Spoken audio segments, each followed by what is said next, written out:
My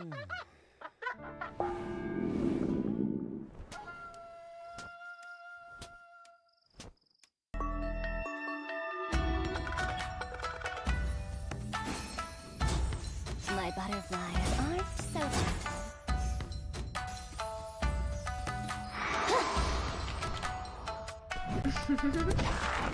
My butterflies aren't so gentle.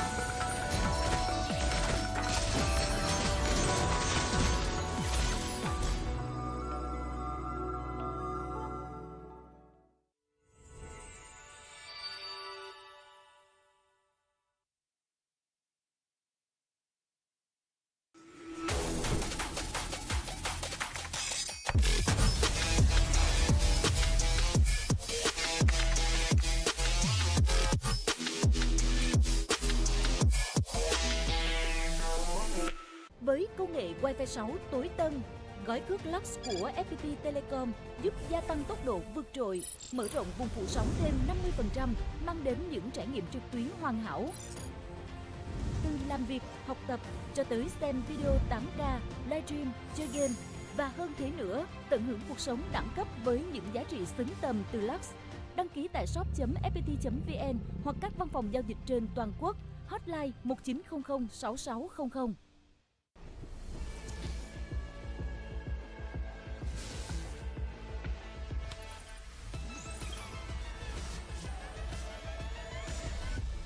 Realme 13 Plus.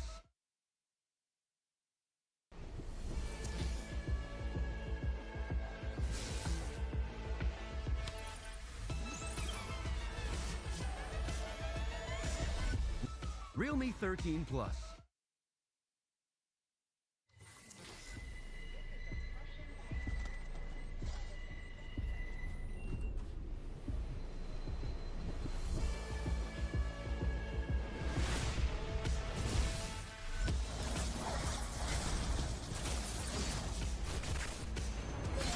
Eliminated.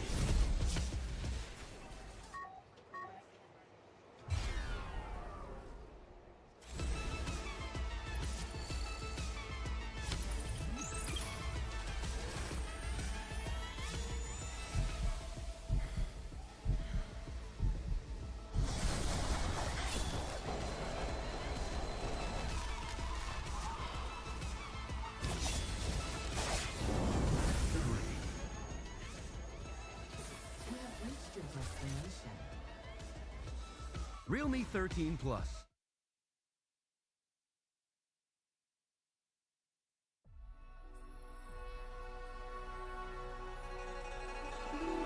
Among the legends of Zhuan, there exists a woman only known as Zhuxin.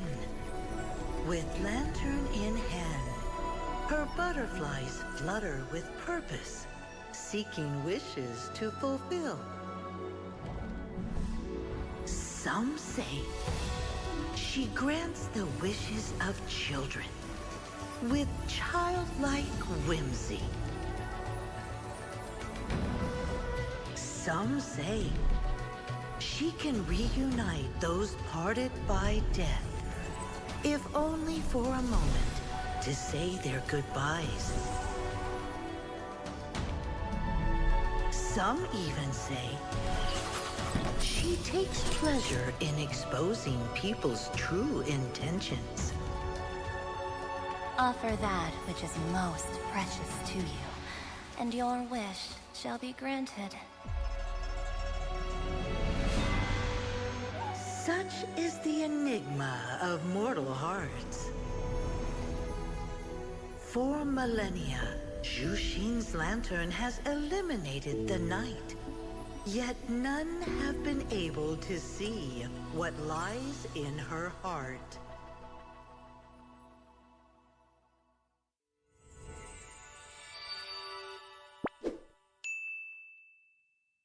Nước cốt gà Friends giúp giảm mệt mỏi. Nghĩ thôi, làm việc cả ngày rồi.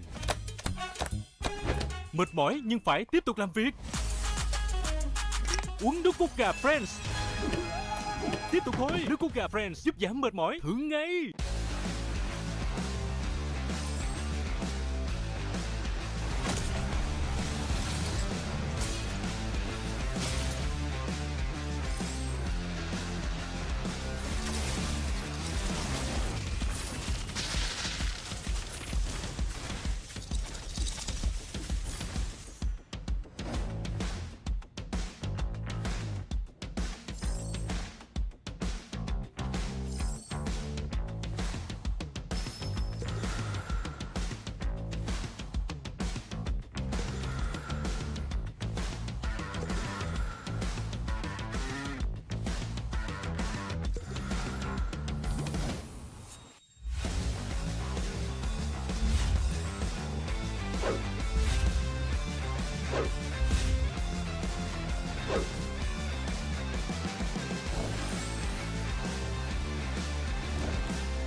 My butterflies are so gentle.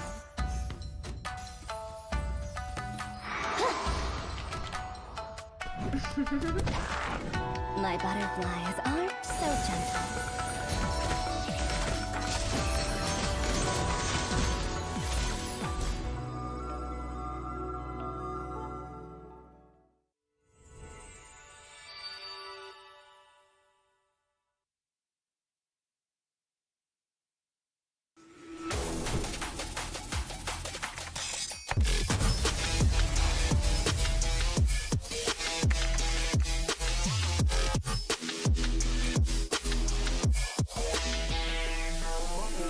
Với công nghệ Wi-Fi 6 tối tân, gói cước Lux của FPT Telecom giúp gia tăng tốc độ vượt trội.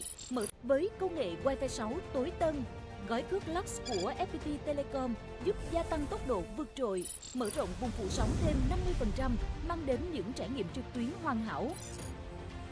Từ làm việc, học tập cho tới xem video 8K, livestream, chơi game và hơn thế nữa, tận hưởng cuộc sống đẳng cấp với những giá trị xứng tầm từ Lux.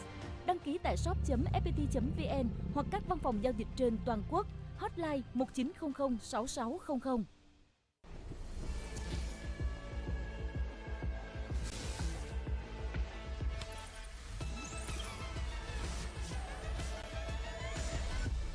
Realme 13 Plus.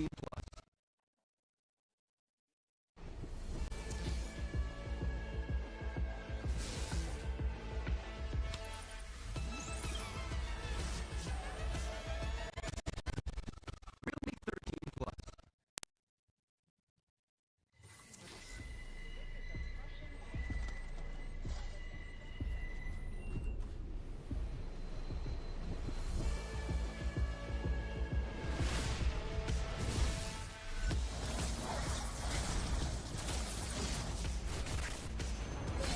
Eliminated.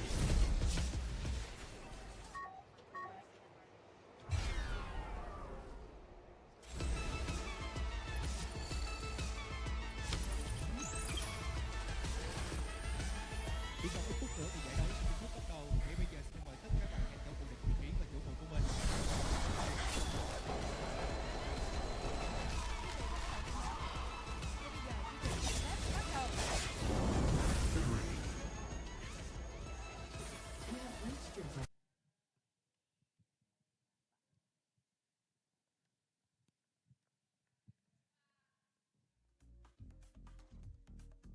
Welcome to the Mekong Regional Qualifiers of the M Challenge Cup Mekong MCCM. My name is Kimdo and my beautiful co-host is Tamvi. We are so excited to be here. First of all, we would like to extend a cheerful welcome to all of you. Chào mừng quý vị và các bạn đang đến với MCCM. Quý vị và các bạn thân mến, nhằm xây dựng một sân chơi chuyên nghiệp và đẳng cấp quốc tế, đồng hành cùng sự phát triển của thể thao điện tử Esports, công ty cổ phần dịch vụ trực tuyến FPT, FPT Online, Hội thể thao điện tử giải trí Việt Nam, Visa và nhà phát hành Untitled Chapter đã tổ chức giải đấu Challenge Cup Mekong. Đây là một trong những giải đấu của bộ môn Mobile Legends Bang Bang MLBB có quy mô lớn và được mong đợi nhất tại khu vực Đông Nam Á, đặc biệt là các quốc gia của khu vực sông Mekong. Giải đấu này không chỉ đóng vai trò quan trọng trong việc phát triển Esports tại khu vực Mekong mà còn giúp nâng cao trình độ của các đội tuyển, tạo ra một môi trường phát triển lành mạnh cho những tài năng trẻ trong ngành công nghiệp thể thao điện tử. Trong buổi sáng và buổi chiều ngày hôm nay, chúng ta sẽ cùng trải qua những trận đấu vô cùng nảy lửa và kịch tính đến từ 8 đội tuyển, đến từ các quốc gia khác nhau: Thái Lan, Lào, Việt Nam, Brunei và Đông Timor, để có thể tìm ra 4 ứng cử viên sáng giá nhất tranh chức vô địch và Á quân để có thể tham dự giải vô địch thế giới M6 Championship. Ladies and gentlemen, to build a world-class professional playground and support the development of esports, FPT Online, in collaboration with the Vietnam Recreational and Electronic Sport Association (VRESA), game publisher Funtap Games, is organizing the M Challenge Cup Mekong MCCM. This is one of the most anticipated Mobile Legends band tournaments in Southeast Asia, especially for countries in the Mekong region. This tournament not only plays a significant role in advancing esports, but also helps improve gaming skill for players and create a healthy environment for young esports teams.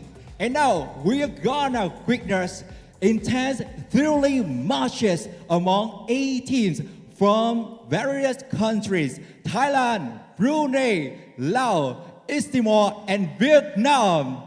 This team will battle for a spot in MC Championship, where only 4 teams will emerge victorious. And now, ladies and gentlemen, we are honored to say thank you to our sponsor. Và để cho giải đấu được diễn ra, chúng tôi muốn được gửi lời cảm ơn chân thành đến quý nhà tài trợ. Đơn vị Realme, đây là đơn vị tài trợ thiết bị thi đấu với điện thoại Realme 13+ 5G, sở hữu chip Dimensity 7300, tiến trình 4 nanomet, trải nghiệm chơi game mượt mà ở mức 90 FPS với màn hình OLED tần số quét 120 Hz. Realme, the sponsor providing competition devices with the Realme 13 Plus 5G, equipped with the Dimensity 7300 chip built on a 4nm process. It's the first smooth gaming experience at 90 FPS on an OLED display with a 120 Hz refresh rate. Công ty cổ phần viễn thông FPT, đối tác cung cấp đường truyền Internet chính thức của sự kiện, FPT Telecom cam kết mang đến trải nghiệm kết nối ổn định, phủ sóng rộng khắp và bảo mật cao, giúp các tuyển thủ thi đấu thăng hoa. Partner FPT Telecommunications Joint Stock Company provides the official internet connection for the event. FPT Telecom is committed to experiencing stable connection, widespread coverage everywhere, and high security, having players flourish. Nước cốt gà Brez có chứa carosin, được chứng minh khoa học hỗ trợ sự tập trung, tăng cường sức khỏe trí não. Brain chicken essence containing carosin is scientifically proven to support focus and enhance brain health. Vian Travel, công ty lữ hành top đầu Việt Nam, đưa bạn đi muôn nơi, khám phá thế giới theo cách của riêng bạn. Vian Travel is the top travel company in Vietnam, taking you everywhere, exploring the world in your own way. Một lần nữa xin được chào mừng tất cả các bạn khán giả đang xem livestream cũng như tất cả các bạn khán giả đang có mặt tại khán phòng của vòng sơ loại giải Mekong Challenge Cup Mekong Mccm. Chương trình hiện đang được phát sóng trực tiếp trên landing page của VN Express Esports VMC và truyền hình FPT Play, YouTube Viresa cùng với các trang fanpage Vietnam Gamers, MLBB Esports Việt Nam và Mobile Legends Bang Bang. A warm welcome to all of you joining us with the MCCM. Ladies and gentlemen, our competition live stream on the official landing page, vnexpress.net/esport/VMC, FPT Play, YouTube Viresa, and the following fan page, Vietnam Gamers, Mobile Legends Bang Bang, MLB Esports Việt Nam. Quý vị và các bạn thân mến, vòng loại khu vực Mekong Challenge Cup Mekong MCCM sẽ diễn ra 4 cặp trận với sự tranh tài của 8 đội dưới thể thức Best of 3 với tổng 3 lượt đấu, thắng 2 trận trước sẽ chiến thắng toàn trận. Ladies and gentlemen, the Mekong Regional Qualifiers of the Challenge Cup Mekong MCCM will feature 4 pairs of matches with the 8 teams competing in the best of 3 format. Each match consists of 3 rounds, and the first team to win 2 rounds will claim the victory. Đâu sẽ là những cái tên tiến vào vòng bán kết của giải đấu lần này? Ngay bây giờ, chúng ta sẽ cùng chào đón lên sân khấu 2 đội tuyển đến từ trận đấu đầu tiên. Vampire Esports đến từ Thái Lan và Niightmare Esports đến từ Lào.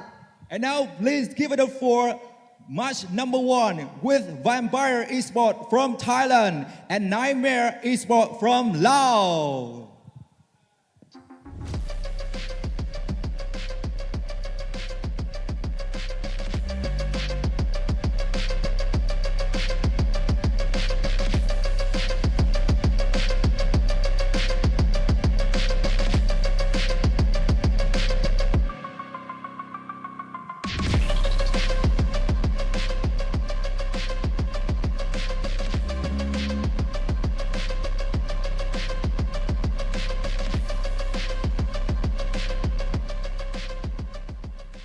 Hello, everyone, and welcome to Vietnam.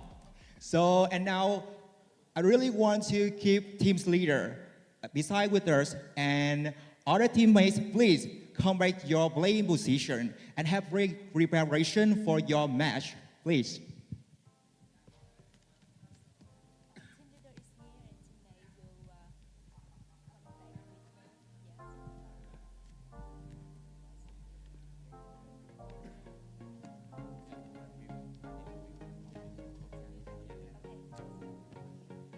Welcome to Vietnam, and how do you feel when you coming to MCCM? I think it's good. The weather is good too. Yeah, I like Vietnam. He say he like Vietnam. Yes, it's so great. Yeah, thank you for being here. I appreciate that. So, how did you prepare before coming here, the CCM, MCCM? Yeah, we have prepared a lot. We have worked very hard before we come here because our goal is to qualify to the M6 World Cup and also to be the champions. Yeah, thank you for your sharing. And now you can come back to your playing position. And yeah, I wish you will have the thrilling matches and excellent performance. Okay. Yes, good luck for all of you. Và ngay bây giờ thì chúng ta sẽ cùng nhau gửi đường truyền tín hiệu đến bàn caster. Đây sẽ là những caster đồng hành xuyên suốt cùng với giải đấu lần này, đem đến cho chúng ta những giây phút thật là thú vị cùng với các đội tuyển. Xin mời đường truyền tín hiệu. And now our caster will be bringing you the inside scope of our match.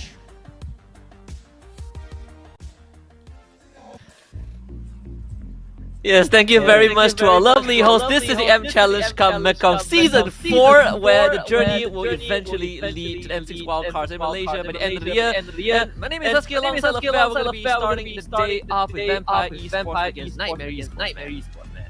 I gotta say, that was intense. You know, Husky, that was intense. That's gonna set the tempo and mood for all the games for today. Yeah, I'm telling you, I'm not sure if anyone heard that. There's some pretty dope anime showdown, standoff, BGM going on during the walkout. The teams look incredibly zoned in, super focused, very short and simple answers. No, they're not giving away anything. They're just letting each other know if we've done some prep. We're very ready to take on the challenge. Every single game matters, right? It's the best of one in the group stage. You lose this series, you are out. Yep. Shoutouts to our sponsors, FPT Telecom, VN Travel, Brands, as well as Realme. By the way, we're checking out. Oh, at least for me, I'm checking out the comments here at Mobile Legends Bang Bang. So shoutouts to the chat. Yeah, shout out to the chat. I'm pretty sure a lot of you guys, including us, just came from NACT finals, so the timing has never been more perfect. And of course, the official phone, we got Realme 13 Plus as well, which is some pretty slick 5G technology. The AI has been improved. You can even see the specs down there, the chip dimensity, 730 Energy 5G, and all of those, right? 26 GB RAM plus 256 GB ROM. So many things that this phone provides, and it gives you the best gaming experience. Not gonna lie, Husky, I have it. It's pretty dope. It's pretty cool. Yeah, my girlfriend has it. My oh wait, family really? is using it. Yeah, I mean all these brands.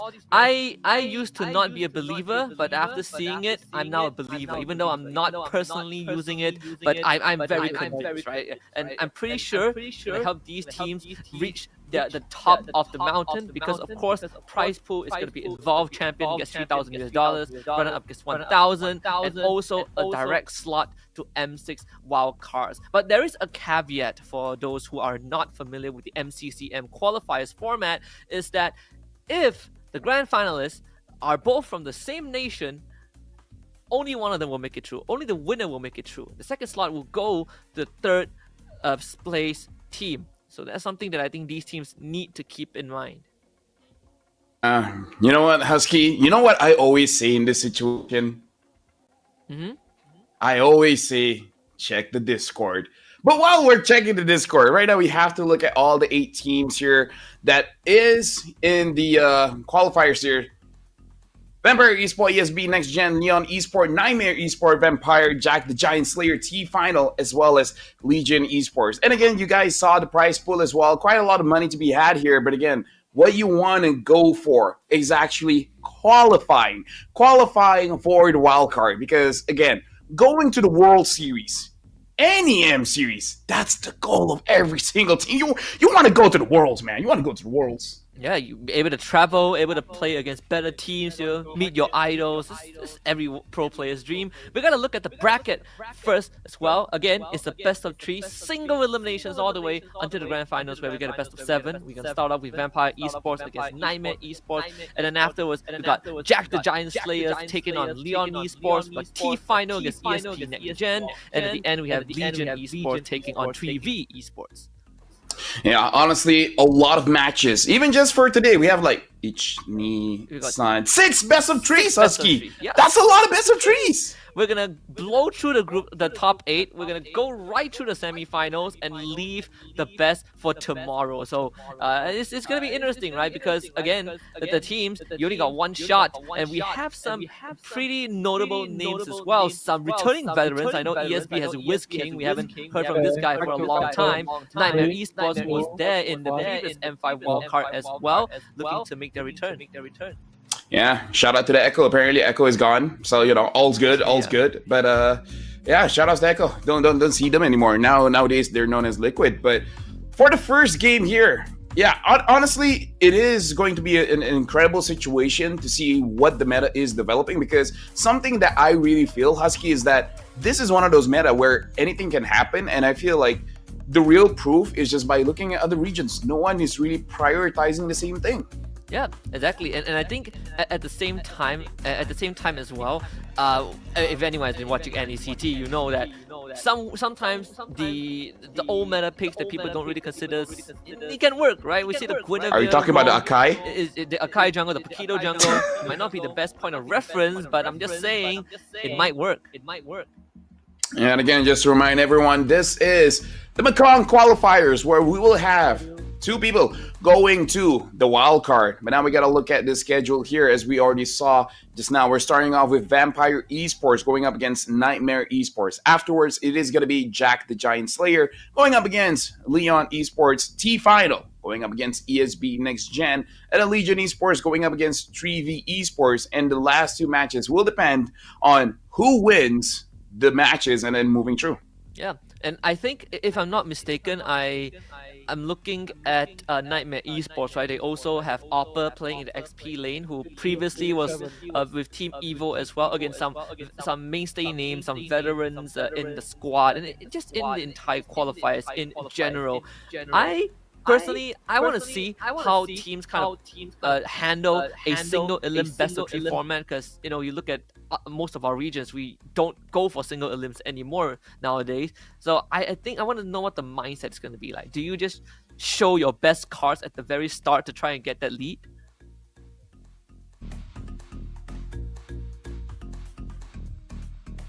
Sure, because I didn't hear your question. What did you say? What did you say?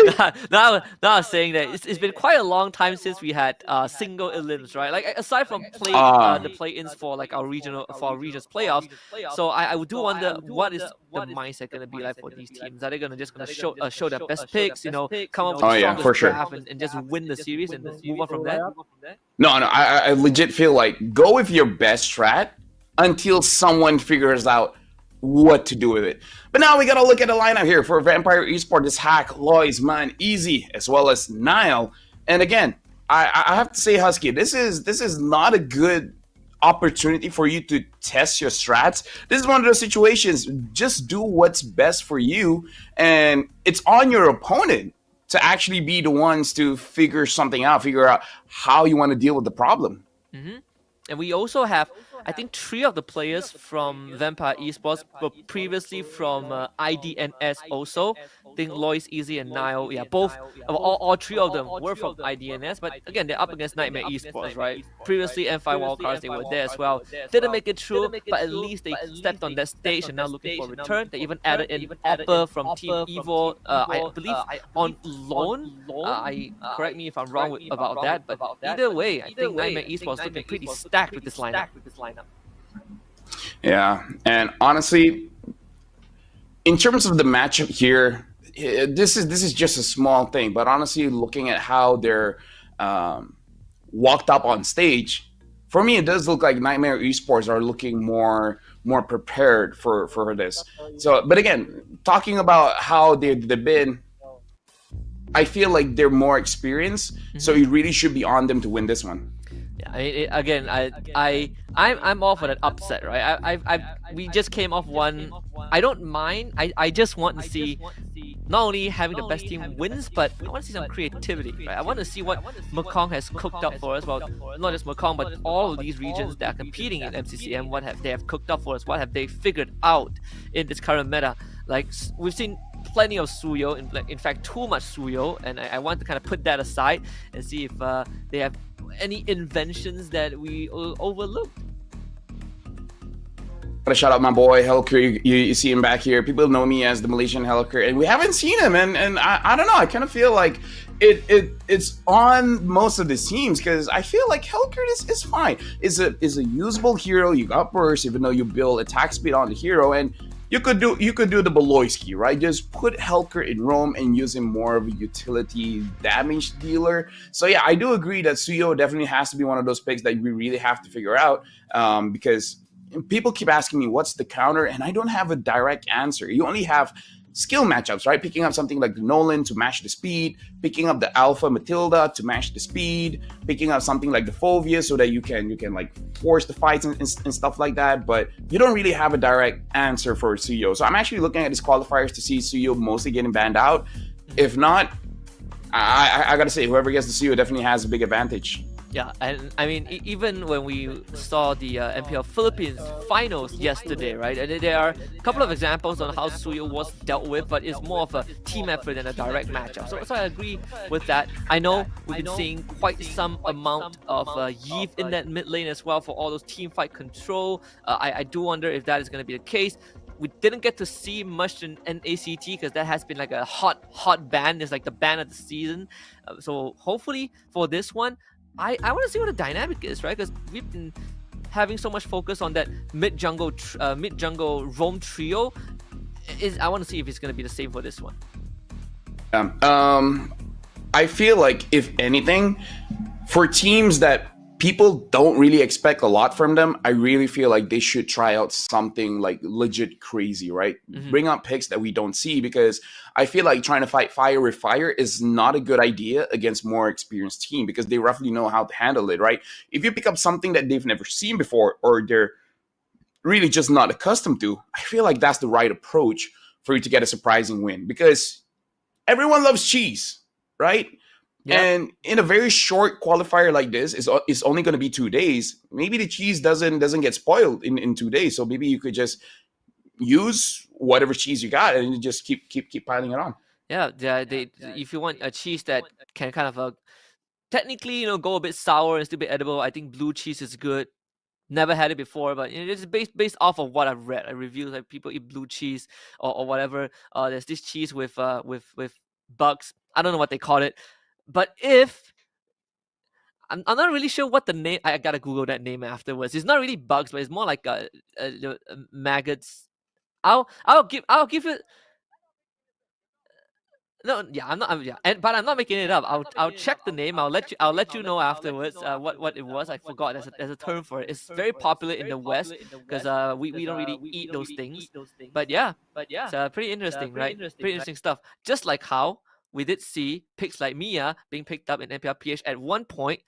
It could be a cheese, It could be a cheese for these qualifiers. Chad, could you guys Google that for a bit? I mean, if there's something I found it. It's Kazumatsu. Kazumatsu? Yeah, it's a CASU space MARTZU. It's called it's a traditional Sardinian sheep milk cheese that contains live insect larvae that you can eat. But it's also the most dangerous cheese in the world, so eat at your own discretion. Interesting. Okay. Well, so great start. Talking about cheese. Yeah, I mean, we're in the picking bands. Maybe we should, maybe you should talk about this now. I mean, like Matilda band, that's solid husky, right? Yep. Matilda is not a cheese, Oh, dude, I'm not gonna be eating cheese for a while. Don't worry, the ones you eat are fine. Matilda has been surging in popularity. Let me just say, I'm pretty sure the chat is pretty traumatized as well because I'm already seeing people talking about it and people are like, WTF. I'm sorry, man. It's a real thing, I don't make things up, but it's real. You can search it up if you want. I'm just saying, it's out there. We humans are pretty weird. Well, some of them. We get a chip ban. That one is a constant, thankfully. Still perma-ban across every single region. Okay, but again, I feel like second pick is honestly such a disadvantage at this point because chip is a perma-ban. And you would have to assume that even Suyo might be a permanent ban as well. And Alpha getting banned out, it kind of looks like Vampire. They probably want to prio probably something like a Phoveus. Yeah, I'm thinking that also. From what I've observed, I feel with the Alpha, we've seen a couple of matchups where if there's a Suyo on one side, you might see Alpha on the other. In this case, both of them will get banned out. But I think Alpha has definitely risen in value also, right? Like the stock market for Alpha is definitely going up. You have decent clear, decent damage, a decent objective take, but also an ultimate that can set things up, like a crowd control ultimate that has tons of damage built in. So Vampire, without the Alpha, let's see what they want to ban out, because they got the blue side, so plenty of great opening picks. I think for Niightmare Esports, it's a bit of a headache. The Khalid gets banned out. Honestly, very interesting bans here. The Alpha and the Khalid. Honestly, a Khalid ban kind of shows to me they want to pick up something like a Ling, maybe even something like a Hayabusa. They just want to make sure they don't get invaded, especially earlier on. I wonder what the last ban coming in from Niightmare is going to be here, because in terms of prio picks, it really is a regional kind of thing. Like we just saw MPLPH, Louis is a very good ban here. It looks like they're banning out the Jushin. So it looks like Nightmare Esport will probably going for a composition that has 3 tanky heroes. And this is something that Vampire Esport could probably look to exploit by maybe picking up something like a 1-1 down the road. Could be. This does open up options for High Loss, Cho. I mean, if we even go down the list, maybe a Grog Gatot could be a possibility, right? Gatot does get picked up by Vampire, so decent flex opening. Nothing much is revealed thus far. See what Niightmare goes for. So they go for the Phoveus response. Yeah, Phoveus is honestly still a very good pickup here going up against something like the Gatokacha. But again, the Gatokacha is very, very strong. Something that Niightmare Esports has to look out for is they have to have a very good magic source of damage, either coming in from the mid or the gold lane, something like the higher, because the Gatokacha scales up pretty well going up against going up against physical damage heroes. So having more magic damage is going to be good here. I'm really looking at the mid lane. They could probably look for something like the Aurora, the Vexana, the Valentina. A lot of options. It looks like they're going to get it on the third pick. They're going to pick up the Hayabusa first. And we can even throw in the Yves into the equation if Niightmare wants to consider that. But with the Hayabusa, still have picks like the Nolan, the Ling available, the Julian also, one that you did point out. Without the Suyo, the Julian is probably the next best option to unlock itself at level 3. So it is looking to be a pretty fast opening, a faster pace early game, and even throw in the Lunox just as a precaution in case Havoc goes through.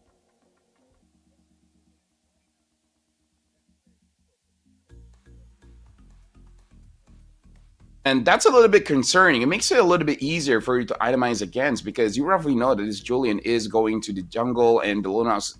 I mean, technically the Lunox can go mid. It doesn't have to go to the gold lane, but in most regions we see the Lunox going into the gold lane. don't think we've seen it in other lanes thus far. I feel Golden is probably the safest, right? Yeah, you do get that space to farm up a little bit. But seeing this Lunox, I mean, if Niightmare wants to kind of play into it, they can still be a bit stubborn and go for a Harif, or they could go for the Cho. Yeah, something that I was thinking. Get that roam first, some good pickoffs that can deal with the Julian, kind of slow him down. So Cho, pretty decent pick, yeah. Yeah, honestly, the Cho is very decent here. I think especially going up against the Julian, because you always make the Julian a little bit paranoid, saving his second skill, the enhanced sword, to make sure you don't get caught by the Cho, because the Julian, if you go for the enhanced chain or the enhanced scythe, you make yourself very, very vulnerable to getting caught out. And something that Niightmare Esports is already having a good base here is that they already have a front line with the Phoveus, and they have flankers with the Cho as well as the Hayabusa. This makes it so that Vampire Esports, it's going to be very difficult for them to actually have a very good team fight positioning, because front and side lanes, or front side and on the side, they're going to have problems. They're going to have multiple threats coming in through. Mm-hmm.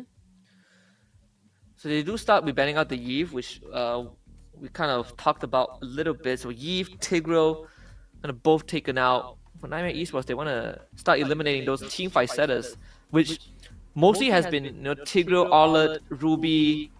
They themselves have taken a Cho away, so it's going to start limiting what Vampire can go for. So they are expecting this Gatot to be in that XP lane, or at least a safety measure just by taking out the Tigreal. Yeah, honestly, Tigreal is honestly very, very, very, very annoying. And I feel like Tigreal is one of those heroes that you don't always see, but you know that most people know how to use. So I kind of feel like the Tigreal ban is a very good ban, the high loss ban as well. But if they're banning out the Tigreal as well as the high loss, kind of does show that they're probably going for a composition that has a lot of burst, not really a lot of DPS here. Mm-hmm. See, so high loss banned out. Vexana is going to be taken out by VPE, so they are targeting the mid. This does feel like an Aurora for Niightmare. I don't see any other options. Aurora, Valentina, but Aurora does feel a bit better dealing with what Vampire has right now. Mm-hmm. Personally, I love Aurora. Personally, I do love Aurora because as a roamer myself, I find it very difficult to really engage onto anyone when there's an Aurora here.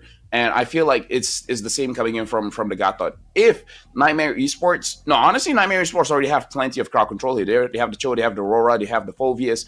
This is honestly a lineup that if they want to invade the jungle, they honestly can. It really depends on the roamer that Vampire Esports pick up. Mm-hmm. I suppose they still have some options. I mean, Gatot can be a flex if they want to go for something like a Tempo Breaker, like a Arlet, Ruby, Grok, still there. So they take the Moskov. Wait, they take the Moskov? So this is a Lunox mid? Yeah, I mean, like, again, we kind of already talked about it. Oh, dude, there's so much magic damage here. Even the Edith. Even the Edith. So, I don't know. This, not really. It's all right. It's all right, right? Because it does show that they have a lot of damage in the early stages of the game. So this composition looks like something that they want to go through they want to get turtles, right? That's essentially what they're trying to do. They want to make sure that they are able to secure turtles. And I feel like that's a good idea, especially knowing that your opponent has a Hayabusa. And now Niightmare Esports, they're having the Natan as well. So I think this is a very clear sign that Vampire Esports, they're going to have major control over the turtle. And then for Niightmare, they got to scale up. The Hayabusa, if he gets a few kills earlier in the game, then they can start ramping up. But if they can't, they still have an option for the Natan. At the same time, when you look back at the draft sequence, the order of the draft, they pick the Julian and Lunox after the seeing Hayabusa. So you got two heroes that have iframes that can basically just kind of negate what the Ogi Shadow Kill can bring in these team fights. Some safety net for the carries, but at the same time, the abundance of damage that Vampire has. If they start ramping up in the early game, let's say, Lois gets off to a great start, Lunox gets the farm, it it feels super scary when you go late. Is this Natan enough to stand up against what Vampire has?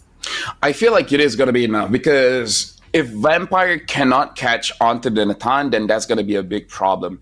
Theoretically, the Julian can be the one, the Julian as well as the Lunox can be the one to actually go for the Natan. But you have the Cho there. So that kind of eliminates the Julian, where if the Julian wants to go in, then the Cho can just catch him. And then the Julian is a non-factor. So I really feel like this Cho pick is helping out the Natan a lot. Unless, of course, the Cho fumbles and unable to really do much in the game, then it's probably going to be Vampire Esports catching on the Natan. Oh, it's only one way to find out, is it? Because in this case, I mean, we are looking at Temple Breaker in the Cho for sure. It's a pick that has been kind of so valuable across almost all of the regions, honestly, right? Sometimes even as a flex into the XP lane. But this game one is going to set the tone for the rest of the series. I mean, for Nightmare Esports, of course, they want to be able to make it to the wildcard stage again. They've been there once, so these more experienced players, let's see what Vampire can give it to them.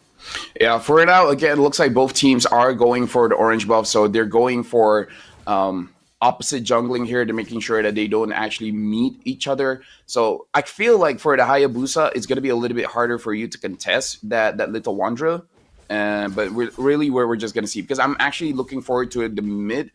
I feel like Aurora should be the one bullying the lane here, and just because of that, Nightmare should have the advantage when it comes to the mid lane. And looks like the Edith tried to... Oh, so this is a Gato.eXp, and the Edith is going to be Rome. I thought it would be the other way around. Bit of a sandbag. Little Wanderer contest actually goes over to Nightmare. Flicker comes out, but too late. First blood for too easy for Lexi. Yeah, this is one of those situations where I'm a little bit surprised. I really thought that but hold on. Looks like a Lunox dies. Huh. Oh boy. Also some fun stats on the screen for you guys. They have pretty 50% win rate for most of the heroes that they use, but at least there is a trade up top. They take out Upper. That one goes over to Lois.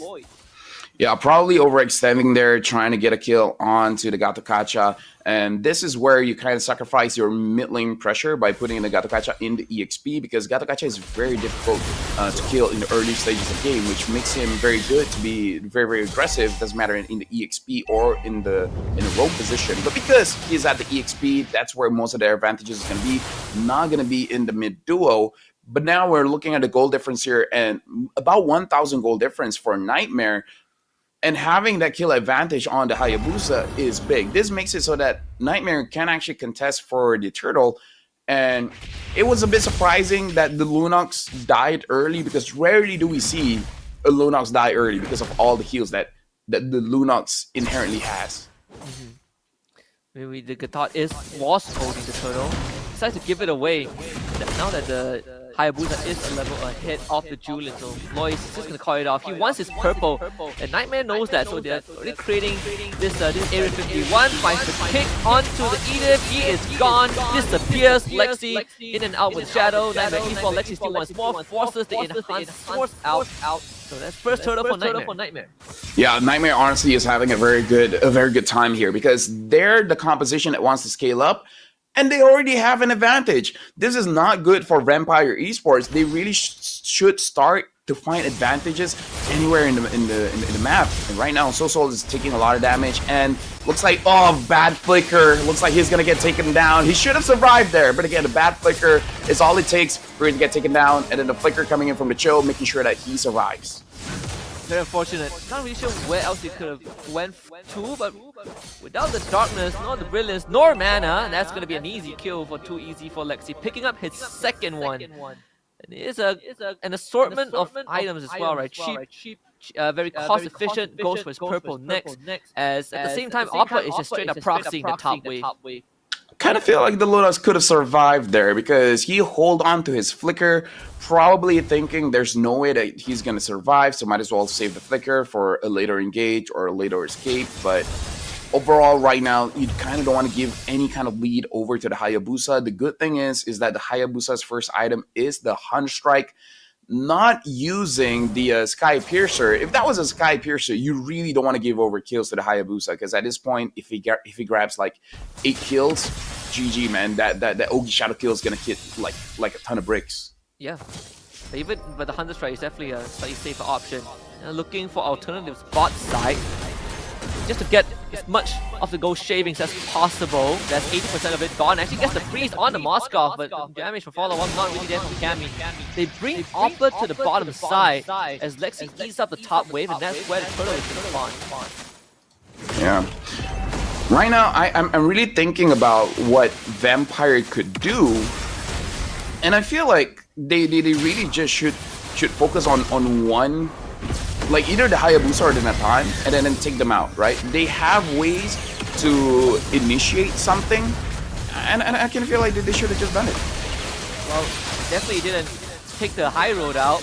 They just lost 2 of them. Even committing a flicker on that engage, and Oppa sticking onto Lois, pushing back with the Dark Wave. That's going to be another kill going over to Soso, but Oppa is not done just yet. Dives to tier 1, sucks him back. That's the Astro of Ice, 4 kills over to Nightmare. The freeze connects, but that pullback does not. Either way, the second turtle for Nightmare Esports and the mid-tier 1. Yeah. Right now, Husky with 18,000 gold going up against 12,000. Honestly, not much to say for this one. This is not a good matchup where Nightmare is controlling the entire game. Lexi is already 3-0-3. I guess Easy being 0-0-0 is serviceable, but I don't know. I kind of feel like there's not a lot of space for him to work with, and because even if he goes in, yeah, I think he's gonna get chunked down way too fast. He is 1,000 behind the time. So Cammy is having the time of his life, even sporting the weakness, finder, talent also, right? So all these 1v1s going to be a lot more deadly. Go for the purple buff. Cammy even commits the entropy, knowing that oh, he's not going to get it, right? Yeah. Wait. He has the red tree, but he doesn't get it. That is just that. Yeah. Right now. Wow. So first item, concentrated energy for the Julian. That is not good. Wait, what? Yeah. I really feel like he should have gone for the Blood Wings. The Blood Wings would have helped his survivability. The damage is also not bad. Having the concentrated energy, I kind of feel like you don't have enough tankiness for you to really stack up the heals or even the added damage. So yeah, I don't know. A bit questionable, but what can you do? Like, do you ramp? You don't even have enough time to kind of ramp up the stacks, right? I have a feeling he's probably going for the Thread of Heaven next, judging by components he's purchasing. But right now, we're looking at a close to 7,000 gold lead for Nightmare, and it's not stopping anytime soon. They have so much control over the map. Jasmine looking for Jitkudo, tier 2. Timing is just perfect. Force the flicker out of Nile, so that's another resource from Vampire wasted. Okay. I feel it's difficult, Husky, because honestly, looking at items as well, I'm looking at mine and I'm wondering if he actually feels like he wants to grab the what you call it? The Sky Piercer, right? Yeah, the Sky Piercer. I feel like when you're down this much, I don't think going for Sky Piercer is the right call. Well, they're gonna go for the Guitar and he's gone. The Primal Rapid is not gonna do much. Take care of the bottom tier 2 and another flicker out from Man.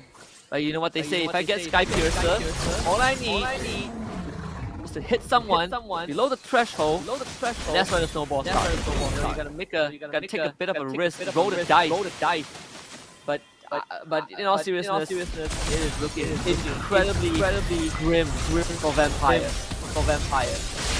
Yeah. I feel like at this point, Vampire should really rethink about what they're going to do at game number 2, because I feel like the lead coming in from Nightmare is a little bit too much here. And like the draft, I feel like is honestly serviceable, but maybe changing up, maybe the Gathop being roam so that you have an advantage trying to go for this double mid.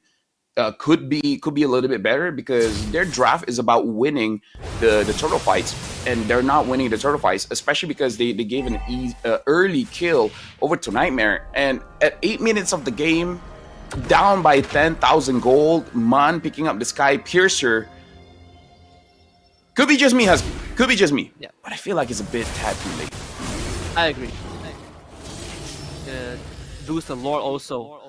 I saw the Thunder Belt for Nile. I'm not sure how long he has had that Thunder Belt for, but it always feels weird to go for the item on the Edith, especially when you're behind, because it's not the easiest hero to stack from the start. Right? Like you have to really commit into a trade to get it.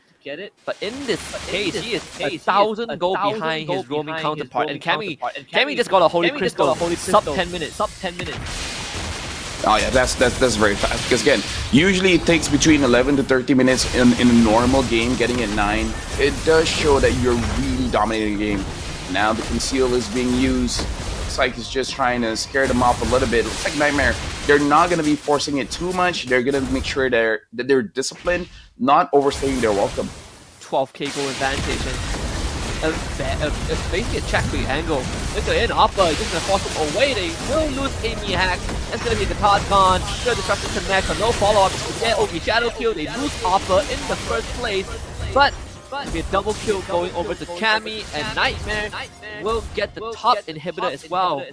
Well, good news, they don't even need to stop. They can still keep on going. Entropy back up, still Purify available for Cammy. Another Jikundo, knockout on the easy, picks him back, uses the Purify, but goes onto the Shurikens anyways. And Nightmare just gave us a heck of a game of 1, 3-11 to take it from Vampire. Yep, 10 minutes and 43 seconds is all they really needed, and they use it very, very efficiently. From the first blood going over to the Edith, getting the Edith very, very early, where Edith tried to slow down the jungle rotation. That's it. Good on Nightmare Esports. Starting off the day, dominatingly. Just in such a incredible fashion also, right? Really gave Vampire Esports nothing to work with from early until mid-game. I was thinking maybe if Vampire Esports gets a good start, you get the Julian rolling, you get the Lunox some time, they're going to be able to snowball, but the complete opposite happened. And it really stings because the Lunox actually went down at level 2 in the first minute. That really kind of stopped the potential of Vampire coming online at the desired time in the early game. I feel like, because, not mincing in words, I feel like there's a fundamental issue here where when we see that, certain items are being built, like, for example, the Julian first item going for that concentrated energy, and then the Lunox after getting the glowing wand going straight for a Sky Piercer when you're clearly losing, when you're probably not going to be getting any kills. I feel like there's just some fundamental mistakes here, Husky, that maybe Vampire Esports is just not ready for. Because again, we got to talk about this. Going to the professional scene compared to the ranked scene, there's the fundamental is clearly different. Yeah, I agree. I think there's at least in game 1, there seems to be a pretty distinct skill gap in how Vampire handled that game. I think even the Thunderbelt on Edith was a bit of not an overkill, but a bit of a questionable choice. But I can chalk it up to maybe it's just game 1. Maybe Vampire Esports were trying to figure out what Nightmare Esports were up to. Hopefully game 2 they make some adjustments. I think that early game was really kind of what decided the rest of the game. Vampire just could not figure out how to stop the snowball. Yeah, right now we're gonna look at the highlights here to really see what happened. And again, in the early stages of the game, they tried to, I feel like if a Gatot was there, because we gotta talk about a Gatot, the lower your HP is, the more armor that you have. And Man here made a very clear mistake by getting away from his minion. He should stay around the minion, use his first skill once the minion once the minion has been taken care of. There's no more minions for you to actually use your first skill to spell vamp off of it. Then you can flicker out of there. So I kind of feel like the laning phase, there's a lot to be desired. The itemization, a lot to be desired as well. So I feel like this is one of those things where Nightmare Esports is clearly showing that they're more prepared, more experienced, and Vampire Esports perhaps need a little bit more experience to understand how to play the laning phase a little bit better, alongside of what kind of itemization is going to be better in every type of situation. That and also highlighting the show pick that you did point out. Basically, the tempo setter and the tempo breaker for Nightmare Esports, right? Like, if you're a vampire, you can't really find a way in, but at the same time, you, especially when Nightmare Esports are snowballing this hard, this show becomes such a big threat because he now not only stops you from starting fights, he threatens every single hero on Vampire Esports side, and just like that, right? Again, a sub 11-minute game in an opening sequence with a staggering 13k gold lead by the end of that game really is a very strong statement from Nightmare Esports. Game number 2, I kind of feel like Vampire, they need to keep something very, very simple, right?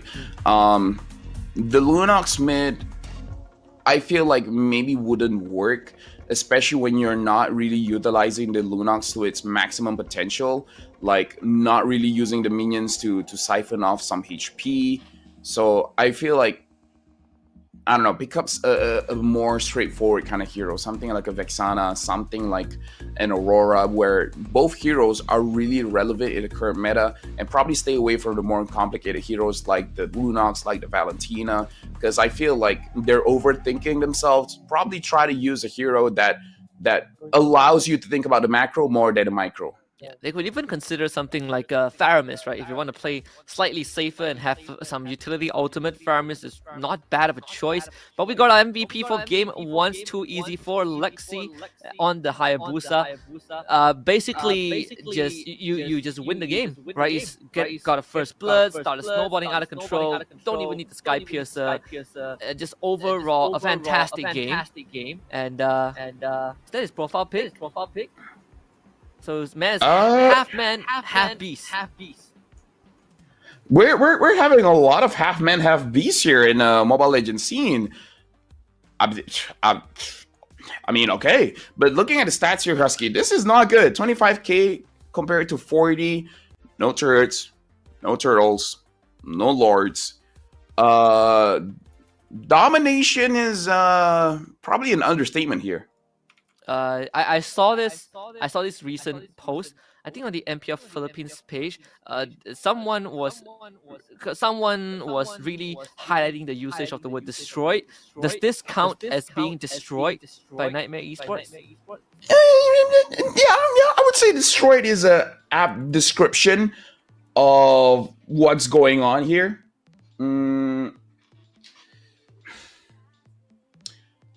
Again, Niightmare, we've seen Niightmare play for a few years at this point, Husky, and it really shows. It really shows because this is one of those games where it's on the Hayabusa to get a very good early game snowball, and like just after getting his buff, he immediately gets a kill.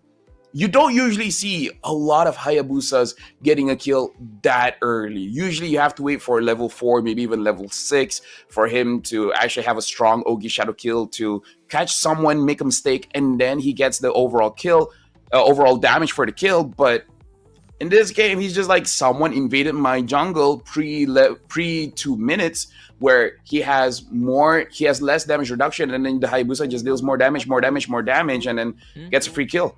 Yeah, it's like, oh, the Julian actually tried, but without the Edith, that's not really what you want. Again, the Little Wonder, right? They even got kind of won that exchange, and it translates to a Lunos kill in the mid lane. So many factors that contributed to Vampire winning to Nightmare Esports winning that game 1. Yeah, again, I feel like Niightmare probably doesn't have to overthink it at this point, because I feel like after game number 1, they're probably feeling very, very confident, and they have the right to. They have the right to, because right now it's on Vampire to improve their game state. Having high threshold heroes, the Moskov, the Lunox, are things that they really have to reconsider. I feel like the Moskov tried his best not to die, try to get as much farm as he can, and then later on trying to carry the game. But honestly, going up against like a Hayabusa, an Aurora, I feel like that really doesn't work. Prioritizing the Gato Kacha, it looks like Vampire, they have a rough idea of what the meta really is, so they want to prioritize very, very strong heroes, but it really shows that it's not enough. I feel like trying to invade the jungle against a very experienced team is also a bad call. Maybe don't do that. Maybe just go for a lineup that scales relatively fast into the mid and late game, and then you should be good. Like make the game about team fights instead of crucial mistakes like invading the jungle pre 2 minutes. Yeah, I also do want to kind of look back at the ban phase, because I do wonder what is the thought process, right? What's the setup that Vampire was looking for? We saw the bans on the Khalid, on the Alpha, but what exactly were they trying to look for with those bans that translate into the draft? Because afterwards we saw the Gatot into the Julian, into the Lunox, and then that's where the wild card of Moskov comes out that flex the Lunox to mid. So hopefully in that game too, like you said, keep it simple, pick strong picks that don't need too much of the technical executions, like nothing like a Lunox mid. Just find someone with a quick wave clear, play the lane, get the objectives, and hopefully just not get snowballed. Yeah. Again, we're just waiting for game number 2 to start here. So let's see. Yeah, I'm sticking with it. I'm sticking with my own call on how they will probably gonna win this one, but it's probably gonna be Niightmare controlling the game entirely. I'm thinking the next game is also relatively going to be a very, very quick one. I don't see how Vampire, just in the span of a few minutes, is really able to improve to win a game. If they do, hey, surprise me. I'm all up for it. But again, this is about teams going to the wild card, right? Where the wild card is where you have a chance to go to M6, and M6 is about representing yourself, representing your org, representing your country in the big stage, in the M Series World stage. And this is where no mercy is going to be given. If you're not ready, it's not our fault. We're gonna bring our A game to shut you down. And at this point, you were talking about it earlier. Do they go for the real strat or do they hide some strats? At this point, I feel like Niightmare, they have the luxury. If they want to hide some strats, they're able to do it. Just don't pick a draft that has such a narrow win condition that you accidentally miss it. Yeah, I think at the same time, it's also the hyper focus on what Vampire put it in game 1, right? It's the kind of too much magic damage that we kind of talked about. So hopefully that one kind of gets adjusted. We'll see if that's going to be the case as we head into the draft for game number 2. So right off the bat, Niightmare Esports still remains, and they're going to be on the blue side this time, banning out the Hayabusa themselves as Vampire goes for the chip ban. Yeah, going for the Hayabusa ban, that is very interesting, but it looks like, again, Niightmare is the one banning out the Hayabusa, probably trying to open up some picks here. I wonder what hero are they trying to prioritize. I wonder if they want to go for the Gato Kacha this time, or perhaps they feel like it's completely fine giving over the Gato Kacha over to Vampire. Oh, never mind, they're banning out the Gato as well, so they don't want to first pick, but they don't want to give it over either. That is very interesting, considering what we saw from that game 1. I thought that maybe they themselves can take a thought, or you let it through because you have clearly found an answer for it. So playing it very safe. I suppose, I mean, if you are on blue side, we did see Vampire ban Khalid. I'm not sure if that is a pick that Niightmare would want to opt for, but if it is, then now there's a very good reason for Niightmare to consider an opening pick, using the Khalid. Vampire batting out the Alpha again. I wonder if this is a clear sign that they want something like a Julian, or perhaps something that's a little bit more tanky, because one of the good things about the Alpha is the true damage kind of counters a lot of tanky junglers.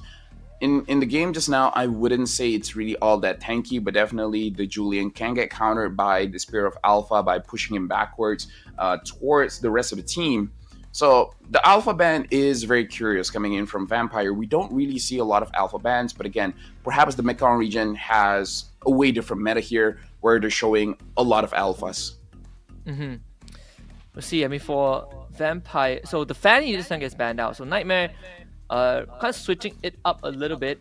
it's a completely different sequence from game 1. As for Vampire, they did ban the Khalid last, but yeah, the Matilda has to go. So now plenty of power picks for Nightmare. If they want the Khalid now, they can definitely go for it. The Julian is still up on the table as well. Suyo is now open if Nightmare wants to go for yeah. that. Oh my goodness! I didn't notice Suyo. Now Nightmare, they should be picking this up, because if they don't, then maybe Suyo is just one of those heroes that no one really prioritizes. Well, that would be interesting. It would be. I mean, right? they're taking that time here. They're taking the time of picking up the hero. Imagine if Suyo makes it through the entire draft without getting picked or that. That would be crazy. So it is not going to be a Suyo first pick. It's a Zushin first pick. Okay, respectable Jushin is still a very, very strong hero. Vampire, I don't know. I'm not so sure if they're ready to use a Suyo, because they didn't look all that prepared for game number 1. So, they still pick it up. They want the Suyo. Now, here's the interesting thing, Husky. What if the Suyo isn't going to the jungle? What if they're just like, actually, Suyo EXP? It works well. I tried Suyo XP. Suffice to say, it doesn't feel good. It doesn't feel good enough. Like if I if I want an XP laner, I would much rather have a Fulvis, right? Fulvis, Khalid, Gatot, high loss. So yeah, Suyo jungle. I suppose if in this case you want someone that unlocks at level 3, and it's not the Julian, well, Suyo is your man. But we get the Cho again for the second time. Because why not, right? Because Jasmine had a fantastic Cho game.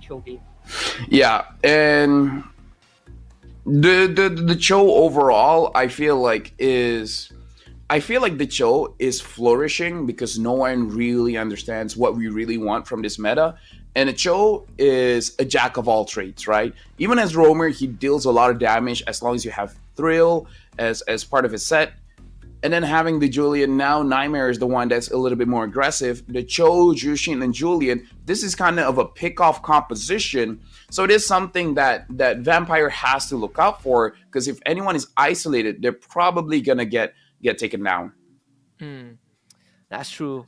So we see the Eve come out also, which was a hero that we kind of discussed a little bit when you are up against certain comps. You want to kind of go in deep. You want to create the box. So I am liking this draft a lot more from Vampire, right? We talk about keeping it simple. This one is definitely a lot simpler than the previous, than game 1, and at the same time, you got a lot more balance in terms of damage. You got some durability, great crowd control. So perhaps this is gonna give them a better chance against Niightmare, even if they don't play as aggressive or mechanically not as advanced as Niightmare Esports. At least you have a draft that is very easy to pull off. You know what I worry about here, Husky, is actually the Eve.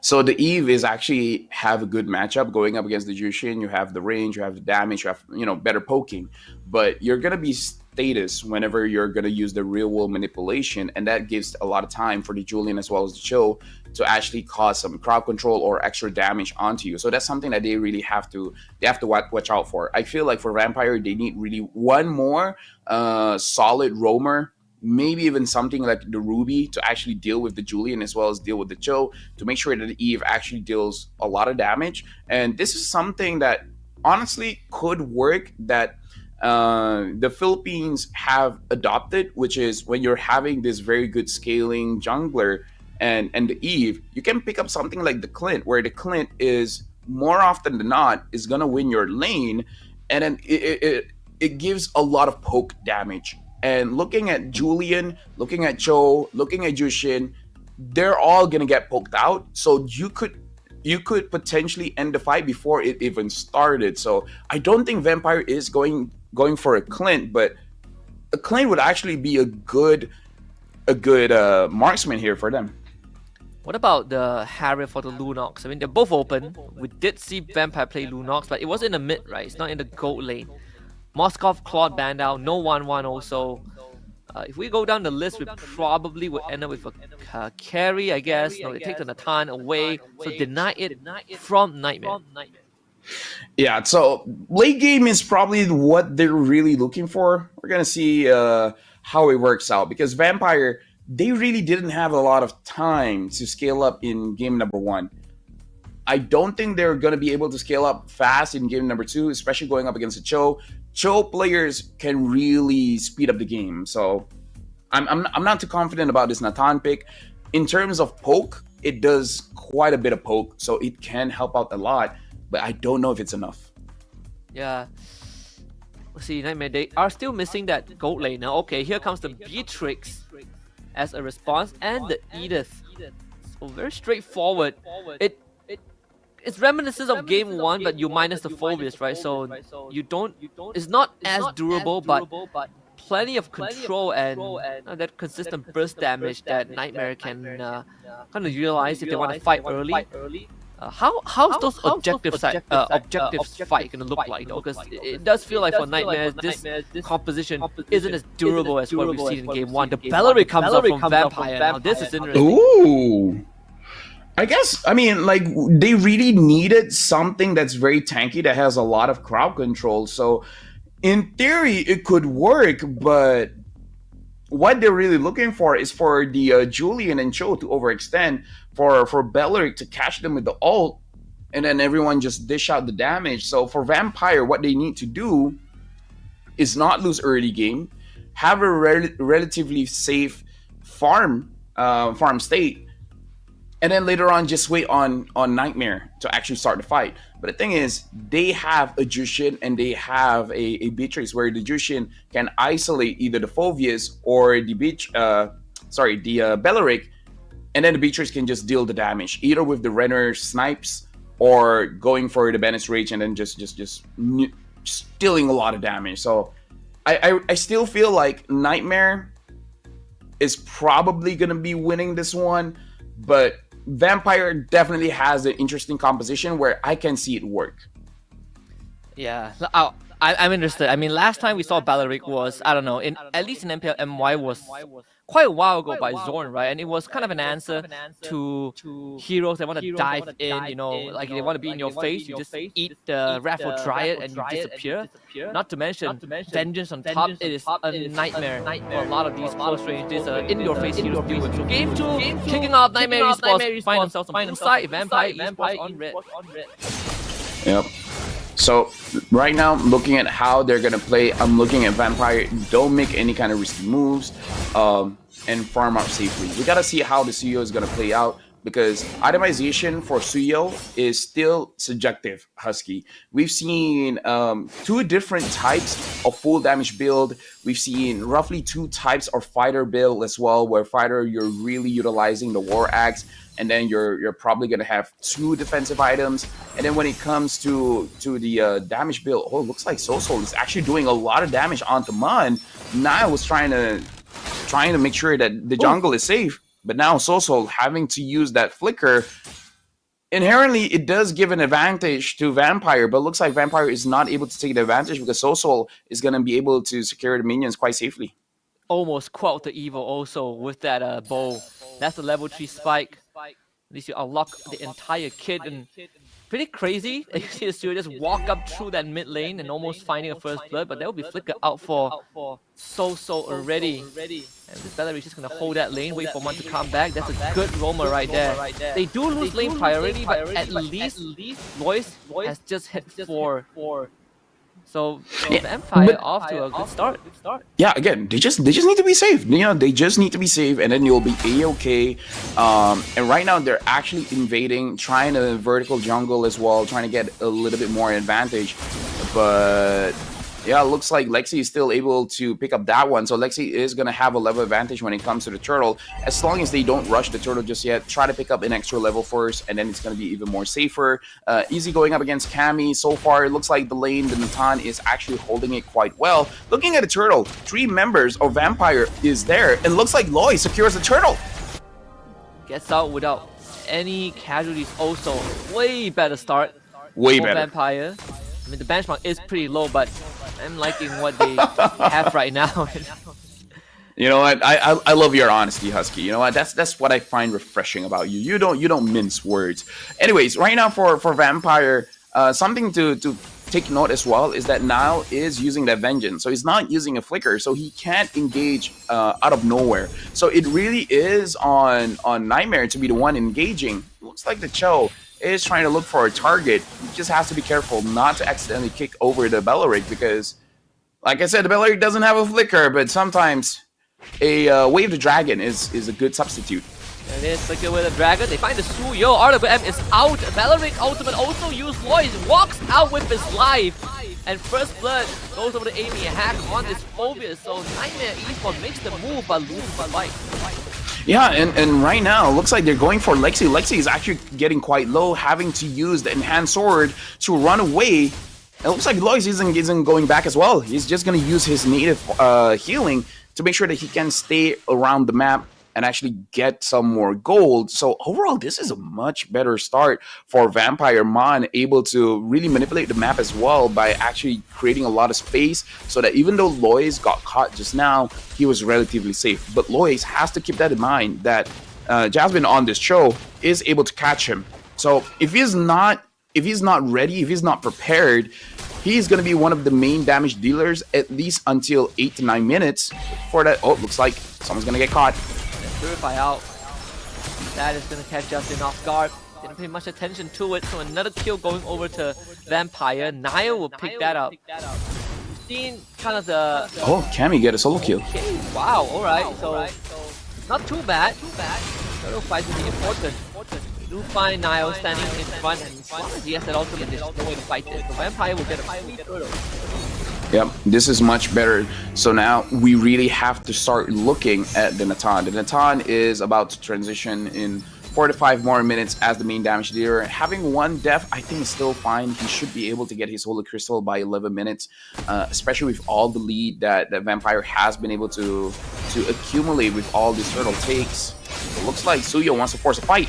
Oh, they do kick the Suyo away. Jasmine shouldn't post for safety. Also escape. So good disengage from Nightmare.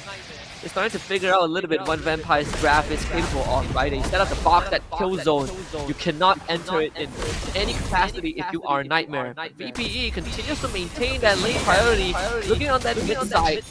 And they're going to get structure. They're going to treat that knockup with Earth Shatter. Tower still goes down. Vengeance gets up. They get rid of the Suyo somehow as the Jushin just leads him down with the lantern, and Lexi comes in from the side as 4 kills for Nightmare.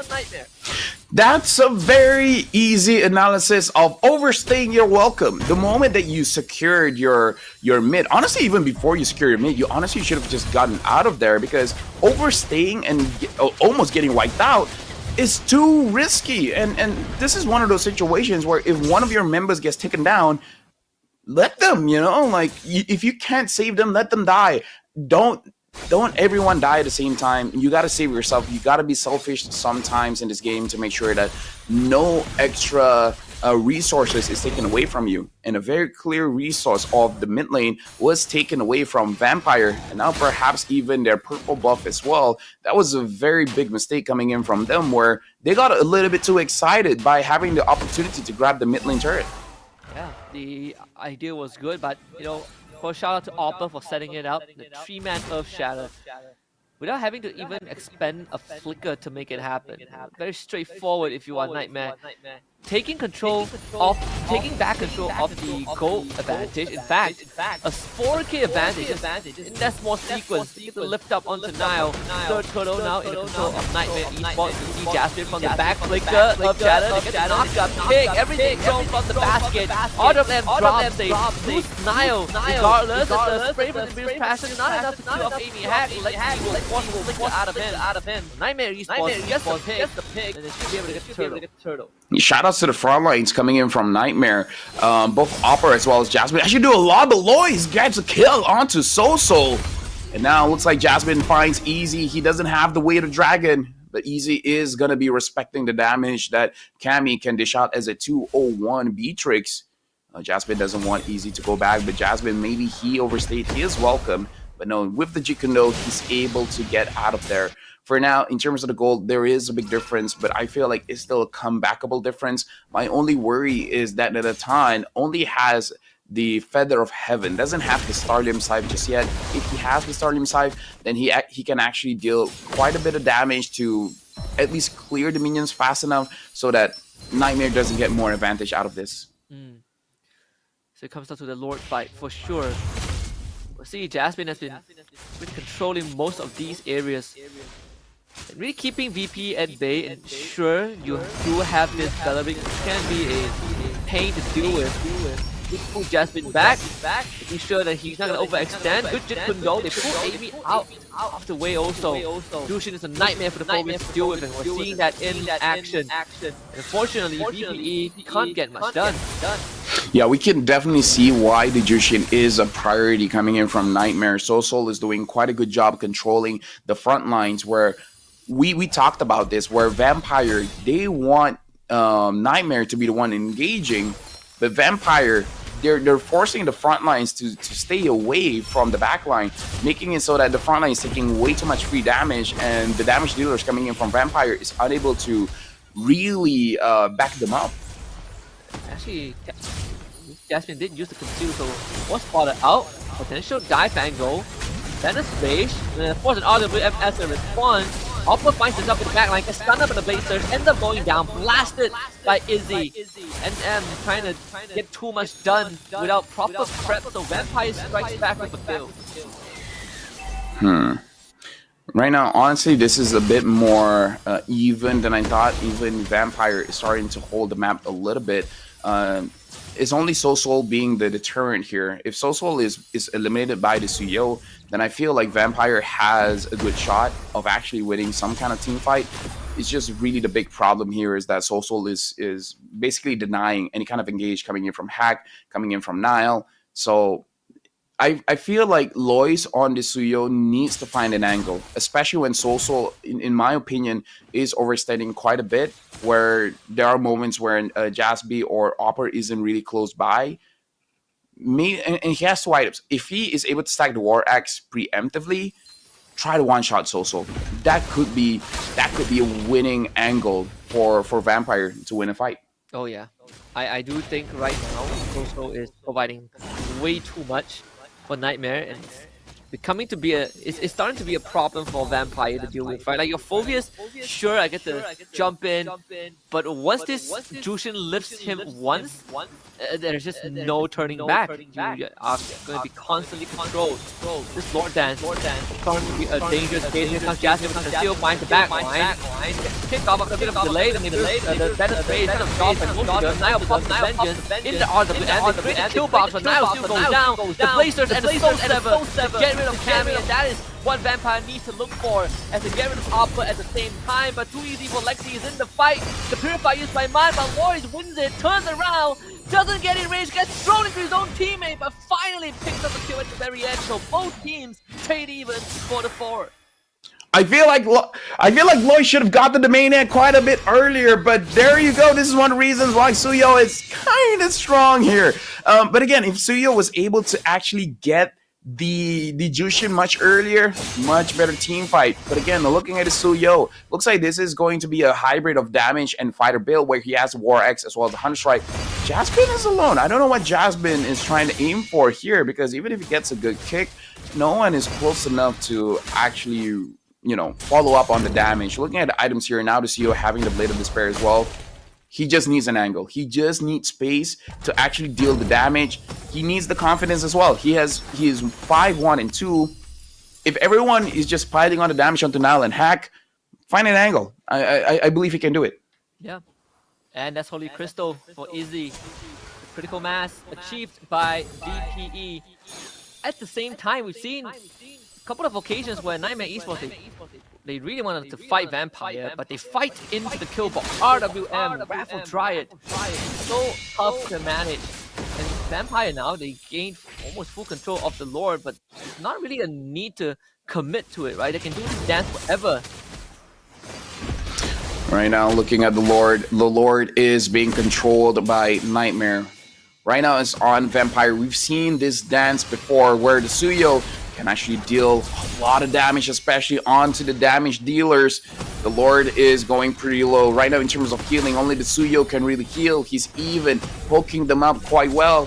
Jasmine is looking for an angle, looking for a way to catch the Suyo, but no angle is really being given to him. Now Jasmine taking quite a little bit of damage. Hack is making sure that this Cho is not going to be able to get him, and now Easy finds the Cho, and look at Lois. Lois gets the Lord! Yeah, he tried to go for it. Not really sure what the idea was. They do get a trade back. Man goes down, but they gotta get rid of Lois. So Soul 7 uses the backup. He's led from the Nimiru's passion and dies anyway. So Niightmare somehow wins that fight. Yeah, honestly, that looked good for Vampire. But things happen, man. Things happen. They were able to get the Lord, and Easy was having an okay time dealing with the Cho.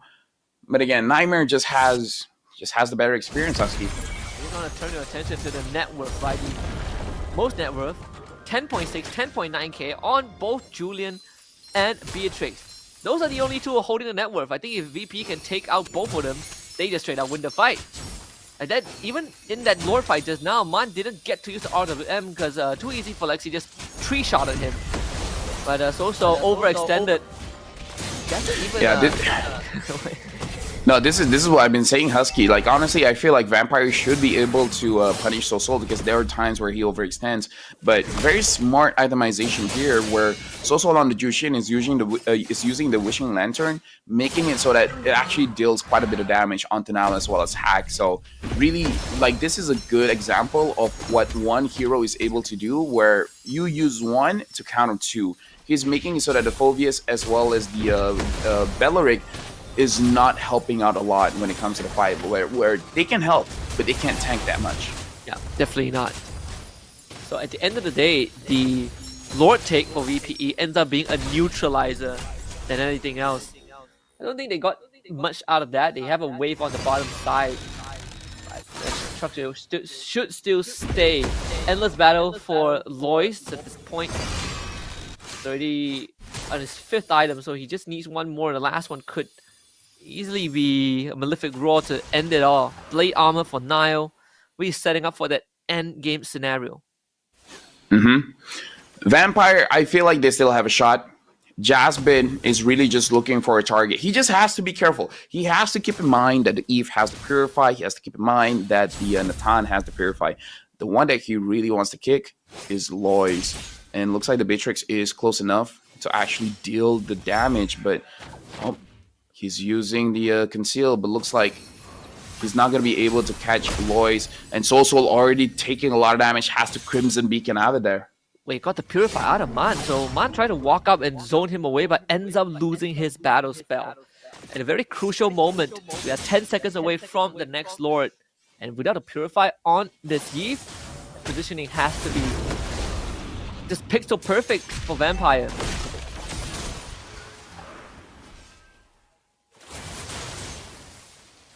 This battle as well.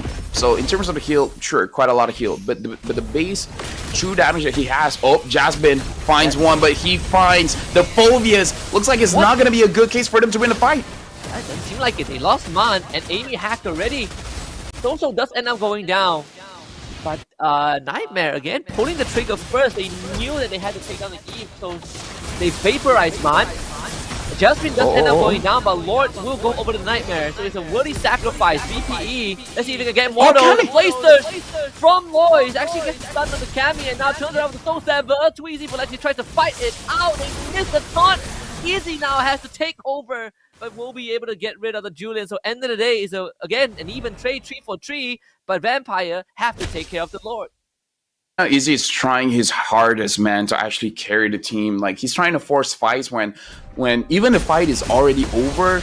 Very good idea coming in from Lexi is that he probably understands that CEO wants to go after the Beatrix. So waiting in that bush to use the enhanced chain to stop the movements coming in from the CEO and hoping that they're gonna have enough damage to burst him down, and they do. That was a very good idea.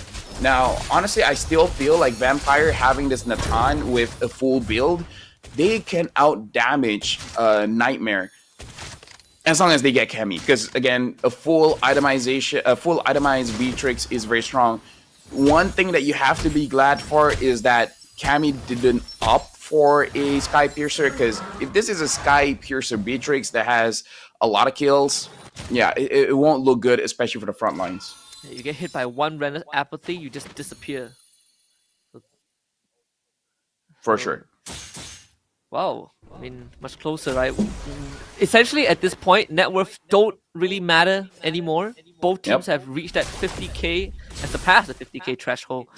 Really comes down to who makes the first move, and so far, Niightmare have been able to find those engages. The flicker kick from Jasmine, the flicker Earth Shadow from Oppa, catching VP off guard. So Vampire needs to be a lot more prepared for these engages, because Man, he has been the anchor for the team, but both fights they lost, he was the first one to go down.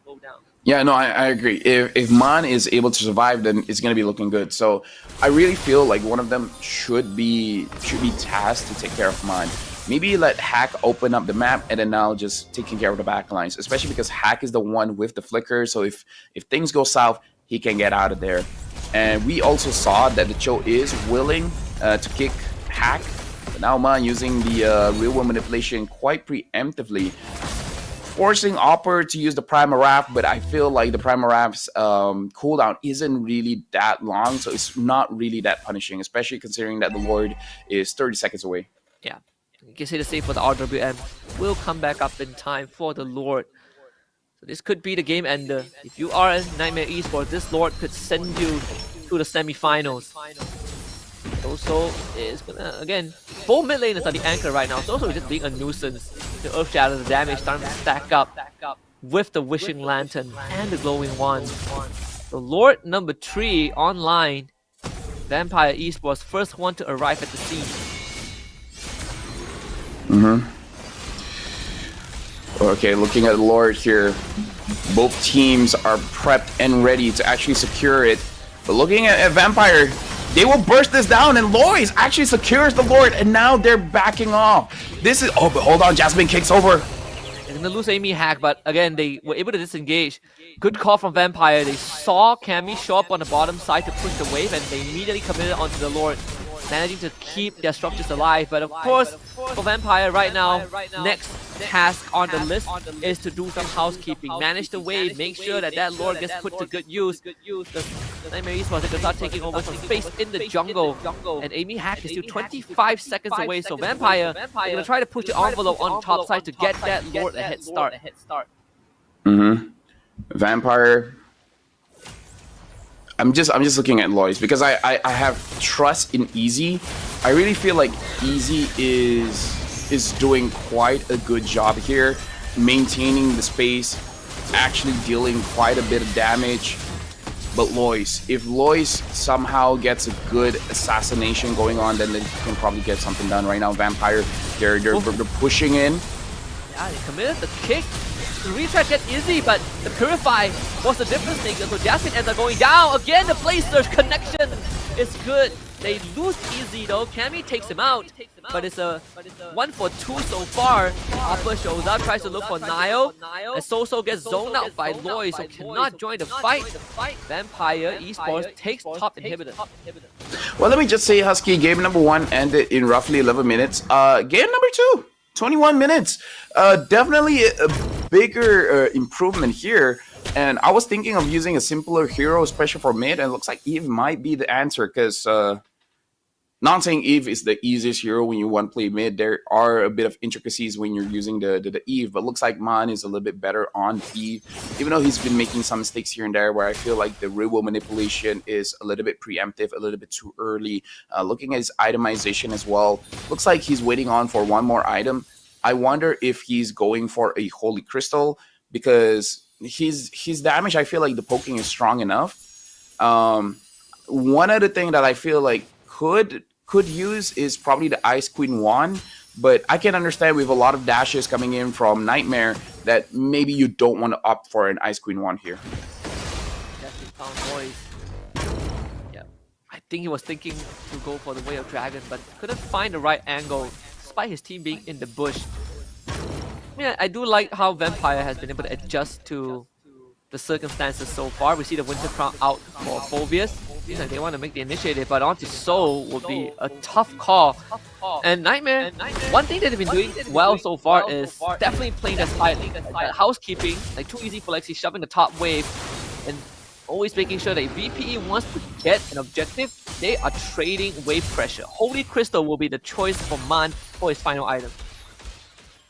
All right, so we're gonna see if Vampire is able to actually burst down the Lord again. This time it's 22 minutes, so the Lord is quite a bit tanky. It's gonna be quite difficult for VPE to burst it out, especially with Soul playing this way. Again, I'm just looking for someone to punish Soul. Soul so far has been doing this and no one has been doing anything about it.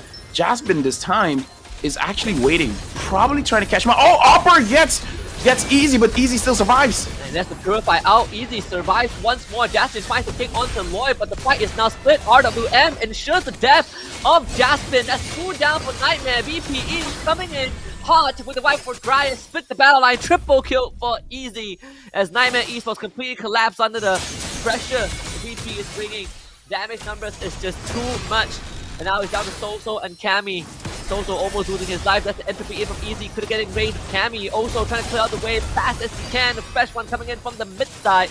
Soso using the lantern, try to buy time, lift one up, throw it to the side, but the structures are falling too fast. Cammy even flickers in, tries to get a kill, but it doesn't really matter. Vampire Esports stays alive and the hope to M6 is still there.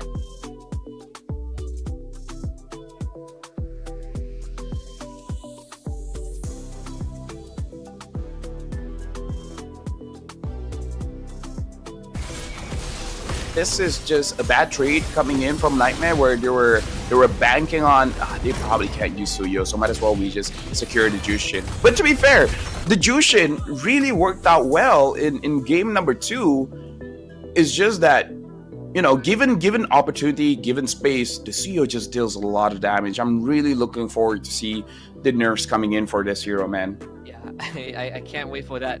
Can't wait for at least the second skill nerf. You know, like it is so strong. Yeah, Soul Sever does too much damage. Way too much. It's disgusting. They gotta really work on the numbers, right? At least give a cap on the amount of damage it can do to camps, to Lord. You know, like there's no limit to it right now, which makes it incredibly hard to deal with.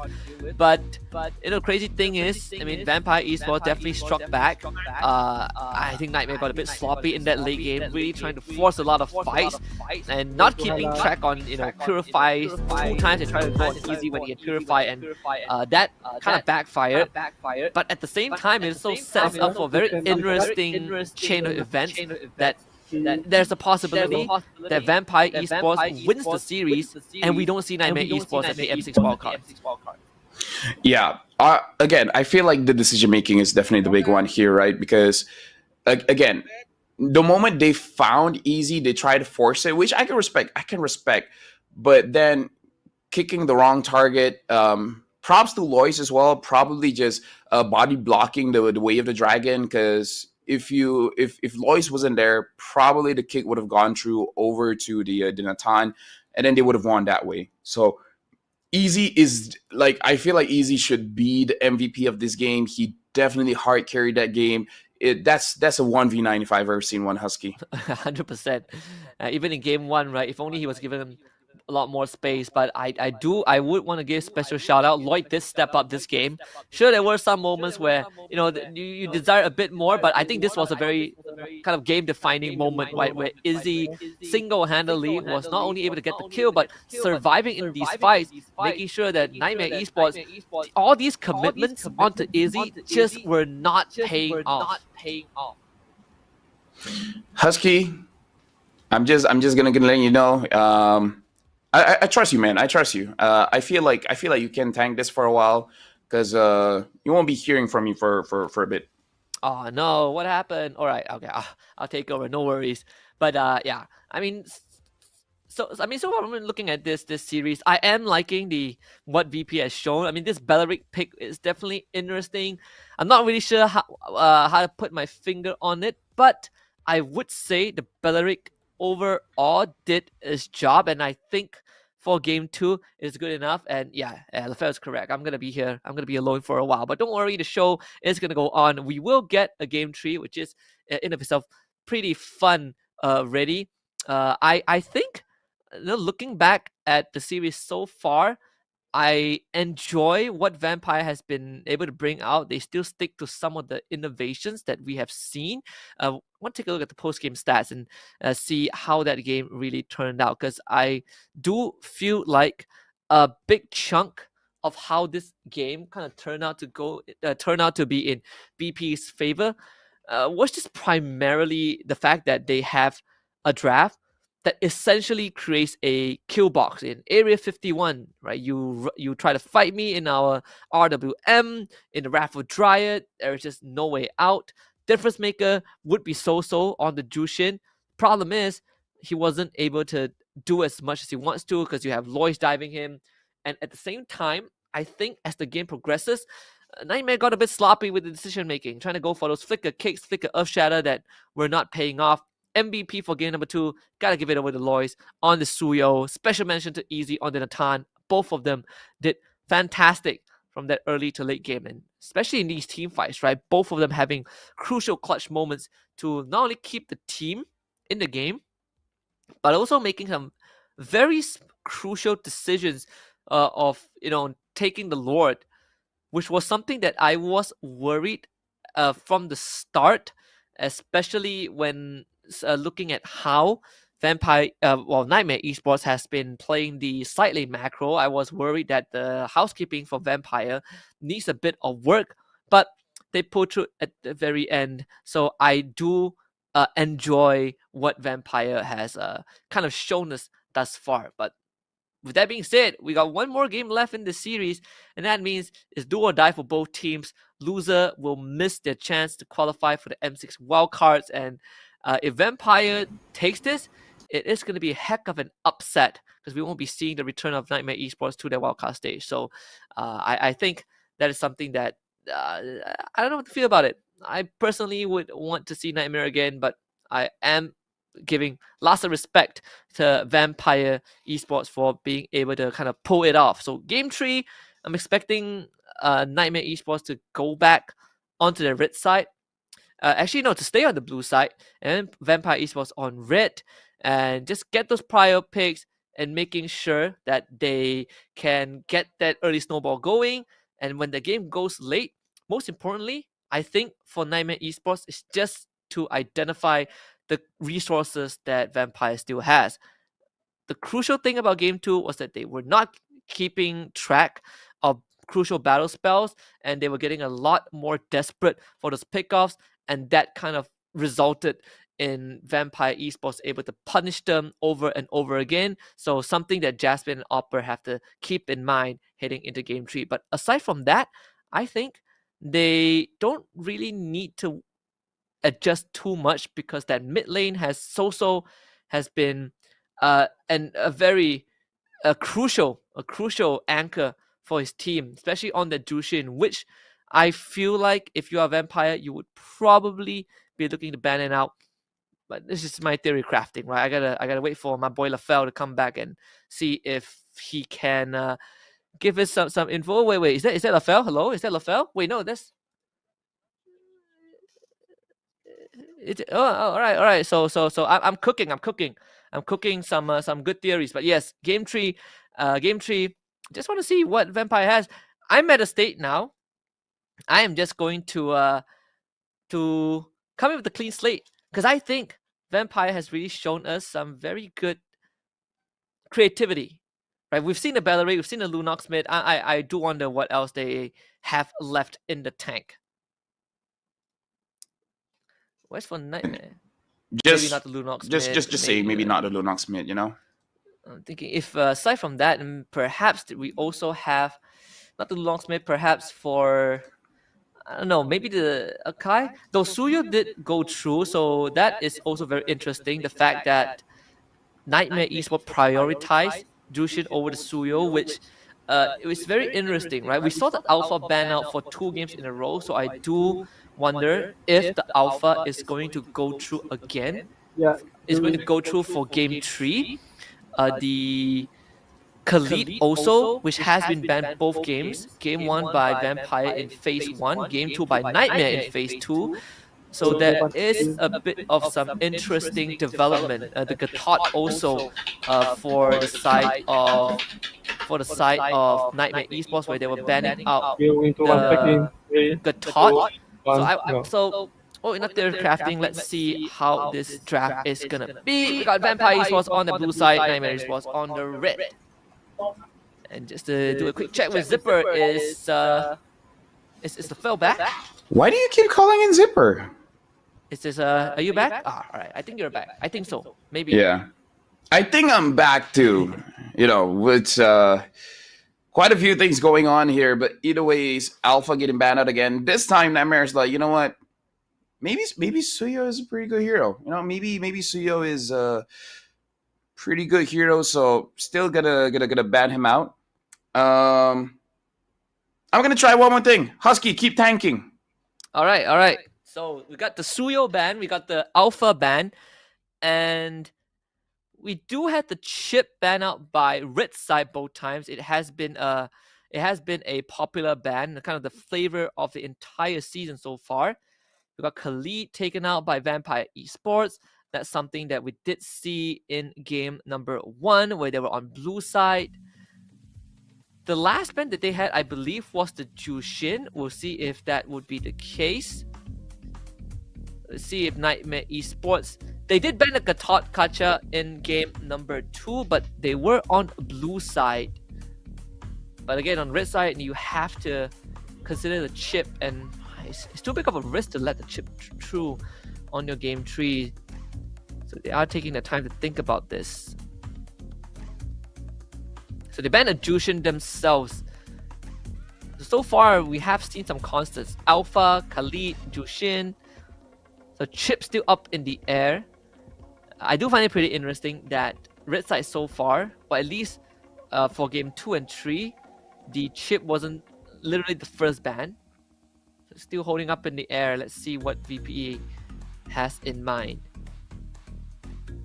The fact that they did pick the Gatot means that they probably won't ban out the Gatot Kaja. They probably would pick it for themselves. So they banned the show, which is something that I was looking for, as Jasmine has been quite the stylish player on this hero and has been very effective. So you take out the show, you are forcing Nightmare to reconsider. Chip gets banned out. This could be a Gatot next. Let's see. If it's the Gatot first pick. No, they take the Hayabusa first. Okay. It's a bit of a switch up. So the Hayabusa was technically a denied pick from Nightmares. They did pick Hayabusa first, but that means Matilda goes through. So Matilda gets picked up. Phobius becomes the option once more for Nightmare. I'm here, Husky. Now let's see how it goes. Hopefully it's a bit better. Hopefully it's better.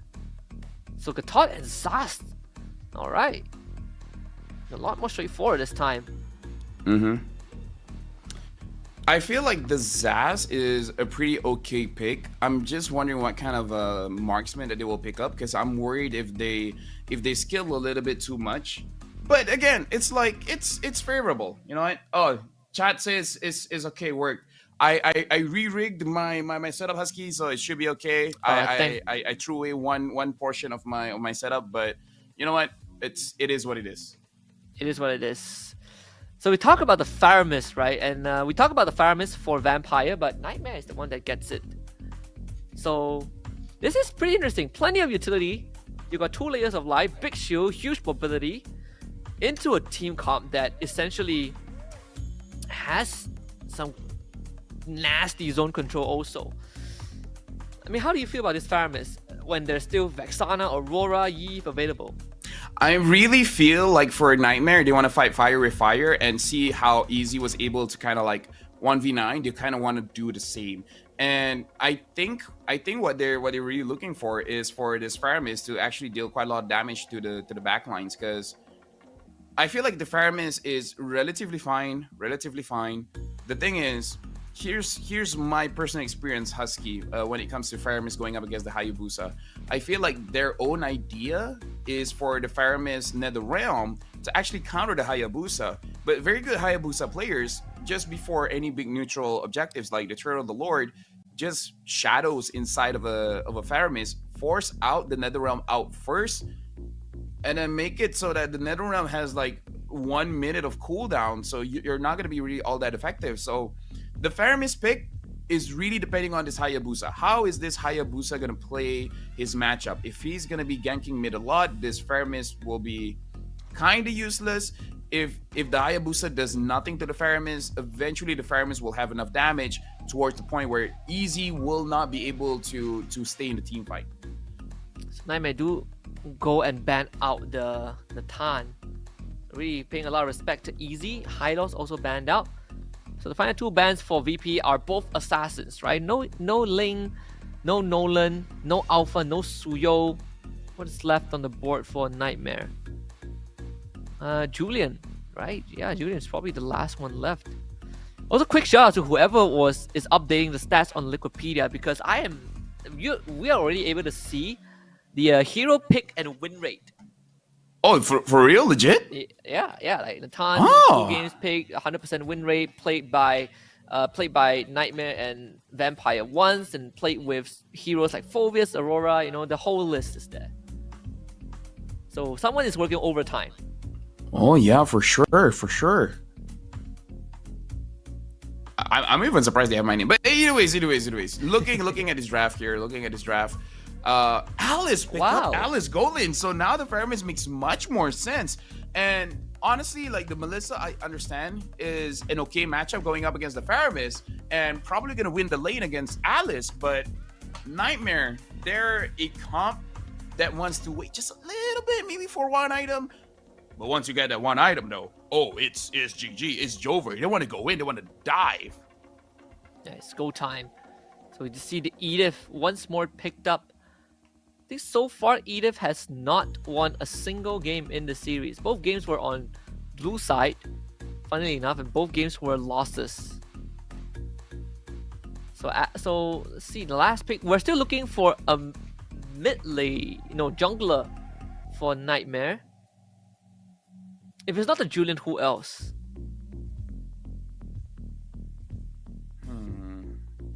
I feel the Julian is... Oh yeah, the Fanny is still left there. I completely forgot about that. So there it is. We got Fanny out in the most important game in the series for Niightmare Esports. Okay, so the Fanny is quite a brave pick because level 3, Zas has no way to protect himself. But once Zas is level 4, it's going to be much more difficult for the Fanny to actually take him out. Hayabusa is a 50-50. I've seen Fanny wins. I've seen Hayabusa wins. The Melissa, you can burst them down fast. But honestly, I feel like the Fanny is the oddball when it comes to Niightmare's draft. I feel like other picks might be a little bit better, but it's definitely spicy. It's definitely spicy, and I want to see if Lexi is going to be fast enough to actually gank Mon in the mid, killing him off before he gets level 4. Because if he is able to do that, then I feel like Niightmare will have a better chance throughout the rest of the game. There's only one way to find out, because this is going to be the last game for one of these teams. They're going to be packing up. Unfortunately, there's no do-overs anymore. VPE, Vampire Esports up against Niightmare Esports. We got VPE on the blue side and Niightmare on the red side. This time, we got the Gatot roam, just like what you asked for. Yeah, I know Jasmine is trying to put a little bit of pressure, but it looks like Royce is A-okay. Able to get that orange buff without really any issues. So for both junglers, probably not going to be a little bit, not going to be too aggressive here. Oh, as I say that, looks like the Matilda tried to steal a camp away, unable to do so. And very interesting that a lot of Fanny players nowadays opt to actually go for the orange buff first, because there's way too many invades in the purple buff level 1. Oh yeah, for sure. This guy, they find a full on denial. So there's plenty of mobility from Jasmine and Soso. The Shadow actually sticks on the Soso, forces the flicker out. Almost the first blood. Little Wanderer goes over to Lois, and VPE off to a good start. This is why they're pro players. If it was me, I would have sticked. I would have just attacked for a few times, get the first blood, and then get out of there. But this is where decision making is really crucial. Actually opting to go back to his other shadow and continue farming when he has full HP is actually more beneficial for the Hayabusa, because you're able to farm up more consistently compared to Sosol. Even though yes, he survived, but he had to go back to base, so his farm is a little bit slower. So overall, good call. Fanny missed the cable, and when you miss a cable, no gangs is gonna happen. Right now, Man is level 3, Lexi is level 4. This is prime time for Lexi to actually gank the Zas. I wonder if Lexi is gonna go for it. The Hayabusa showing up also. Well, let's really think of the cable, right? Once the camp finds it, now able to cable back to safety. Gotta get the recall first. Objective has spawned, so it's all about taking that purple buff, which will be spawning for a while, as he did start at the orange side, but Niightmare Esports regardless will still kind of get control of the turtle first. While not much is happening, let me just tell you, Husky, do you know that Fanny might get a buff soon? What, serious? Yeah, gonna make the Fanny more energy efficient. So you use lesser energy. Exactly, yeah. And now the turtle looks like it's gonna get started by a vampire here. Looks like they're gonna secure it. So what do you think about the Fanny about to get buffed? You know, pre M6. I know I ban Fanny every game, so I can't relate. But respect. Man, that is gonna be a Fanny player's wet dream. Oh yeah. Imagine having extra cables. Yeah. The bushes though, I want to see that change. Now, this is actually good for Niightmare, Husky, because look at all the non-pressure that the Alice has, all the non-pressure that the Faramis has. This comp doesn't want to interact much in the early stage of the game, and I feel like Niightmare isn't doing much, but they're getting what they want. Not a lot of action. This is good for the Alice. I think so too, right? Especially when we said that they need some time to get that items. So if you are in Niightmare Esports position, being able to farm up without much interference, I think it's great for them. But I do wonder if Vampire feels the same thing. Like, my Hayabusa isn't really contested, right? I got the first turtle. I'm gonna keep on power farming. My lanes aren't pushed up so much. It's a neutral state across the board at this point of time. The question is, who is the true winner? Is it more a favor for Niightmare, or is it more favor for Vampire? I feel like it's more of a favor for Niightmare, because I feel like Alice is a very strong scaler, and the problem with an Alice is that she doesn't get a lot of opportunities to actually grab her levels, her farms, her stacks, and in this game she's able to do so. Because try to imagine this, where looking at the lineup coming in from Vampire, a lot of their damage is going to be coming in from the Zaz, coming in from the Melissa, and coming in from the Hayabusa, where Hayabusa and Zaz, you can argue to be quite bursty heroes, but I feel like Alice is able to tank up those damages, especially when the Alice is able to build up her Winter Crown, able to sustain so long in the team fight. And I feel like the continuous damage coming in from Niightmare is just a little bit much. So for me, I kind of give it over to Niightmare, where their scaling might be a little bit stronger, because they're a dive composition, and there's not a lot of ways that Vampire can save themselves from that kind of dive. I do need some enlightenment on how the Alice works, right? I know we've seen a couple of examples of that Alice gold lane across multiple regions. You know, MPL Philippines, in MPL MY, MPL ID, but I still am struggling to kind of really figure out how does this Alice, how actually is Alice supposed to work? Most of the results that so far, unfortunately, has been defeats, right? Like, Alice can't really get across the finishing line. But in this case, in the ideal scenario, what's the timing you're waiting for the Alice to come online? Honestly, I feel like at 2 items you can kind of fight. If you have an Angela, even without any items, you can fight, because the problem with an Alice is the tankiness.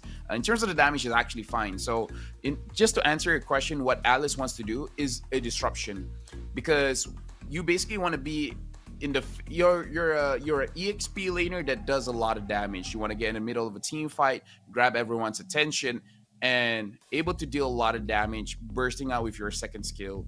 So she's not really a kiting kind of hero. She tries to counter kiting types of heroes, where you deal more damage over time compared to the marksmen, where the marksmen are so preoccupied by running away, and Alice just stays there and just deals the damage. So to simplify, the answer is like she kind of plays almost like a Benedetta tank, like a Benedetta revitalized, goes in, does a lot of damage, and people are too confused in the team fight of what to actually do with you, especially when you have the Winter Crown. So it's more like it's like a sandbag that does damage, right? Like you are exactly constantly in their face. See some tech because in problems, terms of damage, I don't think she does the highest amount of damage. No. But the confusion. Say like you're a Harif and you want to dance around the team fight, and while you're dancing, you want to choose your targets properly. Having the Alice just keeps forcing you down, tanking all that shots coming in from the Harif, it becomes quite annoying, especially when the Alice isn't the primary target that you want. Same with the Melissa. The Melissa wants to put her muddles in a position where she can hit multiple targets at once, but if the Alice is in your face, you're kind of panicking. Like you want to juggle between putting your muddles, dashing back not to take damage from the Alice. So that's the kind of disruption that you want to see from an Alice, where you're basically pushing the gold laner out of the team fight. Yeah, I suppose that's going to be the way. So that means that it goes back to the whole conversation of Niightmare Esports being very happy with the state of the game. Mm-hmm. So the Alice gets some time. Of course, we are going to make sure that all these tech issues are going to be resolved before we resume the match, especially when it is at such a crucial moment for both teams. It would be sick, right, to see some of the ex-players from IDNS to make it back to the world stage again. It's been so long. Oh yeah. 3 of them on Vampire side. Amy Hack. Haven't seen the Amy name for a while, Husky, I gotta say. Yeah. Still remember going up against IDNS during the SEA Games. But now looking at the draft again, Vampire also has a very good chance of dropping down Niightmare. And it's really for Cammy not playing the Alice well. And Opera got a kill. That's first blood. Question is, why is Amy Hack in that jungle? At least he got taken out in that jungle at the Beetle camp. Very unfortunate first blood for Oppa. At least it's on Oppa, right? Like too easy for Lexi, didn't get the kill. So didn't benefit too much from that. Vampire Esports now switching attention to the bottom side. Here comes the Ogi shadow kill. The burden shared by 2 members of NM. Both will survive. Bullcrap taken by Vampire. Yep, Lois now having the Hunter Strike will do quite significant amount of damage, especially when you're looking at the Fanny here, where the Fanny has the Blade of Heptasy, so you have one shot to one-shot someone, and you're not really opting for a lot of turtle fights. It looks like they want to go for this Gato Kacha, but Lois is there to probably dish a little bit of damage, and this is why I like the Gato in the roam position. Just when you think you want to call the ambulance for the Gato Kacha is like, no, Uno, reverse card. You call the ambulance for yourself. Alpha might need one. Oh. Wow, that's incredibly early nether realm. And that's the ambulance right there. Wow. Not really sure if that's the play though. Alpha was not going to go down anyways. Well, Cammy might. Gets hit by the AOG. So he goes down. Turtle just spawned. Alpha now forced back up, but without a nether realm. Not really sure if NM can fight this. DPE, they're going to make an attempt. Circling Ego on the side. Here comes the Inferno Pursuit. It will be Lexi taking that turtle away as NM tries to engage a bit deeper to find some of the kills. They do get rid of Nine in the process as Lexi finds herself in the back line. Amy Hack also goes down. Triple kill, but too easy for Lexi. For Lexi is big there. The fact that Lexi was able to grab the turtle as well, but it's hold on, so overextending. Not sure why he's there. I just want to say the reason why Lexi was able to actually grab the turtle was because Jasmine was able to stun Lois, and that's the reason why he's able to secure the turtle there. That's circling Ego. Actually, the redirect from Jasmine, that actually looks super cool. Almost resulted in a kill onto Izzy, but and then they regain control after that one fight. Now looking for a top tier 1, which they will most likely get. Not really sure if now Amy Hack should stay there. The top tier 1 is going to go down for sure. Now gets pulled back. Now Oppa and Cammy sticking on top of him. Amy Hack gets him out. Yeah, looking at itemization here for Cammy, it looks like first item is going to be the Clock of Destiny, and probably the second item, I'm guessing, would go for that Winter Crown, but I'm not so sure because he's having the glove. Not sure which item he's building up to, because I feel like he wants to start himself, but he might be changing his mind here. Just feel like the Stardom site. We have seen some examples, right? Stardom site on Alice, Stardom site on the Valentina, like a couple of times. Yeah. How's it like? How do you juggle though? Like if you're on Alice, like the Stardom site, is that kind of the primary damage output? I mean, like, have you ever played a high loss? Yeah. Have you used the second skill and not knowing what to do after that, so you just basic attack for the fun of it? Yeah. Probably the same thing. It's like, you use your second skill, and then now what? I guess I'll use my basic attack until my second skill is up again. I guess while waiting for my cooldowns, I might as well. Yeah, might as well, you know? Get some free damage. And free damage is always good damage. Of course. Of course. Turtle number 3, I think. Gonna be a knockdown, circling Eagle. So much pullback. Life is tough as a Guitar. I mean, you are durable, but you can only be toyed around so much like a ragdoll. Amy Hack now also forced to retreat again. Him and Guitar both get pulled back. Flicker's expanded. Turtle goes over to the side of Niightmare. Yep.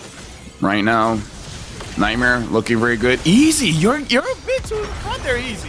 Hey, man has to inspire, man. He's going in with the muddles. Damage actually is a bit overwhelming. Jasmine has to get out. Almost goes down. So the defense from Izzy, you think he's a madman, but actually pulled it off and defended his structures. Can I just say that was surprising? I did not thought, like I 100% thought Izzy would have died there. I can't. He positioned himself that I can get a kill, but at the same time, I'm probably gonna get taken out. The fact that he survived, you know what? Shoutouts to Easy, man. Shoutouts to Easy. I just realized that they have a Melissa with the get away from me. So you have this bubble, this safe space to keep basically everyone from Niightmare Esports away. And they don't necessarily have the burst damage unless Lexi gets on top of Izzy. So it does feel like Izzy is in the position to kind of solo carry the team if needed once more. Alright, so looks like they're waiting in a bush. They found Man, but Man still has the Dominator's Descent, so if anything happens, he can save himself. So, I don't know. Looks like for now, both teams are trying to catch one another, but the catch isn't really happening here. It's gonna be a way slower game compared to what we've seen so far in the series. Like NM consistently wants to look for a fight, but just could not finish it off, right? No, it's easy around the corner. This Muddles is a bit of a headache. The first floor up, we're seeing some housekeeping done by Niightmare. Camming on the bottom side to shove that wave in. And having Oppa consistently being that front line to keep VPE away. Now I'm just looking at the Fanny. I wonder if he's going for the route of, I'm just going to split here. It looks like the Hayabusa has the same idea because both assassins aren't really the best when it comes to going for the Lord tick. So, looking at Niightmare, they want to focus on him, but look at Opper. Uh-oh, actually find a dive to the back. Jasmine has to retreat as Niall, he's safe as well. Here comes Lloyd. Lexi doesn't connect cables. Amy Hack in the midst of it. Lloyd finds the back line as the Phobius goes down. Izzy just takes him down with his Inspire. They do lose Amy Hack in the process as Lexi now finds the back line. Finally, assassination on Man. 3 kills going over to Niightmare Esports and a double kill for Cammy. Overall, very, very good trade here. I'm really just looking at Lois. It doesn't really seem like Lois is able to do much in this game. And now Cammy is very, very low. Lois has the get a kill. And just baited Izzy into his death. I suppose at least they took out Cammy. It's not the best case scenario, but it's a consolation prize. I mean, I'm just flabbergasted. I kind of feel like there are a lot of opportunities where Lois could have possibly grabbed the kill there. Like, I don't know, but Hayabusa's basic attack does a lot of damage. I don't know. Maybe I'm alone here, Husky, but I kind of feel like Lois is playing a little bit too careful. I feel like there are moments where he can take a little bit of risk and he won't really get all that punished. But so far he's threading the needle here. He's really worried about doing the bad move that now it looks like he's not doing anything. There really isn't too much crowd control on the side of Niightmare that can easily catch him, right? Like unless you shadow in and you just get stunned up by the Phobius, the monument he's carrying. Essentially, you have a lot of freedom to move around, especially if you get to force out the net around first. So Niightmare Esports finds themselves controlling the Lord right now, with too easy for Lexi on that bottom bush towards the mid side. But they have ample intel on where VPE is at.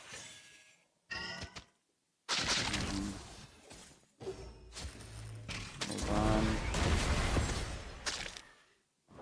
Yeah, right now I feel for VPE, as long as they're able to actually deal with Lexi, it's fine. I think the Hayabusa's idea is that he wants to split, but I kind of feel like the Fanny is just all that much faster. So VPE, I think they're kind of paralyzed with the options here, Husky. They're seeing a lot of options, and it's making them unable to commit to a decision. See the Lord down to less than half health. Niightmare Esports looking for an angle to go up the commitment. Dominance descent is out from Man. As the AOG to the back line, the Lord falling low. Here comes the Hayabusa, and it's going to be the Matilda going down, but Lexi still ends up getting the Lord. Meanwhile, Izzy just gets slammed to oblivion by Oppa. Earthshatter does connect, Lois re-engages, finds the kill execution, retrieved, and VPE finds 3 kills, but loses the Lord. Yeah, but Social is already up. Cammy so far has been doing quite well. And VPE, this is where I kind of feel like, yeah, the Hayabusa should have done a lot when it comes to the earlier stages of the game. Lexi is the one that really hasn't got punished just yet. Lois having 4 items. He has a lot of damage. He has to see that. Oh, yeah. Lois right now, him and Man trying to mount deep as mid die. Here comes Lexi. He almost finds a one-shot onto Lois. He was able to get out in time. So mid-tier 1 for VPE finally falls. Lord still coming in from the top side though. So VPE have some tasks that they need to organize. All right, Lord now for a Niightmare. Now taking a bit of damage from Jasmine. So far, Lexi again has not gotten punished at all. And this might be the end for Vampire, where this game, they're too paranoid to make a mistake that they are unable to do much. Yeah, time to play the win. That's the pull. Nile able to barely escape. They still lose the inhibitor top side. Pretty unfortunate as Lois is not able to keep that mid-tier 2 up. And finally catching a big break in this game. Cammy eats the shadow kill, but has the Winter Crown, so survives that. Flickers to safety. They want to chase after him, but the Cyclone Eye gets Cammy out.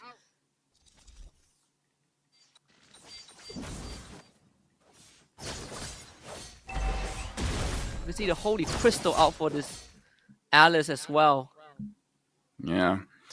Looking at Niightmare, looking at VPE, having one of your inhibitors dropped and the Lord being at the bottom side of the map, this is great for Niightmare. Niightmare can slow push the top wave so that it buys. Oh, Cammy taking a lot of damage. But Cammy was still able to get out of there. Yeah, repositions once more, so we know Lois has the damage. I just need to find a way. Shadow stuck onto Lexi. Utilizing the range, put the Shadow over the wall, so NM still cannot be too lax with their movements. There's still a chance for VP to come back from this on the back of Lois' performance. So, what do you think here? Because looking at the state of the map, it looks like it's Niightmare's game to win. Do you feel like Vampire actually has a good shot to come back here? I do think so. It's a very good chance. But with how NM wants to play, as if Izzy stays alive, then there's always a chance. He's doing so much damage. Just flicker out for So. Lois has been doing a great job. Lexi haunted out by Nile. So there's No engage with the cables. He has to retreat. That's NetherRealm out for Soso. Right That's as the so Lord early. is up. Oh, but they want to go for a fight. Even though the NetherRealm is down, they want to go for it. Hopper finds the back line. That's going to be the Edith down. Control onto Nile, who's just trying to hang on. Izzy now pops the Inspire and a getaway from me as NM will completely disengage, doing such a good job of juggling the aggro as they get rid of the Melissa. Lois does take out Soso, who's going to come back in just a little bit, and now they find the third re-engage to get 4 kills onto Vampire Esports, and Niightmare Esports have just outlasted their opponents. Yep, only Nile alone. I don't feel like Nile is gonna be enough to actually protect the base. He's gonna try though, but looks like he's gonna get taken down. And looks like game number 3 is going over to Niightmare. Niightmare Esports survives the first leg of the gauntlet. The run continues for them to go towards M6 wildcards. They just need minimum 1 more series win as they've guaranteed themselves semifinals. But for Vampire Esports, this is the end of the road. I gotta say, LaFell, they came pretty close. They showed some great innovation, some great decision makings, some last minute on the fly adjustment that honestly could have given them a win, but I do feel like the experience is what allowed Niightmare to edge out in the series. Yeah, I feel like they're talking to each other, trying to figure out where they went wrong, why wasn't the game plan, achieved. And overall, I feel like Niightmare really surprised them with some of the picks, like the Alice Gold lane. It really threw them off for a loop, to the point where I feel like the problem is coming in from Vampire is that they can't really see an angle where they can really go in for the fight, where they're like, if I go in, the chances of me getting killed here is very low. So rather than risking it, I'm just gonna wait for a better opportunity, but the opportunity doesn't show itself. I think so too, especially when they start losing despite having this Melissa essentially online. They just couldn't really find the cohesion in this team fights, right? I think also it's props to Niightmare Esports for being able to split the battle line. Like Jasmine on this Melissa cannot really overstate the work that he's done, being able to always bring his teammates onto Izzy. And once that getaway from me expires, you essentially have a free access onto the Melissa. So Niightmare Esports really directing their team fights incredibly well to push and pull VPE, understanding that there are very crucial abilities on the side of VPE that once expended, Niightmare Esports can just keep re-engaged, and that's why the mobility of this Alice, of this Fanny, of this Faramis, of the Matilda kind of bring to the table. Right now, I'm actually wondering, is the Melissa the best pick for this kind of situation? Because I feel like we still have a few gold laners in the pool, maybe even something like a Hiref, which is quite surprising that both teams in this entire best of 3, no one really picked up the Hiref, even though the Hiref has been proven to be a very stable gold laner. Maybe again, my theory is that they want to pick up the Melissa for an answer going up against the Faramis. But as we saw, honestly, the Faramis made quite a bit of mistakes here, Husky, where a lot of times the NetherRealm was way too early, and then once the NetherRealm is done, they want to go for a fight. So I'm actually worried. Even though Niightmare won this game, there's very clear mistakes being done where going up against other teams, they might get punished. Oh yeah, I agree. I think this is definitely not the best showing for Niightmare, and there are I feel like there were a lot of sloppy gameplays, right? Like you compare game 1 to 2 and 3, it felt very different, and game 2 and 3 really shows the true power level of where Niightmare is at. A lot of things can be polished, and hopefully their future opponents that's watching this will have figured out a thing or two. MVP for this game, we're gonna give it over to Jasmine on the Matilda. 1-1 and 13, super performance as the support. Yeah, 93% kill participation and 31,000 damage. Dealt? I feel like that's damage dealt, not damage taken. I kind of feel like he took a little bit more than 31,000 damage, but overall very high damage coming in from the roamer. And again, Jasmine is able to be the one to engage in the fights. And as we see, 31,000 damage for a roamer is relatively high, making it probably one of the reasons why the Hayabusa was very hesitant to actually go into the fight, because he's scared that he might get caught by the circling eagle. Yeah. Then also being able to get a pick that has been kind of first phase banned out in both games in the last game really was kind of a defining factor for Niightmare Esports as well, right? Especially these extended team fights where you have to keep disengaging and re-engaging. I think Niightmare Esports kind of found the formula, and I feel like without this Matilda, this game could have gone a lot more different, right? Especially looking at the draft with the Melissa, that feels like you could just keep everyone at bay. Didn't really work out the way I thought it would be, especially when the game ended with Niightmare Esports seemingly having a landslide victory despite it not being so. Yeah, right now we're looking at the stats here, much more compelling. 43,000 compared to 50,000. I believe is only relatively at the end where we see a bigger difference when it comes to the gold difference here. But again, Lois 2-1-4, 6 kills participated out of the 8. He's able to do a lot, but I feel like not enough still. We're looking at the rich guy as well as the damage dealer. It looks like Lexi is the one that farmed the fastest and able to deal the most amount of damage, which personally for me is a little bit surprising, because I would have assumed either the Faramis or the Alice actually dealt more damage. Yeah, I agree. Especially maybe I'm wrong, because it's no secret, but I don't speak Vietnamese. I know. To be fair, Lexi has been kind of trying to go for a lot of these assassination attempts, right, throughout the game. And I think for the Faramis and the Alice, they've been trying to go for these standard team fights a lot more. I don't know. But I want to hear what the winners have to say about the series. So let's straight to the stage and talk to Niightmare Esports. This match was so crazy and amazing. Congratulations, Niightmare. So after this match, how do you think about your opponents, Vampire? Yeah, of course, they are pretty strong. We all know that it is not going to be an easy game for us.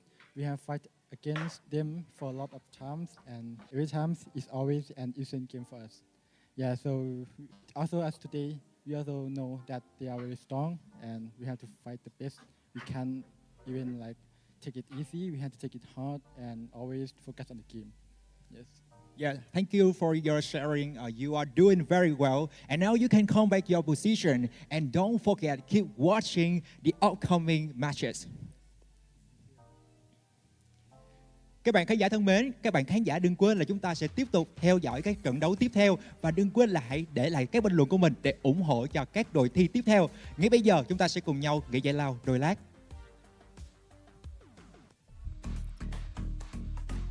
Very much. There's a lot of respect from Niightmare Esports. You know, this is not their first time facing against Vampire, but good fight for Vampire. Hopefully, we get to see them a lot more in the future tournaments because they look very promising. But I believe that's going to be our first series. We got 2 more best of 3 coming up. For now, me and LaFell, we're going to go to get some coffee, and we'll be back for the second best of 3 of the day. We'll see you in a bit. Children. With childlike whimsy. Some say she can reunite those parted by death, if only for a moment, to say their goodbyes. Some even say she takes pleasure in exposing people's true intentions.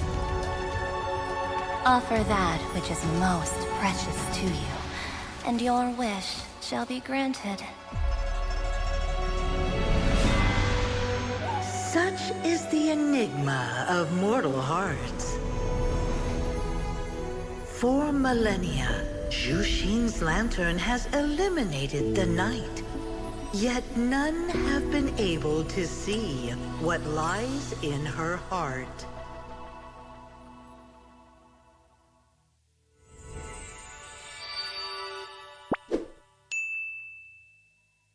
Nước cốt gà Friends giúp giảm mệt mỏi. Nghĩ thôi, làm việc cả ngày rồi.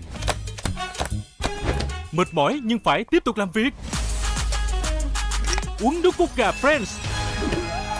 Tiếp tục thôi, nước cốt gà Friends giúp giảm mệt mỏi, thử ngay.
My butterflies aren't so gentle.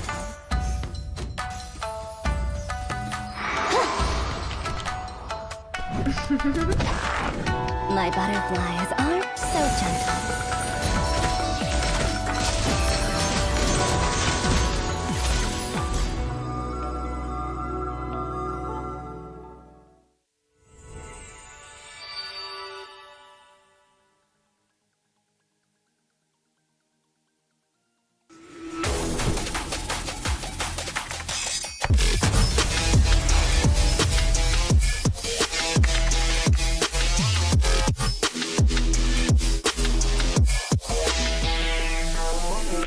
Với công nghệ Wi-Fi 6 tối tân, gói cước Lux của FPT Telecom giúp gia tăng tốc độ vượt trội, mở rộng vùng phủ sóng thêm 50%, mang đến những trải nghiệm trực tuyến hoàn hảo.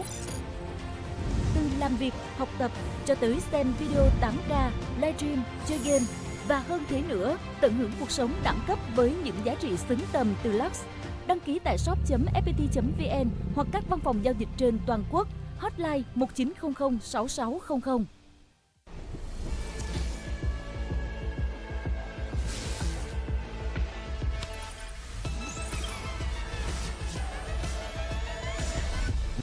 Realme 13 Plus.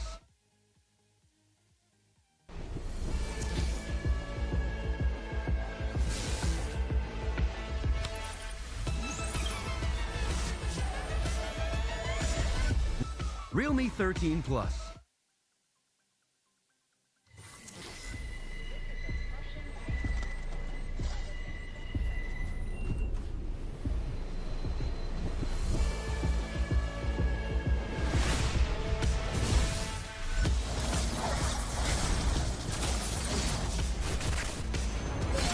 Eliminated.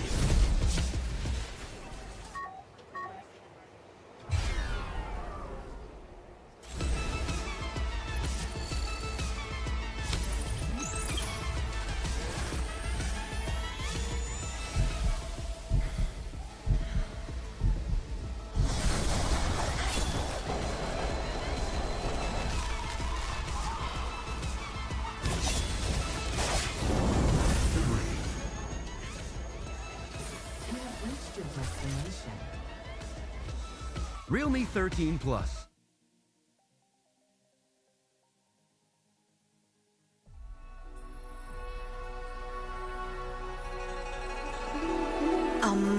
the legends of Zhuan, there exists a woman only known as Zhuxin.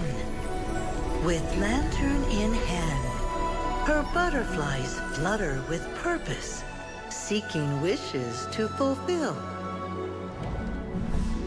Some say she grants the wishes of children with childlike whimsy. Some say she can reunite those parted by death, if only for a moment to say their goodbyes. Some even say she takes pleasure in exposing people's true intentions. Offer that which is most precious to you, and your wish shall be granted. Such is the enigma of mortal hearts. For millennia, Zhuxin's lantern has eliminated the night, yet none have been able to see what lies in her heart.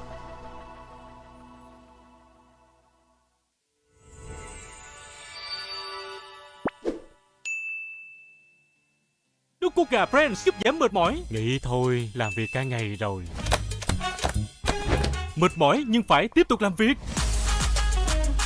Uống nước cốt gà Friends. Tiếp tục thôi. Nước cốt gà Friends giúp giảm mệt mỏi. Thử ngay.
My butterflies aren't so gentle.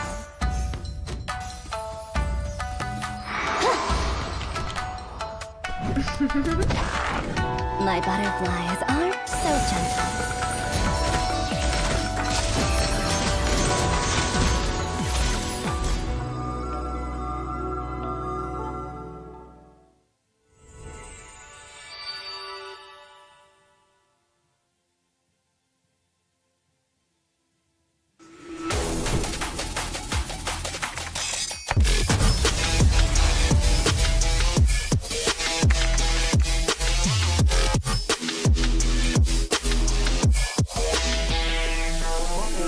Với công nghệ Wi-Fi 6 tối tân, gói cước Lux của FPT Telecom giúp gia tăng tốc độ vượt trội, mở rộng vùng phủ sóng thêm 50%, mang đến những trải nghiệm trực tuyến hoàn hảo.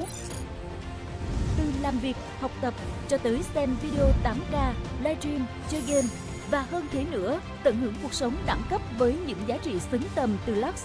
Đăng ký tại shop.fpt.vn hoặc các văn phòng giao dịch trên toàn quốc. Hotline 1900 6600.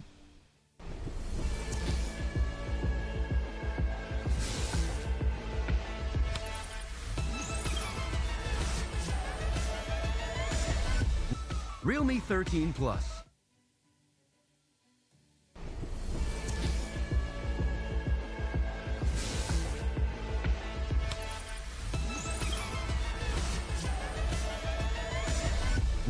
Realme 13 Plus.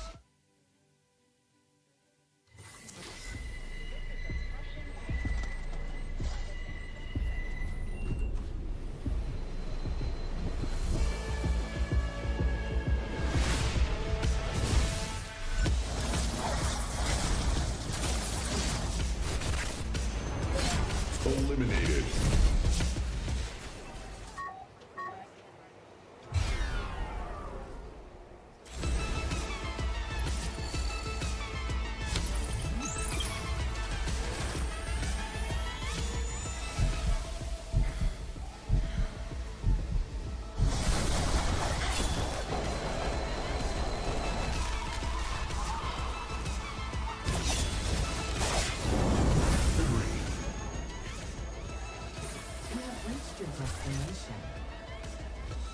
Realme 13 Plus.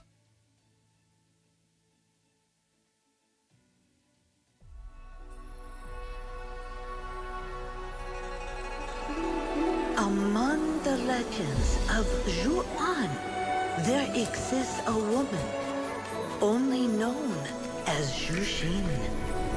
With lantern in hand, her butterflies flutter with purpose, seeking wishes to fulfill.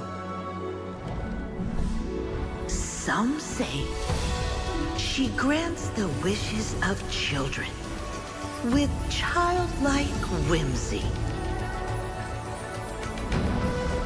Some say she can reunite those parted by death, if only for a moment, to say their goodbyes. Some even say she takes pleasure in exposing people's true intentions. Offer that which is most precious to you, and your wish shall be granted.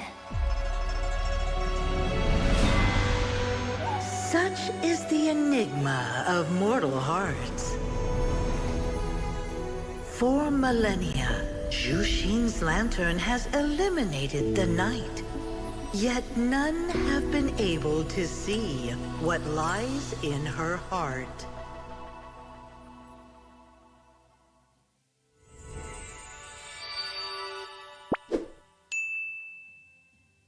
Nước cốt gà Friends giúp giảm mệt mỏi. Nghĩ thôi, làm việc cả ngày rồi. Mệt mỏi nhưng phải tiếp tục làm việc. Uống nước cốt gà Friends. Tiếp tục thôi, nước cốt gà Friends giúp giảm mệt mỏi. Thử ngay.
My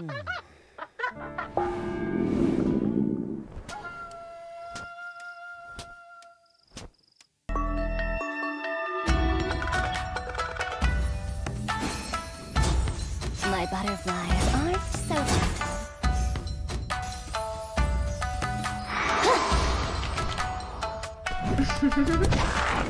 My butterflies aren't so gentle.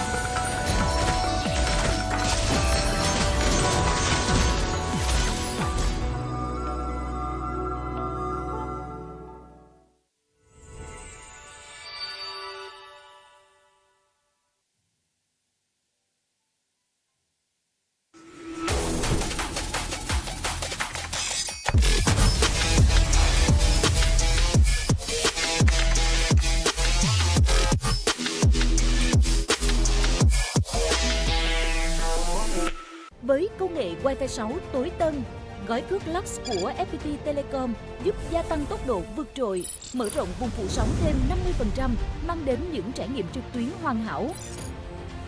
Từ làm việc, học tập cho tới xem video 8K, livestream, chơi game và hơn thế nữa, tận hưởng cuộc sống đẳng cấp với những giá trị xứng tầm từ Lux. Đăng ký tại shop.fpt.vn hoặc các văn phòng giao dịch trên toàn quốc. Hotline 1900 6600.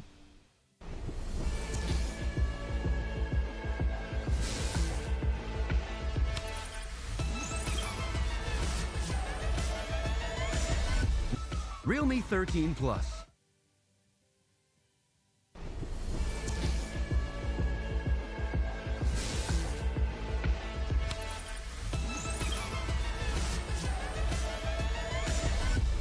Realme 13 Plus.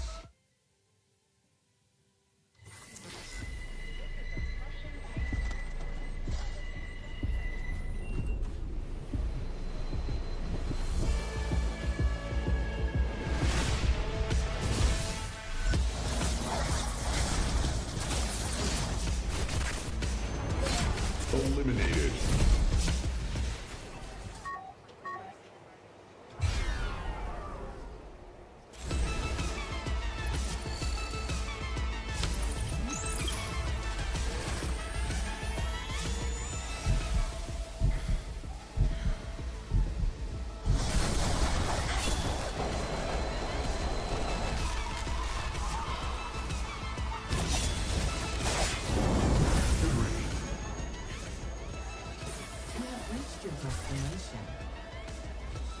Realme 13 Plus.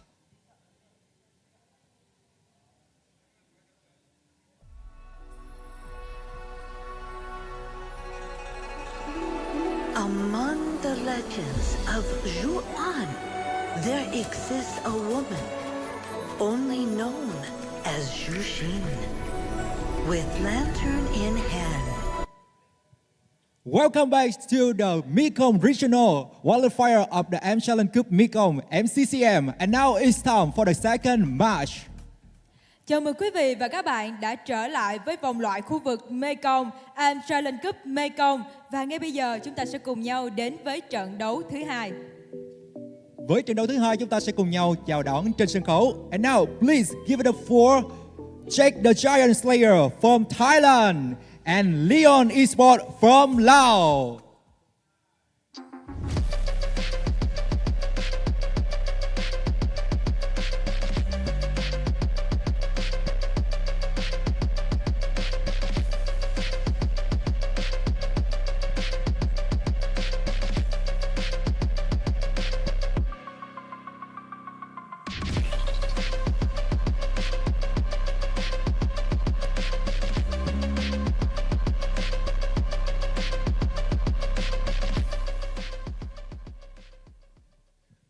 I would like to invite team leader will stay with us, and other teammates, you can come back your playing position and have great preparation for your match.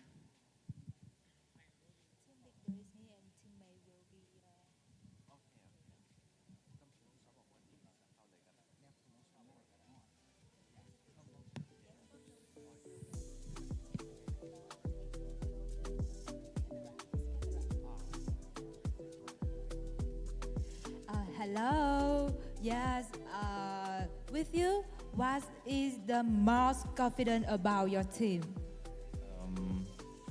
What is my confidence? A plan. I think a plan and my teamwork.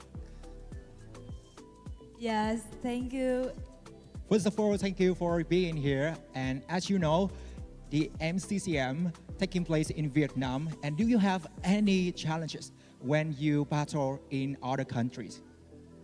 I feel great because this is my second time in national tournament. Yeah, that's it. Yeah, you are very excited for this tournament. Okay, I think that's okay, and we hope you have great performance with your team. Okay, and now you can come back your playing position. Thank you.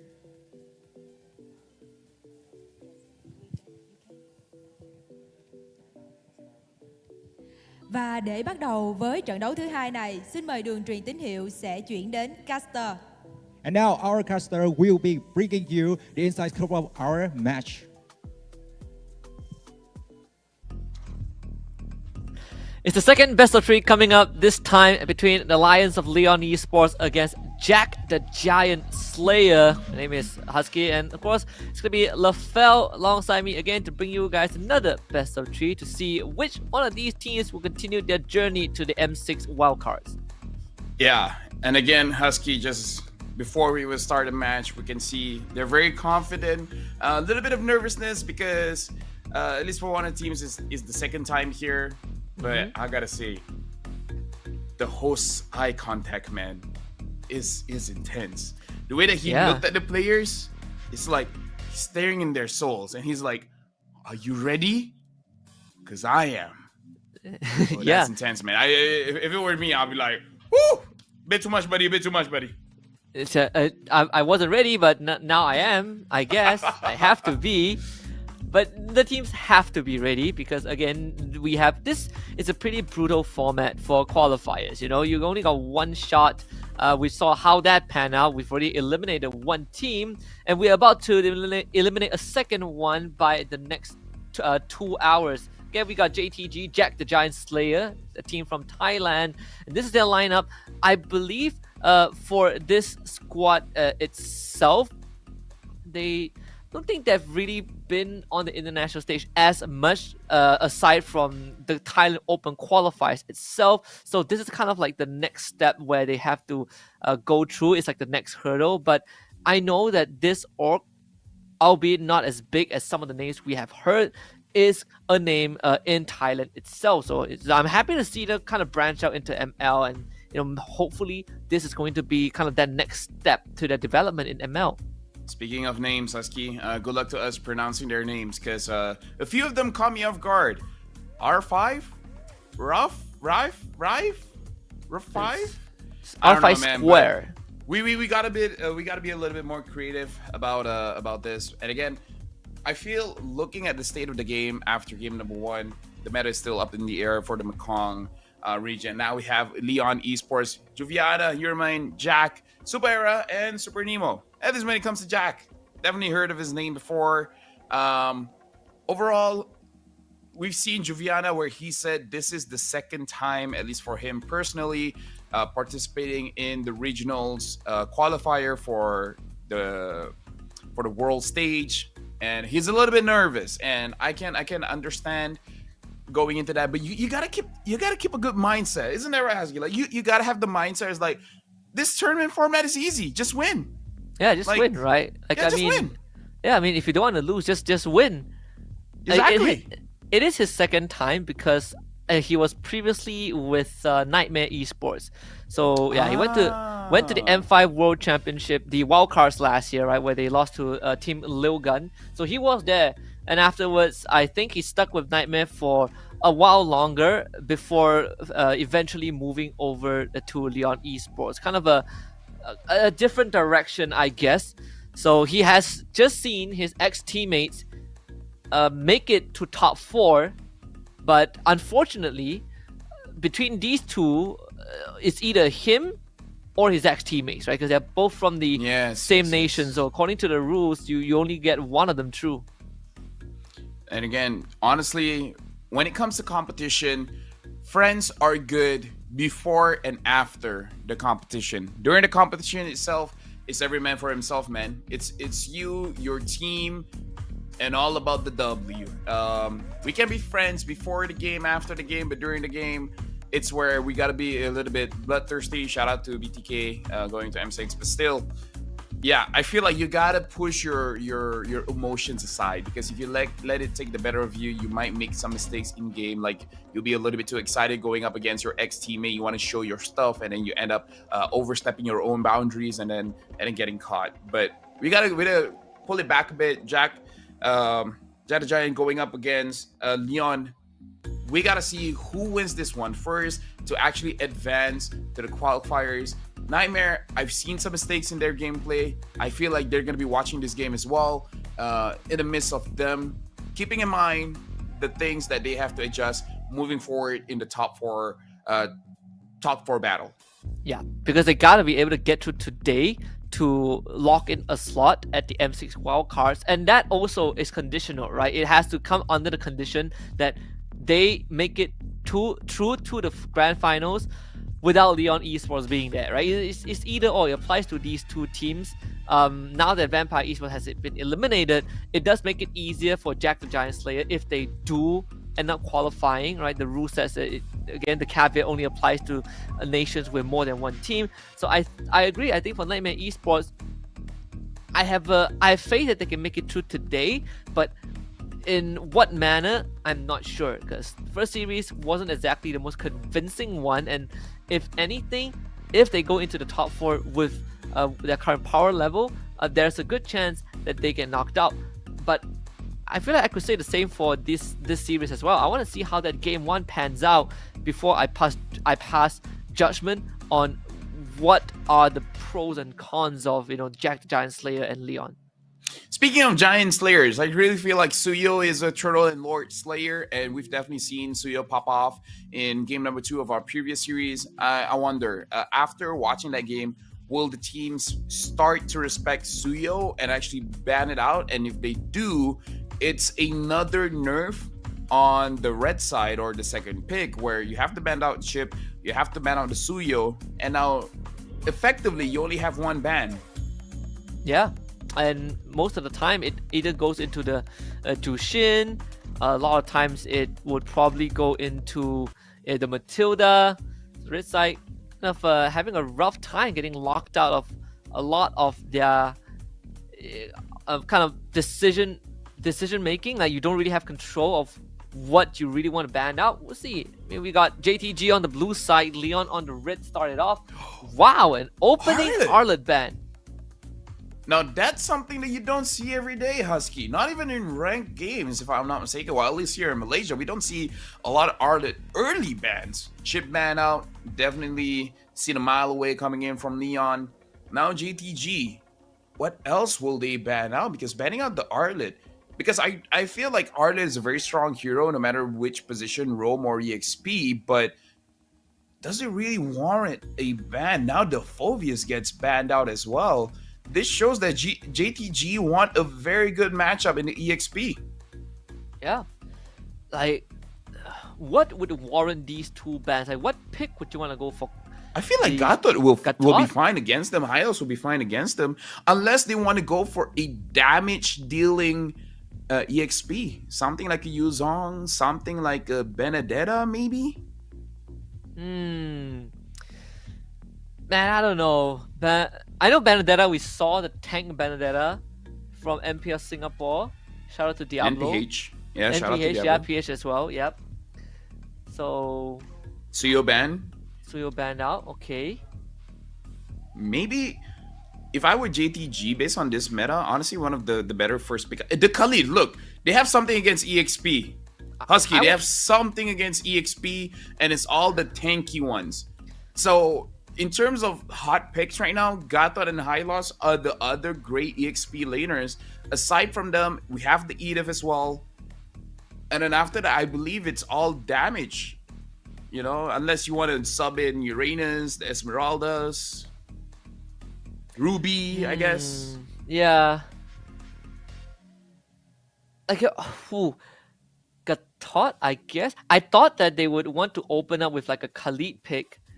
Now, no, considering that they ban out the Phobius and Arlet, I suppose you could still go Hylos if you really want, but it's a lot of commitment to really just blast through 3 XP picks like that. It would be quite a shocker if they just pick Edith first pick, because that would be mad. My only issue is that I don't see Gatot or Hylos having that big of a problem against the heroes that they banned out. I mean, sure, Hylos doesn't win, but as long as the Hylos plays a relatively okay laning phase, he doesn't really lose that much. And now looking at JTG, they're taking their time to figure out what their pick is. And we shouted out to Ruby. And there you go, Ruby first pick. So indeed, it is the Ruby. That's pretty interesting. So Ruby opening pick, it is still a flex. So I suppose for JTG, there are still options for them. So Gatot will be a response from Leon. Matilda, very straightforward. Maybe? Matilda, yeah. Matilda could be a jungler here if they want. But I think Matilda, it has been the flavor of this qualifier so far, right? It's either banned or picked. Yeah, and now in JTG, in terms of junglers, there's a lot open here, but they definitely can pick up a priority jungler for now. I would honestly even go for something crazy like a Ling Angela, but looking at their bans, I'm not so sure if that's what they want to go for. And yeah, this Ruby is definitely flex, and very weird flex because you can go EXP, Roam, and even Gold. And having the Matilda, if you're having a scaling gold laner, it's actually going to be a bit tough. If you want something better, maybe something like the higher, but they pick up the Alpha first, respectable, and the Terizla. Wow, so this high chances of Ruby Roam. 3 fighters already. Yeah. So so is the plan to we ban our fighters we don't want to play with, and then we take the fighters we want. So Alpha jungle, Ruby Roam, Terizla EXP, and then Bane gold lane. Bane gold, that works. Bane gold. Sylvana mid. I don't know if they want to go full fighters. Commit to the bit. If only Phobius was around, I would have said Phobius mid, or Terizla could mid. Yeah, Terizla could mid. Yeah. Fair point. Terizla fair point. Mid, yep. And of course, the 1-1 pickup, because you already have 3 tanky bodies. There's no way that the crossbow of tank doesn't get procced off. Oh yeah, 100%. Literally a sponge, right? Just very easy. A lot of targets for the 1-1 to just pop all the weakness points. See what the second phase has in store for us, though. The fact that the Jushin was banned out really does give JTG the confidence to go for this opening. So Farum gets banned out by Leon. Husky, there's a very good pick for Leon here if they can pick it up. Lilia? And it's probably the Eve or the Aurora. Actually, even the Vexana. All 3 of those mages, all 3 control mages are so good against a fighter lineup. That's true. I was reading into it because yesterday I remember the Aurora banning out the Lilia because they had a pretty fighter-ish lineup. But I mean, Eve is not too bad. I feel like Eve is probably the better option, just with all the amount of pew and crowd control you get. So Julian banned out by JTG. So now looking at the bans here, I feel like both of us have an agreement here that we're liking Leon's draft so far, and I feel like the Aurora getting banned out just means that they want to opt for an Eve or a Vexana. If they want to go a little bit crazy and they want to have more damage, they can go for his ass, but I personally don't favor his ass going up against very tanky lineups. So I'm really looking at Leon to secure either the Vexana or the Eve. The Eve actually looks very good here because the Alpha, once he commits to his ult, there's no way for him to escape. Compared to a Vexana, the Vexana, once the Eternal Guard drops down, a lot of damage, a lot of CC, but everyone can escape from it. So personally for me, I would prefer if Leon picks up an Eve. I agree. I think if they want a bit more flexibility, I wouldn't put it past them to go for the Valentina. Oh, we just got banned out by JTG, so it is a read from JTG themselves. I wonder if the Valentina ban means that they want to pick up an Edith. So another fighter. Another fighter, yeah. So it could be Edith, Roam, Ruby... Wait, no. Ruby Go, I guess. Yeah, Ruby Go. Maybe even Edith mid. I know we've seen Edith mid before. Was it by Warlord back in like season 12? Oh of yes, MY? yes. Correct. Yes, we've seen that before. Did it once. So yeah, I'm really looking for a Eve pickup here, and then see the rest of the lineup for JTG, and then pick up the jungler. But if they want to pick up the jungler here, I guess it's fine. The only thing that you have to consider is that they're very tanky, so they're gonna pick up the Nolan. Not a lot of people to burst down, but at least the Nolan could, in theory, farm relatively fast, faster than the Alpha. So maybe a lot of jungle invades here. They do have a pretty good draft to speed it up also, right? You know, Matilda, Gatot, Nolan. Yeah. JTG might have fighters, but the damage early on to deal with the Gatot, it doesn't feel as much as it seems. So the Zas would be picked up. You did call it earlier for JTG. Yeah, but I still don't like the Zas so much here because it takes some time. I mean, it makes sense. You're fighters, you don't need time. Whoa. We talk about cheese picks, off-planet picks, big creative. We got the Layla of all things. Okay, Husky. You know what? A part of me is digging it in a way that, in a sense that, eventually she's gonna outrange everyone. And you got 3 fighters to frontline. She should win lane. She should win lane. Yeah. She should win lane. Range is great. If I was crazy enough, Eve is a good pick here. Just pick up the Eve. If you don't want to go for an Eve, wow. You know what? Fair. Fair. There's a lot of ways for you to stack up as well. So Leon has a draft that wants to stack up, and JTG has a lot of walls, and the Layla is just gonna be dishing out the damage. Yeah, I had Sicilian in the back of my mind because I was thinking that okay, he might not be able to burst through the fighters because they would have Athena's very early on. But hey, that's infinite stacks, right? It's like stacking Thunderbelt. But instead of Thunderbelt, you're stacking a bad impact on these guys. First of all, Husky, shout out to the chat. This is a father-daughter rivalry here, Husky. We got Nolan going up against Layla. Oh, yeah. This is personal, Husky. This is personal. They're lore. Oh, yeah. All these lore readers. I love you guys. Yeah. You're correct. Shout out to the chat, man. So if I know if you quote unquote take out your own father, is patricide. What if it's turn around? What is it called if the dad takes out the daughter? I don't know. We'll figure that out. It's horrible. That's what it's called, Husky. It's horrible. Why do you need a scientific way to No, it's not scientific. justify There's a term for it. There's a term for it. There's an official term. I'm pretty sure I'll figure that out someday. I'm sorry, like my First partner. you come up with the cheese and maggots, and now you're figuring out what is it called specifically when a dad takes out the daughter. Wait, no, not that way. Not that way. My partner studies law, right? So I need to know the term. Gotta know the law to break them. I see. So now looks like Leon has advantage. Okay, let's look at the lineup here. So it looks like Zas mid, and it looks like it is gonna be the Ruby Roam. Terizla is gonna be the one in the EXP, and of course we've seen that this is gonna be Alpha in the jungle. For the side of Leon, it is as we thought it would be. It's gonna be the Gatot on the EXP and Super Nemo on the Matilda. We're gonna see how this, in theory, if you have a Matilda and you have a Nolan, there's no way the Layla survives, right? Yeah, no way. I mean, at one point, once the Sicilian stacks up enough bad impact stacks, you can technically two-shot the Layla. I mean, we saw yesterday also, right? The Aurora into Fnac with decked out Sicilian, almost two-shotted Kelra. So that could be a possibility. And I just noticed, when you were doing the intro for Leon, you said that the IGN for jungler is Yurumin. I think it's your mind. Oh my god. Don't worry. It took me a while to see that. Or maybe you will be right. Maybe I'm just overthinking it. Who knows?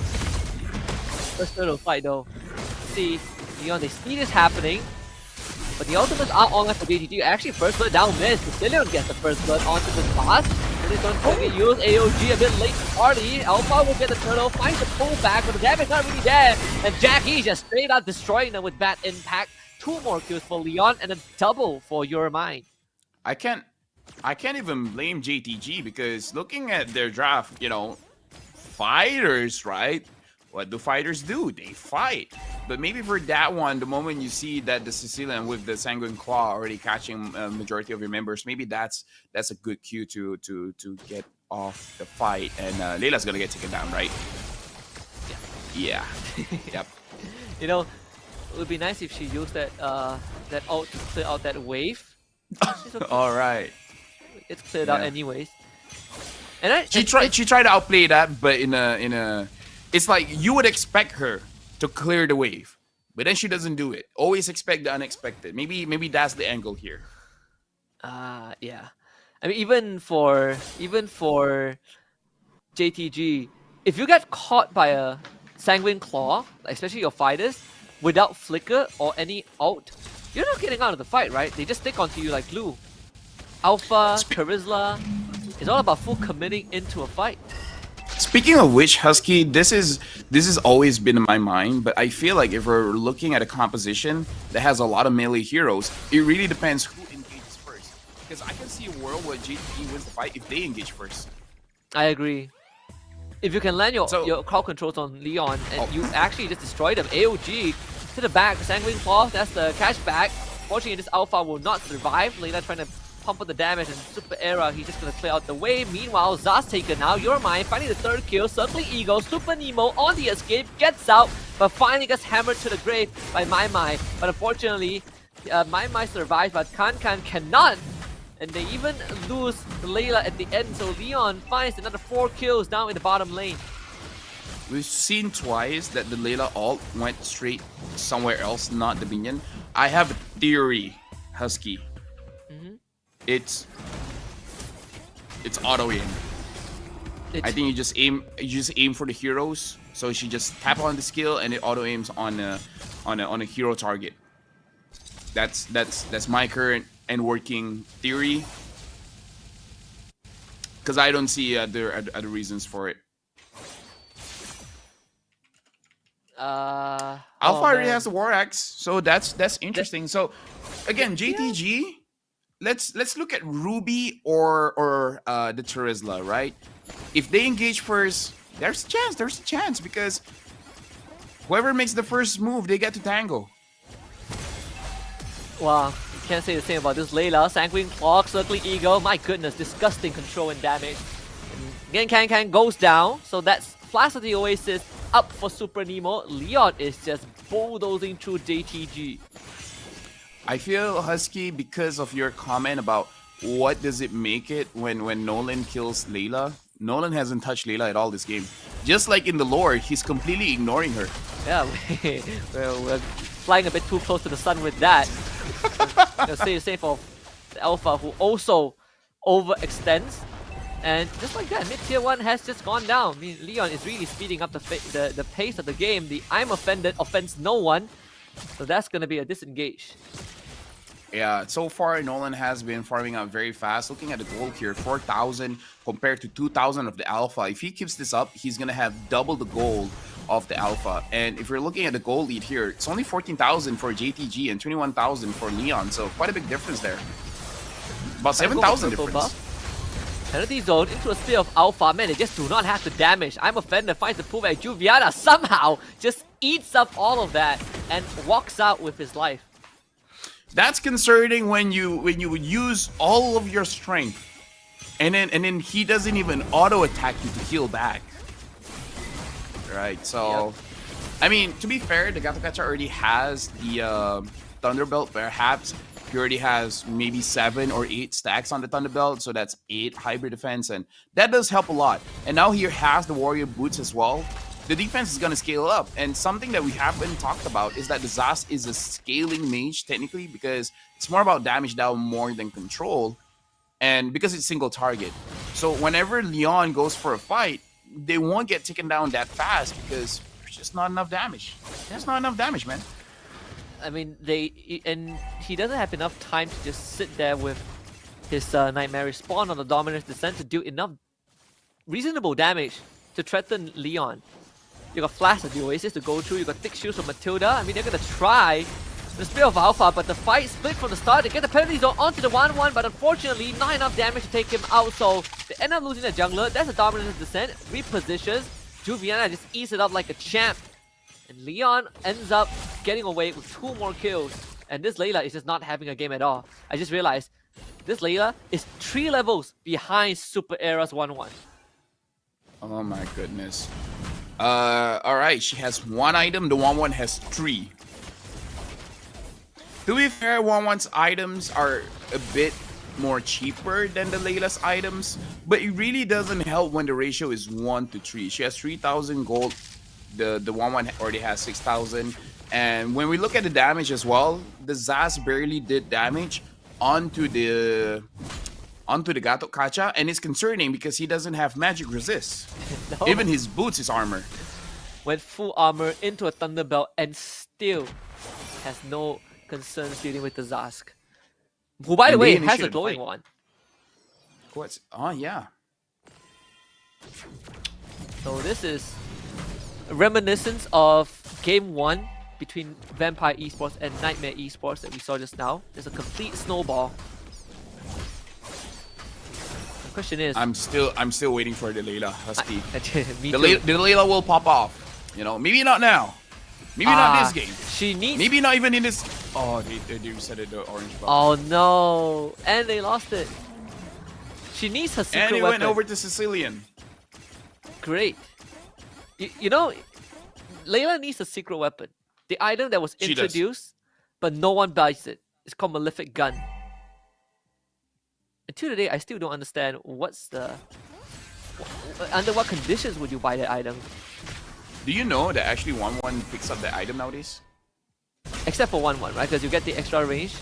Well, speak of the devil, she is taken out.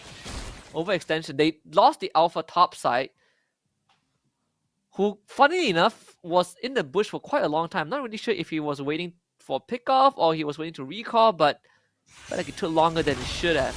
Here comes the Lord marching down mid lane. And looking at the wave clear here, Husky, is it... Oh, that's a good I'm offended. That's a good pull. They just did not have the damage. But the attempt was there. Very respectable, and they keep the inhib alive. That's what's important for JTG. Yeah, but now they don't have that option anymore. The flicker has been used, and the problem is, where's the wave clear? The wave clear really isn't there. The Gato Kacha maybe have dove in quite deep. Use the AOG. He goes down, but they get the inhibitor at least. Double kill though for Jack, who is 707 in that KD. Super Era should be able to take that top inhib. In fact, Leo might just get all of it. Dominance Descent, very well used. Good position to take out Jack. That's a big shutdown goal. Penalty zone flicker from My. But unfortunately, R5 does not want to follow up with that. So JTG will only have to settle for 2 kills and 2 lost inhibs. That's the thing about Nolan, man. Nolan has too many dashes. With all the dashes that he had, you would have assumed that he already gotten the milk, but he still hasn't gotten the milk till today. Not even having the Matilda as well. This is a jungler that doesn't need flicker and yet always has flicker. Yeah, it's a jungler that is it's a pretty diverse kit. At least JTG will get the purple this time. Now the question is, how long more does it take for JTG to come online? I really want to see this Layla in action. I mean, she just got the Berserker's Fury. It's 11 minutes. You know, if they can hold out until 18, I'll tell you, man, you'll get your wish. You'll see this Layla pop off. Yeah, holding out until 18 seems like just the right number. Super Era will lose half his health bar, which, to be very fair, right now the damage from this Zask alone is it's kind of nasty. Genius 1, Glowing 1. If Layla gets to level 15, that's going to be just infinite range for her. I mean, I feel like, just for respect, maybe Super Era should be thinking about getting a Rose Gold Meteor to be able to tank a lot of the damage, because, again, no one else is really doing the damage. It really is on R5, so you got to be respecting that. And the Layla is 1 more level to get level 12 to get maximum range. Oh my goodness, that is so much damage from the bad impact. They got the AOG, connects onto Can and Fufu, and they will both be dead. The penalty zone shows up, but unfortunately My will say bye-bye. Crossbow attack in the air, triple kill for Super Era, and it's about to go for the Savage at this point. Leon doesn't want to give it to him, and his team ends the game before he gets the Savage. A big feels bad, but nonetheless, Leon Esports takes game 1. It's just a little bit more, Husky. Like 6-7 more minutes, and the Layla would have come online. Their comp was just 6-7 minutes off, Husky. So close. Just 6-7 minutes. So close yet so far. But you did say game 1 might not be the game. We see that Layla hit her peak. So perhaps if we go to a game 2 and then Layla shows up again, we might see it, right? This could be the litmus test for Jack the Giant Slayer to kind of fine tune for game number 2, see what Leon is capable of, and then make some adjustments to make sure that Layla gets the resources that she needs. You were talking about the Malefic gun as well, Husky. You know what would fix the Malefic gun? If the range enhancement is just permanent, you don't have to use it as an activatable skill. Because not just for marksman, I kind of feel like even for melee heroes, say a Hayabusa, if you increase the shadow range, I feel like you would like that. So we increase basic attack range and skill range? And it's permanent. That's how you sell that item. That's how you make it so that people, like, imagine a Kaja with a bigger range on its ult. That's what Kaja needs. That's true. Bigger extended range to grab people. I would appreciate that a lot. I think that's kind of what distinguishes Kaja and the Franco, right? At least Franco, I can hook you from a safe distance. From Kaja, I need to go deep in. If this early game didn't go as one-sided as it did for Leon, I feel like JTG actually has a pretty good chance, right? Considering that during their later game-based defenses, they were putting off some pretty nasty engages, but they just fell short in the damage department. Oh no, I'm reading the chat, and the chat is saying Zilong next. Zilong next? Oh no. Let's do it, baby. Might as well. You know what? Yeah, might as well. It's not a bad idea, right? Zilong gets to the backline and you just straight out one-shot that guy. Yeah, now that I think about it, a lot of early heroes are actually much more usable now. Tigreal is much more usable now. Lolita is considered as an early hero, usable now. Eudora you don't see as much, but you would argue that Eudora is usable when it's a assassin meta, right? Zilong and Layla not so much. What else? Clint is usable now. I mean, if you want heroes with like instant or near instant but guaranteed lockdown, there's always the Eudora. I mean, it's a point and click, point and tap. You have the Cyclops, I guess. I mean, technically that ultimate... Alucard. The Alucard, yeah.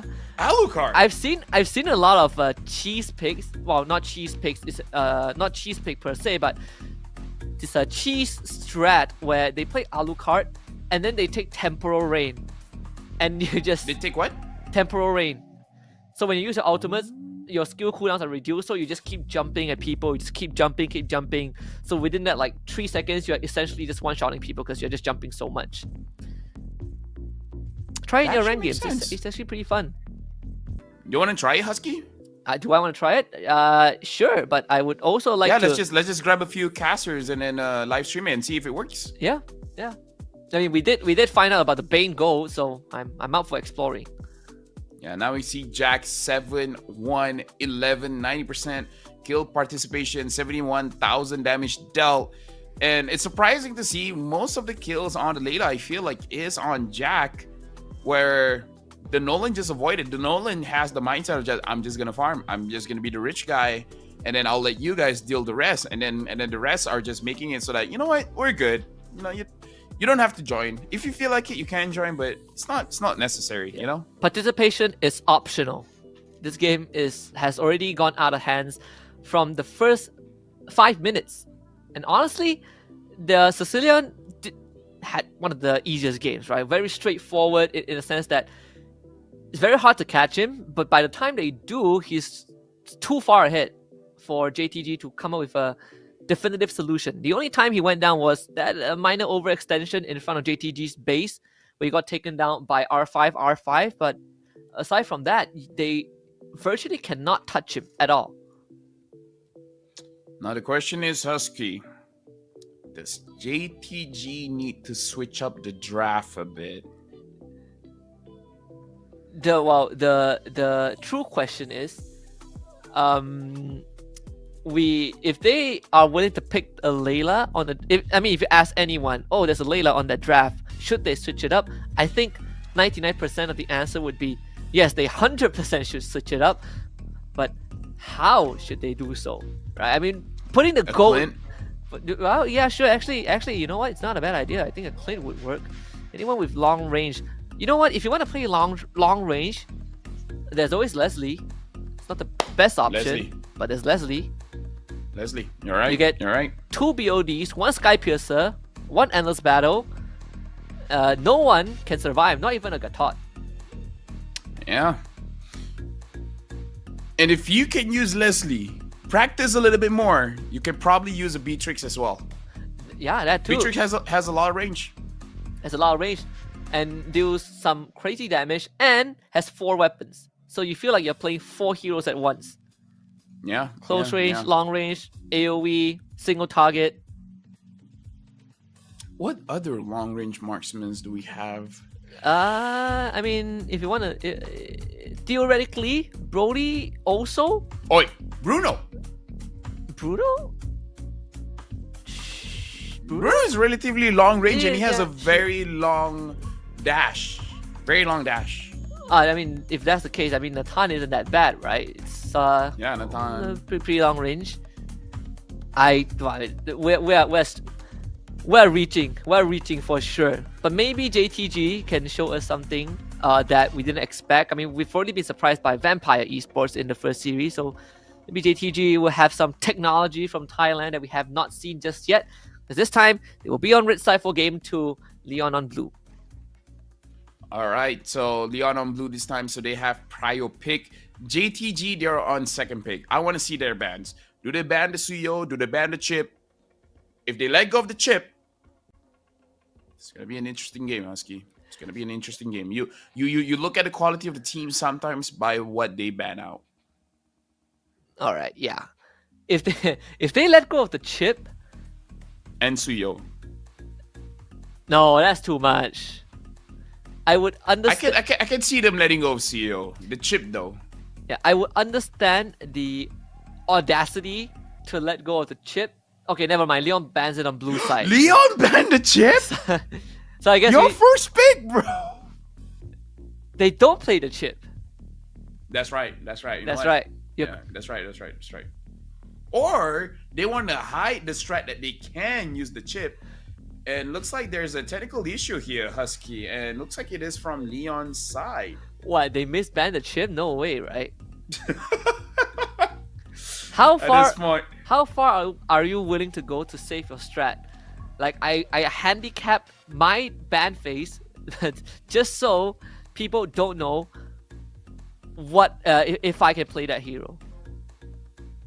That's actually what the chat calls 5-head drafting.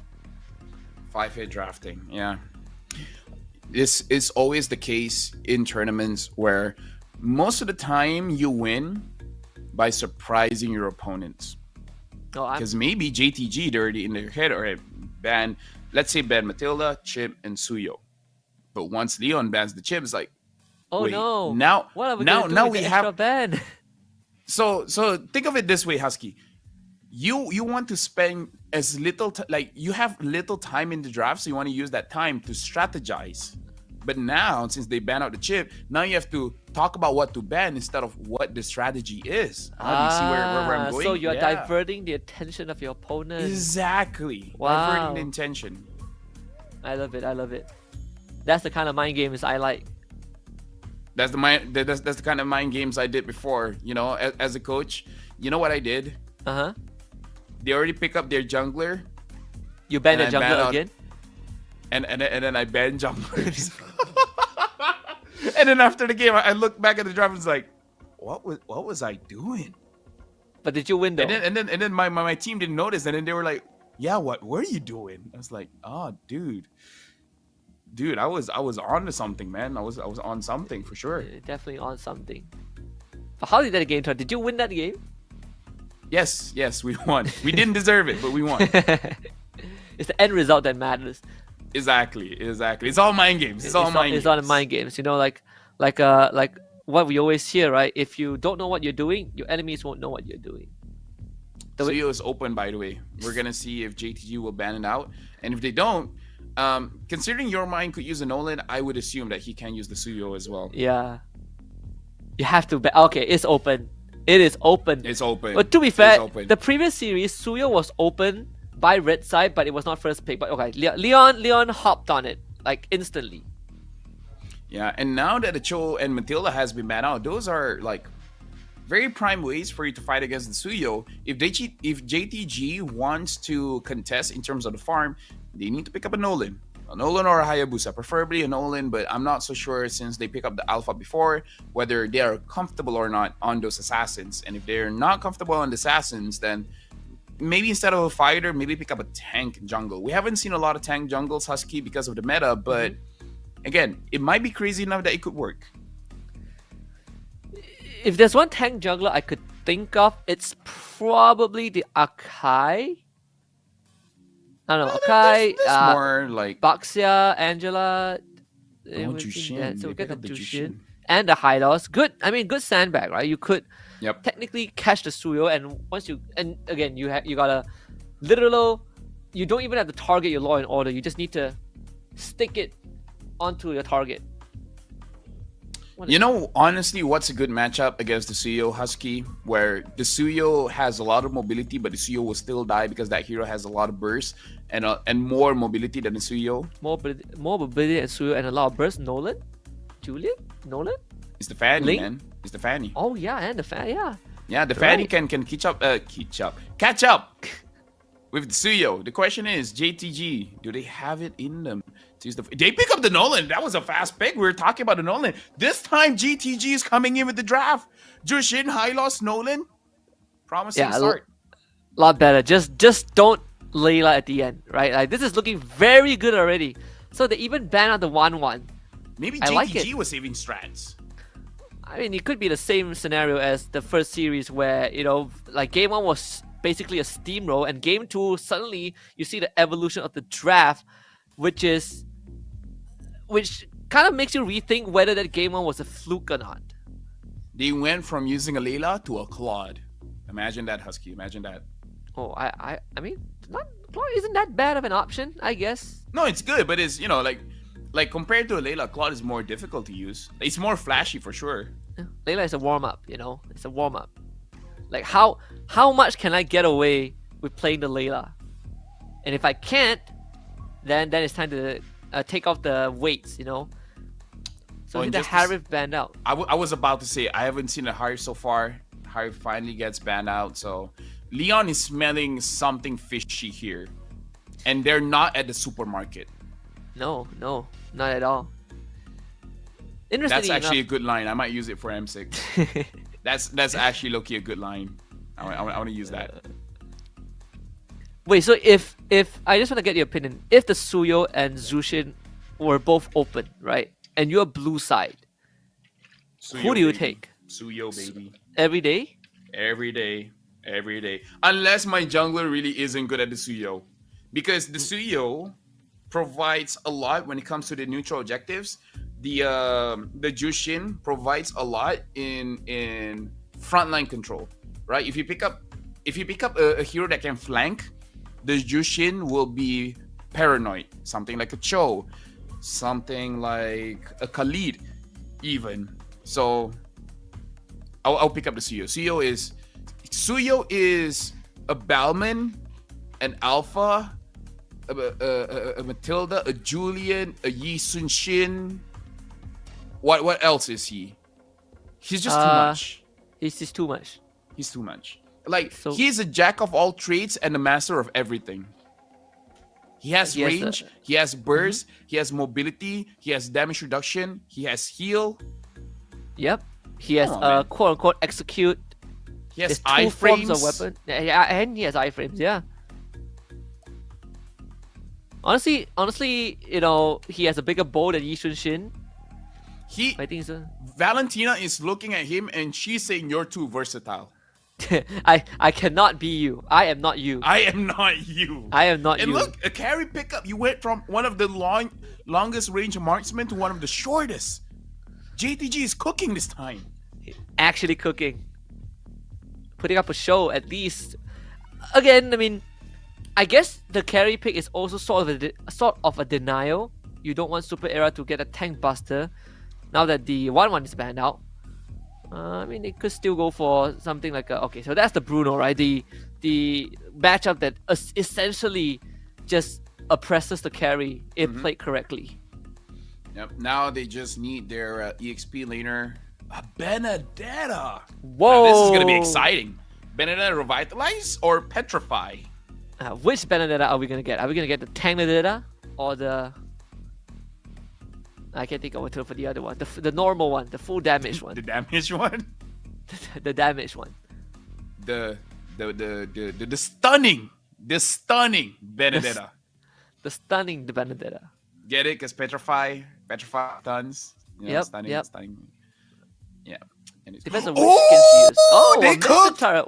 They cooked! Yeah, they actually cooked! They cooked! Woo!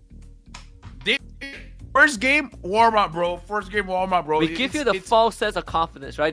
They watched... Exactly. They watched NACT. They watched how BTK came back from an 0-3 and they were like, yeah, the enemy...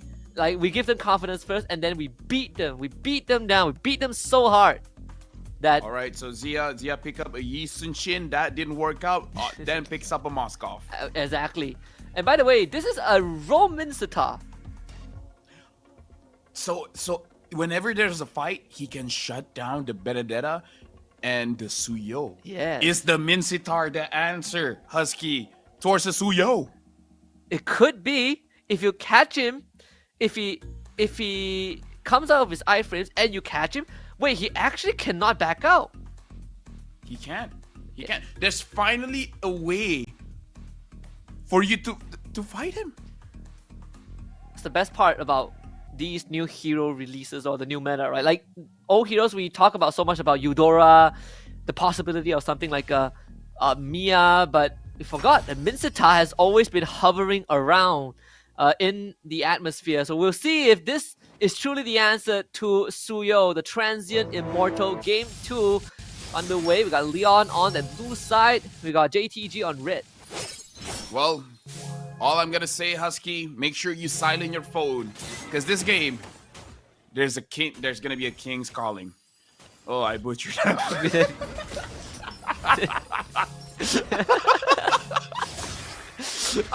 I cringed at myself that I couldn't execute that one. It did not fully commit to that. Well, first blood up top, that is already not the start you want in an already losing matchup. Yep, you're mean, got it. You're mean. Okay, you're mean, you're mine. I'm gonna stick with mine. You're mean, or you're mean. You're mean. It depends on the region. Wait, is the Minsitar XP or what happened? So I suppose they stopped at the last second. But wait, what is happening? Minsitar is still level 1. What? Oh, what went wrong? How is Minsitar? Yeah, how is Minsitar level 1? What happened in the first minute of the game? Did he leave his lane? What's he? Oh, but hold on. Look at your mind. Doing a lot of damage onto the Nolan. And also, dude, Demon Boots on Jushin. Wait, is Demon Boots on Jushin a thing? Do you go Demon Boots still? Not really. You don't, right? I can see it makes sense, because nowadays the build for a Jushin is that you go for common emblem and then you build COD and then you generally don't have mana issues anymore. Okay, this is... So maybe R5 went for a mage emblem instead of a common emblem? It could be. I know that JTG, I felt like they cooked too hard, so they lost the first hurdle. 0 contest. The Hylos just hit level 3? Same level as an EXP laner? Yeah, as his EXP laner. Definitely not Juviana. Juviana is way ahead of the curve. Yeah, so the issue is if your EXP laner is lower EXP than your roam, then your roam will stop getting gold and EXP. So it's a bad chain of events. So right now I'm liking that the Micitar is staying in lane, trying to absorb as many minions. Okay, level 4, level 5, it's still okay. It's still okay. Still not the best, but okay. Oh, Flicker Wild Charge, that's gonna be purified out. Wow, he actually tried to fight that. That is not wise at all. So Gary goes down. Good wall from Super Nemo. Can't get the finisher, but the Dominance Descent also a bit short. Your Mind will go for the chase. That's the Red Tree and the Soul Sever to collect the kill. They lose the Grok, but it's still a worthy trade. Yeah, with the trade for sure. And we can definitely see the domination coming in from the CEO. 3-0-0 and goes in once more. Looks like Super Era gets that one. And Juviana gets the other one. But still, 100% kill participation for the CEO, Husky. Yeah. Wow, Juviana actually straight up just rotated all the way to the top side for that. Didn't really need him, but you know, participation is always good. That right there is a great teammate. They didn't tax the mid wave. Yeah, right now I feel bad for the gold lane here. This is not the gold lane experience, man. This is gank over gank over gank over gank.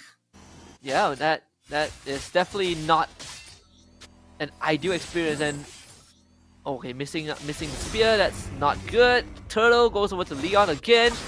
So essentially, 4.5 minutes in, we got a almost 4.5k goal advantage for Leon for basically just visiting the top lane over and over and over and over again. So what JTG has to do is to get more gold then. But how are they going to get more gold where every single time this carry tries to farm up, you have a Grok in your face? This is not a good time. Look at this. Even the carrier's like, you know what? Gold lane's overrated. Maybe I'll take mid. Maybe I'll take mid. The amount of pressure that Leon is putting, it almost looks like a personal grudge. I mean, if you identify the weakling of your enemies, you just go straight for it, right? I mean, no, this guy just played late last game. Let's get him. Maybe that's the so we punish him on the game that he didn't use the Layla. Layla game, respect. We're only gonna gank you like maybe 2, maybe 3 times max. We respect the guts to pick Layla, but now, all bets are off, right? Like you're willing to play carry, you're willing to take the beating. Wild charge. Then the mid side, tier 1 will go down. The Dominance Descent is tagging out almost everything. Here comes the Blaze Surge. Your Mind finds his 4th in this game. JTG just cannot hang on. Another good wall, so Nolan has to dash away. This game has already spiraled out of control, Phil. This entire game, I gotta say, the Grok is playing off flicker every single time. Oh, I got flicker, let's go in. Oh, I got flicker, let's go in. Because that flicker wild charge is doing a lot of work. And now Leon wants to go in. Well, forced in, actually, by the Micitar. And the Micitar is taking way too much damage.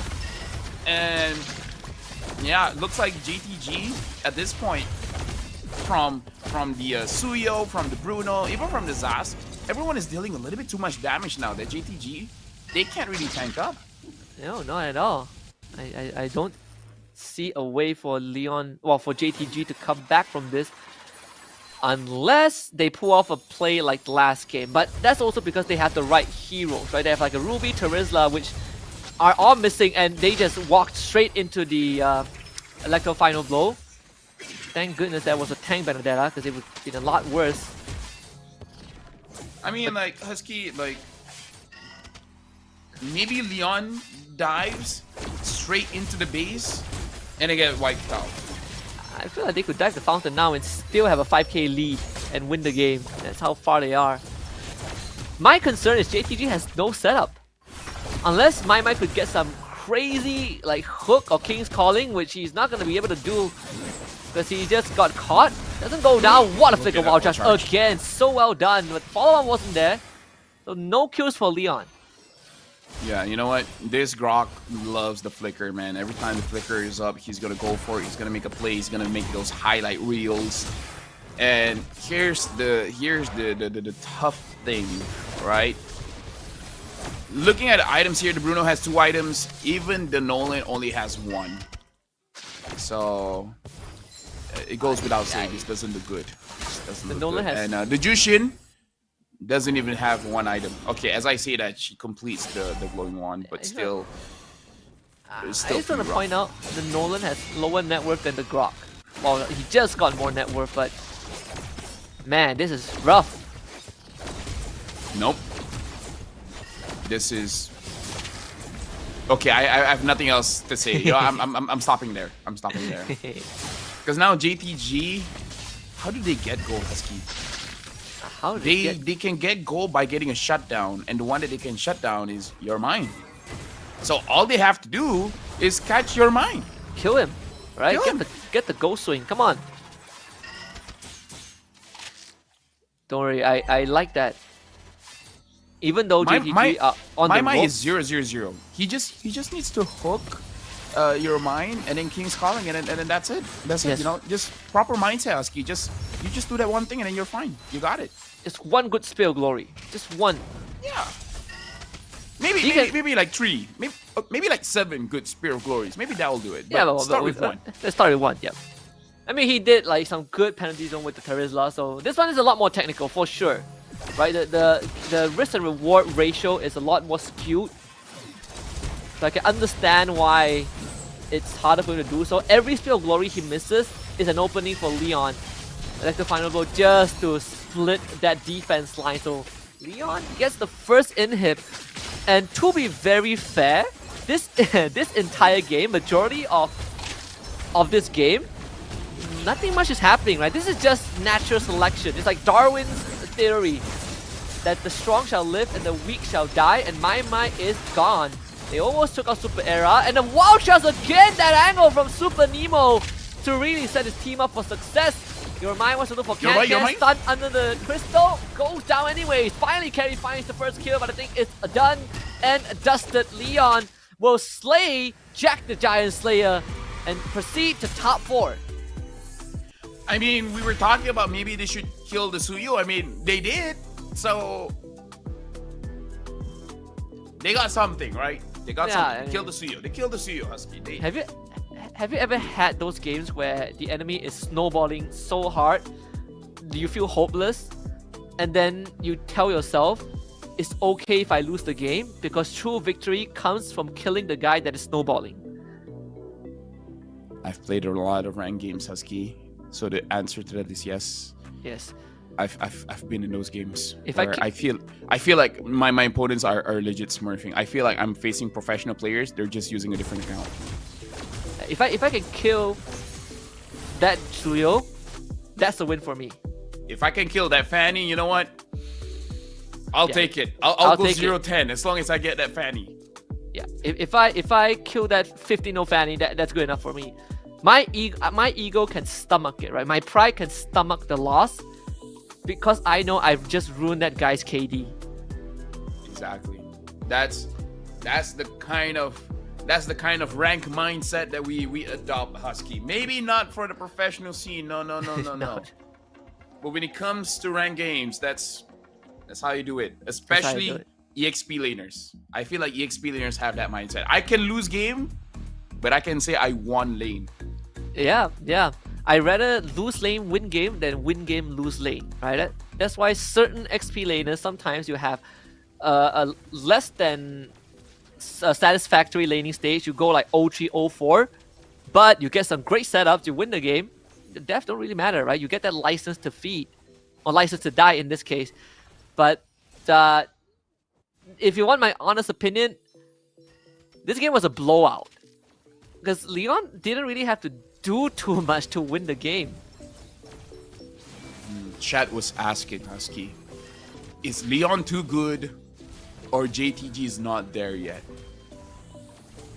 I feel like JTG is not there yet. Yeah, I have to agree with that. There's a lot to improve. I feel like second game, they showed up with the draft, right? But maybe it's like they just have to master, especially the laning phase, because was it about to be 2 minutes and the Mincetar was level 1? Yeah. I honestly don't know what happened. Something must have happened. Yeah, I gotta rewatch that. I gotta look back at the VOD because something horrible must have happened, like catastrophic. on a catastrophic scale. But I do agree, I think props to JTG as much as they got rolled by Leon. They have certain understanding of the draft, or at least the Game 2 draft looked really promising. But everything else is what's lacking. But I guess if you have the baseline of knowing what works or what kind of rolls with your playstyle, the rest is just improving on the fundamentals, right? Which will take a long time. But they are here for a reason. I wouldn't put it past them. Just hope that JTG will come back stronger next qualifiers. Oh yeah, for sure. And really try to get more scrims, I guess. Try to get a little bit more experience there, because in tournaments people are just popping off. Now Sperra with the Bruno 2-0 and 7, 82% kill participation, 46,000 damage dealt.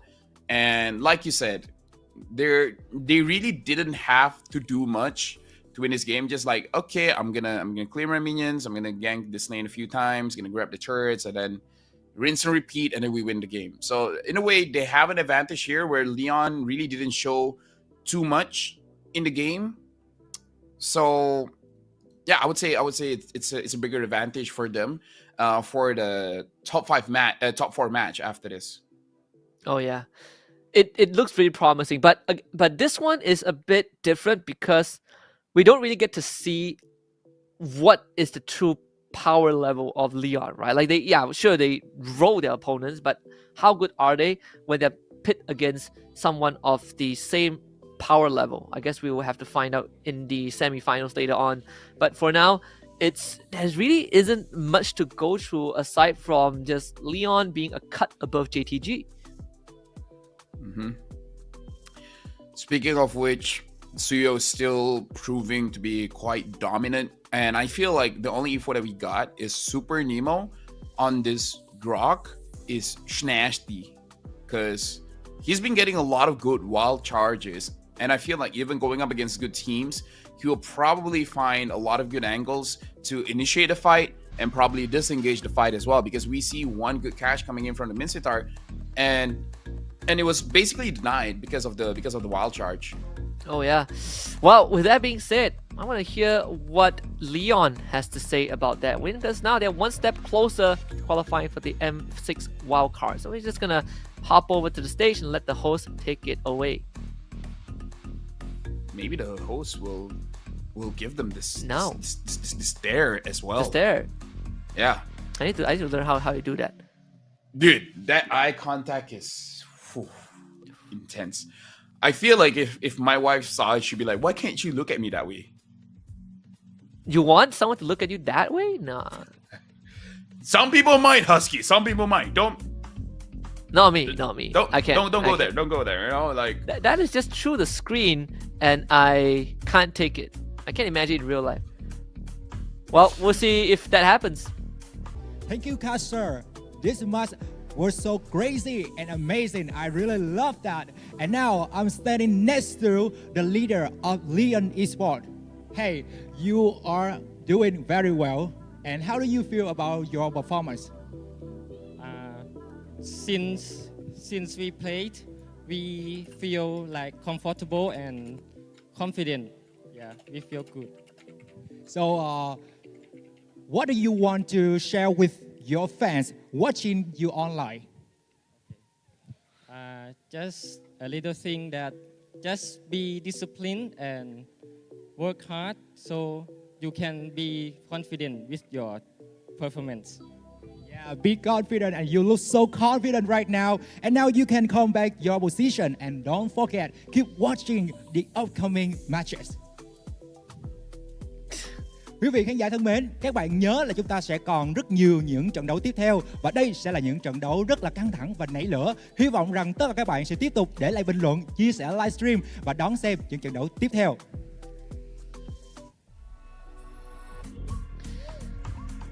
Yeah, I could get used to that smile, lovely stuff. But yeah, well, that's 2 best of 3s down. We still got 4 more to come before we figure out who is going to be the first or maybe both teams qualifying to the M6 wildcards. Coming up, I think we have T final up against ESB next gen. So it's going to be Vietnam against Brunei. We're going to give them some time to get ready. For now, I think it's a bit of a break time because coming back, I think this series will be a banger. We'll see you in a bit. Some say she can reunite those parted by death, if only for a moment, to say their goodbyes.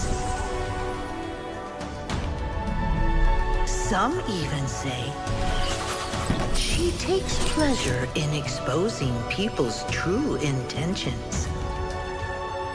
Offer that which is most precious to you, and your wish shall be granted. Such is the enigma of mortal hearts. For millennia, Zhu Xin's lantern has eliminated the night. Yet none have been able to see what lies in her heart.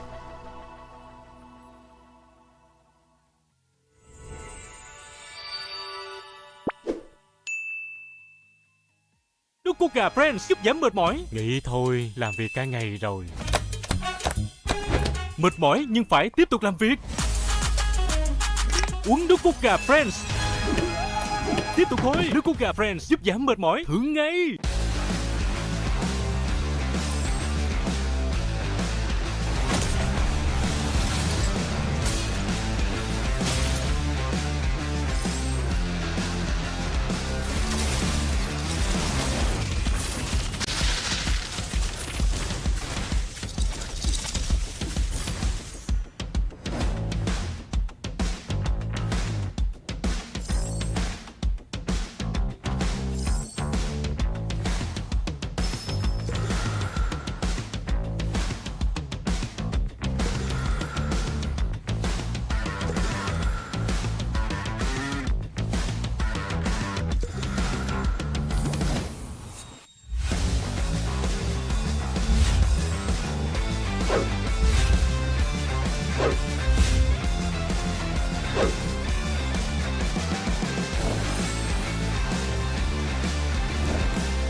My butterflies are so gentle.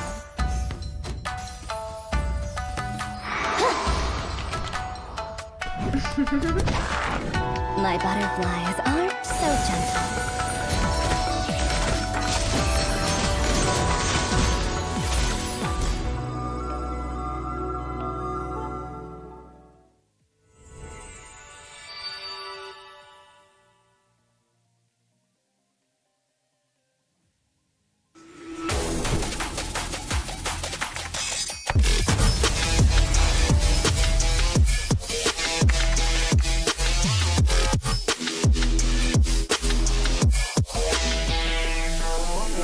Với công nghệ Wi-Fi 6 tối tân, gói cước Lux của FPT Telecom giúp gia tăng tốc độ vượt trội, mở rộng vùng phủ sóng thêm 50%, mang đến những trải nghiệm trực tuyến hoàn hảo. Từ làm việc, học tập cho tới xem video 8K, livestream, chơi game, Và hơn thế nữa, tận hưởng cuộc sống đẳng cấp với những giá trị xứng tầm từ Lux. Đăng ký tại shop.fpt.vn hoặc các văn phòng giao dịch trên toàn quốc. Hotline 1900 6600.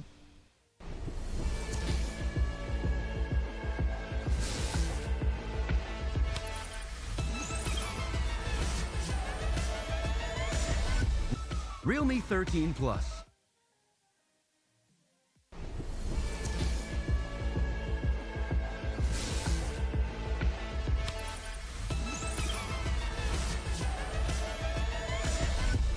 Realme 13 Plus.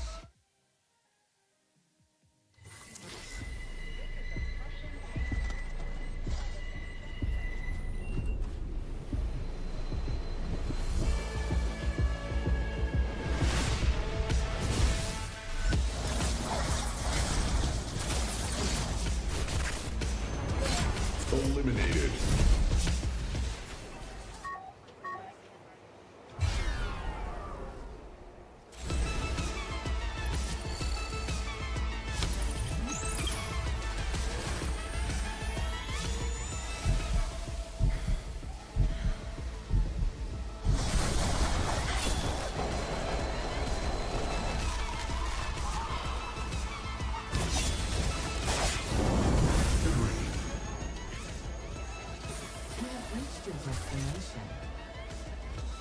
Realme 13 Plus.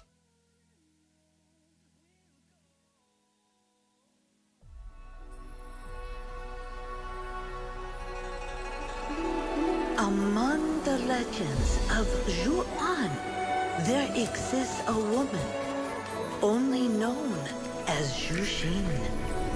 With lantern in hand, her butterflies flutter with purpose, seeking wishes to fulfill. Some say she grants the wishes of children with childlike whimsy. Some say she can reunite those parted by death, if only for a moment to say their goodbyes. Some even say she takes pleasure in exposing people's true intentions. Offer that which is most precious to you, and your wish shall be granted. Such is the enigma of mortal hearts.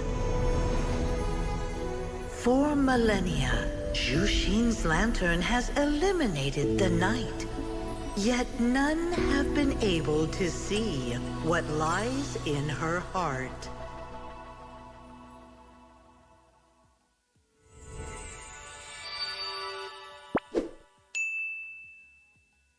Nước cốt gà Friends giúp giảm mệt mỏi. Nghĩ thôi, làm việc cả ngày rồi. Mệt mỏi nhưng phải tiếp tục làm việc. Uống nước cốt gà Friends.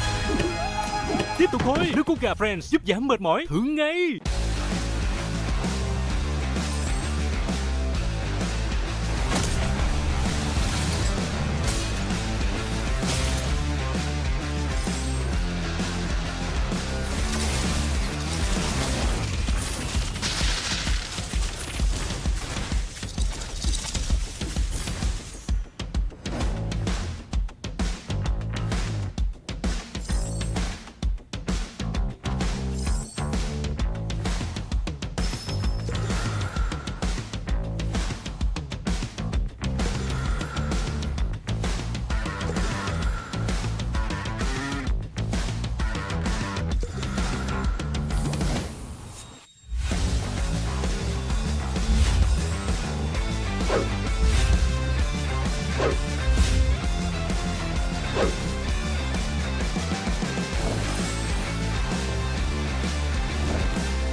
My butterflies are so gentle.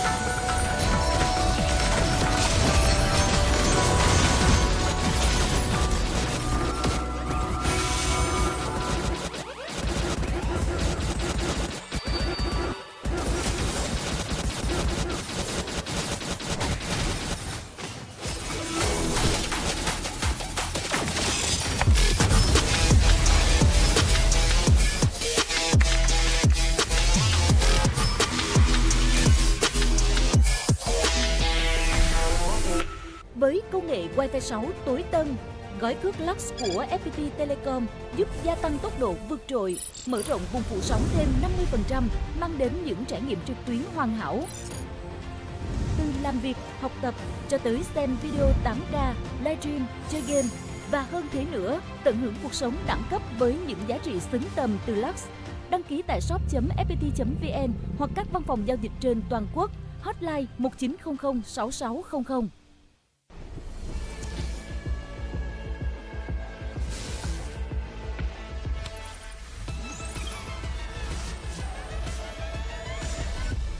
Realme 13 Plus.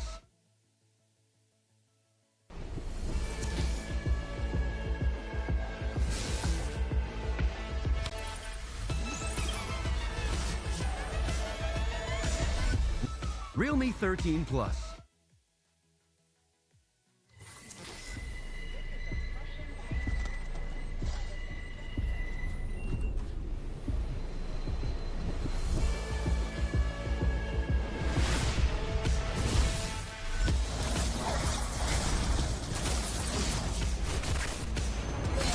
Eliminated.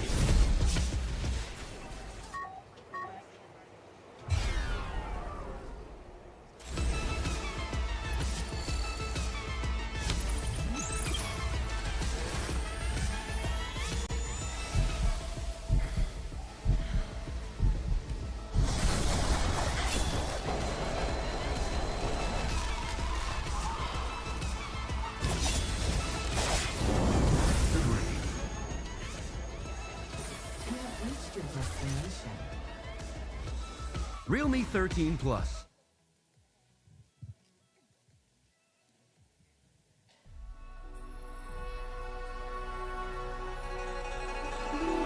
Among the legends of Zhuan, there exists a woman only known as Zhuxin. With lantern in hand, her butterflies flutter with purpose, seeking wishes to fulfill. Some say she grants the wishes of children with childlike whimsy. Some say she can reunite those parted by death, if only for a moment to say their goodbyes. Some even say she takes pleasure in exposing people's true intentions. Offer that which is most precious to you, and your wish shall be granted. Such is the enigma of mortal hearts. For millennia, Zhuxin's lantern has eliminated the night. Yet none have Guys, been able to see. We are here with the MCCM. I'm so excited for the upcoming matches. How are you? Oh my God, Kim Do, I also feel excited now. I can't wait. Yeah, that's good because right now we are gonna witness a thrilling match number 3. Give it for T-Final from Vietnam and ESP from Brunei.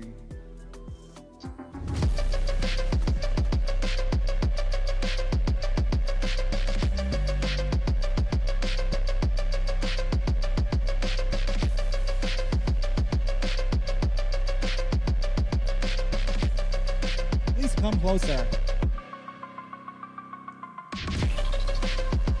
We are gonna have a small conversation with your team leaders and all your teammates. You can come back your playing position. Thank you.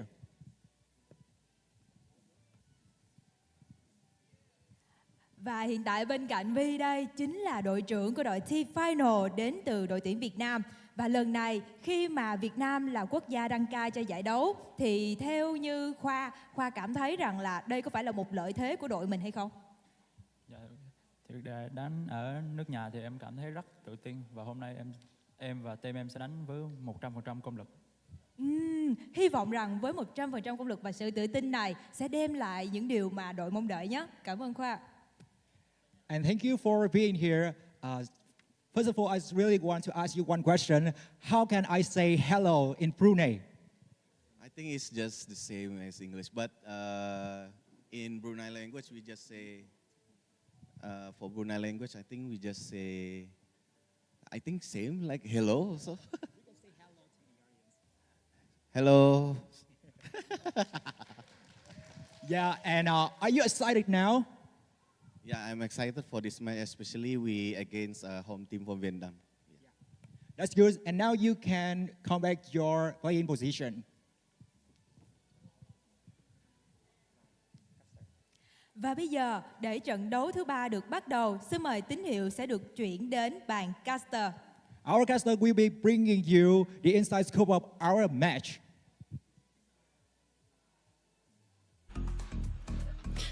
Thank you very much to our host once more. We are now going to get ready for our third best of 3 of the day. At the halfway point is T-Final against ESB. And I see a familiar name on the stage just now. It's King from used to be from RRQ, won 2 seasons at MPL ID, took a break. Now he is back on the stage.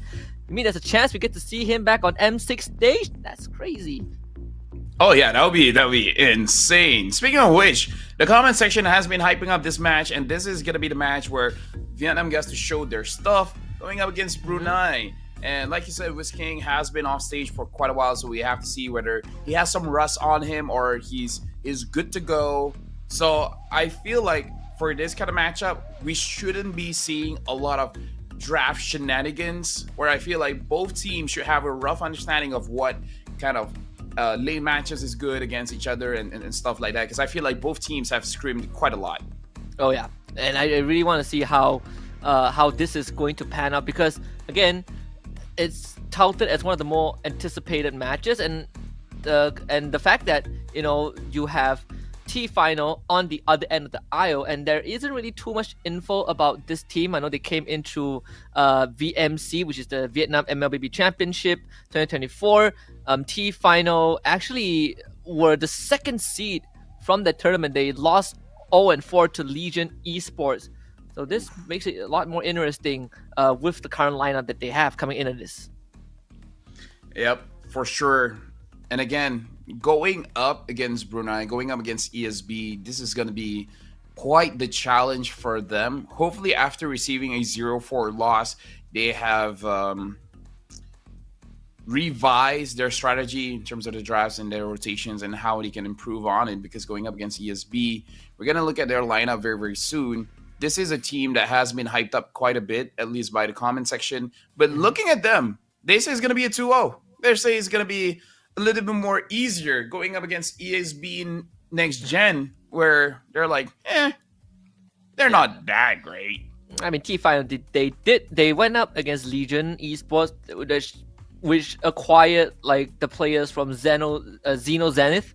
So it does give you a good idea of who the opponents in the VMC finals were. But I mean, I wouldn't put it past ESB next gen. Brunei is also a pretty interesting region. I know that there are a lot of enthusiasts there, and it's ever so growing. But the fact that you have a multi MPL winner on the team, I mean, that veteran experience is definitely going to help, right? He also finished 3rd in the M2 World Championship and proceeds to finish 5th and 6th in the Season 7 MPL ID. So even though he took a hiatus before coming back into the competitive scene, these experiences, they stick with you. You know what? Shout outs to Husky, man. You did a lot of homework here. And the only friend I have from Brunei that plays MLBB is Haji Kakap. I don't know if he's watching, but if he's watching, shout outs to Haji, man. Shout outs to Haji. Hey, shout out to you. He's a pretty nasty Franco player. But anyways, going for this matchup, again, I'm gonna stick with it. Whoever's is on the second pick does have a bit of a disadvantage when it comes to the bans, and the bans are really, really important, especially when you're going for qualifiers that really determines whether you get to go to M6 or not. Yeah, the only you know, the only X factor I would kind of consider is that if blue side bans chip, right? We've seen it once, hopefully never again, because that one was a pretty interesting approach. But for me, I have the same kind of outlook for the series. Whoever takes game one, that's where the benchmark is going to be set, right? Like how dominating that game one is going to be. Because I think a lot of the viewers also, especially they look back at the previous series, they were like, all right, just judging from game one, we kind of know who is going to win, and there's some merits to that. So we'll see if the favorites, which I assume would probably be ESB, because a lot of people are Wiz Kings fans, can they give us the convincing performance that everyone has been hyping up? Yeah, but again, we saw T-Final. They seem pretty confident. They're just doing this all the time. 2-0, 2-0. 2-0. So, it's either they 2-0 or they got 2-0. That one is not clear. So we have to... Mindset. It's about the mindset. You're right. If you're going in saying, we're going to get 2-0, I don't know what kind of mindset you're putting in, but maybe not that. Maybe not that mindset. Now, Wiz King, he has been off. Just now we saw his position. Assuming if all the positions are correct, it does seem like he's going to be playing the roam position. Roam is a pretty important role, but I wonder if they're going to change it up by letting him play a carry position. Yeah, it's interesting because he did play previously. He wasn't even a roam player, right? He was like he was a go and XP laner, and then now going into the roam, one of the few jack of all trades, but roam is a pretty important role right now, especially with power picks like the Cho, Gatot, Matilda, Chip, even though Chip doesn't really get picked anymore. So I think if he can, play... Or?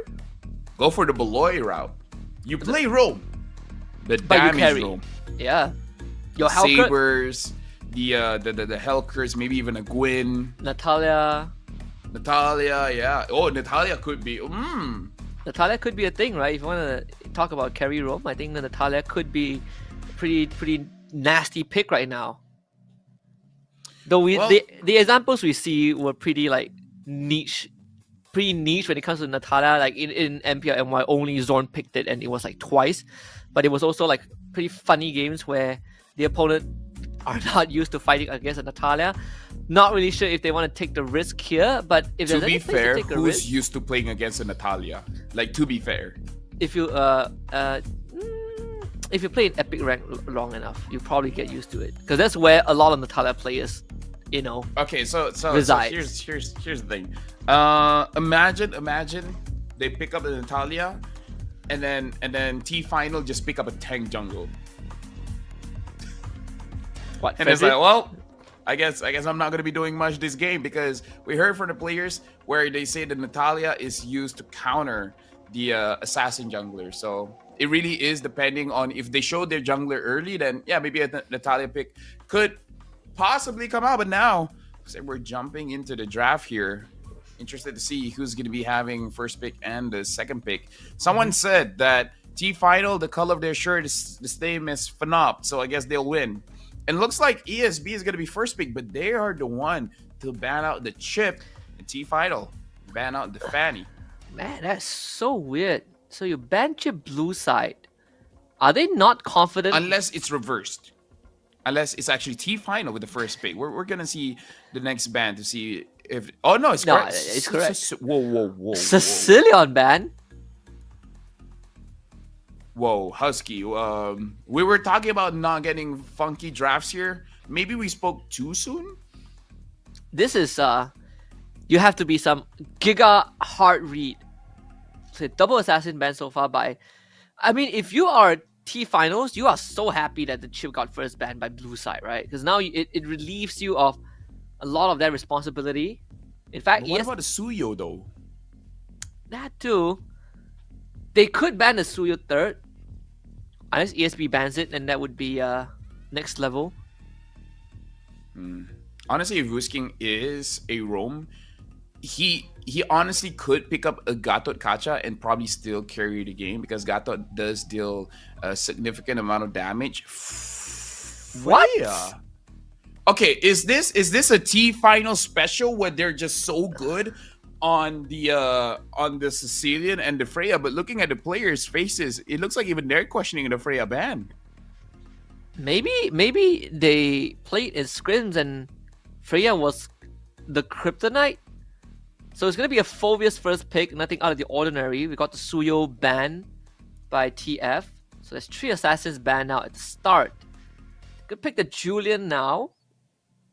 So they go for Was the that Haji at the back? wow. You look like Haji. 1-1. A 1-1 1-1 Benedetta early? opening. What? Hold on. You usually pick up a 1-1 if you see minimum 2 tanky heroes. You see Phoveus, that's good. But if you see something like a Hylos, like a Gata, then like, okay, pick up the 1-1. But now, here's the thing, Husky. 3 junglers have been banned and they haven't prioritized the jungle. Unless this is a Benedetta jungle. Yeah. This is crazy. What an opener. What an opener from TF. It's either comfort picks or it's just incredibly hard read. I don't even know how to predict a draft anymore. So the normal pick comes afterwards. So they take the Gatot for themselves. Imagine Gatot being the 3rd pick. Wow. So they're still not showing where this Benedetta is going. It could be XP, it could be jungle. Okay, why do you ban the Nolan when ESB has already picked up the Hayabusa? Yeah, what? Hey, they heard your comments about your story about your game, you know? And then you pick the jungler, but you still ban the jungler, you confused everyone, and then you win the game. I don't know, chat. Something is getting cooked, but I feel like it's getting overdone. It would be so funny if they ban Nolan and then they realize that wait, the enemy picked Hayabusa. What? And then wait, Lolita, we need to ban a tank. We need to ban a tank. And this is definitely now I understand why this is anticipated. Like this series is people are excited. I mean they're excited for very many different reasons, but I am excited seeing the ban so far. I am. ESB, will they ban out like a Vexana? Or Eve? Eve is also a pretty good ban to make sure that the or Farum is respectable as well. Alpha. So now what other junglers are open? Okay, they pick out the Matilda first. So does Gatot is going EXP? So that means the Benedetta is jungle. All right. They just don't have the mid now for T final. So if you're ESB, I feel like Vixana is probably the pick to go for. No, EXB already has their Oh wait. Oh yeah, my bad. So Claude, Tigreal. Do you go Tigreal if you are? Tigreal seems solid. Grok seems solid as well. Cho is open if they want the Cho. Cho is open. What if they pick a Minsata roam? Tigreal. Stick with Tigreal, right? Yeah. Okay, so the picks from ESB make sense. And now a Vexana. All right. So prioritizing the jungle Benedetta here.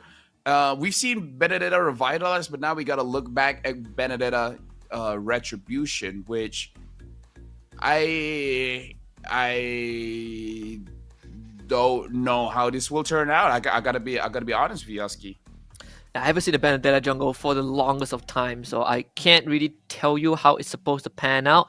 I know she has decent clear, and you know the added mobility is always great, right? It doesn't feel like it's the easiest hero for the Hayabusa to.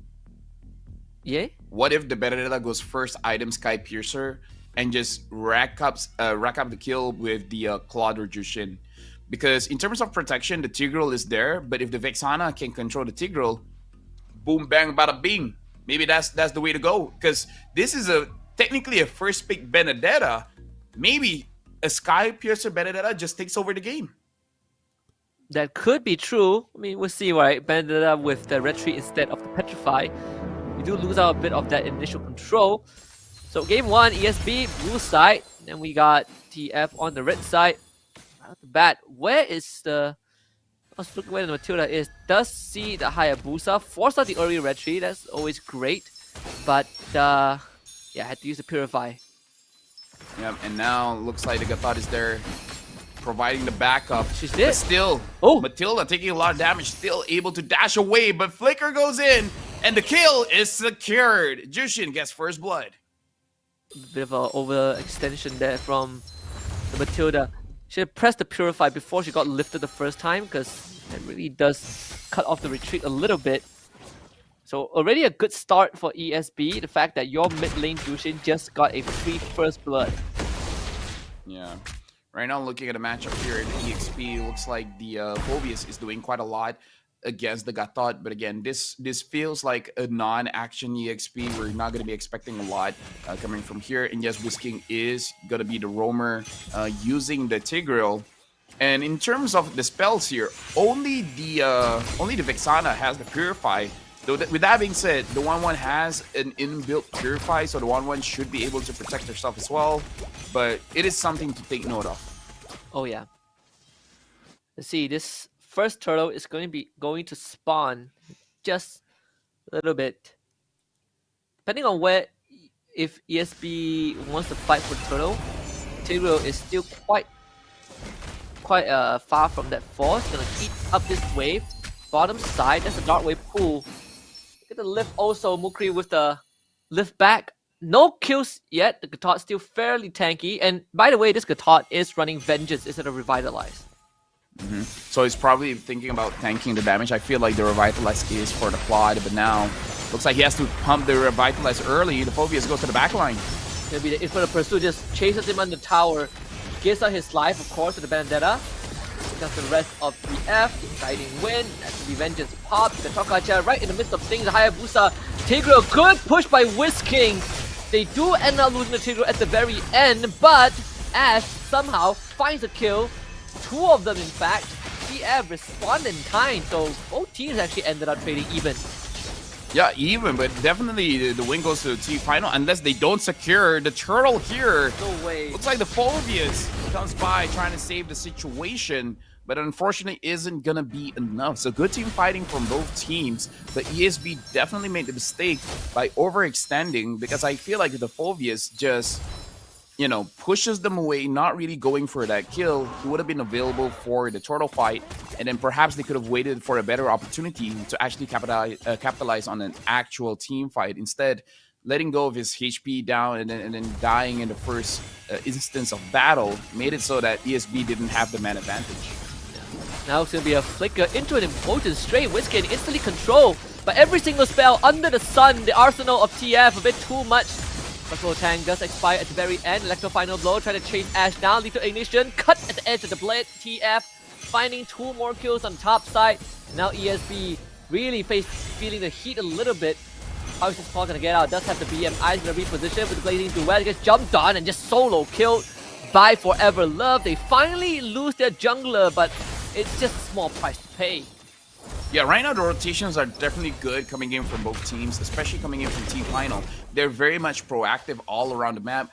It's only 4 minutes in, but they're already rotating as a team. Even the Gato Kacha abandoned the EXP lane to be able to cover up for his team. So this is a good sign that Team Final is really looking for more aggression in the map, trying to give more kills towards the Benedetta. The Benedetta does not have a Sky Piercer, but still, the same idea applies. Giving her a lot of kills, even though she died once, that's probably not part of the plan, but it's a very good start for T-Final here. Incredibly good. Their lane swap out as well. ESB switching the pot to the bottom side. Unfortunately, this Gatot too tanky for the Hayabusa to deal with. Top side, Sacred Hammer doesn't really get the push off, sadly. And T-Final. Yeah, looking at Romer coming in from T-Final here, he looks very confident, Husky, you know, emoting and everything. So I would say T-Final so far, they're playing very confidently. High in spirits for sure. Second turtle on the board. T-Finals will get this uncontested. It's gonna only further their lead. Just a measly 1k. Now the Matilda having the flash of the Oasis as well, so a little bit more coverage. Looks like T-Final, they're moving as a 4-1, letting the Gatot absorb the waves for a bit, while ESB is trying to give as much farm as they can towards the Claude, but it doesn't look like the Claude has been given that much farm. Top side, oh no, Implosion actually just vacuums the air instead. The atmosphere does not need much more control. TF basically just not even having to dodge the bullet, right? The bullet missed. Yeah, maybe Whisking is a little bit nervous, perhaps. Yeah. Like, it was a good play in theory, but again, in terms of the execution, it wasn't really there. If he misses a couple more times, he's gonna change from Whisking to Whiffking, and that's not the moniker you want. Oh, Husky. Oh, that was good, but you know. Woo. Just once, Nice. just once. Yeah. It's gonna repeat itself. All right, able to get the Benedetta, and the Benedetta is actually quite low, still able to run away. And yeah, honestly, looking at this matchup here, the Jushin probably can pick up the Gatot Kacha, but other than Gatot Kacha, everyone else has a lot of dashes, so it's probably going to be difficult for the Lantern Flare to actually connect onto anyone, Husky. Top side, they get the lift again. The Echo Overlord is gonna go down. Unfortunately, overextended. Even the Purify cannot get him out.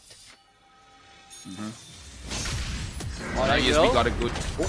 AOG, final blow, eye for an eye. Rangers just eats up all of the damage. Again, Benedetta have to fall back. But thing to be safe for the Gatot, who is just soaking up like a sponge. Yeah, right now ESB doesn't look like they have enough damage. So they really need Ash in the fight. Oh, but before that, Whisking gets taken down. Whisking goes down. That's the lift again. Mccm finds the trade back on the Gatot. But TF be on the third turtle. Circling Eagle just to buy a bit of time. Steppy Boy jumps in front of Pursuit. Crossbow tank in the air. They get the turtle for themselves, and TF collects another kill onto this Phobius. So TF slowly extending that lead. Yeah, it looks like ESB, they're trying to figure out ways to give farm towards the Claude and the Hayabusa. And this is the traditional problem of before that Kal-El gets taken down as well. The Claude is 1, 2, and 3. This is why I don't like compositions with hard carry assassins being paired up with a carry marksman as well. I would prefer if they pick up something like a Clint that does well even without items, or a Bruno. Having the Claude, you're kind of fighting for farm here for both the jungler as well as the gold laner. See, TF is just gonna keep on snowballing this right now. ESB needs to somehow slow it down. They do get the Flicker Implosion, but instant counter engage from TF. Just so much crowd control from T-Finals. Nothing much that ESB can do. Crossbow tank in the air. That's gonna be a backline exposed. Mukri getting chased down. Lantern Flare. Not enough to grab Forever Love, but enough to get him out of the fight. So at the end of the day, TF finds 3.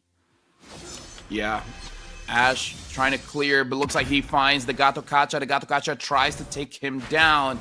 So far, Ash looks like he's able to run away from this situation, but TF is just gonna make sure that he takes his time. He's gonna go down. Oh, just there you go.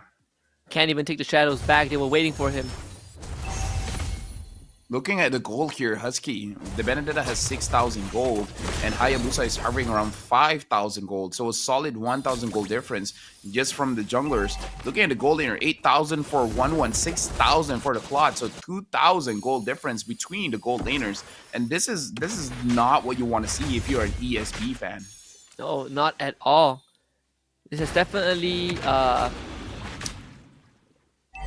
kind of made me readjust my expectations, especially looking how the early game went. Right, we said that people are more favored towards ESB winning the series, but considering the opponent that TF had to face on their way here, is a tall mountain to climb. First Lord, most likely guaranteed for TF. They're gonna boost the Gatot. Wow. Yeah, they finally killed the Gatot, but that took a lot of time, and Whisk-King had to use the implosion to stop the movements. And looking at ESB, they're really not moving as a team. But again, to be fair, they're just looking for farm. But the Hayabusa is never around. The Claude is never around. It feels like playing with your dad. Yeah, I understand. It's like playing with Layla's dad. Yep. Shoutouts to Layla and Nolan. Yes. Yeah, So chat. Someone said Tigreal ulted for that, and yes, I can confirm Tigreal ulted for that because they want to make sure that the Gato Kacha is taken down. It's all about the kills, man. It's all about sending a message. All about the kills. Now circling Eagle, Whisk-King of course hung on to. Mujin is gonna get ran down. He is so far out. Thankfully, he survives. With the Lord on the bot side, that's the AOG. Cut off the battle line. TF looking to break the structure with the help of the Lord. Vengeance even popped. Just pull back left, right, and center as Whisk-King just disappears. As a TF already knocking at the front door. This could be a fast game. They're gonna go straight for the crystal. And there's nothing that ESB can do. Game 1 over the T-Finals. It was barely 11 minutes, but T-Final showing the confidence, saying this is going to be a 2-0, already shouting out, this is not going to be a problem. And ESB got to go back to the drawing board. Looks like they couldn't handle the Gatot, they couldn't handle the Benedetta, they couldn't handle the 1-1, they just couldn't handle T-Final. Yeah, none of it at all. I mean, the first few minutes were looking okay, pretty even. And then it started snowballing out of control, right? The Claude got ganked, and then T-Final just kept on stepping on the gas. And it felt like there was not really any answers from the side of ESB, which is unfortunate. But for T-Finals, that's the confidence boost you're looking for. One more game to send yourself to top 4, and one series away. In fact, if you get to top 4, you just need one more series to put your country on the map. Yeah, you know, and shoutouts to Vietnam. T-Final is looking pretty good. Even though they banned the Nolan when the opponent already has a Hayabusa, it's all in the strat, Husky. It's all in the strat. Make them overthink. Make them look down on you. I can't believe it. I cannot believe that it somehow worked, right? It's considering that the bans were so Husky. I did the same mistake, and I also won my match, Husky. So you know. Yeah, they hurt you. They hurt you. They hurt me. They did the same thing. Honestly, this one is also more of a landslide. But I would say that that I would echo what you mentioned. ESB didn't really feel like they were playing too much as a unit, whereas for TF they just kept on giving pressure, right? Like our Benedetta is strong, our 1-1 is strong. Let's just keep going.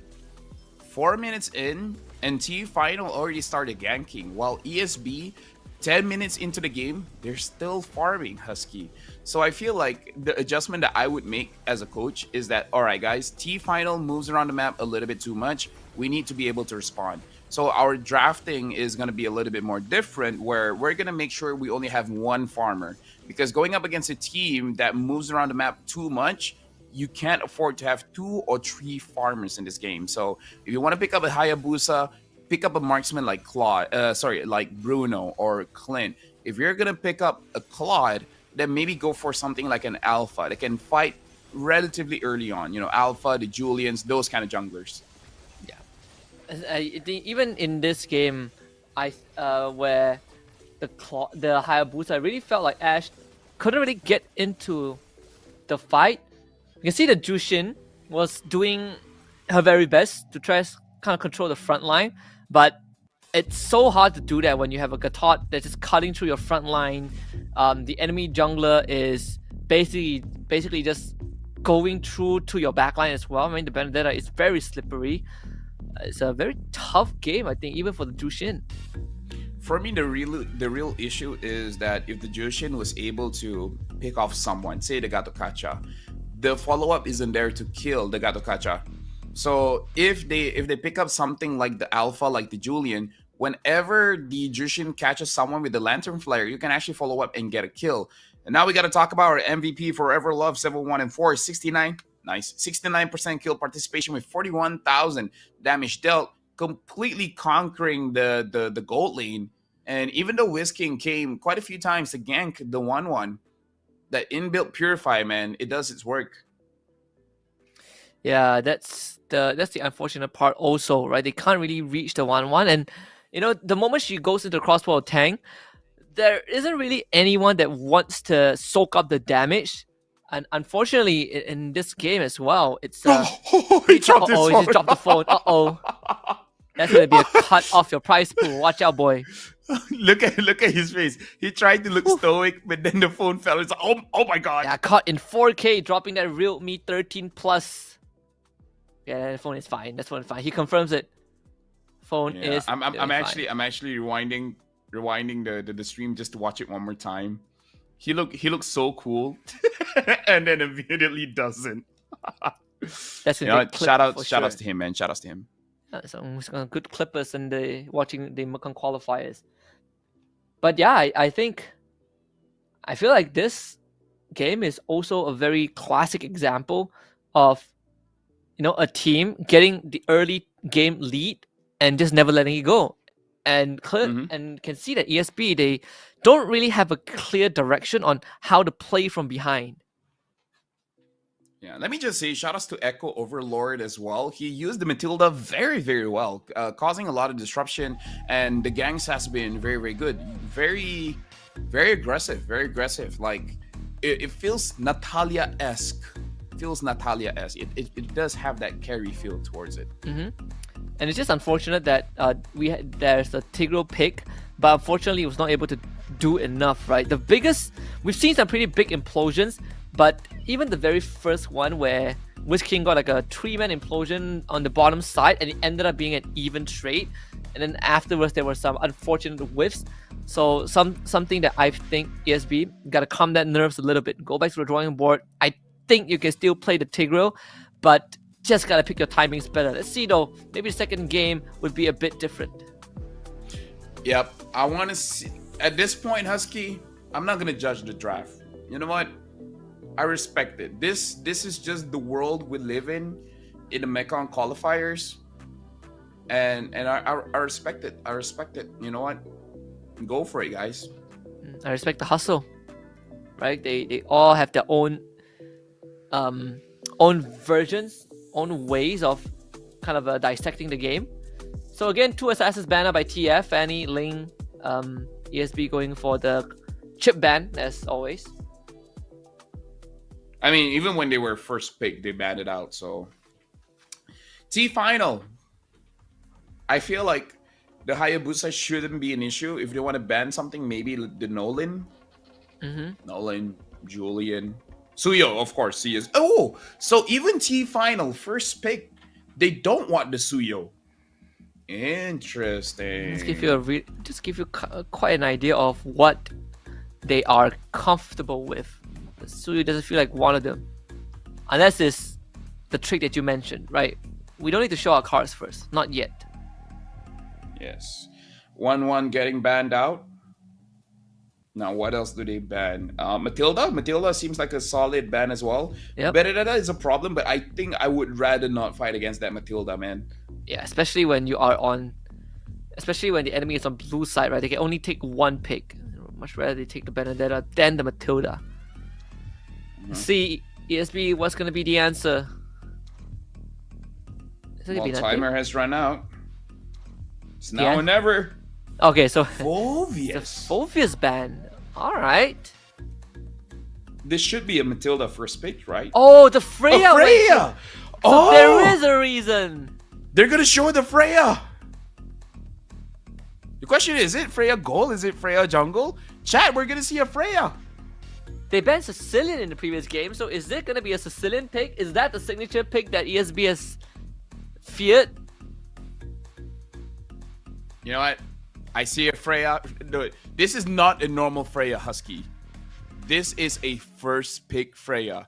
In a world where there's a Gato Kacha, there's a Matilda, there's a Jushin, you pick up the Freya, no hesitation, Husky. Yeah. Chat, we got a Freya in our hands. Honestly, if I see someone picking Freya first pick like that, I would be scared. What if they go all in, Husky? What if they pick up okay, so they pick up the Benedetta, so maybe this is not a jungle Freya. What if they pick up they pick up the Matilda? I was thinking of something like the Angela, and it's just a 1v9 Freya. I mean, they could still pick Angela mid if they want. Maybe someone in chat said Diggy Freya as well. Oh boy. Diggy, Matilda, Freya. Whew.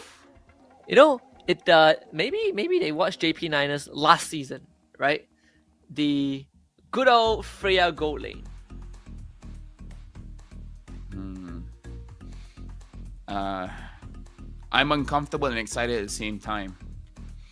So now ESB, pick up your jungler. If not, it's definitely gonna get banned out. I feel like take something early here. A Bane! You know what? I'm all for it. I'm all for it. Yeah. I'm all for it. The Bane looks good. Yeah. They want to jump straight at ESB's faces. Well, you got Bane. You got the deadliest catch. Got that big pew, the big burst damage. Finally, someone picked Bane. One of my most played heroes. One of my favorite heroes too today. There's this six. I wonder if T Final still bans a jungler here. It'll be funny though. There's this sick satisfaction of playing Bane, surviving until late game, and you just two-shot someone. It's satisfying playing a Bane when you crab claw cannon on a Matilda and you kill a Freya.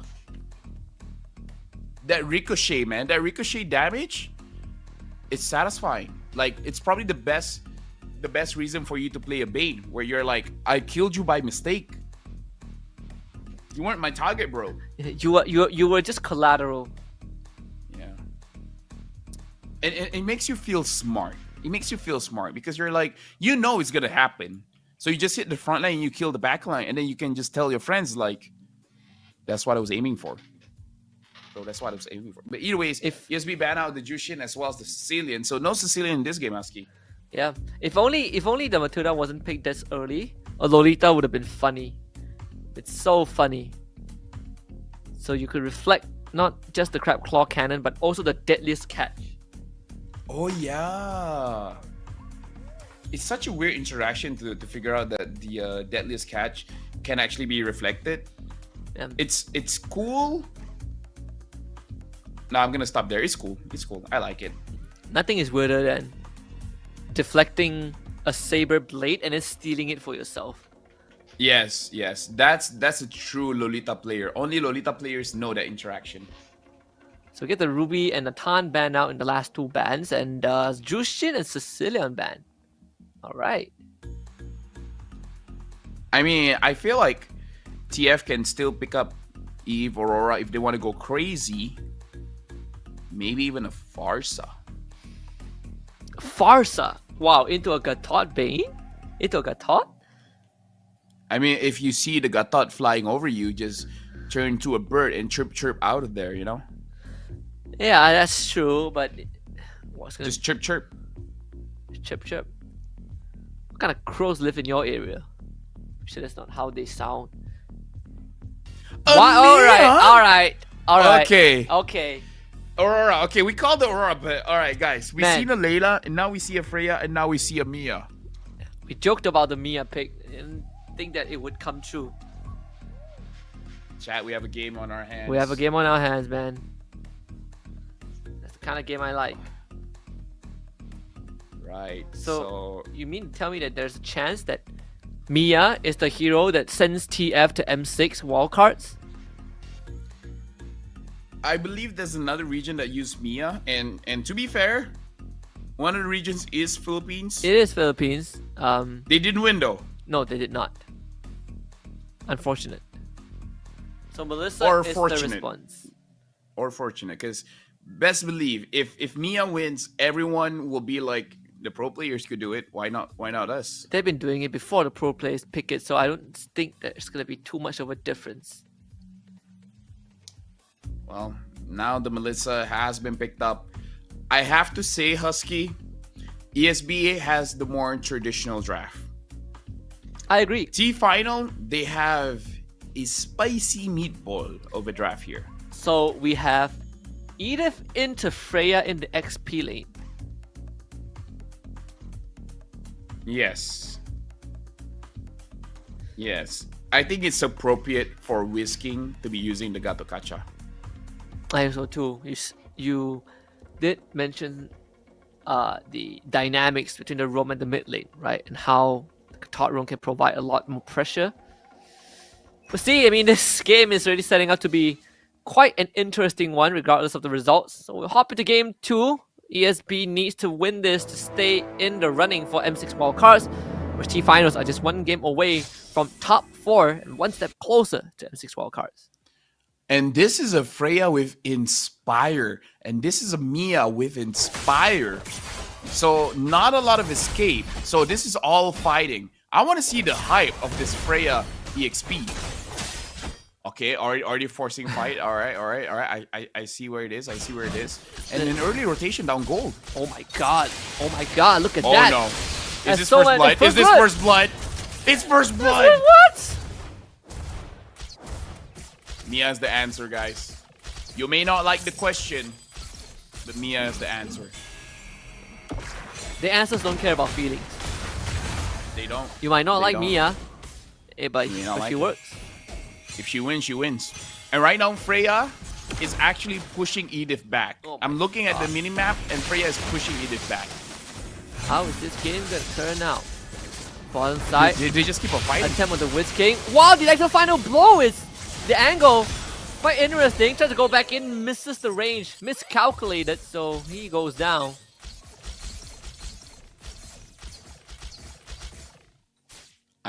My commentary brain is just shutting down because I'm trying to enjoy this gameplay for now. Okay, so Freya is already building a Legion sword. So is she going for a Hasclaw or going straight for damage with the BOD first item? This is by the way War Cry. Actually, now that I look at the starting build, no wonder you dominate the lane. You have War Cry, you have Inspire. That's a lot of damage. Yep. Now with Matilda showing up also, right? You can't really do much against the Freya. You leave your lane once, that structure is going to go down. First turtle fight, is going to jump onto the Aurora first. And Matilda steals the turtle of all things. They get rid of the Bane, actual final blow was used. Both junglers go down, but the trade favors TF. Double kill for the Aurora. Did you see how fast that Edith went down? That burst coming in from the Freya, man. TF is all about damage. They're like, we don't know how to set up and all those kind of things, but you know what? The damage is going to be there. Even the Roamer. It's a Roam Matilda. The Roamer has damage. Now it's really on the mid lane to start up for the team. It's like, all right, I'll provide a crowd control. You guys just do your thing. It looks like it's going to be a BOD first item on the Freya. Of course. Quite far ahead. Oh, 600 ahead of the Edith, but then again, the Edith can't really fight you. The bottom side, you've already found victory. The Guitar can't leave the Melissa at all, and TF kept bringing people down here. Circling Eagle. Right now, Matilda. Circling Eagle. Okay, brings the Benedetta in, and Alice Cash kind of whiffs a little bit, so the Benedetta finds the kill. Very straightforward. Melissa with the models, AOG connecting on the Benedetta. Eye for an eye, looking to get out of this. Just one last dash will do the job. Whisking could not collect the kill. And TF once more gets something for nothing. Right now, the tempo being set by TF is just absurd. I feel like ESB is not prepared for this kind of speed. Game number 1 and game number 2. Like, they want to play a relatively... Like, you know how the Philippines, they play the laning phase for 3 minutes, maybe 4 minutes? TF is just like, 1 minute feels too long. Let's go. Just send the mid lane to the gold lane and then get a early first blood for the Mia. I feel like everything that TF sets to do, they've been doing it. Yep. get this Mia a hit. I mean, this double Inspire is going to become a problem in a little bit. Let's see. The flip, fake crowd control, AOG. This Benedetta actually still gets to use the ultimate. Does go down. The junglers, again, both die. Passive Aurora is going to be used. Try to back off. Gets the freeze off before she goes down. And here comes the Freya. Damage runs out at the very end. ESB claps back, finds tree. Yeah, I feel like the downfall of that is because the team fight was separated, right? Where the Freya dealt with the backline, and then she had to move forward, and then by that time, the Inspire expired. So his life, same thing. So this Mia, is she gonna be a problem in the late game? Okay, she's not a problem right now. Definitely not now. Definitely not now, but I feel like she's the cleanup crew. I feel like Freya will be the sacrificial lamb where she's like, I will die for sure. This Freya will die, but I'll take 2, maybe even 3 with me. And then after that, it's gonna be all on the Mia, because I don't see both of them surviving at the same time. Having the Bane, having the Gatukacha, the Edith. There's so many ways for you to counter one person, but there's a different threat there. So, in a full-on team fight, I feel like one of them has to sacrifice themselves for the rest to do damage. Especially because there's no one really tanky on the side of TF. This Nia is free farming, man. Straight up free farming. Look at how she's 2,000 ahead off the Melissa. Pass Claw, Wind Talker, Circling Eagle. Is there a follow-up? The damage will not be enough for now. TF continues to apply pressure. Yeah, they're going for the Melissa. And look at the damage coming in from the Matilda. Just by poking is already preventing ESB to really go and get the farm. Because even Ash on this Bane hasn't completed the first item yet. No. Still looking for his own BOD. Turtle should be claimed by TF without much of a resistance. Look at Freya. Freya's just waiting in the flanks, looking for an opportunity to actually crush them. And this is very dangerous because TF, they don't have a front line, but they got a lot of ways to flank. Do what? What did I saw? What was that flicker? Could be his death. Electro final blow cuts off the front line and back line. Very well coordinated. And here comes the Freya, just going to town with Inspire. Hop here, skip and a jump. Mid tier 1 goes down 2-4 for ESB on mid side. Can continue to push. The tier 2 should be safe, but the damage has been dealt. Oh, look at Melissa. Melissa is getting chased down by the Benedetta, and now the Freya is here as well. But go away just provides enough protection for the Melissa to survive. Right now, TF has too much damage, and I feel like it's up to Whisking and Jetboy to start something off. Like, I feel like ESB, they need to catch. At this point, they're just waiting. And I feel like waiting isn't what you want to do going up against crazy damage dealers like this Freya, like this Benedetta, where they are the ones that want to be in charge. Don't let them be in charge. Put your foot down. Take control of the situation. Start something. Take control, exactly. Easier said than done now that they have lost that mid tier 1. BOD done for Ash. Maybe that's the difference maker. I mean, you can't even really like face check the bush unless you have Whisking walking in. Even then, it's. I would even say, yeah, even Whisking, he might suffer quite an early death here. Pretty tough. I think they found a Bane. Ash can get ran at. They're gonna get out top side.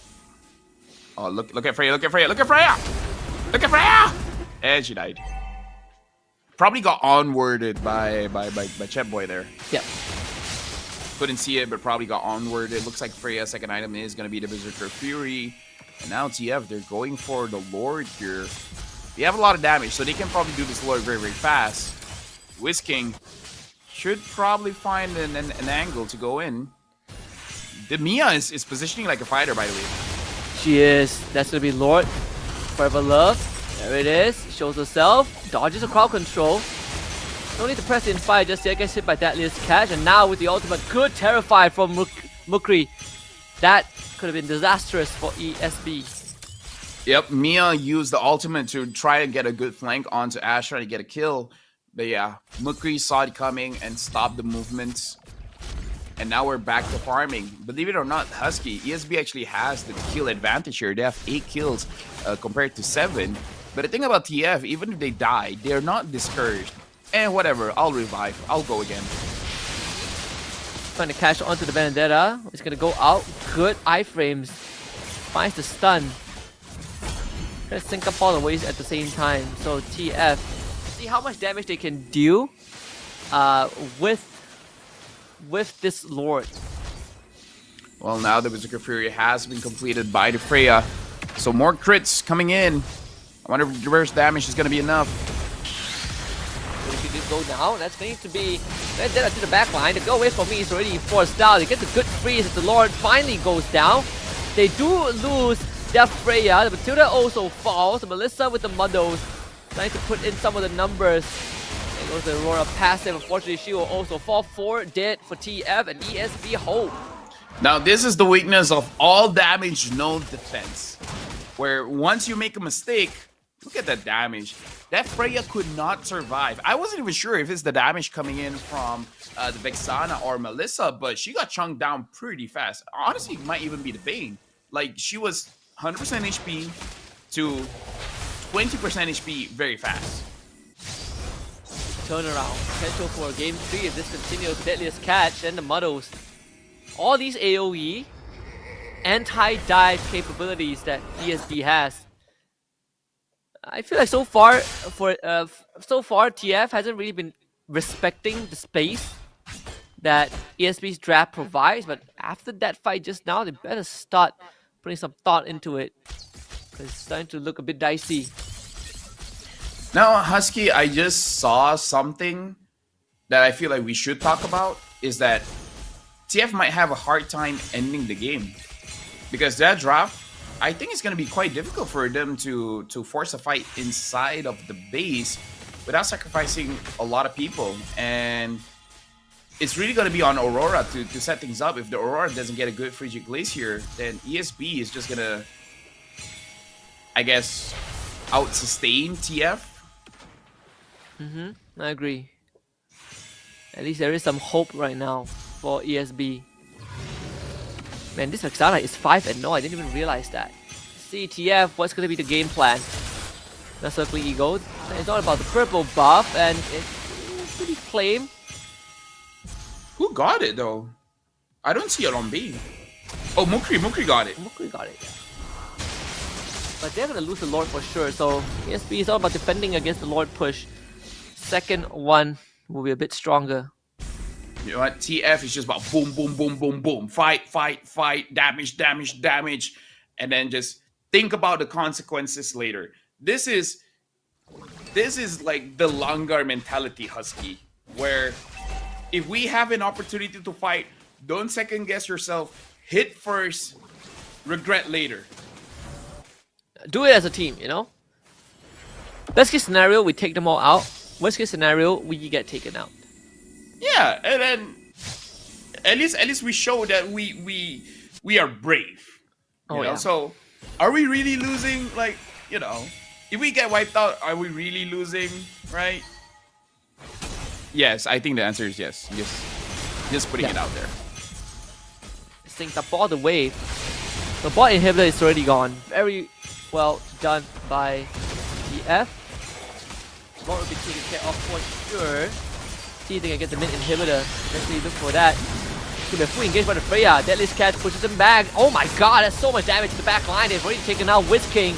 And now straight onto the crystal. They don't even care. Forever Love will just go straight for the win. And TF, in a blink of an eye, finds the 2-0 that they've been telling us about. That was so fast. Nemia hit the turret so fast. It looks with the Inspire. It looks so funny to me. It's like it looked like a straight up machine gun. Yeah, she's like stash the bow. I'm bringing out the big guns. Let me just load up my LMG. Man, that Mia players rejoice. That is a interesting experience for sure. The whole fight was a bait. The entire fight was a bait, but unfortunately for ESB New Gen, the journey ends here. Man, it must be a weird feeling, right, to go down in this manner. I mean, you are fighting against whose country, I guess? I don't know, but they played really well and showing respect to the opposing team. It's a combination of ESB not being ready to go up against the aggression coming in from T-Final, but T-Final really showing up how they can have. I would describe them as reckless aggression, Husky. Reckless aggression sounds about right. Sounds about right for sure, especially I know it does make you feel a special kind of way, after that game. But kudos to TF somehow making it through. So they are going to be our third team to make it to top 4, which means we need one more team. We're going to find out in the next series after this. But for now, it's a bit of a highlight reel of what we just witnessed. The unbelievable performance of TF. And when I say unbelievable, is less of like, oh, there's some we don't even great see it, play, man. some godlike mechanics, and more of like, man, what did I just watch? That worked. Dude, you know what? Shout outs to TF, man. WTF. You know what? Really, WTF. Really, that's a type W in the chat for TF. Type in W for TF, guys. W for WTF. That was amazing. Yes. So I'm trying to process. I feel there's, it's a feeling of there's a lot to break down, but at the same time, there's not really much to go to for TF. But it's such a weird feeling seeing this work out when all sense of logic says otherwise. But I suppose it's their flair, right? This is exactly what they are comfortable with, and they have found a way to make it work. Yeah, but this is like this is their way of expressing themselves. Where we usually say like, oh, you play games to express yourself. I feel like this is the most genuine way you're expressing, and the expression is aggression. And I just want to see how fast the Mia just went onto the turret. Like, hold on, let it show. That's so fast. That is so crazy. That's so That fast. is so crazy. Oh. The best part was that she popped Inspire and she was healing off the crystal.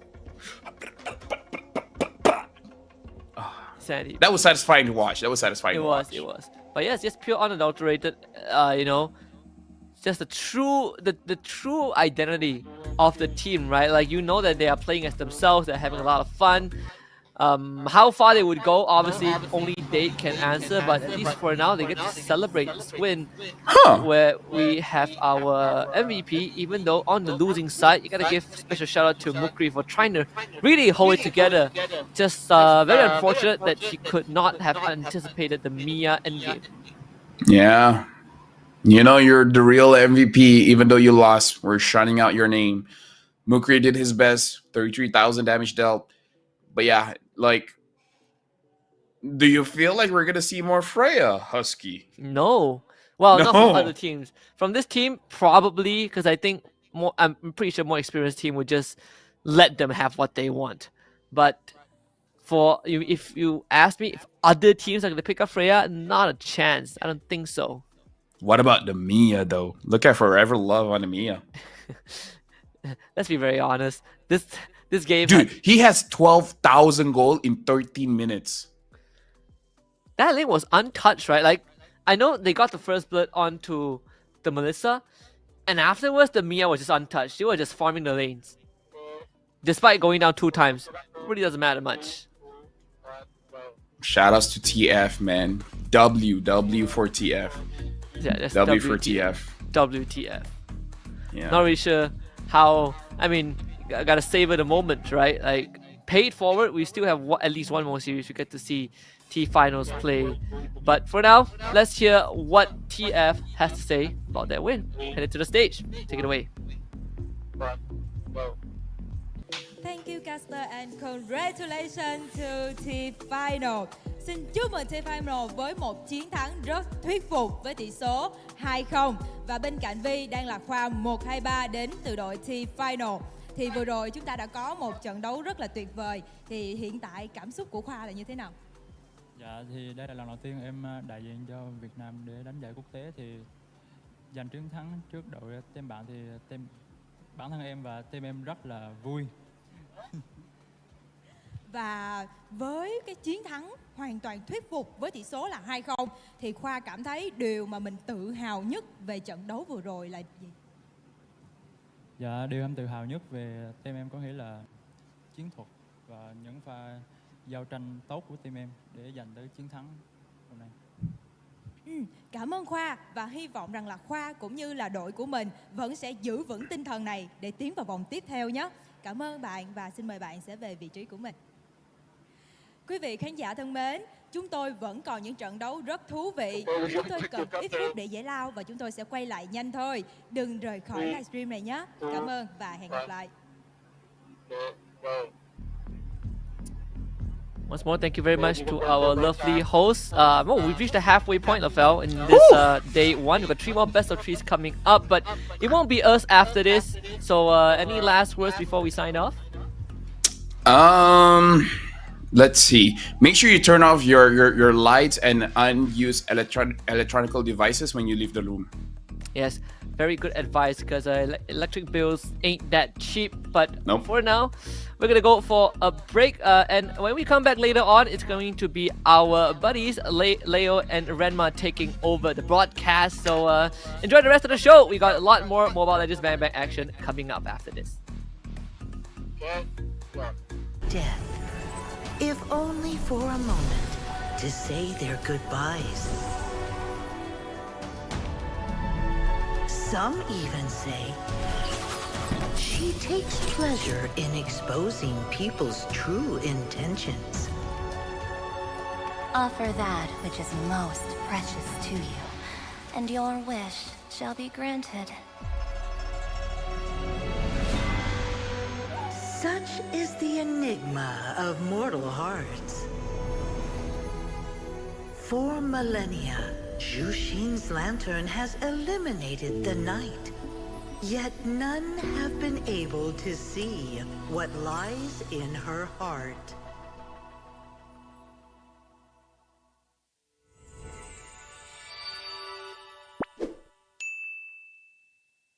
Nước cốt gà Friends giúp giảm mệt mỏi. Nghĩ thôi, làm việc cả ngày rồi.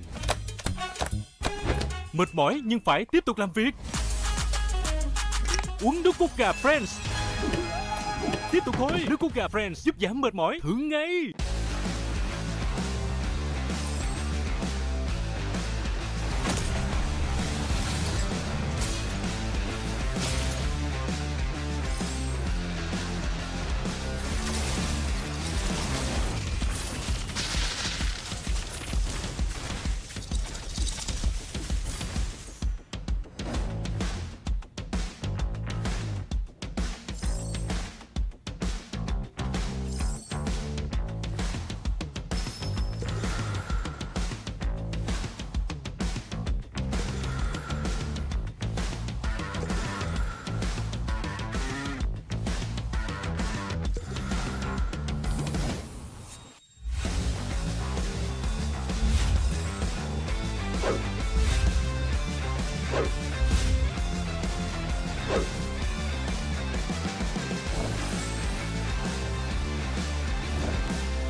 My butterflies are so gentle.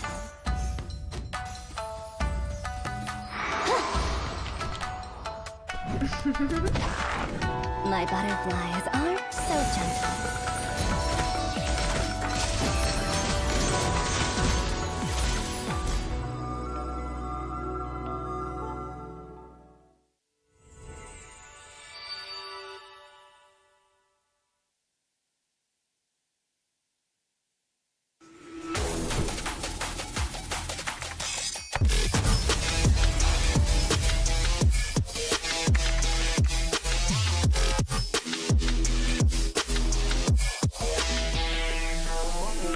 Với công nghệ Wi-Fi 6 tối tân, gói cước Lux của FPT Telecom giúp gia tăng tốc độ vượt trội, mở rộng vùng phủ sóng thêm 50%, mang đến những trải nghiệm trực tuyến hoàn hảo. Từ làm việc, học tập cho tới xem video 8K, livestream, chơi game và hơn thế nữa, tận hưởng cuộc sống đẳng cấp với những giá trị xứng tầm từ Lux. Đăng ký tại shop.fpt.vn hoặc các văn phòng giao dịch trên toàn quốc. Hotline 1900 6600.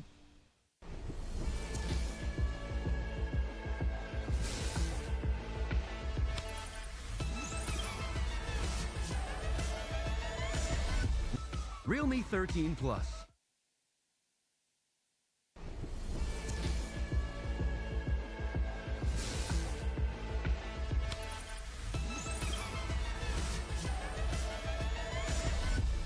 Realme 13 Plus.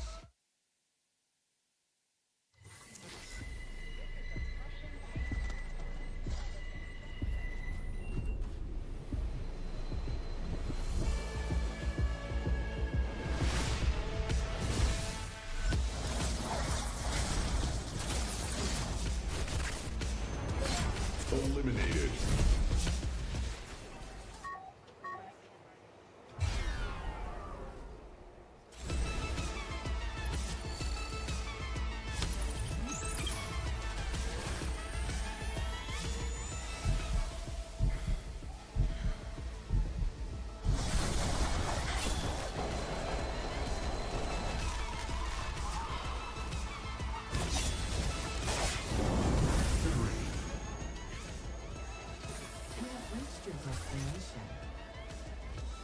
Realme 13 Plus.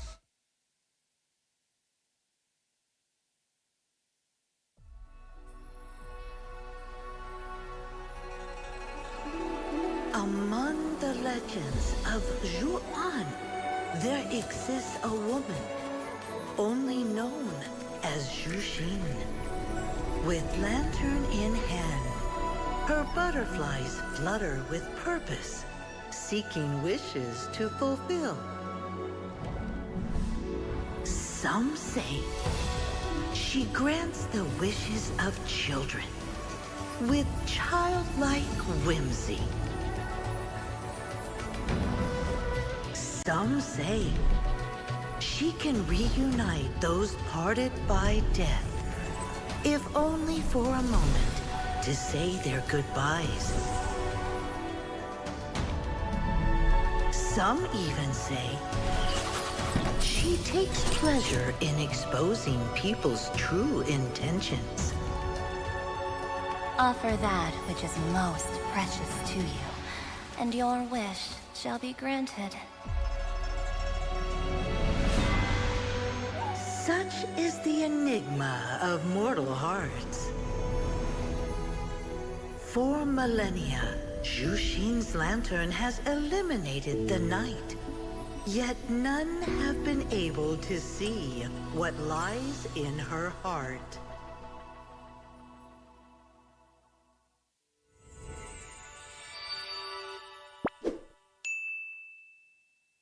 Nước cốt gà Friends giúp giảm mệt mỏi. Nghĩ thôi, làm việc cả ngày rồi. Mệt mỏi nhưng phải tiếp tục làm việc.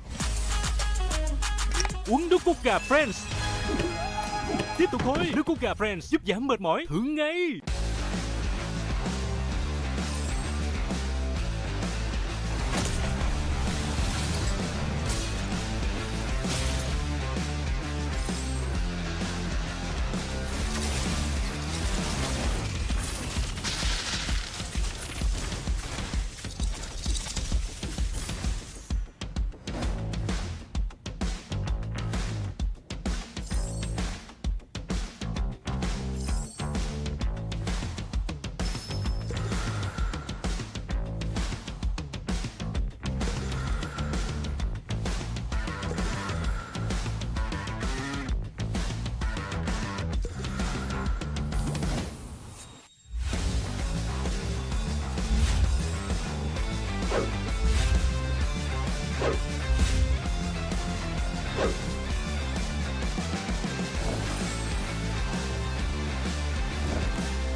My butterflies aren't so gentle.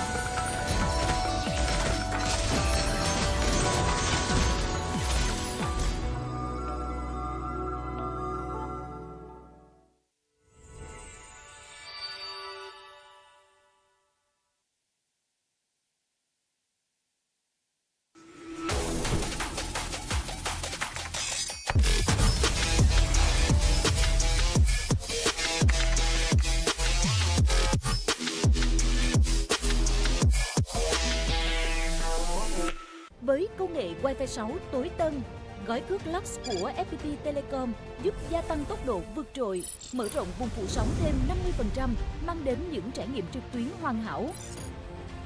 Từ làm việc, học tập cho tới xem video 8K, livestream, chơi game và hơn thế nữa, tận hưởng cuộc sống đẳng cấp với những giá trị xứng tầm từ Lux. Đăng ký tại shop.fpt.vn hoặc các văn phòng giao dịch trên toàn quốc. Hotline 1900 6600.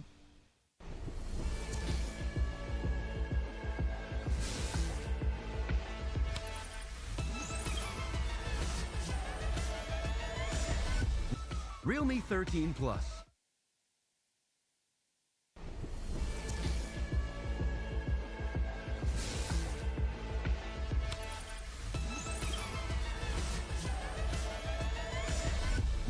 Realme 13 Plus.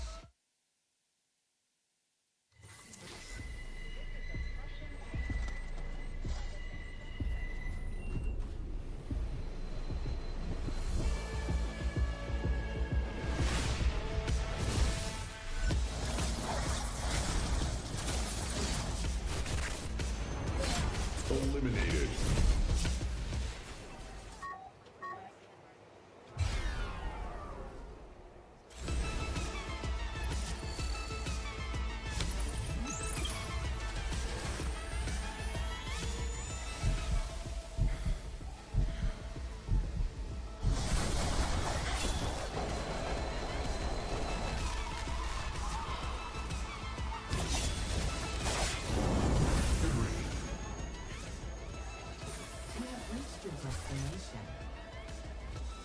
Realme 13 Plus.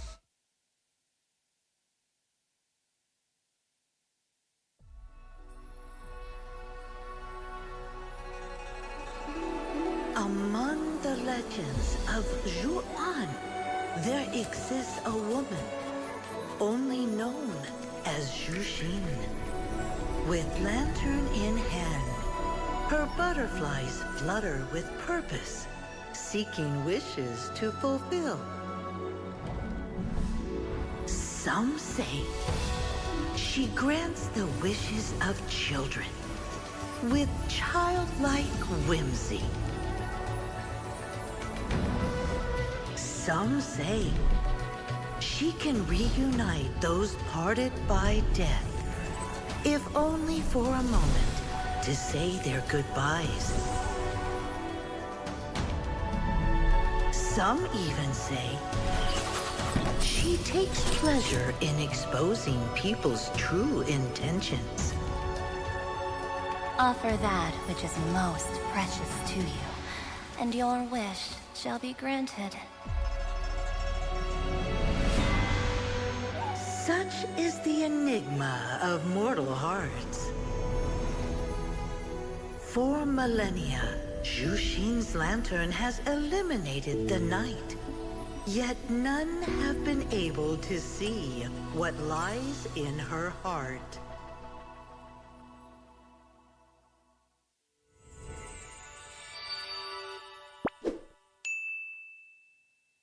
Nước cốt gà Friends giúp giảm mệt mỏi. Nghĩ thôi, làm việc cả ngày rồi. Mệt mỏi nhưng phải tiếp tục làm việc. Uống nước cốt gà Friends. Tiếp tục thôi, nước cốt gà Friends giúp giảm mệt mỏi. Thử ngay.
My butterflies aren't so.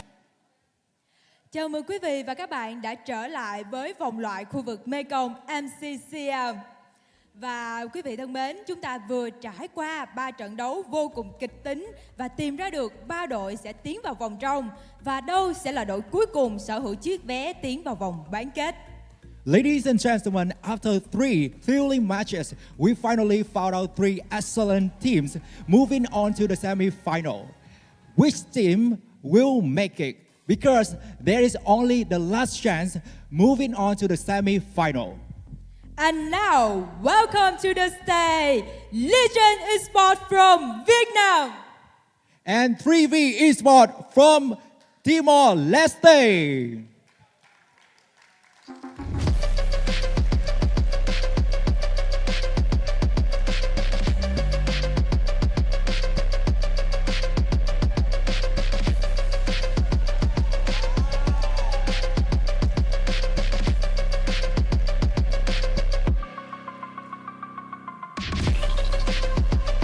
A small conversation with your team's leader. First of all, I really love your.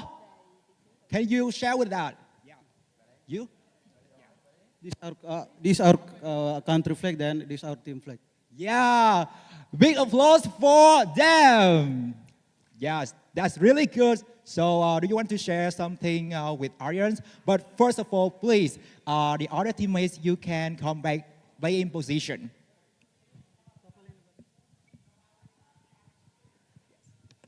So how do you feel right now? We feel very confident about our preparation team. Then we very confident that our God Jesus will bless us to win the game. Okay. Yeah, I really love your energy right now, and you look so confident. What is the most thing that you proud of your team? The most important thing that we focus on our gameplay. We don't think. Who we face, we don't need to think about our enemy. We just focus on ourselves, just like that. Yeah, thank you for your sharing. I appreciate that, and enjoy your match. And now listen something from another team. Yes, và hiện tại bên cạnh Vi đó chính là đội Legend Esports. Và các bạn ơi, Legend Esports cũng chính là nhà vô địch của giải vô địch quốc gia VMC. Và với một cái chức vô địch mà mình vừa mới giành được vào ngày hôm qua như vậy, thì có bao giờ là mình đã cảm thấy áp lực khi mà mình tham dự trận đấu lần này dưới cương vị là ngôi vị vô địch hay không? Với bọn mình thì áp lực thì chắc chắn là không có rồi. Tại vì bọn mình vẫn mục tiêu là vô địch của Mekong năm nay. Wow, và thật có thể thấy Legend Esports đã nhận được sự yêu thương và sự kỳ vọng rất lớn đến từ cộng đồng MLBB. Vậy thì bạn có muốn sẽ chia sẻ gì đến với những người đã rất yêu thương đội tuyển của mình trước khi bắt đầu trận đấu hay không? Mình cũng cảm ơn các bạn đã cổ vũ Legend Esports suốt mùa giải vừa qua. Cảm ơn các bạn rất nhiều. Và Tâm Vi cũng sẽ chúc cho đội Legend Esports sẽ thật tự tin và tỏa sáng trong trận đấu ngày hôm nay nhé. Cảm ơn bạn. And now please come back your playing position. Và để bắt đầu trận đấu ngày hôm nay, trận đấu thứ 4 của vòng loại, xin mời đường truyền tín hiệu sẽ chuyển về bàn caster.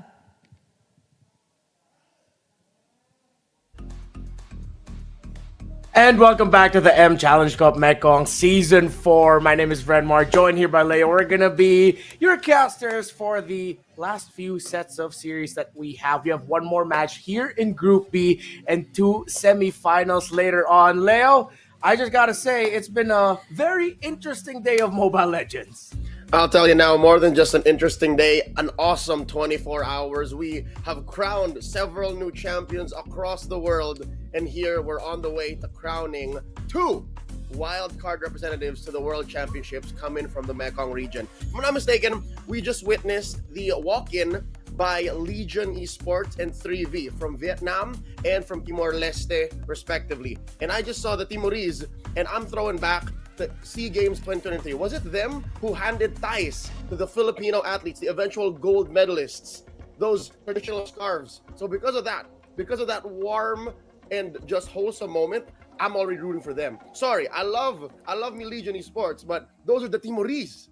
Yeah, no, I get you, man. I remember that time too, and a lot of people in the comment section then gave a lot of respect for the Timorese, but they're gonna be going up against Legion Esports, Titans from their region, formerly known as Xeno Zenith, or made up of members of that team, team that went on an MSC 2024 run earlier this year in Riyadh. But here they are. I feel like the team from Timor-Leste, 3V Esport, they are going into this with the right mindset. If you try to outthink and outgun, outdraft this experienced squad, probably not going to go well for you. I like their approach of let's focus on us and what we do best. It's a losing battle to try and match what Legion Esports bring to the table, not just in MSC 2024, but even as far back as 2.5 years ago, 3 years ago. I remember these names. I remember these faces. Look at that gentleman, their coach. He's rocking that EWC 2024 jacket. So he's flexing that experience, Renmar. I would not want to step up to that, at least on the same plane. So with that said, 3V Esports. Whoa, wait, hold up. Whoa, that's a prediction. Okay, these are best of 3 matches, but what I was going to say is maybe try to shatter that confidence. Maybe play from underneath it. Maybe play all the likes of, I'm going to say it now, the Mia. Maybe try to bring out the Freya. Because again, if you're going to try to out-rotate, I could swear he'd add like 3 heads there, right? Or you try to out-catch Nart. Or you... Oh man, he just shortened his name. He should shorten his name to Joe. If you're trying to outright with Joe, it's not gonna happen. Yeah, you're gonna have to watch out for the assassins here of Joe and just how well he pairs the rotation with. I'm not gonna do what Al tried to do in the Indonesian broadcast of MSC 2024. I'll just call him from now on. But 3V Esports, Benny, VD, Vici. So that's what that means. Here they are. Shasta Cutie, Lucky for Hunter, Ragnar, Selen, ZZ, and Yoo-hoo. Let's see if Yoo-hoo and Lucky for Hunter are going to be able to match the rotational speed and prowess of Joga and Nart. Here's what I'm expecting, all right? If 3V Esport want to step up to the Titans of Mekong, they got to get one thing first before they even try to slip underneath all this experience, all the facade of the confidence, and just their prowess, the fundamentals. I'm hoping they watched a lot of VODs from all of the neighboring countries, from the more established scenes. I'm hoping that they've grinded their ranked games from at least the multiple servers they've had to go through to travel to Vietnam. And if they get those 2 things down, those 2 or 3 things down, then they can worry about actually trying to do something that's to their own style. And what is the 3V Esports style? I actually have to admit, I haven't seen much of them, given that they are an invited team. There isn't a prior league that was made more popular or made them, show everyone else what Timor-Leste MLBB is. Yeah, so for this Timor-Leste team, it's a proving ground. It's a great introduction of what the Timorese can do. And a little bit of a fun fact for the 3V Esports squad, actually. Looking at their roster, they have 3 members of that team from Indonesia. So their jungler, I think it'll be more accurate to call him Luki for Hunter, or Luki, and Silenzi, they're both from Indonesia. So that's the jungler and the gold. And their coach is from Indonesia as well. So I think they're looking at, if you look at it, the main positions, what we call the cores, plus the coach are from the same country. And I think that's where we're going to be having to focus on in terms of the draft. Speaking of, here we are.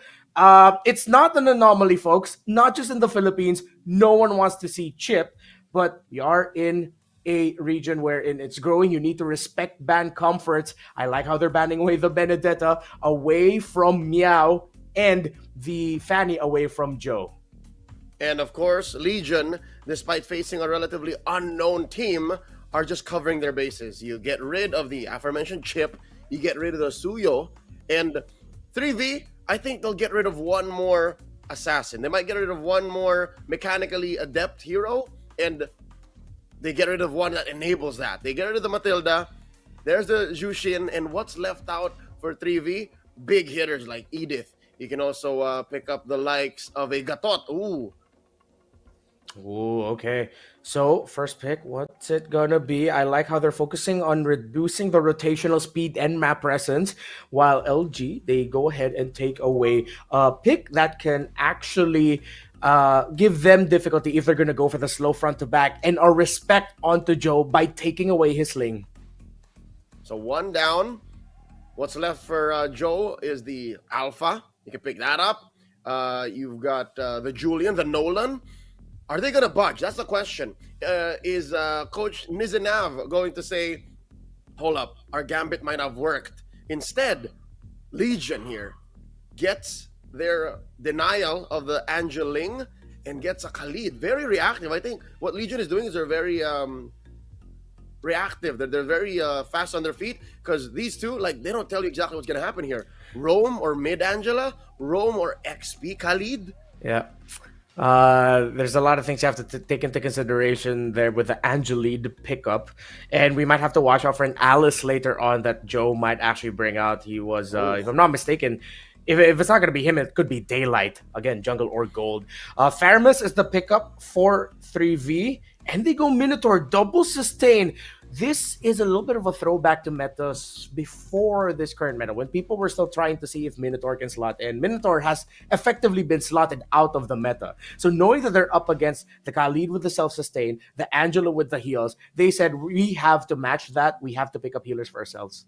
Yeah, these two heroes alone, this trio mid is already so sustainable in and out through the Ling, the extra HP bars and the CC coming in from the Faramus and Minotaur.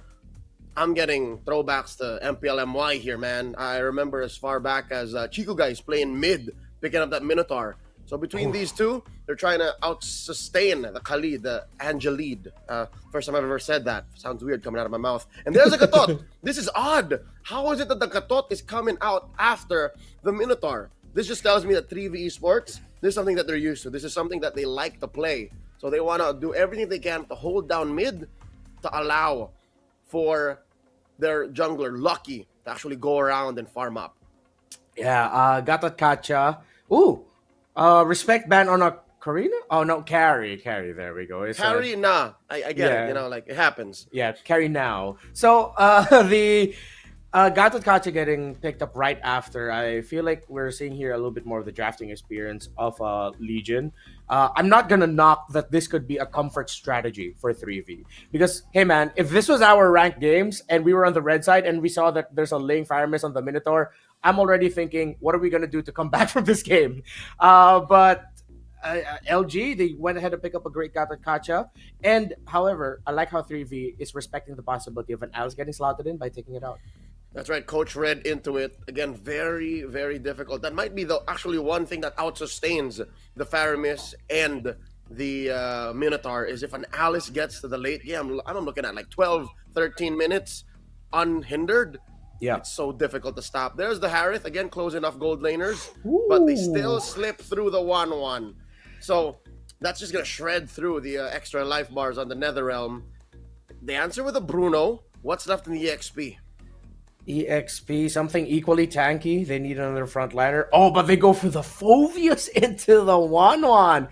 Okay, Alpha, right away. Great answers back and forth. Looking at it, the Phoveus against the lineup of LG should be able to shine. The Minotaur Faramus, but something about the LG lineup, Leo, and correct me if I'm wrong, tells me it might be a little bit easier for them to pull off the game. Oh, yeah, for sure. 3v Esports did check off that box of fundamentals. They know what their matchups are like, lane to lane, mechanically, technically. They know what these heroes do to what LG brought to the table. But if you're just talking about execution, you know, not minding any gaps and just going for what you want, especially with that Khalid and the omnipresent Angela, I think LG should get this. I think the if they somehow get into 3v Esports' minds, then the 2-0 that was forecasted might actually be a thing. There you go. Confirmed. Yeah. Meow getting his hands on the Khalid in the EXP. Yeah, one of the difficult things right now that I'm looking at for the lineup of 3v Esports is that there's a lot of abilities that can instantly take away the Netherrealm of that Faramus. Game number 1 between a team representing Vietnam, Legion Esports, and a team representing Timor-Leste, 3v Esports. This should be fun.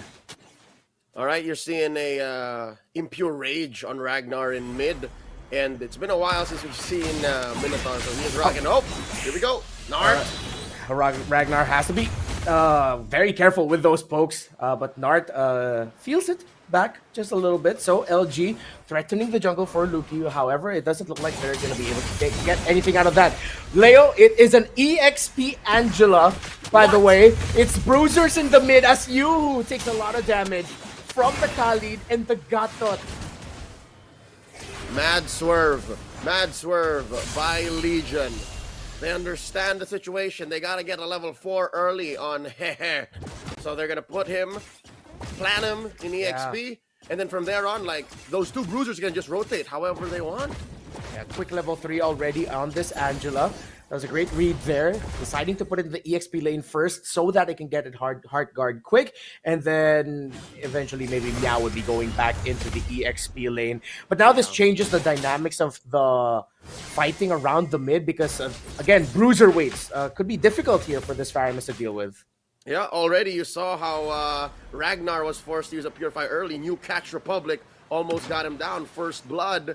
But at least 3v Esports are keeping up with the economy, right? There's barely 100 gold between these two teams, and there's not much pressure on Silenzi. Silenzi here, you could say with the Flicker, is the more mobile hero, but he doesn't have the Purify, the Cleanse that Daylight has on the 1-1. So if they get caught, it's over. Turtle fight started. All right, 3v, they're going to have to do a lot to somehow break the formation here of LG to get this turtle. Luki for Hunter getting pressured already by the Khalid and the Alpha as well. Here comes the combo coming in from the Angela. Depth of Blades, Luki gets away. The turtle isn't barely down low yet, but you with a massive knock-up, leading to nothing as Joe somehow walks away with the turtle. All of these bruisers, a little bit too much to handle in the early game for 3v. Daylight adds a little bit more by soloing, or rather getting soloed by Silenzi. Was the Bruno taking down the 1-1. What an unexpected turn of events. I think that turtle definitely belonged to 3v, given how far Joe was from retry range, and then he just walks up. Like as soon as Hehe got into him, he's like, okay, I'm an inch away, let me get that. But down bottom, also a plot twist. We talked about how Daylight should be the slipperier hero, but suddenly Silenzi gets him down bottom. Okay, Spirit of Alpha already committed, as well as the ultimate of the Kali. Raging Sandstorm out. Lots of pokes. This Minotaur, again, one of the reasons why Minotaur fell out of the meta is, yeah, he provides the sustain, he provides the healing, but this Minotaur needs to be well done, and as much as we love medium rare steak, you don't want a soft frontliner, you want a hard tank. You don't come to the MCC Mekong to eat, you come to win, and off camera, there you go. Joe enjoying a little bit, wonder if he had gravy on it, and now Silenzi. His one advantage is actually damage output, but not when you're against 3. I wonder if he's gonna survive this. Also, as he's trying to defend his turret, he's still somehow alive. Hey, is it gonna be enough? No, it is not. The Bruno holds on and is able to clear the wave. 3v Esports, they were even able to equalize this rotation of LG by going up top. Again, it's still gonna be hard for 3v, but you gotta appreciate what they're doing around the map. 3v, definitely calling the shots, but that's coming at an economic cost. They got first blood. They're actually getting a lot of waves around, but not to the same pace as Legion. I'm looking at Joe, and Joe is making bank. Joe is like 600, 700 up from Lucky. And Lucky needs to catch up. This is a scaling hero. Lin cannot lose the economic game against Alpha. And now the second turtle's up. It looks like Joe is planting himself here, and they're throwing Hehe up. He has a hard guard. Yeah, this is going to be a big win for 3v. LG's tracks are going to get stopped, but it looks like nothing's stopping them right now. The NetherRealm already committed as well to Tempest of Blades. Who goes down. Too tanky, too heavy. It's the front line of LG as a double kill for the Angela caps off an attempt to take that turtle with 3v going back. Another major objective going over to Legion. Joe calling the shots, barreling forward, now 700, 800 up from Lucky. And I think the fact that the map still belongs to Legion is what's going to cost 3v Esports the map and the game. If the map is against you, it's very difficult for a Ling to move around. It's very difficult for Shasa Cutie to actually get stacks on the Thunderbelt. It's also going to be very difficult for Ragnar and Yuhu to get into good rotations to make that sustainability count. And now, just barely Lucky gets their orange.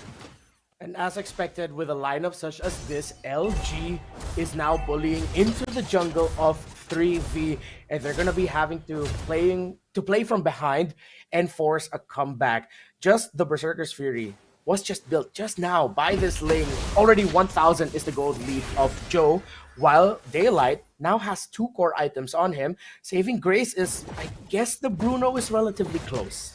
Close is the best you can have for 3v Esports, and they're sending 3 dudes to protect this Bruno, and all that Meow needs to do is just hold it. AOG coming in, no one home. Raging Sandstorm already committed. The Angela looking for someone to target, and looks like Meow is going to get punished here. Joe trying to come in from the flanks. Here comes Daylight as well. Big Spear of Alpha. The damage coming in from the Fovies looks like it's not going to be enough as Joe is trying to hold on, but he eventually falls to the Fovies. The massive pull by Ragnar. Daylight falls as well. Shasa looking cutie all over LG right now as Meow will try to sail away. Timor-Leste is fighting back against the Titans of Vietnam Legion. 2 free kills for the Timorese underdogs. LG may have bitten off more than they could chew. They rotated out of formation, and I think the Hearthguard went into the wrong target. And say what you will about Joe being far ahead, but not against the cutie Shasa. Oh my goodness, the damage onto Meow. This sudden power spike by 3v. Their micro decision, and they're really doing it through macro, man. How they're handling the map, how they're forcing LG to respond to certain things, but then it looks like they're ready for it. As this turtle is now in the hands of 3v. Is LG gonna heavily contest this? That's the shuffle, that's the dance. Joe keeping it in range, down to a third of its health, down to a half. They're forcing this push in mid, and now they're just leaving Daylight in. Oh, just like that, Luki gets the turtle. After our Guardian entry is not going to commit or convert rather into anything for LG, as they will back off 3v. Just when we thought that you can count them out of this early to mid game, they come clawing back by punishing the aggression that LG's lineup is good at. And I hate to say it, but I'm right. I told you so. This is how 3v Esports gets one over Legion. How they start this off with an upset. They got into LG's skin. They thought they were in a winning position, but LG bought into the bait. They said, all right, we can do this. And then 3v just clapped on him top lane.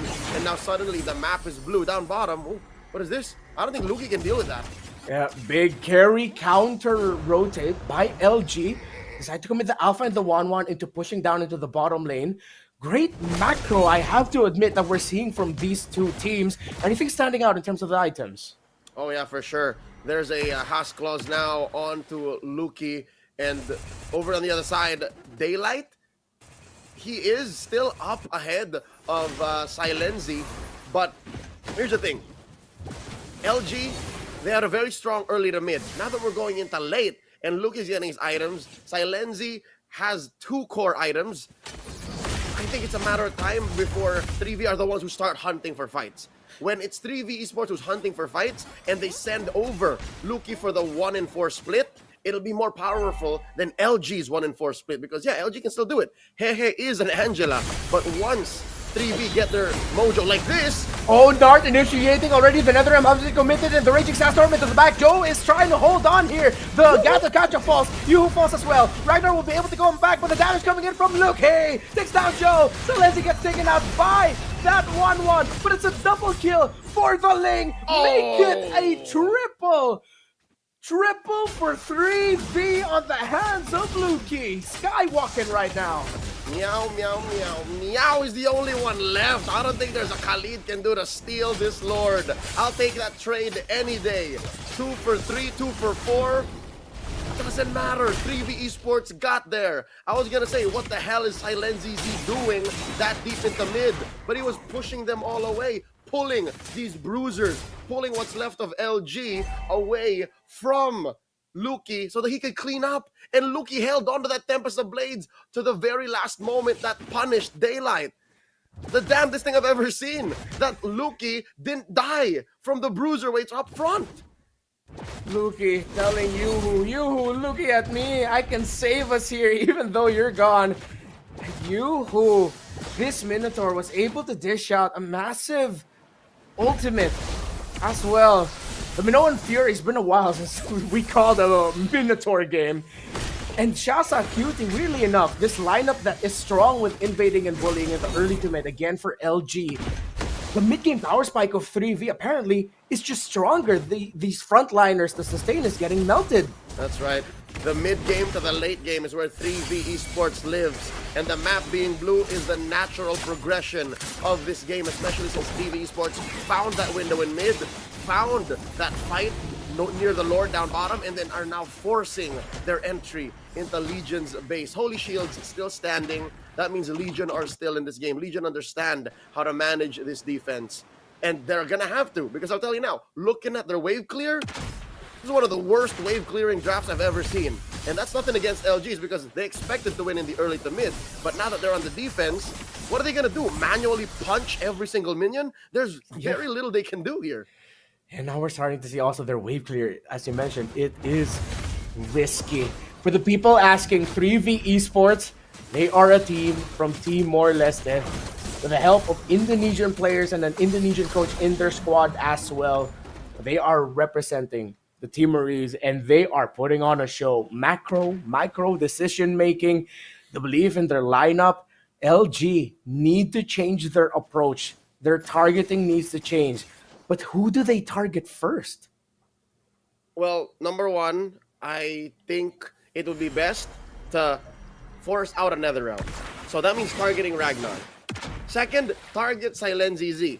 If you compromise Ragnar's positioning and you see Silenzi ZZ, Luki for Hunter's Gambit doesn't work as well. You have to ignore Shasa Cutie, alright? I know that it's difficult and it's counterproductive to say you let the Phoveus go rampant and just start dunking on you, but I'll tell you now, that is the right thing to do. Take out Silenzi Z, take out Ragnar, and then deal with Loki. Loki alone isn't much of a threat, especially since you're chunky, all right? Legion is chunky. They know that they can deal with Loki. But right now, the goal is to take down Silenzi, take out Ragnar. All right, 3v now, sending back LG. I think their lineup is also going to convert into essentially a 4-protect-1. Make sure Daylight gets set up properly. Whittle down the frontliners as much as you can so that one will be able to use a crossbow of time. Shasa Cutie getting melted really quickly. A little bit too early right now. Already committing the Winter Crown. There's no more Phobias. Knock up by Yuhu. But it's a little bit too early for 3v to pull the trigger onto this team fight as LG look like they're fighting back. Daylight already to the back line. Committed the Wind of Nature already. And Yuhu gets taken out by Joe. Looking for Hunter. Can he get this? Lord! He can! Secured by the Ling. But at what cost? As only the Bruno remains for 3v. That is a Pyrrhic victory for the Lord. 3v Esports. They got split up. It happened. Alright? They compromised Silenzi, they compromised Ragnar, push him all the way back, and that's what caused Shasa Cutie to overcommit and just step into a fight he had no business being alone in. That's going to make this Lord more of a liability. And that's going to put 3v Esports down.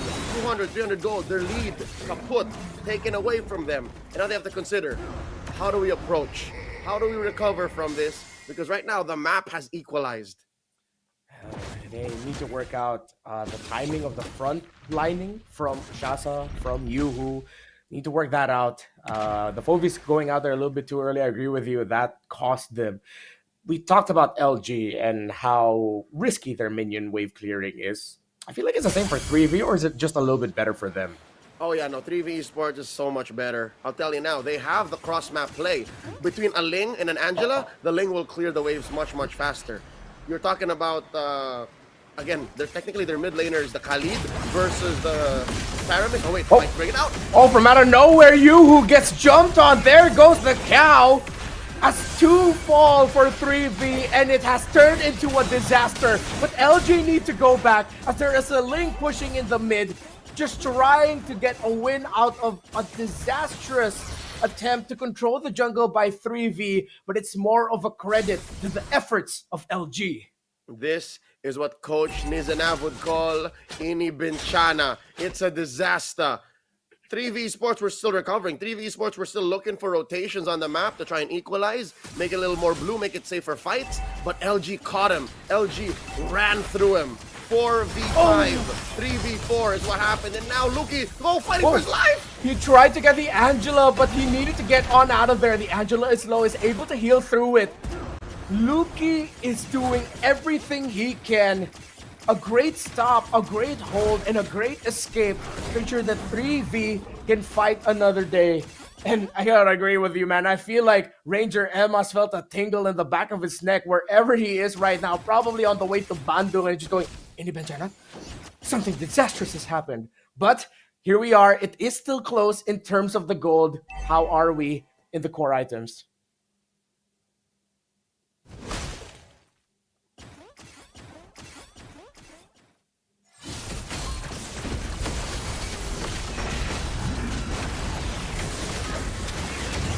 Now, big fight breaking out here in the middle. That is going to be the Phobius falling. And Luki falls down as well. Knockups all around. Not looking great right now for LG. Great bait play by Joe. And here comes LG flexing on 3V, doing everything they can. But Selenzi cannot, as Legion from out of nowhere turn the game around and stampede on 3V.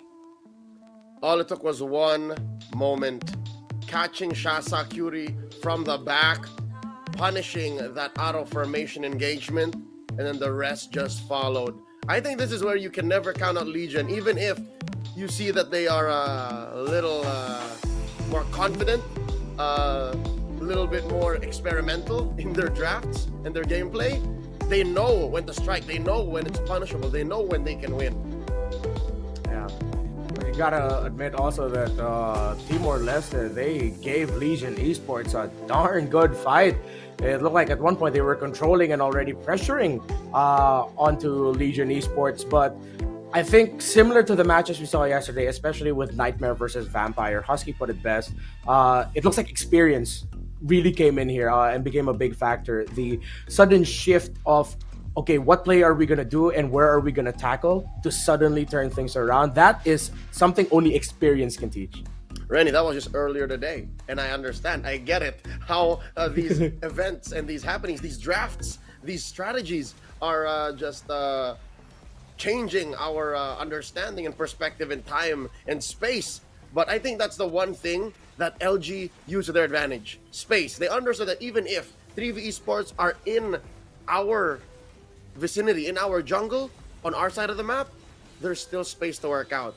And even if, they have this beautiful plays like this, even if they're able to bully LG out of winning rotations like this, LG understood it's not over till it's over. We can clap back. Yeah, this was the turnaround fight here, if I'm not mistaken. Oh no, this was still a win for 3V eventually that they would win it. And it's when LG started to feel that, oh guys, we're lacking damage right now. So they readjusted and accepted the fact that it really is going to fall into the hands of the 1-1 and Angela combo. It's this one. And it's this one. Leo, break it down for us. All right, so you see here how into the back line, Nart and Meow are actually forcing Ragnar and Silenzi Z to not come in and save Shasakuri. And Shasakuri was holding his ground like 4 or 5 seconds against 2 members of LG. And that's what led to their eventual spiral, right? The downward spiral of this formation, the pickoff, the eventual push forward, the trampling through of Legion. And then what followed was an almost impossible feat. This was the second to the last team fight, and then eventually they would still find the win because it's again a good split. And then here, Joe baited him out. I think this is that moment where I cut out for a second, and Joe did an amazing thing. He just helped set up Daylight for the flight, and then the rest was history. Yeah, great on-the-fly adjustment by LG to say, wait a minute, let's just focus on our 1-1. And they were decisive. I think decisive is the key word here. The moment that they saw this Minotaur, the moment they saw that Phobius, they were saying, we can bring them down. We don't need to get the kill, but there's one ult that we're looking out for. It's the ultimate of the Faramis. As long as you force that out, then we're good to go. The 1-1's already set up because that opens up the crossbow of tank damage. Tremendous performance by these two teams. Let's start things first off, though, with we've talked about the victors, what eventually they did right, but let's now look at 3v Esports Timor-Leste. What can they do going to this game number 2? Number one is, I'd say, invest in a draft that benefits the map more instead of just fights. This draft was a very fight-centric lineup. It was a very, we will win the fight and then convert into something on the map. Even if you do have the 1-in-4 split between Luki's Ling and everyone else, that's very surface level. I think what Legion did with their much more experienced lineup with Daylight on that 1-1, they were able to do both. They could win fights and they could convert from the map. And again, this was with very bad wave clear, all right? They had very difficult kits to work with when you're talking about clearing waves. And Daylight here still believes it's going to be a 2-0. The prediction from Daylight, confident as ever. And yeah, well-deserved MVP performance from him again with this 1-1. Eventually, you saw the adjustment happen in real time. Like the acknowledgement from LG, how they started to position, the areas that they were getting into, who was fronting, what abilities they were forcing out to make sure that Daylight set up. It's, again, this feels like this game number 1 alone feels like a sudden massive shift from everything that we've seen so far. Not to knock what we've seen before, but this feels like something a little bit more familiar with in terms of the global space. I'll agree. Given how even 3v Esports, a relatively newer team, at least when you're talking about the grander scale of MLB Esports across the world, showed us something that makes sense on a fundamental level with a twist. Again, they're bringing back older concepts in the Minotaur Faramis, and then they're bringing back newer flavors like the Ling and the Fovius Priority. Shasakuri did his darndest, all right? Shasakuri was working hard to also threaten Legion and their team fighting comp because of a Fovius. Like, if that 5v5 in the bottom for that second to the last Lord went any other way, if maybe Shasa lasted maybe 3 more seconds, that would have been disastrous. Because again, that means everyone else would have been able to follow through. Ragnar would have been able to save him, and maybe Luki could have killed a couple of cores. That's how important that Fovius was. So I'm going to say it now. Nizanav is a very sound drafter. I don't think there's anything fundamentally wrong with what Nizanav did in game 1. So I'll just suggest, give it a little twist, make them play more of the map, and then they can win the late game. So here we are now in the draft. Great suggestions there for 3v to make those adjustments, to play a little bit more on the map. I was also looking at the draft earlier and looking at the picks for 3v. At first, I thought, I feel like that Bruno could have been different. But then looking at it, I realized it's like maybe they were sort of brought into a corner. I'm trying to remember the ordering of the draft. If the Bruno came before or after later. The 1-1. Bruno came in last. Yeah, but it came right after the 1-1 pick. It did. So not only I feel like it was like okay, let's pick up the Bruno so we have something that makes the 1-1 have a difficult time in lane somewhat. It's also like, that idea of, hey, this 1-1's here, let's try to burst her down right away before she can crossbow of Tang. But I feel like that idea could have been something else. Maybe, I don't know. Do you agree with me here? Do you feel like that Bruno pick was okay? Should it have been something different? The carry and Nathan were banned out by LG. Maybe a Lunox? Yeah. Was the Harith banned out? I don't remember.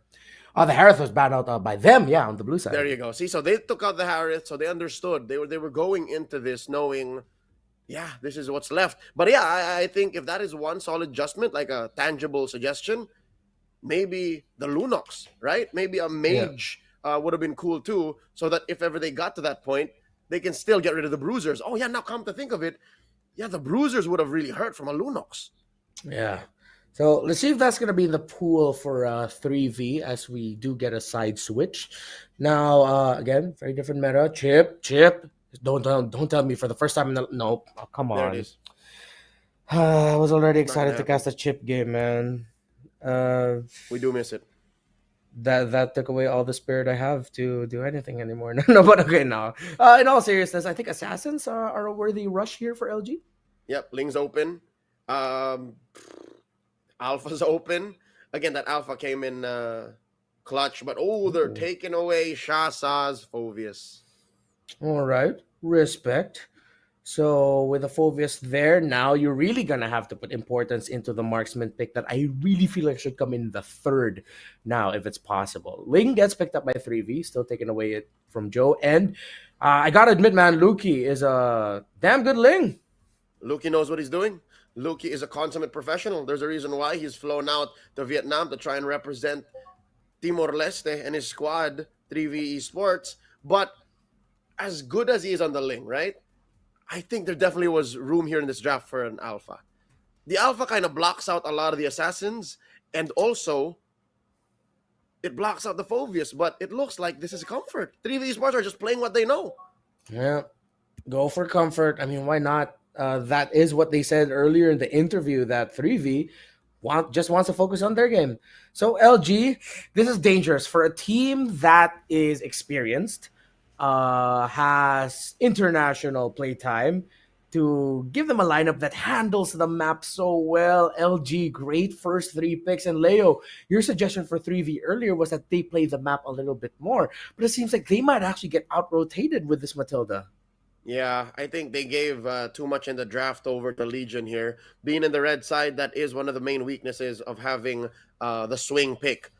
You're allowing your opponent to get that power pick 1 and then respond to your 2 after. That's why blue side just wins a lot more everywhere, all around the world, all the time. I can't remember the last time red side was favored. So with that said, solid setup by LG. Their side lanes, 1 core already, a roamer that just supplements and complements everything around the map, and 3V Esports.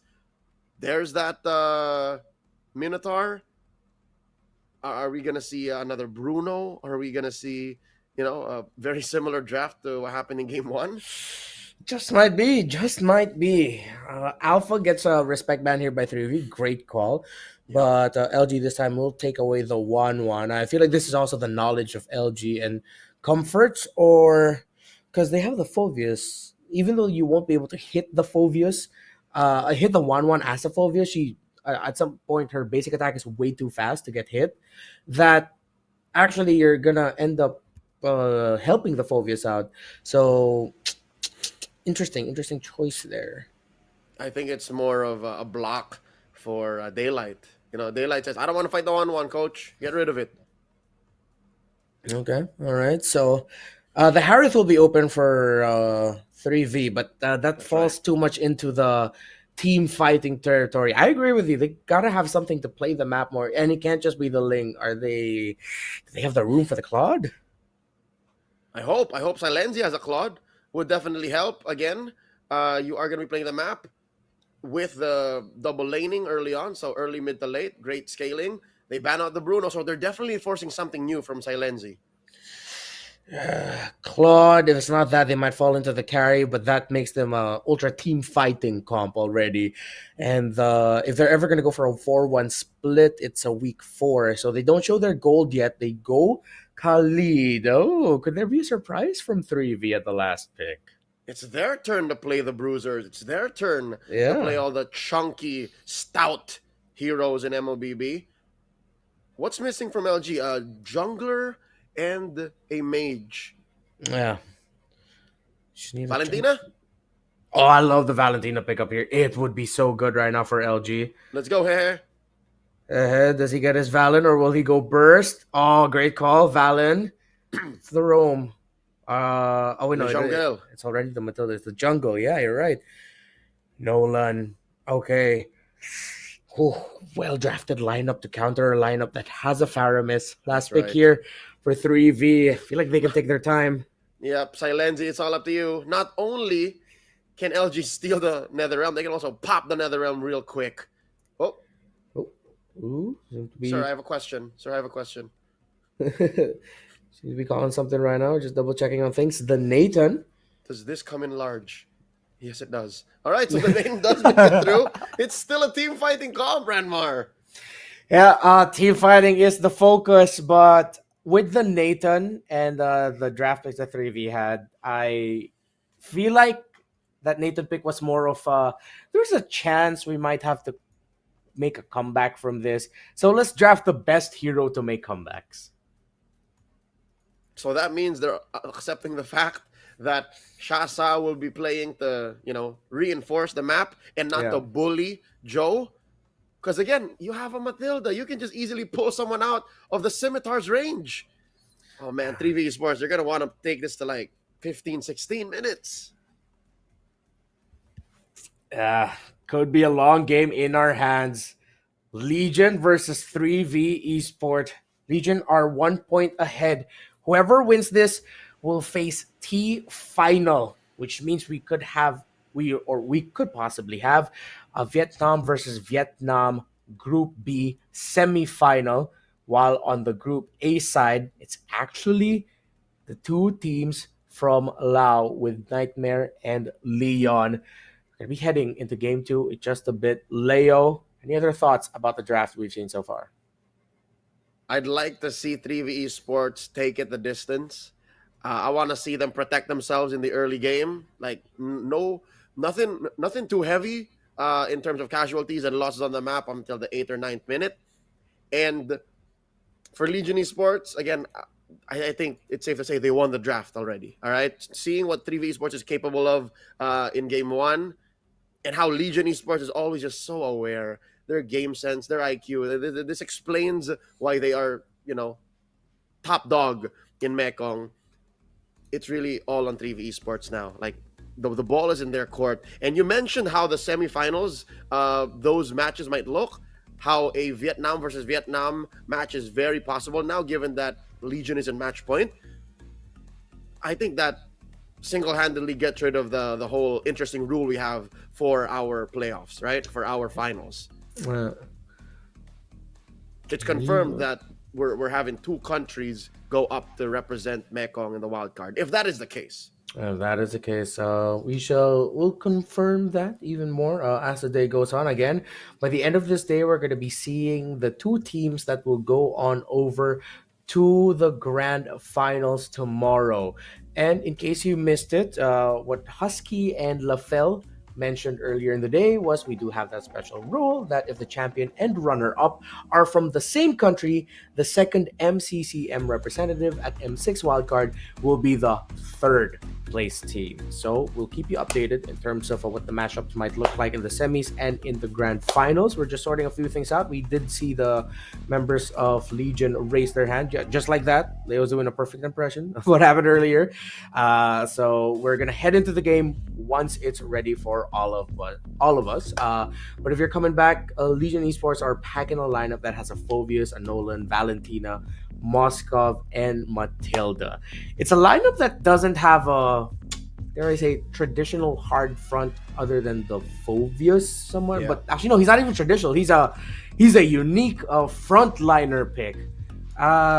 With the Khalid and the Minotaur, is there actually a chance that 3v might make LG suffer for picking a lineup that doesn't have a traditional front? Not really. I think the worst case scenario for Legion Esports here is they run out of gas and then they just end up retreating. Like, that's the worst case scenario. Like, as long as you have a Matilda, dying is almost as difficult as it is to kill a Faramis-led team. Because you have wings by wings. As long as Nart can shot call and communicate, all right, let's fly out, we're not fighting, then they can live. You know this. We played a Matilda game the other day. As long as you're in range and you can say, let's not fight, we're not taking this. 3v Esports have to overcommit, have to force Nart to call a shot from out of nowhere that his team isn't ready for. So as long as Nart stays on top of things, they can always just re-engage. Yeah, I agree with you there. And looking at the jungler matchup, Nolan versus Ling, we're going to be seeing some very interesting interactions. But there's a chance that they might not actually be able to see each other that often because I feel like they have two clear jobs. For the Ling, get the Moskov.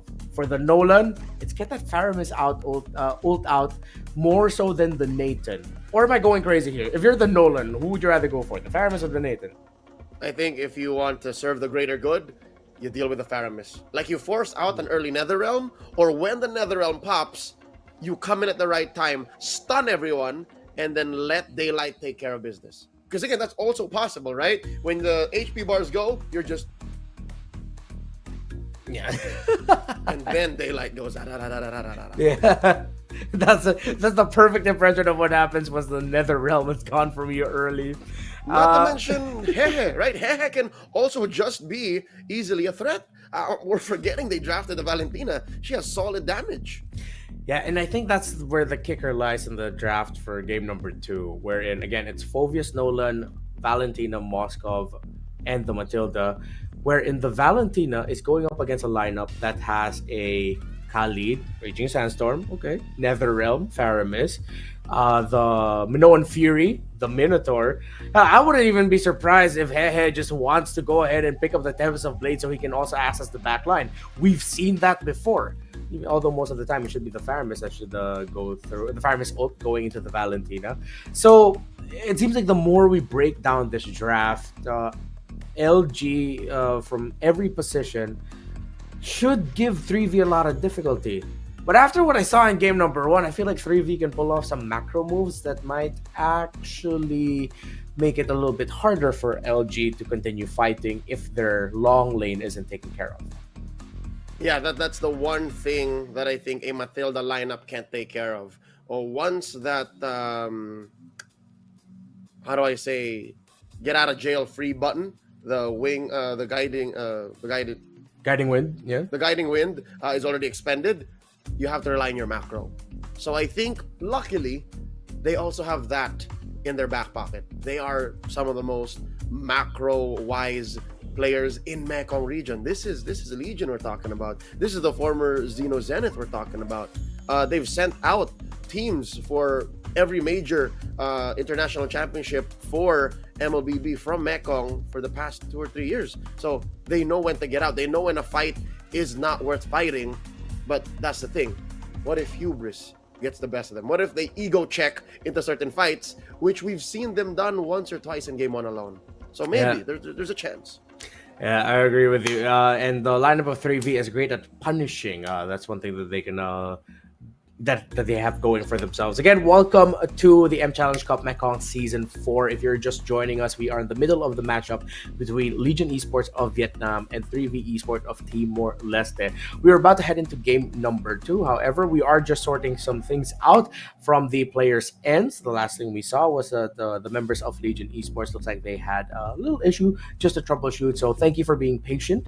If you've been with us all throughout, if you're just coming in, no, we're not just like blabbering all over. We are waiting and excited, just like you, to see the potential end of this matchup, or maybe a force into a game 3. We're actually talking about the draft. So for everyone wondering in chat, I see we see we're talking about how these two teams might interact and how Legion can get punished. I think that's the best way we can look at this. The only way Legion can lose is if they get punished, because they have all the tools. And we know what they're capable of, especially from game 1. So 3V Esports, it's all on them. Thank you so much. If you have been joining us this whole time, and if you just got here, welcome to game number 2. Legion Esports versus 3V Esports. Even Nolan and the Ling highlighted here. Joe and Luki with a tremendous performance in game number 1. They're these two heroes are going to be important in terms of getting the key targets. What will be the rotational decisions for 3V and their Khalid, and LG and their Matilda? As mentioned earlier, I think 3V have to go for defensive rotations. There you go. They're putting up a wall between Shasa, Cutie, and that Little Wanderer. Meow tried to check in. So expect that 3V Sports won't be crossing the river too much, not too aggressively. And you know what, Repar? I hate sometimes when I'm right. Look, it's Joe who's taking that small camp, and the mid trio just actually checking in. All right, can we afford to do this? Yeah. And you see, look, aggressive rotation, or defensive rotations. What 3v did just now with the Minotaur and Faramis being sent past the river, it's actually in the big picture them defending Luki. They're scouting out for Luki. Hey, we might be able to get resources here. No, you're safe. You can continue to farm up there. So you're right. A little bit more defensive minded is 3v, but I think we're heading to the portion where there's level 3s, level 4s coming around. Waiting for the first big play, but it looks like it's not gonna happen. No team is gonna show it. Look at 3v just parking on their side of the river. Yep. This is the best that they can do is just play footsies. Even Yuhu, right? Even Yuhu against the Matilda. He just has to say, no, please. We want to get these resources for the long haul. Meow, not even level 4 just yet. So I think 3v, we're going to try to get this major objective right now. How about Joe is here. LG versus 3v for turtle number 1. Shasa already committing the first kill. A pull from Ragnar. He's not going to get punished there. Knockback onto Shasa. Holding on, already committing the jump. They throw pursuit, and Luki again wins a retribution battle. But Meow is the problem. The Fulvis is the problem. And Joe has a problem. He needs to get away. But this Fulvis is jumping on the members of 3v. Shasa trying to run, but he gets poked out by the Matilda. Ragnar trying to run as well, but the circling eagle comes in, and the kill is capped by the Valentina. Big Joe coming in down to a fourth of his health, baiting the plays. I think that's one major thing that LG did to be able to get the 3-0 for the turtle. I'll tell you now, that turtle wasn't worth it. 3 deaths for 1 turtle, not worth it.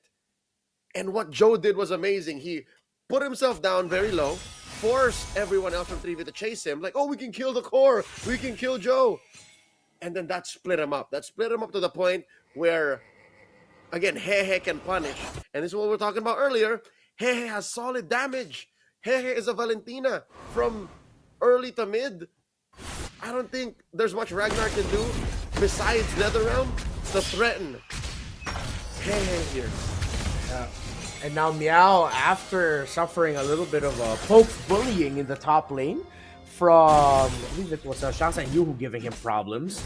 Now it's him showing to Shasa and Luki that you guys are starting. Oh, gets pinned down! Yuhu gets pinned down, but he gets away.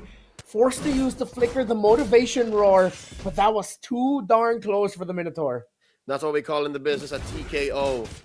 That rotation sent home both Silenzi and Yuhu. So that's going to give a little bit more window for Daylight to farm up. Luki defending against 2. Alright, Luki is going to be able to hold on to that. Turtle's going to spawn here. Orange side for LG's about to spawn. If 3v can play their cards right. Oh no, but the Khalid is forced to use a Raging Sandstorm to get away. That's already a loss of the objective as the Matilda chases after the Khalid. Raging Sandstorm by the Valentina. It's a Khalid cosplay plus flicker. And the Tempest of Blades will not be enough to weather the storm. That is LG. Nart caps off the fight with a kill onto the Minotaur. Legion Esports coming in. This is not the same Legion we saw in Game 1. They are taking this very seriously. Oh! And Daylight in too deep. Daylight gets his lights knocked out. Should have pressed the Moscow multi there, Daylight. Yeah. A little bit too eager. Not without Nart, right? And this is one of those things we were talking about, how as long as Nart has everything under control, no one from LG should die.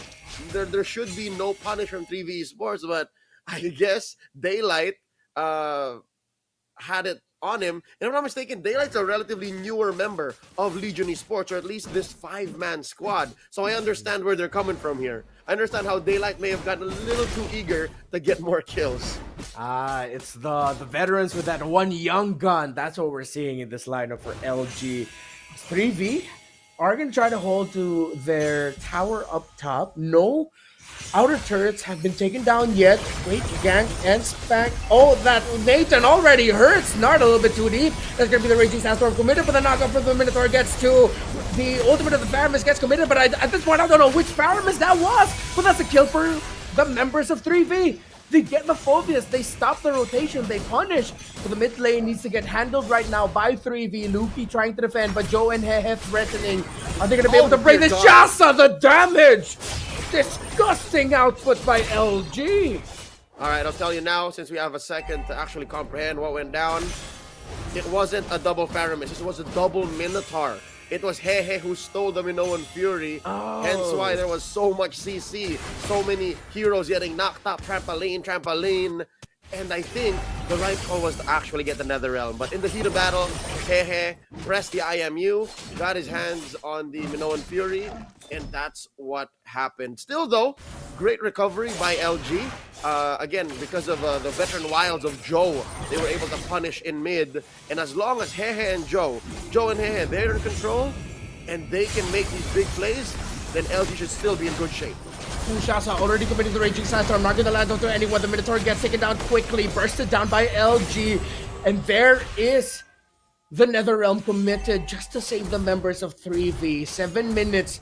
This is the timer of LG to spike. They made a move right away. And 3v now will have to play around their Nathan. All right. Despite the early game to the mid being very Legion-centric, I think 3v are still making the time. Again, I told you, 8 to 9. Whoa, wait, not like this. Oh, no, not like that at all. Just like that, Joe and Hehe.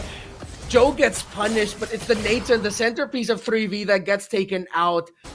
Joe, well, you have been mentioning it, those little moments of overheat, but they traded it. I mean, Joe can come back. That tower and bot cannot. Yep, and of course, I was gonna say, as long as Silenzi don't die too much, nor Luki, it should be fine. And I think that was just the threshold. Right now, they're playing very close to the chest. This is borderline acceptable for 3v Esports because they are a late game lineup. They want to get to the hey, Luki. All right, so as long as they're able to maintain some level of the map, keep up some tier 2 turrets, have some farm on Silenzi and Luki, then maybe they can make it to the 15-16 minute mark. Looking at it right now, there is about what is this, 1,000 gold between the gold laners, and then 300 between Luki and Joe. So this is fine. 3v losing control all over the map.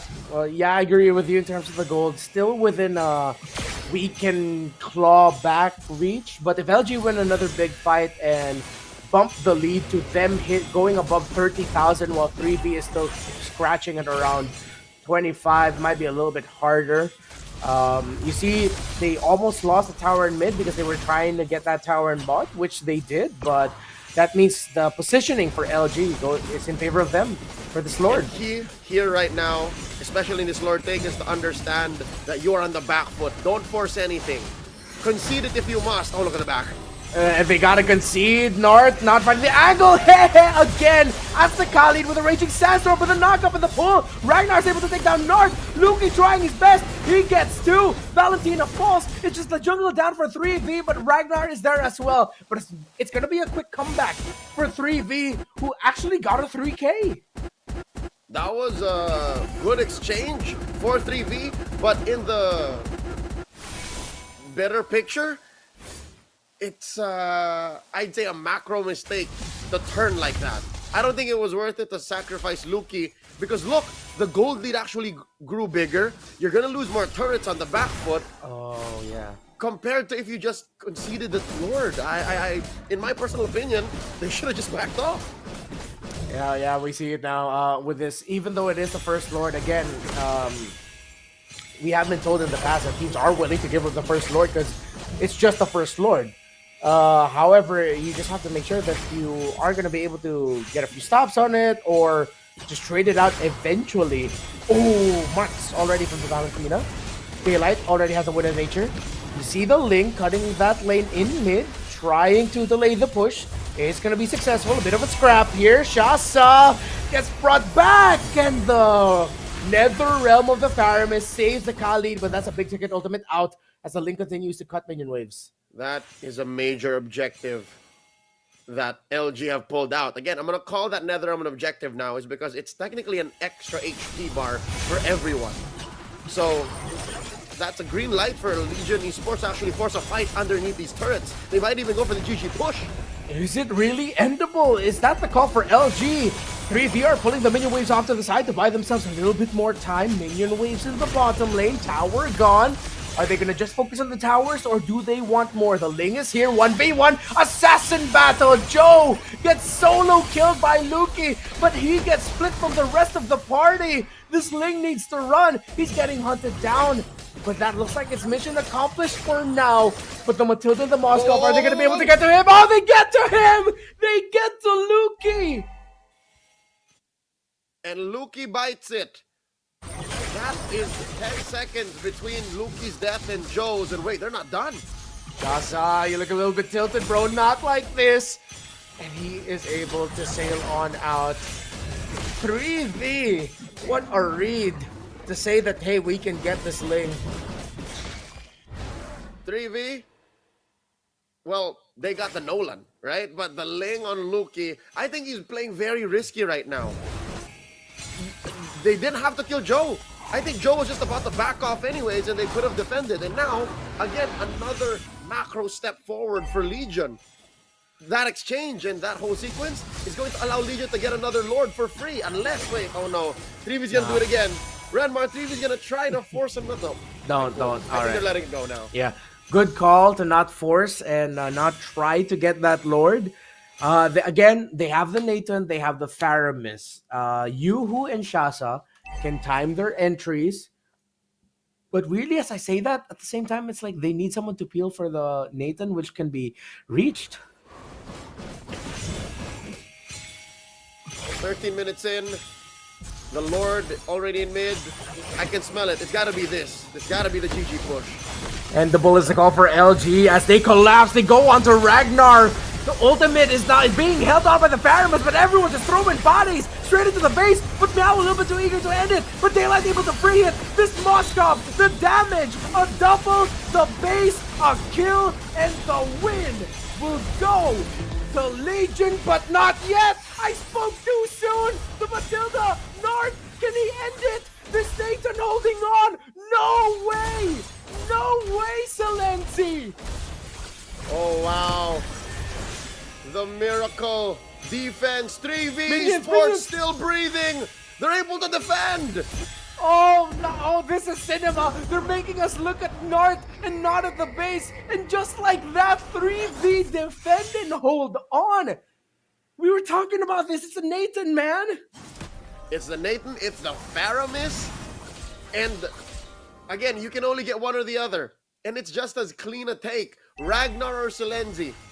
And they focused on Ragnar. They left Salenzi. Oh no, Legion now have a problem on their hands. They have to consider, we can't go in like this. So now maybe they change their priorities. Maybe they take down Salenzi first, and the rest be damned. The rest follow through. Looking at the gold. Oh, wow. Luki is caught up with Joe. Looking at the gold. Salenzi has caught up with Daylight.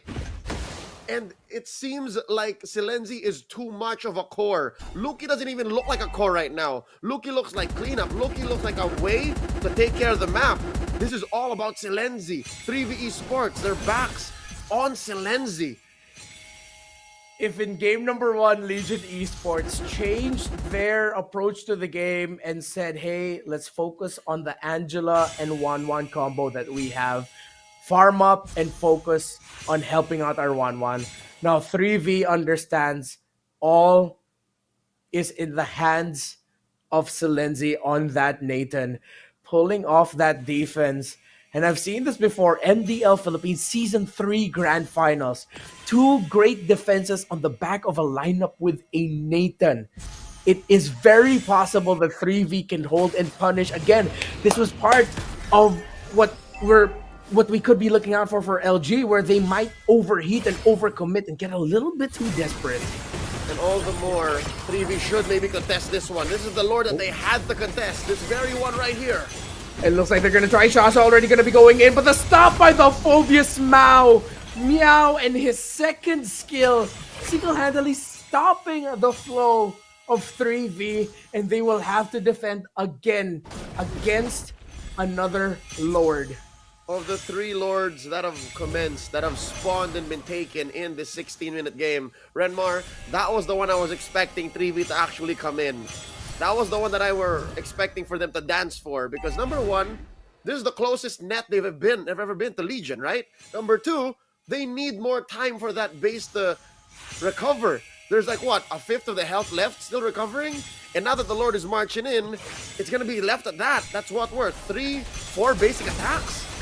Already entropy committed by the Nathan to clear out that Lord, but the knockup to the crowd control coming in from LG is massive. Yoo-Hoo forced to use the Minoan Fury out. He's not able to connect, but look at that link happening to the backline to try and take down Hera and Joe. He splits the focus, but the marksman of LG is still here, and 3V somehow still holding on. The damage by Joe, the knockup from Yoo-Hoo, not enough. Entropy yet again by the Nathan, and it looks like the damage from the Nathan is not going to be enough, as LG will focus on the base, will focus on the win. And the Titans from Mekong, the representatives of Vietnam in multiple international tournaments, will move on to the semifinals. The Vietnamese have Veni Vidi Vicid 3V Esports, conquering them in a sweep. You know what? Daylight is from the future. Daylight saw this coming. He said 2-0, we got 2-0. He called it, they got it. Congratulations to Legion Esports. Tremendous performance here. The former Xeno Zenith lineup from MSC 2024 with a new starring cast member in Daylight the Gold Laner. And you see them talking about it, how, hey guys, it could have been a little bit close and hairy there. They were holding on, defending real good there in the end. I'm expecting 3V Esports to actually do better from here on. I think there's a future for this team, and especially with their imports and their talents from Indonesia. I think there's a lot that they were working with, and there's a lot they can do to grow. Yeah, great showcase of sportsmanship between these two. And yeah, I gotta say, the Timor-Leste team, 3V Esports, they gotta be proud of what they showed here. The evolution of what we've seen from a team representing Timor-Leste, and them having two Indonesian players and Indonesian coach does not take away from the efforts of the team as a whole, from the efforts of the Timor-Leste members in the team. And you gotta appreciate, that was again this was the most standout series of the day for me. Despite it being a 2-0, this stood out. Oh yeah, no, on a macro level, on a micro level, there's a lot of outplays, there's a lot of back and forths, even in game 1 and 2, right? You can't say that game 1 was a single-handed win by Legion, nor was game 2, because game 2, if you'll remember, there was a 1v1 win for Luki. Silenzi defended against three or four members and eventually kept his whole team alive. Yeah, no, if anything, 3V Esports, the Timorese, they're nothing if not persevering. They've got nothing if not heart. So this is definitely a great match to have watched. But I won't speak so soon, Reptar. I don't want to say that this is the best match of the night because we got a couple more to come. Oh, yeah, for sure. We still have two more semifinals matches. The Group A winners from Lao are going to be duking it out, unless there's going to be a cross switch. Again, we'll keep you updated on that. And the Group B winners as well. One of them here being Legion Esports, and this was the defense where I was already calling it. I was already doing that whole goodbye, this is the end storytelling thing, but no, the Nathan held on, and I'm trying to look at it. Oh no, this was the win. Oh no, it wasn't. See, no, it wasn't. It's like these two, the similarity of it. Yeah, they got us twice. Again, here we go again. Silenzi says, "Psych." Yeah, I got you again, Redmar. Well, yeah, there at the end, I think one of the biggest problems here was that the Minotaur ult, eventually Yoo-Hoo really was, I get him for flickering away, but a part of me feels like, what would this have been like if he just stayed there and hoped that he would actually get that knock-up onto the members of Legion? I think this is where it comes in, that veteran wiles, the more composed team, and the team that have faced situations like these more times than their opponents. And it was in this team fight, right? They split them up, they forced out these ults, and you see how somehow it was Luki trying to make a play. That may have been a Hail Mary. That may have been like all that they've got. And if that failed, and if he wasn't able to kill who he was looking for in the back line, it was over, and that's exactly what happened. Congratulations again to Legion Esports. We're going to be showing you the MVP. My personal MVP here, honestly, that Valentino was the X factor. He rounded out that draft so well, and what he would do to turn it all around was just great. And it's not the Valentina, it's actually Nart on this Matilda, which I mean, to be fair, we already put a lot of emphasis on. Oh yeah, even when there were a handful of deaths for Legion Esports, I'll say that was just Nart, missing a spot because he had so much to deal with. And he still led his team to victory with a KD of 2-1-4, only died once, all right? And he was the last one standing in that moment against Silenzi. So that just shows that, he's the big brother from these 5. He's just, all right, fellas, y'all had a little too much fun again. Let me try to repair the situation. And that's where they found themselves. And that's why he's the MVP, is because no matter how far LG take it and how far these young guns go and overheat, Nard is always there to be, come on, wipe your tears, dust off your shoulder. Let's do that again. Nard was involved for 16 out of the 17 kills from Legion. 14 out of the 17. And this is why at the beginning of the series, we put a focus on to what they do together as the roam and mid. Nard and against the rest of the world, they've put on some great fights, but now here at home in Mekong, it's like a reminder to the young guns as an invite to this region's tournament. It's, hey, welcome, but yeah, it's us. Confirmed, we are getting the best of 3 semifinals, wherein it's the teams from Laos. Niightmare Esports versus Leon, who also has an Indonesian coach in Coach Lionheart, and Legion Esports versus T-Final. And I love what Niightmare and Leon showed. But Leo, I gotta admit, I am a little bit excited about the LG versus TF matchup we'll be getting later. And before we talk a little bit more about that, don't forget we have a best of 7 grand finals at the end. Tomorrow, our finals will be best of 7. That's right. So tonight, it's the BO3 between Laos and the BO3 between Vietnam. And I guess that confirms it, no? Like, whatever happens, we'll have one Vietnamese team in the wild card and one Laotian team in the wild card. So all is well for Mekong. Yep. So we are not going to get that universe wherein the third placing team is going to be resting happy, while the 2 teams fighting off in the grand finals will actually be eliminating each other. We have our interview right now. Esports. Chúc mừng đội Legion Esports đã là đội thứ 4 ghi danh vào trận bán kết sắp tới. Và trong trận vừa rồi chúng ta cũng đã thấy có khá là nhiều diễn biến xảy ra mà chúng ta không lường trước được. Vậy thì đâu là điều bất ngờ nhất trong trận đấu vừa rồi ạ? Điều bất ngờ nhất của mình là đội tuyển Đông Timor rất mạnh. Tại vì năm trước mình gặp họ ở SEA Games 32 thì họ không mạnh như bây giờ. Có thể thấy đó cũng là một trong những điều bất ngờ và điều thú vị khi mà chúng ta có những trận đấu như thế này. Và cũng cảm ơn Legion Esports đã đem đến những trận đấu thật sự mãn nhãn cho khán giả. Và bây giờ thì xin mời anh sẽ về vị trí của mình để chuẩn bị cho trận đấu tiếp theo. Quý vị và các bạn thân mến, chúng tôi vẫn còn trận chung kết bảng A và chung kết bảng B để có thể tìm ra được 2 đội tiến vào vòng chung kết vào ngày mai. Và bây giờ chúng tôi sẽ xin được ít phút giải lao và quay lại ngay thôi. Xin được cảm ơn. Very happy to hear from Legion Esports, but again, we have more battles coming up. Quick reminder, it is the semifinals, best of 3. It's Niightmare versus Leon and T-Final versus Legion Esports. 2 more, baby. 2 more. The Laotians and the Vietnams. Only one team. The Vietnamese. Only one team from each country will be able to represent their country for the M6 wildcard. That's it for us right now. We will be back after a short break. The M Challenge Cup Mekong Season 4. We'll be right back.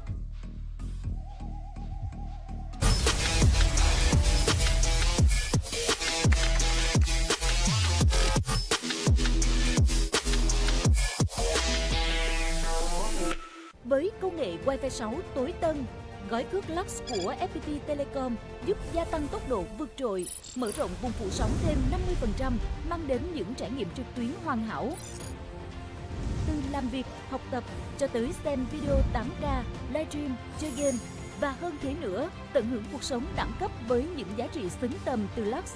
Đăng ký tại shop.fpt.vn hoặc các văn phòng giao dịch trên toàn quốc. Hotline 1900 6600.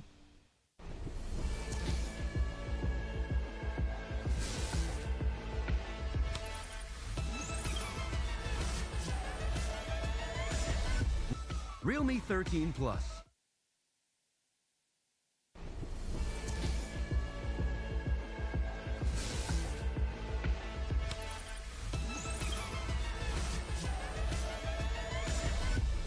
Realme 13 Plus.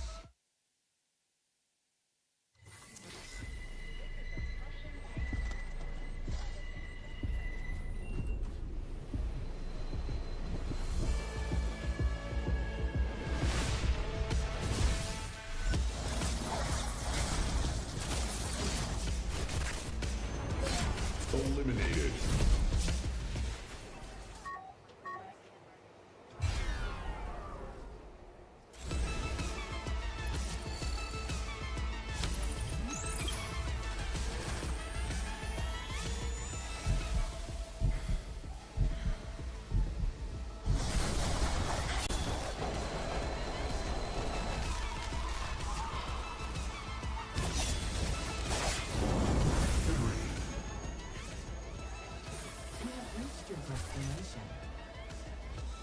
Realme 13 Plus.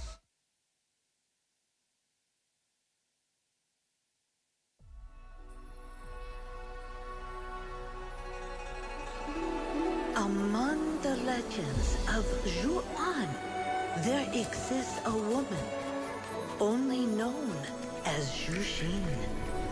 With lantern in hand, her butterflies flutter with purpose, seeking wishes to fulfill. Some say she grants the wishes of children with childlike whimsy. Some say she can reunite those parted by death, if only for a moment to say their goodbyes. Some even say she takes pleasure in exposing people's true intentions. Offer that which is most precious to you, and your wish shall be granted. Such is the enigma of mortal hearts. For millennia, Zhuxin's lantern has eliminated the night. Yet none have been able to see what lies in her heart.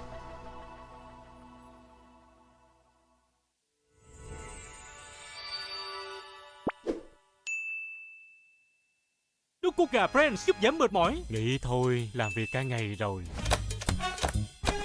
Mệt mỏi nhưng phải tiếp tục làm việc. Uống nước cốt gà Friends. Tiếp tục thôi, nước cốt gà Friends giúp giảm mệt mỏi. Thử ngay.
My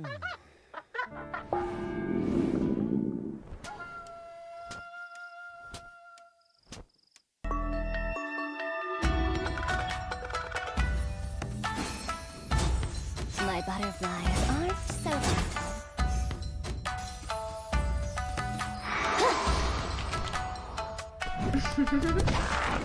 My butterflies aren't so gentle.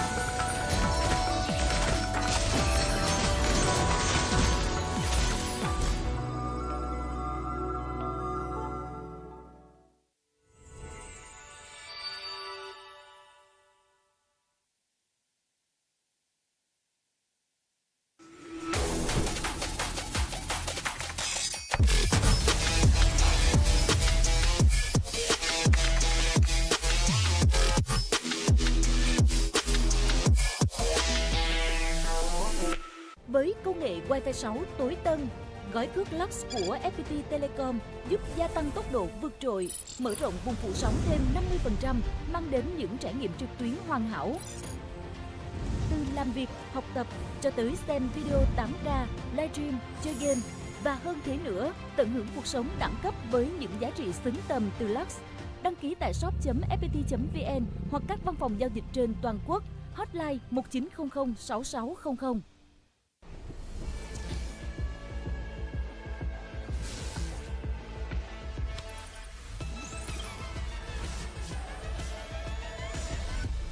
Realme 13 Plus.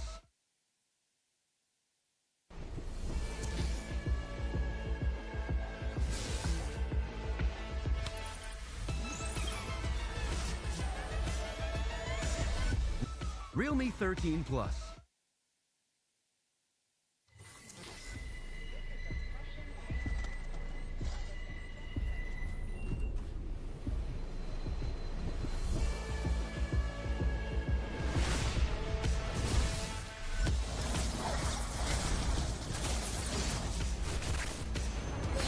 Eliminated.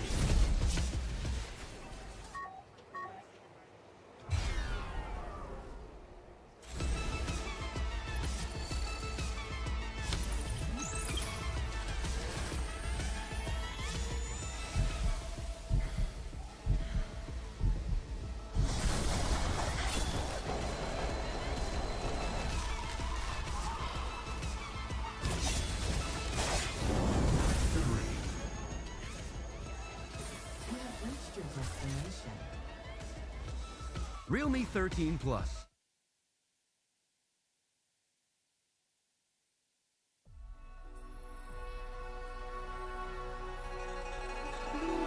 Among the legends of Zhuan, there exists a woman only known as Zhuxin. With lantern in hand, her butterflies flutter with purpose, seeking wishes to fulfill. Some say she grants the wishes of children with childlike whimsy. Some say she can reunite those parted by death, if only for a moment to say their goodbyes. Some even say she takes pleasure in exposing people's true intentions. Offer that which is most precious to you, and your wish shall be granted. Such is the enigma of mortal hearts. For millennia, Zhuxin's lantern has eliminated the night. Yet none have been able to see what lies in her heart.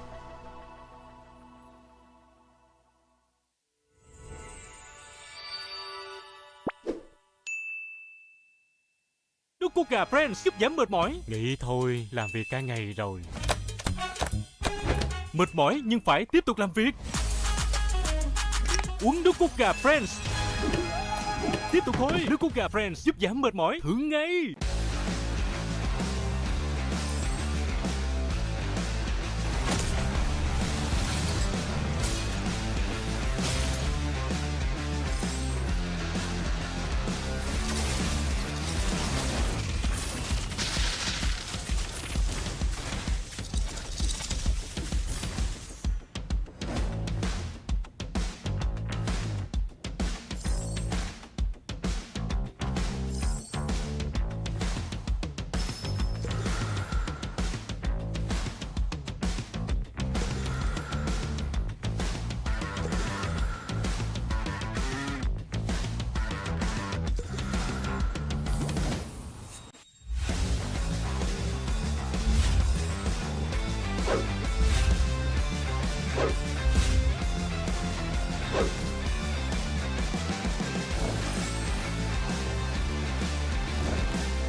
butterflies are so gentle.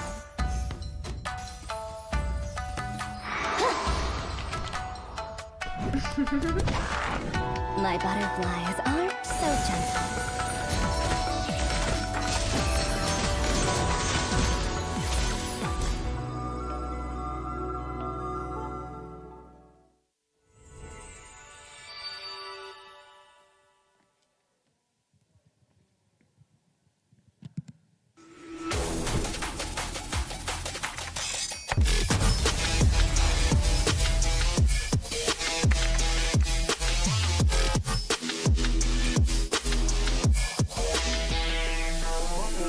Với công nghệ Wi-Fi 6 tối tân, gói cước Lux của FPT Telecom giúp gia tăng tốc độ vượt trội, mở rộng vùng phủ sóng thêm 50%, mang đến những trải nghiệm trực tuyến hoàn hảo.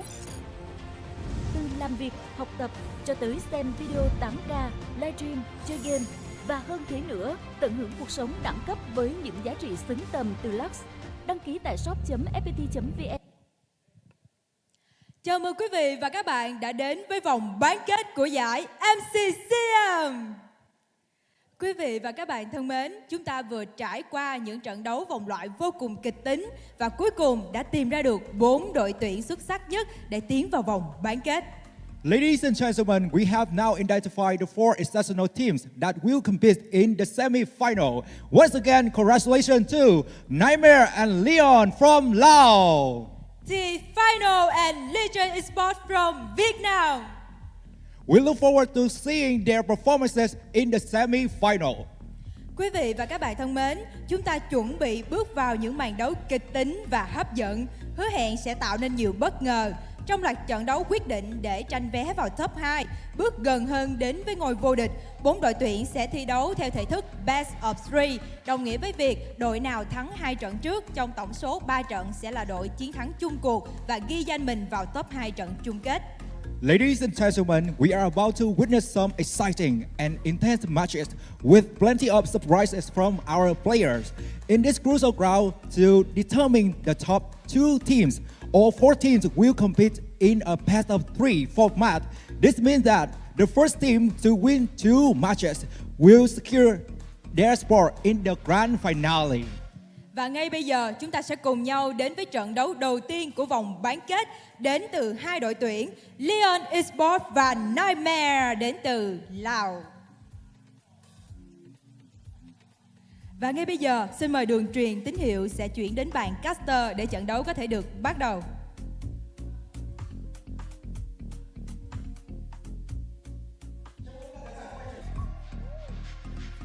All right, here we are. It is going to be action-packed for our third, fourth. How many have we had? Fifth. It's our 5th series of the day. Our semi-final matchup between Niightmare and Leon. Redmar still here with Leo. We're going to be delivering you the action for our last 2 matches of the day, the semi-finals matches. And now, earlier we got to see Niightmare Esports, and they had a slightly harder road going here because they were taken to the limit against Vampire Esports, who they did admit is a team that they have faced multiple times. So maybe it came from that familiarity, and something happened to them. Niightmare felt the wrath of a Belleric pick, man. They felt the wrath of the Dryad. So I wonder, if you're Leon, are you gonna just call it straight down the middle, or are you gonna try to surprise Niightmare with some pocket picks? I'll tell you now, it might be too much to expect a sudden shift in your play style, right? Leon played a Sicilian earlier. They played a Grok Zask earlier with a amazing Benedetta that ended games quick. So if they want to play a 24-minute game like Vampire did to upset Niightmare, that might be counterproductive. I'll tell you now, the only 3-game series with a 25-minute game in the middle, that might not be to Leon's tempo. And for the final match of the day, we're going to be seeing Legion Esports versus T-Final. T-Final, so far, personally, I will admit this, my favorite team of the tournament because of the unique picks and strategies that they go for. They won with an EXP Freya, or was it a Jungle Freya? Yeah, EXP Freya, Jungle Benedetta, Gold Lane Mia, and their let's see how far their unique strategies will take them up against the more experienced Legion Esports. That's for later. All right. Yeah, for that's for now, later. I do think Leon have to stick to their guns, and boy, oh boy, do they have fast-firing guns. Again, a 12-minute game against JTGS. A 10-minute game to close off the series. I'm looking at what else they have in mid, because right now, at least from where we stand, the current meta game of MPL Philippines, the strongest region in the world. Yeah. We don't like Zask anymore.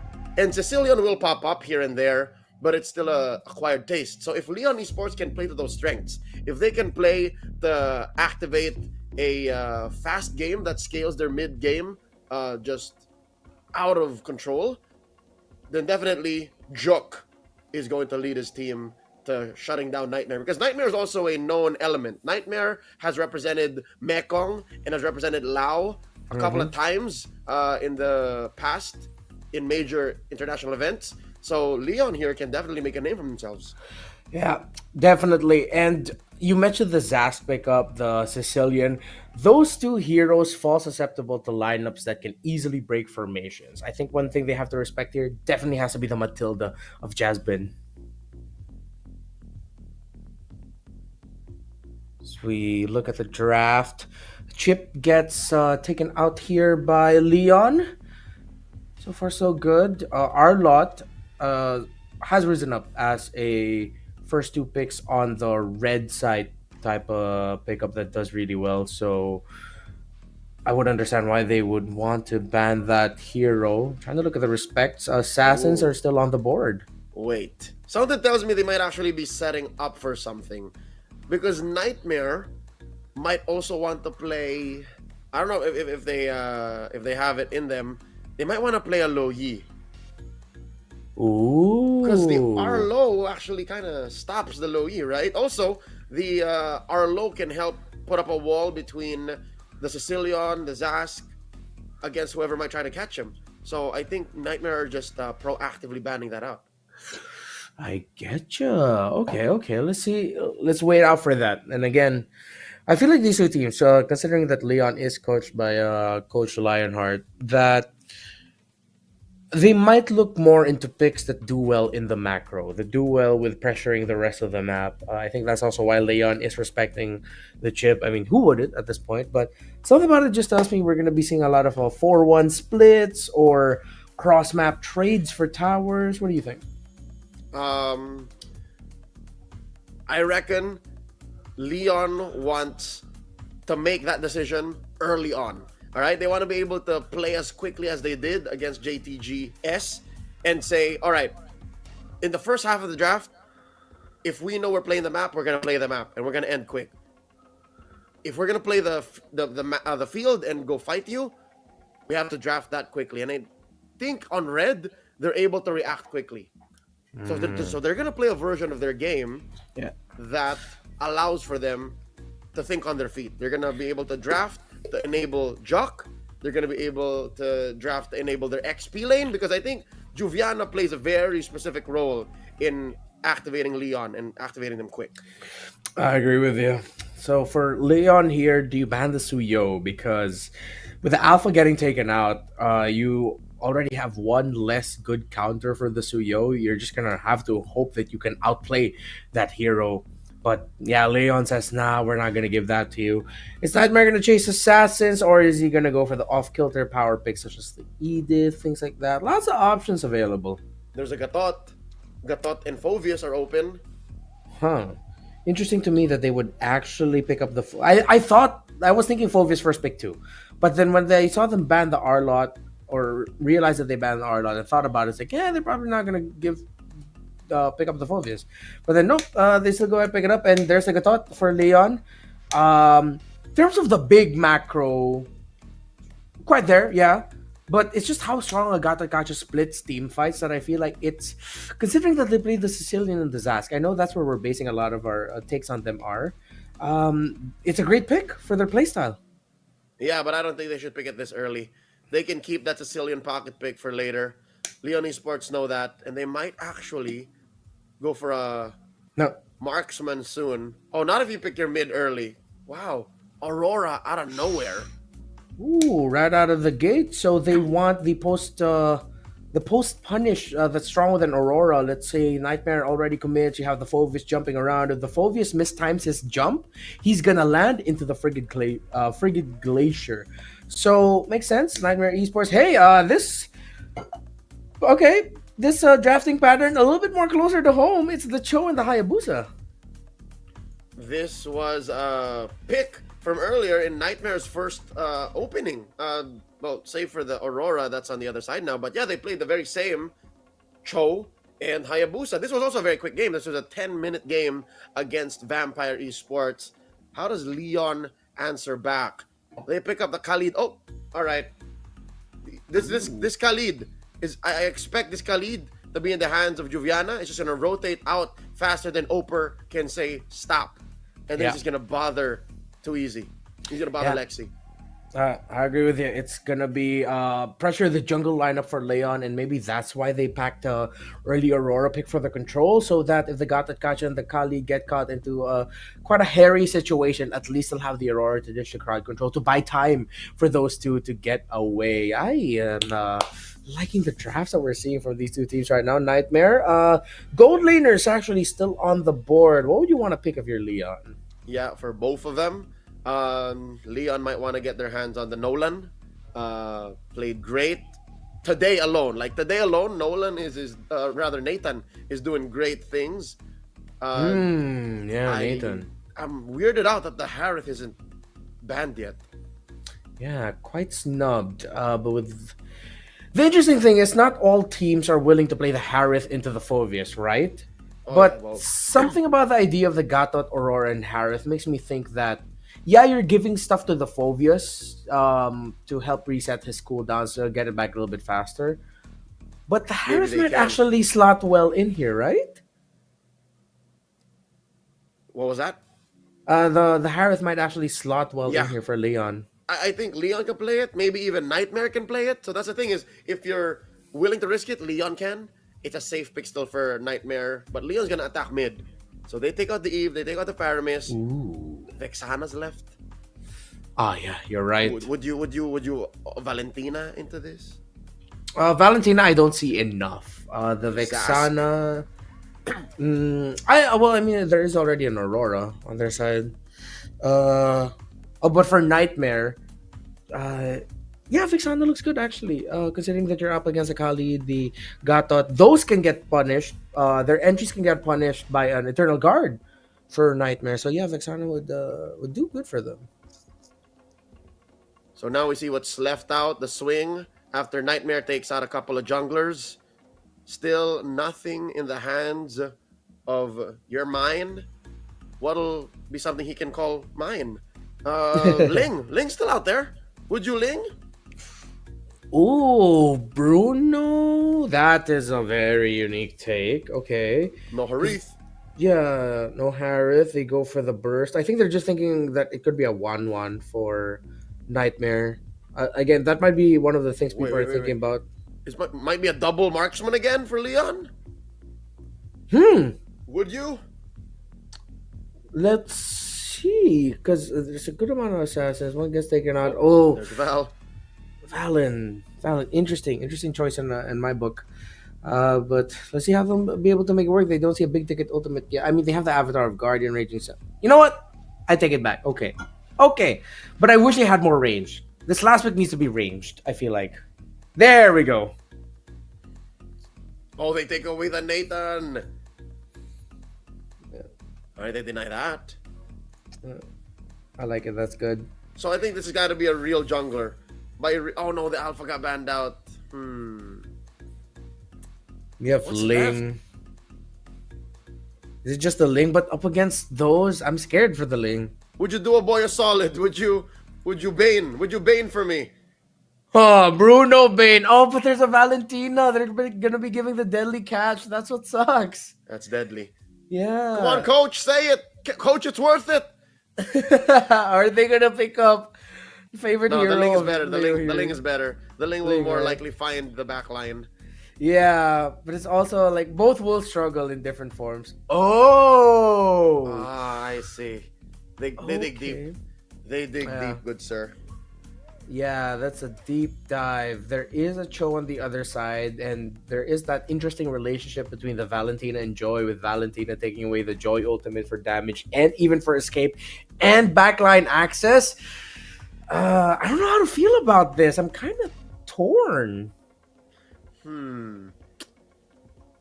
I'll tell you now, I didn't expect the Joy. So calculating for what the game might look like, the Joy never crossed my mind. So now that she's here, and we haven't seen her in a while, she's not an active part of most metagames. Unless, I don't know, Laos, our friends from Laos, would you care to tell us if this is a thing for you guys? Because it's not for us. So, Hayabusa Joy? Cho Joy? She has to have full stacks to have the CC immunity, right? Yeah. This Joy, let's see if she can find the right beats to hit. Because it's gonna need to. Up against a lineup that looks like has all the tools to play like a Joy a la through the Valentina, or just mess up the Joy. Welcome to the first semifinals match of the day. Again, it's Niightmare Esports and Leon, both from Lao. We're going to be looking at the two jugglers and their rotations. That's going to be my main focus, and especially the roamers. A lot of pressure coming in from Leon right now, actually. With the Kacha and the Khalid. As you mentioned, this is what the Khalid is just born to do right now against the Soviets. Yep. But he does put on the brakes. He controls how far he goes. And now he's going to check in. All right, I think he's aware. Juvie sees Lexi. Yeah. A lot of vision right now provided by that Khalid, as Juvie is going to go back to lane, fast cleared, and go back into around the river. What this does allow for, again, the massive speed and velocity of a Khalid, is it allows for your mine to go ahead and cut into that small camp. But you can't say the same for Lexi. Lexi can't cross the river so quickly. Needs a little bit more setup, but that's why you have the Cho being the one crossing the river for him, and they get the vision. They're going to be locking into the Joy already. It looks like level 4. Retributions were spent, but your mine had to spend his retribution to somehow get that Beetle. Jasmine gets punished by the Joy and the Gatot. While we look at the Juviana and Upper in the bottom lane, sweeping it out. The rotations of the Kali just snuffed a little bit. Juviana Oprah, that's an old school Mekong matchup if I've ever seen one. Yeah. Turtle spawned up already, and look, Juviana just putting up a perimeter like thou shalt not pass. Yeah, great zoning and great formation actually by Leon, that because of the costly invade onto the top side to get the Beetle away from the Joy, they end up giving up their own Beetle here in the bot. They gave up a kill earlier, and Upper is now sandwiched and pincered between two members of Niightmare, but he's actually disrupting the Joy. From the steal. So it's a block. It's a block. So this is justice served. Leon can't cross his floor, and now Juvie. Oh, that's everything. Toss, a little bit of an early prediction there by Super Nemo, as Leon right now.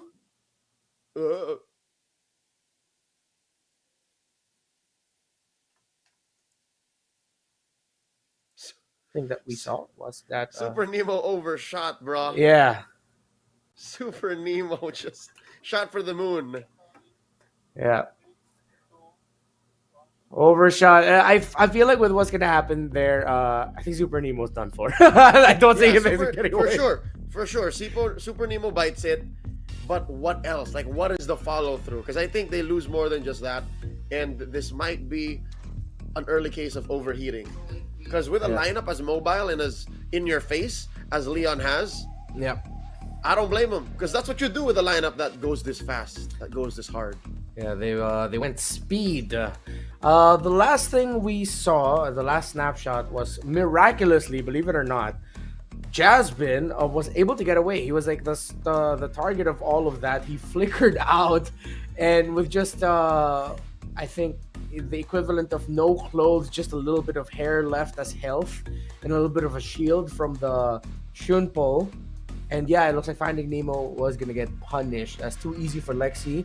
Was about, I believe, to use his Uigi Shadow kill, which would have potentially led to a 2K if it gets to latch on into the Khalid. So yeah, it would have been a we'd probably go back for a Nightmare, but that was then. Here we are now, close to a little bit of a minute later, and yeah, Super Nemo was taken out. Yep, I think you can count it as a win. They are now up by about 400, 500 gold, and if you were down that difficult, if you were losing the turtle so easily, you had to concede it, I think that's a win for Nightmare. So now you can see suddenly Jasmine is actually crossing the river a little bit more confidently, and that will allow for easy for Lexi to farm up a little faster. It's faster in comparison to your mind. And look at this jump once more. Oh, What? Super Nemo connecting onto the bacteria, the germs, on the floor of the Land of Dawn. A little panicky. Yeah, a little too panicky, a little bit too eager. Super Nemo needs to slow down just a little bit as Julie gets chased by So-So and Opper. And EXP taking advantage for Nightmare in the mid. Leon spots out Jasmine, gets a bit of health down, so that's good for them for this turtle take. Okay, so definitely Super Nemo is going to regret AOGing into nothing because the turtle is up and it's going to be 1-for-1. I'm looking at it, definitely 1-for-1. Yeah. Look, back time. Oh, the joy just getting stopped. Everything thrown onto your mind as Nightmare says, you're ours. To the turtle. They tried to get your mind, but he's going to be able to get over. This is a possessive matchup. 5 minutes in already, people are calling what's theirs. And I think Nightmare should play this way. I think they should definitely throw everything at your mind. And I don't know what they were doing that caused Super Nemo to just jump into the air, but they should do that too. Like, they should just keep getting in Super Nemo's face and saying, pop the AOG. I dare you, pop it now. Feel like a little bit of a miscommunication there. Super Nemo looks like he's gonna get caught out. He couldn't go away. The dragon rather onto that Gatatkacha. They threw everything. You know what? Include the kitchen sink as well. Whoa. Alright, drop. Okay, so that's a frigid side of ice. Oh, he gets away! And now Nightmare's going, what the jump just happened to us, guys? So-So gets taken out, but Juliana gets traded out. Mid for XP. I think that's a win for Leon. A small win at that, but more impressive is Jock juked them. Jock juked the hell out of Nightmare. Yeah. But I think there definitely could have been a cleaner engage, especially since they did that fight without Super Nemo. Oh, here we go. Oh, Jasmine goes in with the kick, and Super Nemo yet again. Another avatar of Guardian whiffed as Jasmine finds the kick, and they traded Roamer for mid, but your mind might find a better trade. They find too easy for Lexi. So in the long run, Leon got good kills, but the bad thing is they need to help their Bruno. This is a difficult map to read. Calm me down. Well, how the heck? A little bit too eager Nightmare to take down that turret, that they didn't read the rotational speed of the Kali. Leon, they turned it around. Yeah, see, exactly. This is why I'm saying it's so hard to read. Plot twist upon plot twist. This seems like the last few episodes of Game of Thrones Season 7, wherein things are just coming out of nowhere. Jasmine Pixel Brush. Do they know? Do they know this Cho is here? Is he gonna go into your mind? Oh, no, but no one's there! No one's there! Okay, Jasmine. Okay. Just chill, just relax. Alright, these two are surprising me a little bit more than I would schedule you. In the weirdest of ways. Yeah. They're pulling out moves, rotations that lead to sudden wins. And right now, Leon are actually up. Leon scored that last turtle, and it's as if the last couple of Avatar Guardians, that's confusing. Yeah. Oh, these trades, man. No. The most confusing thing is, why would you suddenly IMU with no clear engagement? But regardless, I think this is what Nightmare wants to do, is also confuse Leon. Everyone's just confusing everyone, getting in your minds, but it looks like the Joy's gonna get into a lot of trouble here as he gets kicked already by Jasmine, and they take the Joy out. You're ours, says Nightmare. But they're gonna find another trade. They find the cut. Cammy, is he going to be able to get away? He does! Entropy! And they're going to be able to turn the Cal lead out! No, I spoke too soon! Or maybe I did not, as Juvie gets taken out. It is a bloodbath here in the minute. Here comes the Hayabusa. He doesn't have the ultimate, but he doesn't need it. They find Super Era. The Bruno falls. And Super Nemo could be up next, but he's trying to get a kill. Not like this, Nemo, as Aubrey recalls on him. But Chuck almost took him down. The burn wasn't enough. What is this game? A word of advice, Renmar, it's one thing to get confused and another to doubt yourself. Never doubt yourself. And it looks like Leon are starting to doubt themselves. There's a comment in here, and I know there are Indonesians in both of these two teams, so I'll say, Apa ini? What's going on? What is this?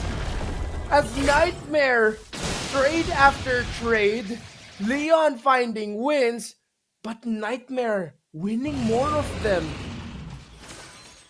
It's coming to the point where trades aren't worth it for Leon anymore. And yes, you can try to confuse your opponents, but if that fails, mechanics and utility just come out on top. And when you're talking about mechanics and utility, Niightmare's draft is so much better at it. You got a great kick. You got Cammy, who's a marksman with some solid, reliable damage and CC. You have Oprah, who can peel in the back, and Soso can just take anything from Leon that's missing from that equation. So now, Niightmare have their go at the Lord, setting it to half health. And what's your mind's plan? What's the call here? Why is he holding this bush? That Joy is way far back, and they're going to need the Joy to be a little bit closer. But knowing the formational read, oh no way, is he actually going to be able to get Cammy? Already Entropy is there. Nobody spot him. No, they spot out your mind. They're going to be able to chase him out. No, they don't commit any ultimates onto the Joy, but the Joy has been zoned out. Risky play, risky position by Leon leads to a relatively free Lord for Niightmare. Drive-by retribution by Lexi.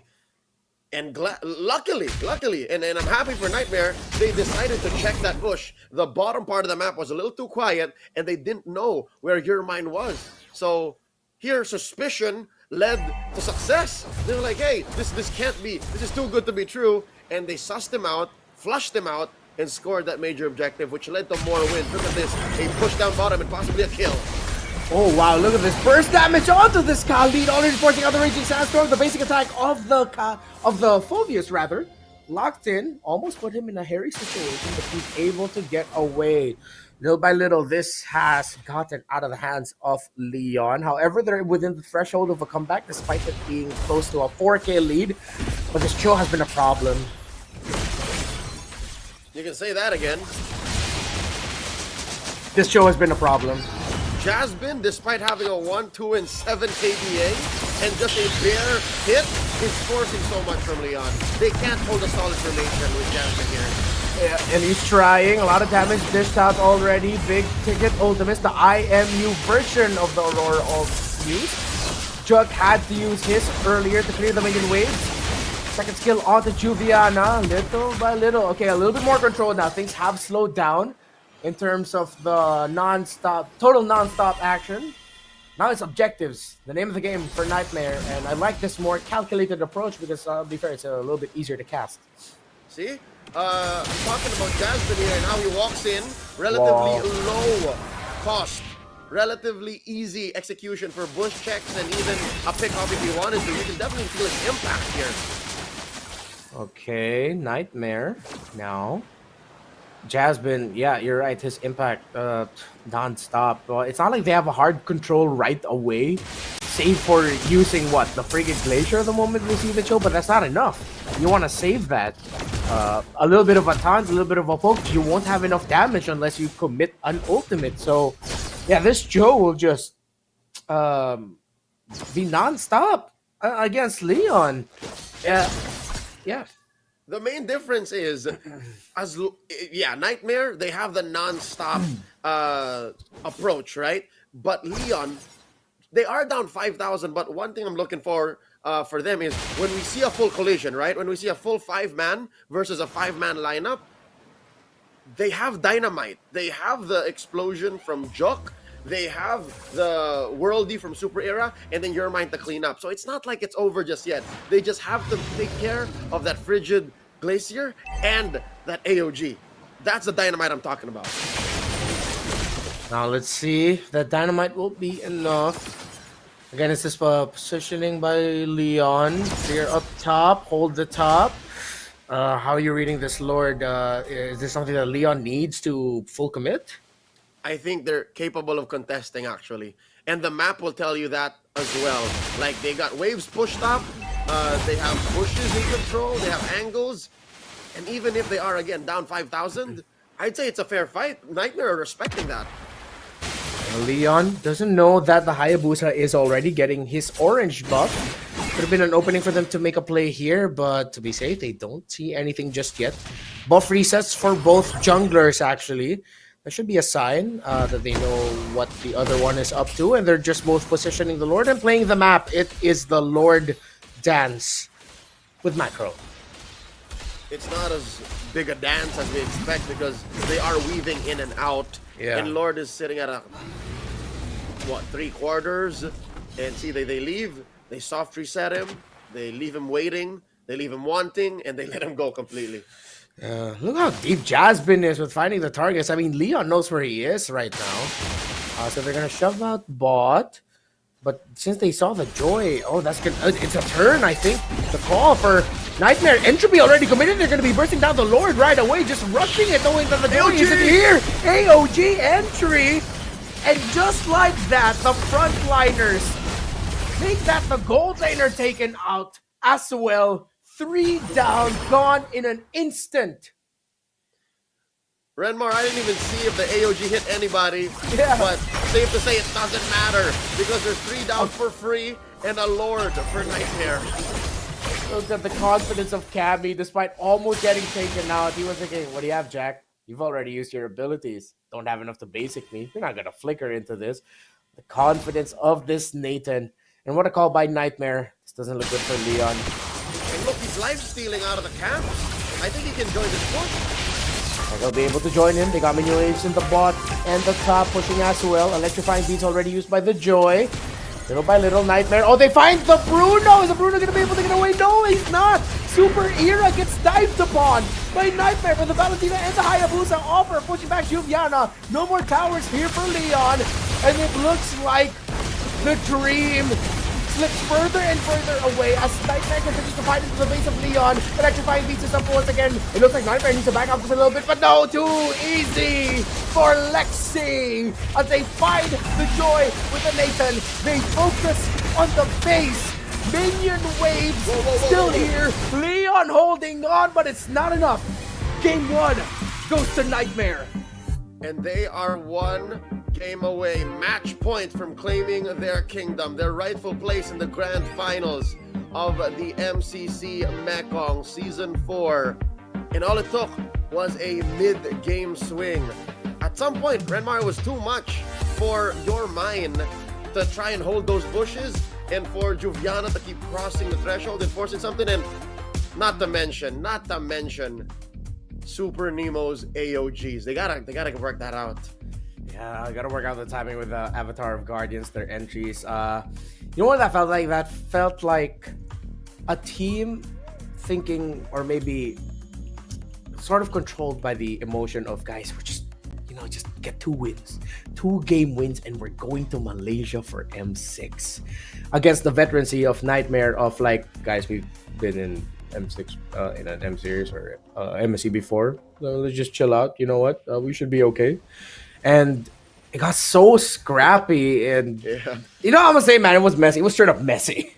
Yeah, for a while, and then suddenly they stabilized. And when things are stable, the more experienced team comes through, right? And that's where Niightmare comes in. And I hear you, that story and that mindset of, oh wow, we just gotta win a couple more and we'll make it to Malaysia. I could have sworn Super Nemo was shouting that while coming in with the AOG. Yeah. Right? He was going, Malaysia! And then just no one home. Like, right, I imagine he shouted it out before he pressed it, and maybe that's why Niightmare knew how to back off. Wild card! It's like, wait, he's gonna AOG, all right. But jokes aside, there were, again, I like it when, especially in this meta, I like it when teams are willing to trade. Oh no, that hurts. No, Super Nemo didn't hit that AOG in the end. Cammy got the entropy away. But great trading by Leon. But it's like, part of me just wanted to tell them, I like how you're trading, but just a little bit more control, just a little bit. I think there lies the problem. Another one, wild card. All right, so here lies the problem. Sometimes Leon would force trades where trades weren't necessary. Yeah. Right? Sometimes you just need to let it happen and then defend or clap back how you can. So that's one way to look at things. But Niightmare knew that they don't need to trade. They don't need to force anything. So that's where their veterancy comes through. Yeah, okay. Well, when you put it that way, that I get. It's like, maybe they traded a little bit too much, maybe they weren't looking at their minion waves, just their control of the map, where they were, where the others were in terms of the relative distance of the animation of the Avatar of Guardian and things like that. Quick clarification for the folks on chat right now. Whoever makes it to the grand finals, the two grand finalist teams are the ones who's gonna go to the M6 wildcard. Confirmed. That is 100% confirmed. So, going back into this one, the MVP of the game, well, no stopping the Phoveus, the damage profile, besides the Nathan. That really was only it. Nothing could stop Upper. Yep. The stopper of Niightmare Esports. They put Leon at a crossroads. You answer me, you look for trades, or you get Jack. And because of what Oprah did, more often than not, Leon said, okay, let's go look for trades, because nothing was not gonna cut it. And that's what made this game scrappy in the mid game, because of how Oprah consistently was in Leon's face. And it's not just him, right? We talked about how Jasmine was also constantly in Leon's face. I think that was more in the late game because of how easy it is to annoy people with how slippery Cho is. It's those two things put together that gave Niightmare the win. Yeah. So then now I think we go into the idea of, if Leon can take the Cho away from Jasmine, I think that has to be like the main choice. Because right now, because of the veterancy, because of the experience, if Niightmare play a lineup that can just be in your face, that's actually their comfort. Are they always going to win the early trades? No. Will they suffer some early losses? Yes. But it's like, it never stopped. The vision Niightmare had on the map because of Jasmine's rotations, and eventually because the Phoveus can now help with the frontlining and be calm and not worry about getting taken out, trying to get vision kicked in. Leon really needs to take away heroes that can just easily get vision for Niightmare. Yeah, so one is the Cho. I think they were on the right to take care of Matilda as well. Yeah. The Khalid, I think if they can also pick the Khalid, keep it on Juviana, take it away from Oprah, rather take it away from Jasmine. Mm-hmm. They're off to a great start. But that aside, I think, well, all right, would you consider the joy to be less than, I don't want to say it's bad, but I don't think that joy was where Leon wanted it to be. Yeah, it's not optimal. It wasn't the optimal choices. To go back into the draft to see if it's they had no other choice, because I for one am at the Ling. Yeah, oh, they had a Ling option available. They had a Ling, they had a Bane. I getcha. And yeah, you know me. As long as the Bane is open, they always have the Bane. That's always the option to go for if it's available for you. So now here we are, Niightmare. Oh, Leon. Still gonna be red side for them, and I wonder if we're gonna get a changing. Okay, weirdly enough, they can't ban any other way. Chip Matilda Suyo, I feel like going up against a team like Niightmare, that's perfect. That was all they had, right? So they were on the right track. It's just, do they pick the Cho and the Khalid in the first phase? Right away. You know what? At this point, I mean, desperate times call for desperate measures. Why not? Right? So you're expecting Chip, Matilda, Suyo again? Yeah, Chip Matilda Suyo ban. I think it's also still going to be an Arlot Alpha Jushin ban, unless it's Niightmare who decides to switch things up in the draft. No, they should not ban the Phobius. I was thinking maybe ban the Phobius, but no, it's a little bit more stoppable. You just need to change your damage profile, especially in the jungle. Yeah. Liberty. Yeah, you need the Hey, Liberty. maybe let the Cho through. Don't mess with the Aurora. They first picked the Aurora, remember. Maybe you could switch that up. Maybe go for Vex or Val. Oh, yeah. Oh, okay. Here's another suggestion for Leon. Let's say in this universe, the first 3 picks goes exactly the same. Sure. What if in the 4th pick, they steal the Nathan instead? Instead of a Bruno. Yeah, instead of the Bruno. Okay. I mess with that, but that'll only really come into play in the late game. I want to see something that kicks in early. Like, I want to see them change up early, because if you continue to be messy in the early to the mid, no matter what the draft looks like, I think Niightmare will still come out on top. Because of their experience and their veterancy, that'll always kick in. Like late game awareness. Oh, they do ban the Phobius. Oh, they banned it. They were like, oh, we might not have enough tools for this. Okay. Which means that when it comes to predicting for potential gold laners for Leon, I feel like that's one of the signs that they might not be comfortable playing with a Beatrix. I feel like the Beatrix would also have been a really good pick in that scenario. Again, she's the hero with a really good 7-8 minute power spike. Pro gold laners know how to keep things close, and there you go. In deficits, yeah, Beatrix would be great. That's one to consider, right? The other core. I'm looking at your mind. He had a good conversation with coach just now, like a real quick heart-to-heart mid-draft. I think they're also considering a change on that Joy. Like they didn't like that Joy, I think. Mm-hmm. So they gotta switch that up too. I wonder if they're gonna be going for a burstier jungle, like a Bane. Just kidding, like a Ling. You really want to see that Bane, don't you? You know, if anyone's going to pick up the Bane, and yeah, again, this is why I didn't want to see the Matilda ban, because that's a clear first pick. Nightmare, you know what? With the Matilda on their hands, they can play a Bane. That's one of the best pairings that you can actually have for the Bane. Let's go, Lexi. Let's go. Let's go. Too easy for Lexi. Come on, just bring it on for Leo just once tonight. While here, I wouldn't want to see a Khalid roam. Take away the Valentina, I think, would be a little bit of a better option. A Khalid something. Like, it doesn't need to be Rome Khalid. You don't have to expose that just yet. So. Oh, that's true. Oh, okay. Okay. Right. They also had the Julian earlier, did they? No, the Julian got banned by Niightmare. Okay, so there you go. There. That's the your mind conversation with coach. Yeah. That's the early jungle. Yeah. I'm okay with this. Get early, level 3 power spike. I'm all right. That's good. Okay. So what's next for Nightmare? Are they gonna match their jungle pick? Just go into the Hayabusa Cho. Oh, excuse me. They don't need the Cho anymore.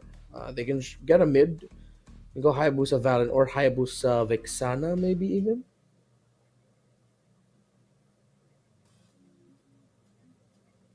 See, waiting for the pick for Niightmare Esports. It's I think they get a Hayabusa. jungle too. There you go. See. Okay. It's Hayabusa. Oh, they get the Khalid. How do you feel about this? I think this is gonna force Juviana to play something like a Benedetta. He did that against JTG earlier, so might come out now. If it doesn't come out now, it's gonna get banned. All right, yeah. I don't know if he can switch up too. He also played a Gatot in game 1 in that series, so I don't think they're gonna sweat. Yeah, they're not gonna rush the XP here. Yeah, maybe Juviana has a. Again, he has been with the names we've heard for a long time in the international scene when like MSC season rolls around. So that's right. I wouldn't doubt that he has a deep hero pool. They can potentially pick their gold laner now as early as now too. We are seeing not a lot of Hariths. Oh no, but they fall back into their comforts. They show their roam mid trio right away. Oh, there's Jux, Zask, his signature Zask. You know what, Reptar?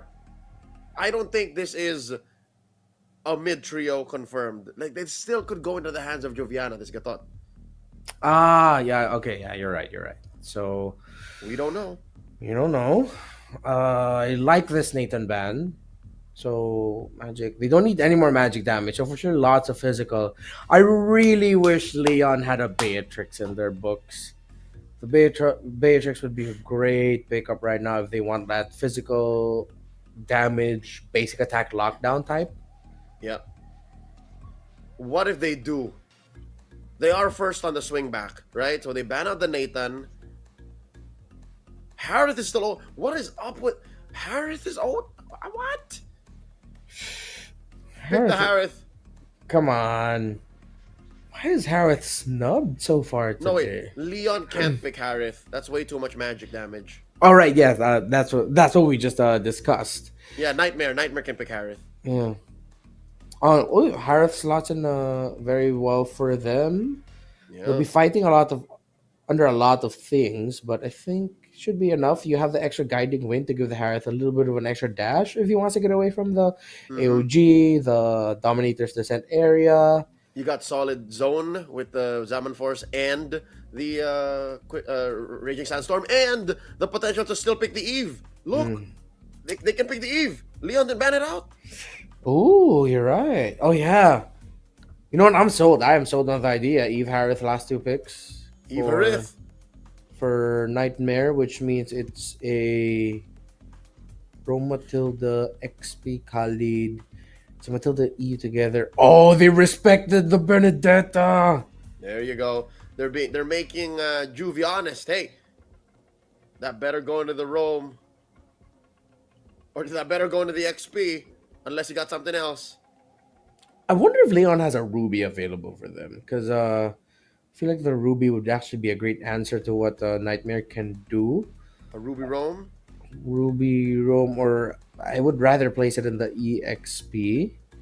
If you're looking at the matchup between the Khalid and the Ruby, you get those little interrupts that messes up the Khalid's laning. Yeah, that's a winning matchup for Juvie. But macro wise, you're much slower, so he's just gonna rotate out of you.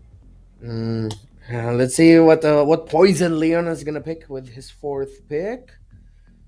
What you gonna do? I hope you have no gold laner. Oh, what? This is Grak Rome Gatot XP? Likely. I think that's what's likely gonna happen. We saw Super Nemo picked up Grak in game 2 against JTGS. So yeah, and I think maybe I agree with you. Maybe get the Gatot in the hands of Juviana this time.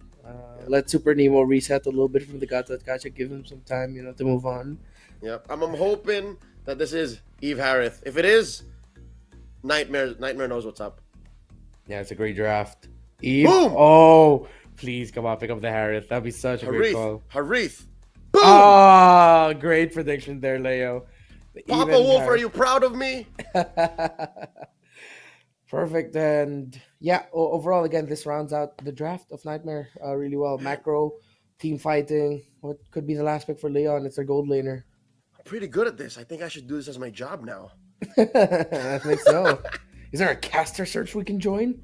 This is solid again. Nightmare, just clean up for too easy for Lexi. They can just overcommit with the Matilda, and then Oper's gonna rotate.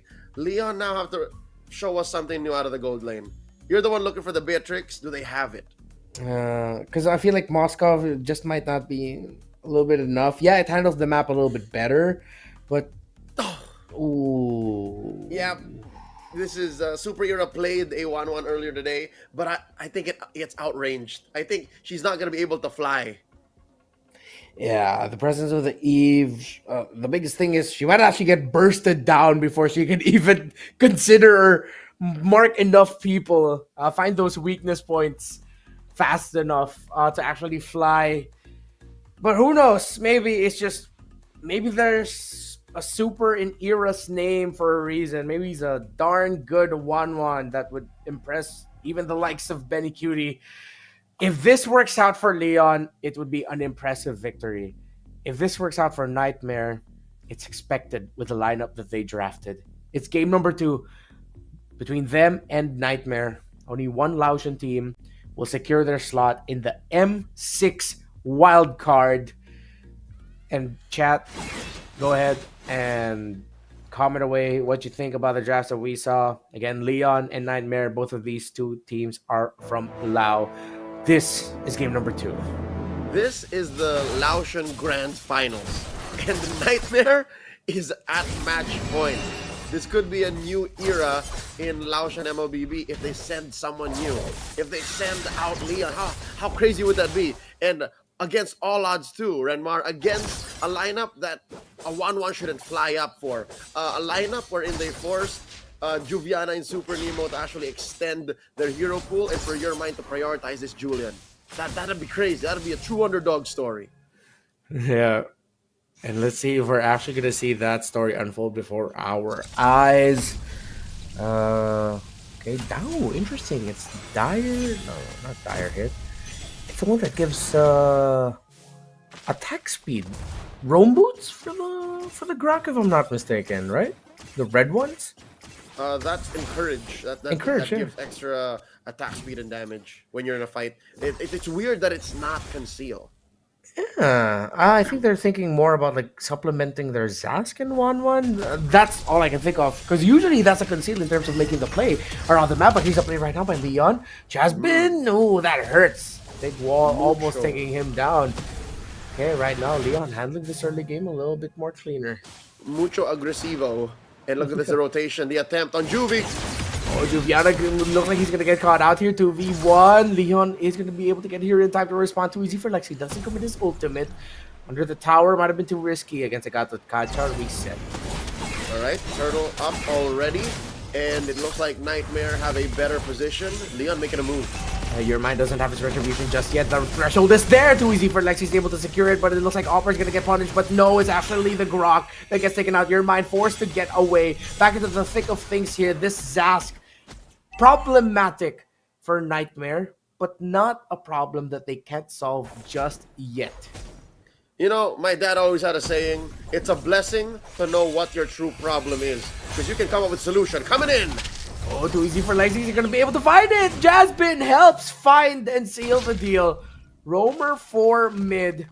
More kills coming across the board here for Nightmare. And they forced a flicker from Jock too. So I'd call that a halfway win. That was a trade that Nightmare didn't have to force. They are up. They are in the lead. But still, that's double dead for the Zask in the next minute and a half. He has no flicker. Looking at the gold lane, Super Era versus Kami, this is the right thing to do.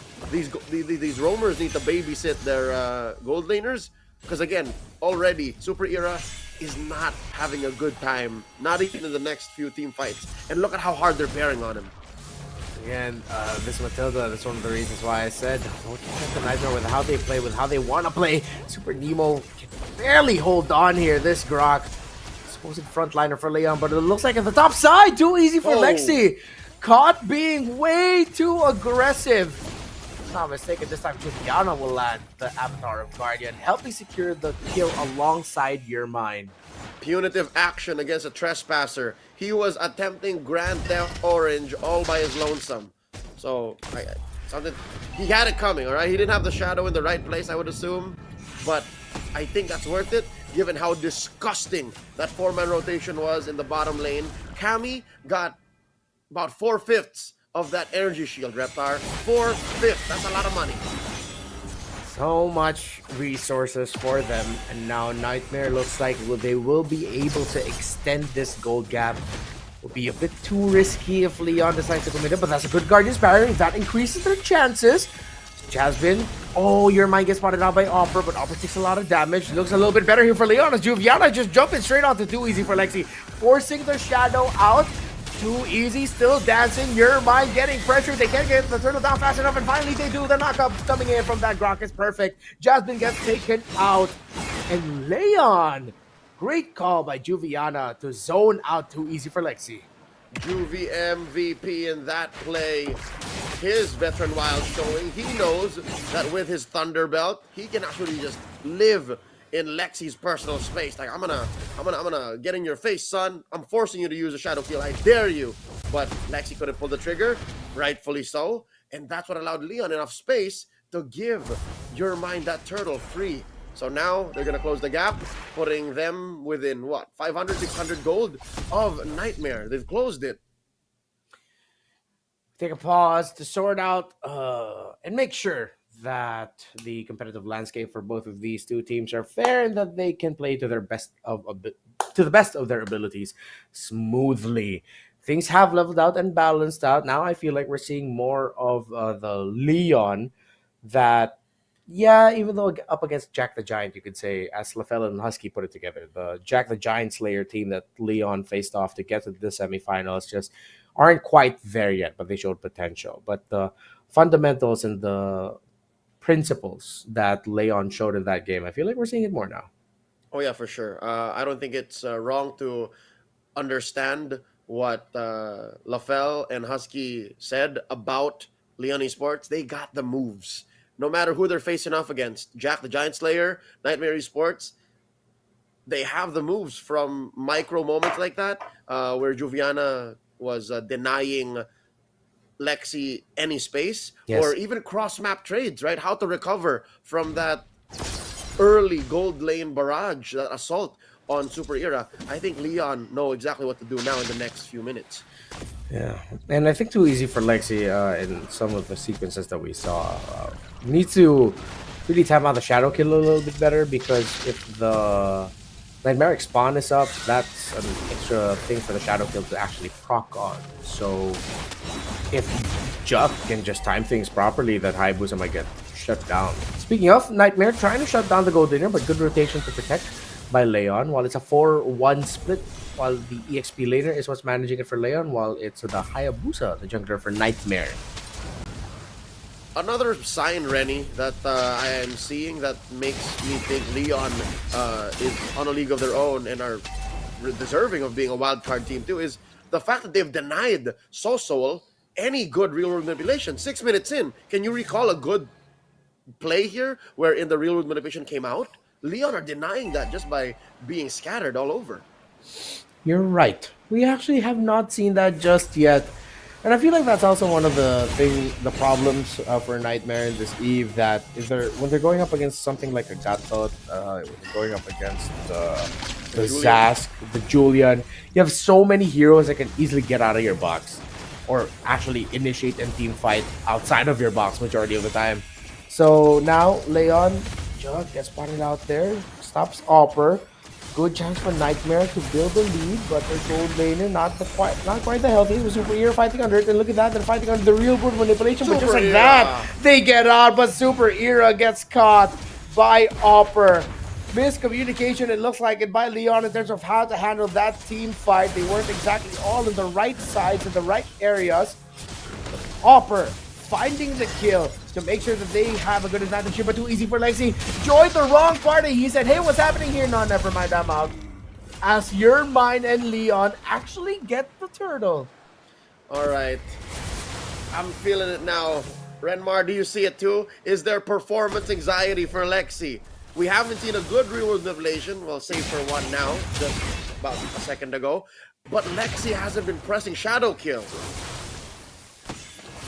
Yeah, he's really waiting for the right time to use it. Like I said, be cautious, but feeling there are times where it's a little bit more warranted.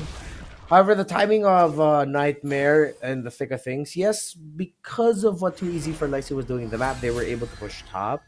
But if they really wanted to like hammer down on their control, or make sure that they have a little bit more control in this game, besides that tower, was that they waited for the engagement a little bit better, because if Leon pushed out, you can play it in such a way where it's you can actually just bait out abilities and wait for Lexi to arrive. So let's see. Now, map's a little bit more equalized. I think Nightmare was playing the long game. They did get the push on the outer turrets up top and bottom. So one could say that all this conservative play from Lexi and Soso are coming from that. The fact that they're all in sync and they're all playing towards just one goal. I'm not gonna knock it. I'm gonna allow them to cook. I think that's what they were doing here. They were cooking, and it's an exotic dish wherein the heroes that need to fight and kill aren't doing that for the betterment of the whole map in general. Okay, now Both teams preparing themselves for this Lord. Playing around the map, though, the two junglers in the bottom lane. The minion wave at the bottom is a problem here for Leon. Juviana getting poked out. Something tells me this is compounding interest. It doesn't look good for Leon. Already forcing out the Dominator's descent. And this is a good sign for Niightmare to go ahead and do what they can to get this Lord fast. Or to continue applying the pressure across the map, mainly through the mid or through the top. That's one big ult taken out of Leon's arsenal. And we're seeing... Oh no, Soso's in trouble. Soso... Is he going to be able to get away? Yes, he is. Safely brought down to almost 50%, but all the big ticket ultimates already here for Niightmare, and your mind gets locked down. He couldn't even get close. Pressured in by even the Matilda. Juviana trying to fight. Jut gets caught out. Cammy and the rest of Niightmare, him and Opper, dive straight to the back to get to eventually getting 3. The veterancy, the positioning in the formation of Niightmare, too darn good. You missed one major adjective, the patience. Niightmare set that up. Long-term storytelling. They set it up wherein, all right, we're not going to fight.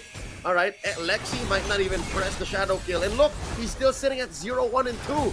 He didn't really get any kills there, but he got him all low enough for the rest of Niightmare to clean house. This is some 200 IQ plays. Yeah, this is a shooting guard getting assists and racking more assists than points. Because Niightmare, I feel like it's at just this point where it looks like they'll just outsmart and out-experience, outgun Leon. Once they get into a big team fight, and your mind tried. But there were 2 members of Niightmare there, and no jungler means no Julian, means significantly less damage for Leon in the defense. They dropped the Salmon Force. They're gonna commit this. They're gonna bring it down. Yeah, they do break it down. Salmon Force committed, clearing up the minion waves. They break 2, and Niightmare just like that. Don't need to get too eager. They back off and reset. They're just gonna take resources away from the jungle.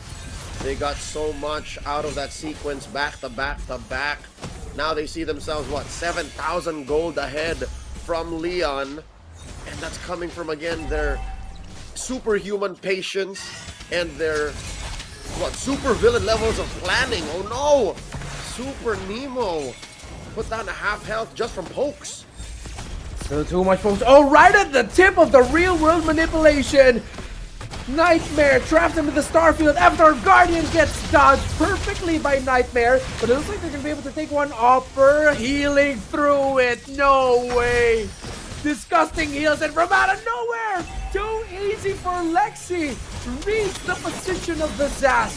Finally gets a great shadow kill onto that Zast. And Niightmare will not fully commit just yet. They said, we've won this now. One more battle until we win the war. Here you see Niightmare Esports, again, ever the veteran, the consummate professional. They saw the map, they saw the base. It's exposed. There's just 4 members, but they're playing the long game. They're going ahead and pulling out of their push and playing for this next Lord, spawning in about 5 seconds. Niightmare Esports from all the way in Malaysia, in Indonesia, and even here in their home, in Mekong, they're playing the same way. I'm liking what I'm seeing here. Niightmare Esports, if they win this, they definitely deserve to be in the grand finals. A few moments away potentially for Lau and Niightmare to make it to the grand finals, meaning that they make it to the M6 wildcard. This could be the final fight as Juviana takes a lot of damage. It's too easy for Lexi, already getting the Lord. Leon already forcing themselves to go back, but they're getting chased. Look at the gap closing, already committing the wild charge just to get away. And Leon will have to pull off the defense of a lifetime. It's happened, Renmar, it's happened. Super Era unable to get the ult off. He is not cleared for flight. Niightmare made sure that the weather conditions are not favorable for this 1-1. How far off is... Oh, the 1-1 is 3k down. That hurts. That hurts. He's still trying to build the Wind of Nature. He already forced himself to build the Halberd to reduce the shoot just a little bit, but now this could be it. Will the 1-1 somehow be able to take flight? But it looks like Jupiana needs to get on out of there as he's brought out to almost. No! My goodness! The damage onto that Zask deleted. Double kill for that Harith. And there goes the 1-1. That is it. Welcome to Malaysia and to the M6 wildcard to Nightmare Esports. It's a dream come true for any esports athlete to represent their country, their region, their team, put their hopes and dreams on their back, and that's exactly what Niightmare are doing here later this year by clutching the grand finals of the MCC Mekong Season 4. A valiant effort from their fellow Laotians in Leon. But this time it's the veterans with international experience making it to the world stage yet again. And you saw it systematic with their performance, playing around the lineup that even after the draft we said, yeah, that's a winning M6 wildcard lineup. Niightmare, what a performance. And you see it, the hugs to their fellow Laotians. Bittersweet. I'm sure these athletes go a long way. And look at that. They all worked for this. They all flew out to Vietnam to hopefully get this slot, but only one of them moves forward, and it's Niightmare. I hope this doesn't pull down Leon's self-esteem, though. They definitely showed up. Even in this best of three, even in this sweep, they showed some moves. They showed some creativity, but at the end of the day, it's still Niightmare waving that Laotian flag. They're a young club, Leon, and now they got to look up to their big brothers to represent their country in the M6. That is one grand finalist for this MCC Mekong Season 4 locked in. Tremendous performance we saw after a very scrappy, messy game number 1, when it feels like game 2 really was just like, yeah, we've been doing this for a long time. We know what's up, technically speaking. Thank you so much, Light Leon. Let's go to the stage in just a bit. Later on, as we look through the highlights for Nightmare Esports and their victory here up against Leon. And yeah, just a lot of control. Again, this is what I feared when they banned out the Phobias, giving that Matilda to a veteran team that knows how to play the map. And unsung hero, but I feel like you've been pointing him out all throughout. Soul on this eve, on point with the Starfields. Yeah, I think it's the story of Soul and Lexi tempering everyone's expectations and calling for the whole team to be patient. Look for the perfect moment. Strike when not the iron is hot, but when you need to. And I think it took, 8 or 9 minutes for them to actually get big ticket ults to pay off. And that's what allowed for them to get to this point here.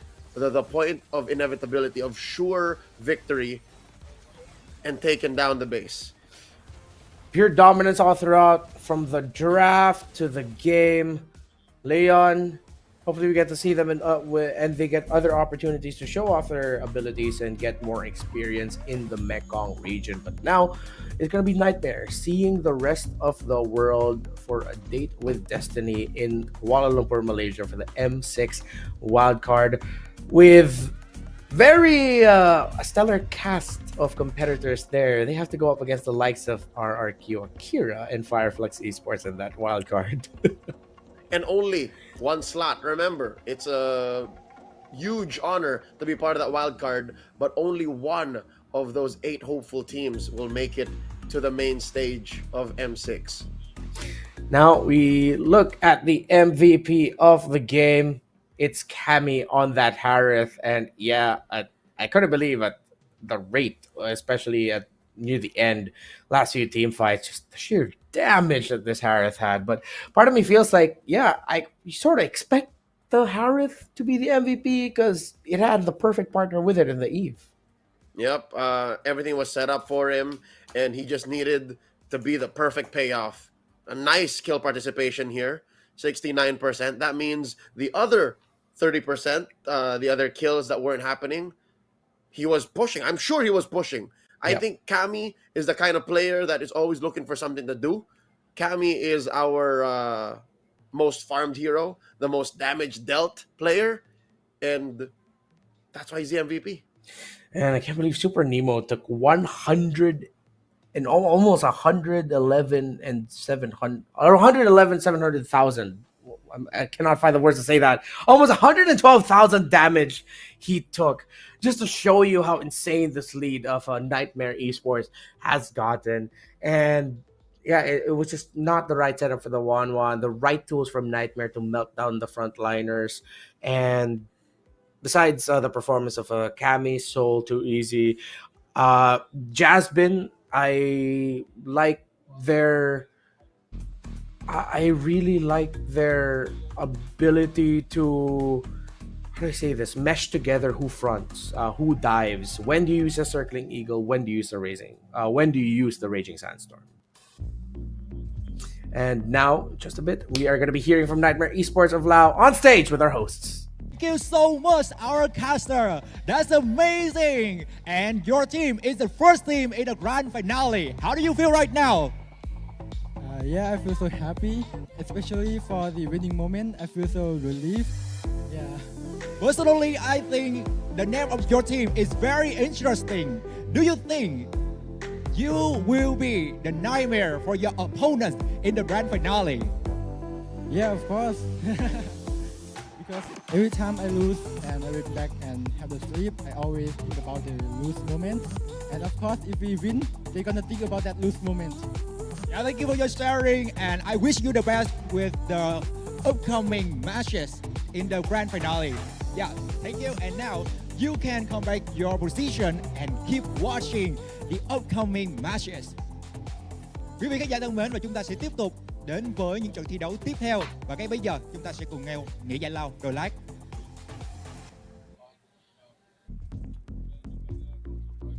Thank you so much. They said it. They want to be the nightmares of their opponents because they learn from their mistakes and they learn from their losses, but they are victorious here today.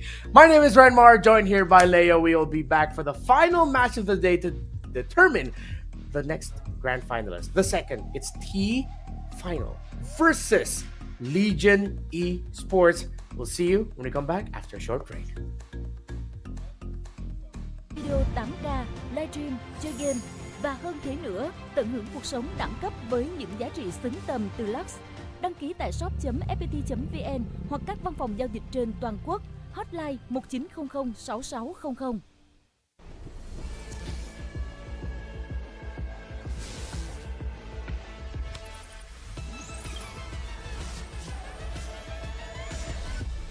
Realme 13 Plus.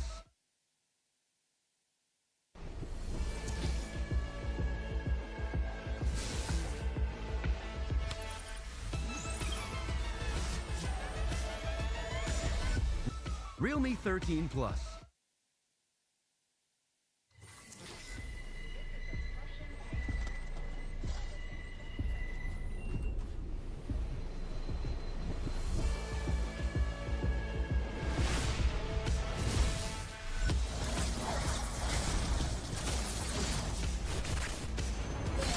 Eliminated.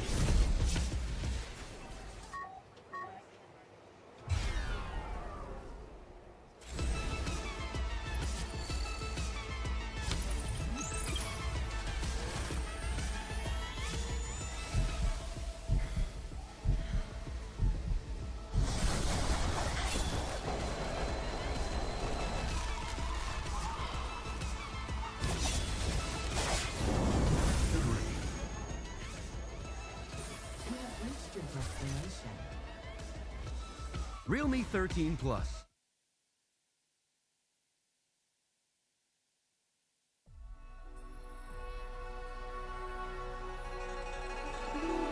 Among the legends of Zhuan, there exists a woman only known as Zhuxin.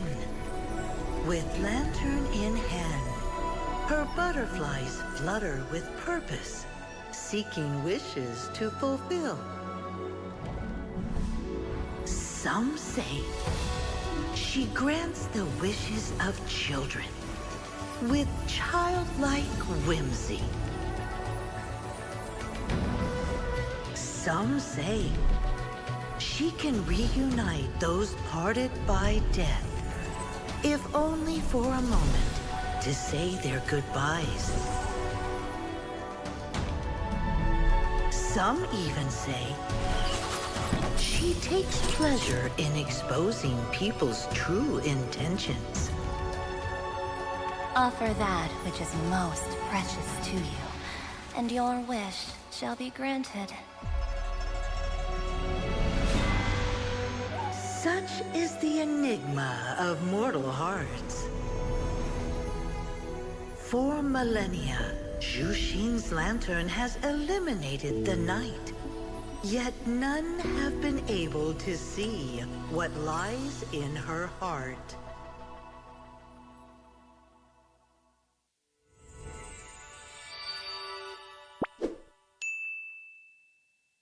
Nước cốt gà Friends giúp giảm mệt mỏi. Nghĩ thôi, làm việc cả ngày rồi. Mệt mỏi nhưng phải tiếp tục làm việc. Uống nước cốt gà Friends. Tiếp tục thôi, nước cốt gà Friends giúp giảm mệt mỏi. Thử ngay.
My butterflies are so gentle.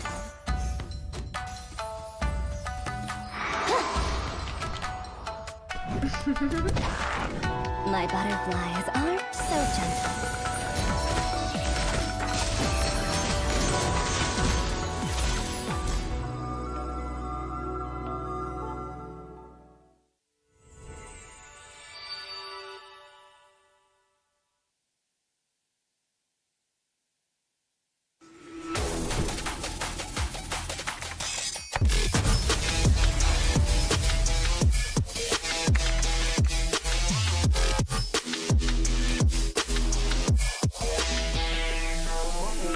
Với công nghệ Wi-Fi 6 tối tân, gói cước Lux của FPT Telecom giúp gia tăng tốc độ vượt trội, mở rộng vùng phủ sóng thêm 50%, mang đến những trải nghiệm trực tuyến hoàn hảo. Từ làm việc, học tập cho tới xem video 8K, livestream, chơi game và hơn thế nữa, tận hưởng cuộc sống đẳng cấp với những giá trị xứng tầm từ Lux. Đăng ký tại shop.fpt.vn hoặc các văn phòng giao dịch trên toàn quốc. Hotline 1900 6600.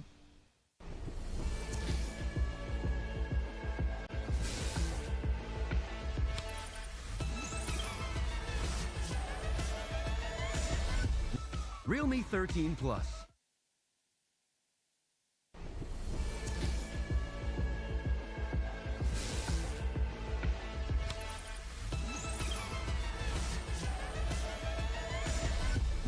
Realme 13 Plus.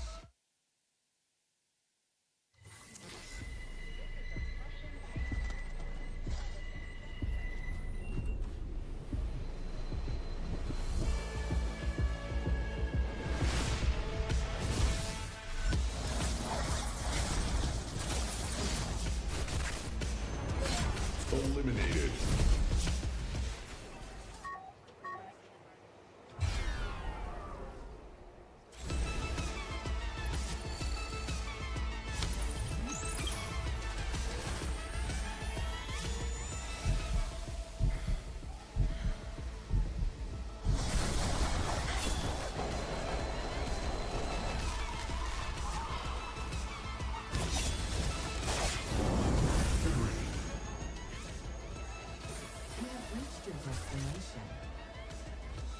Realme 13 Plus.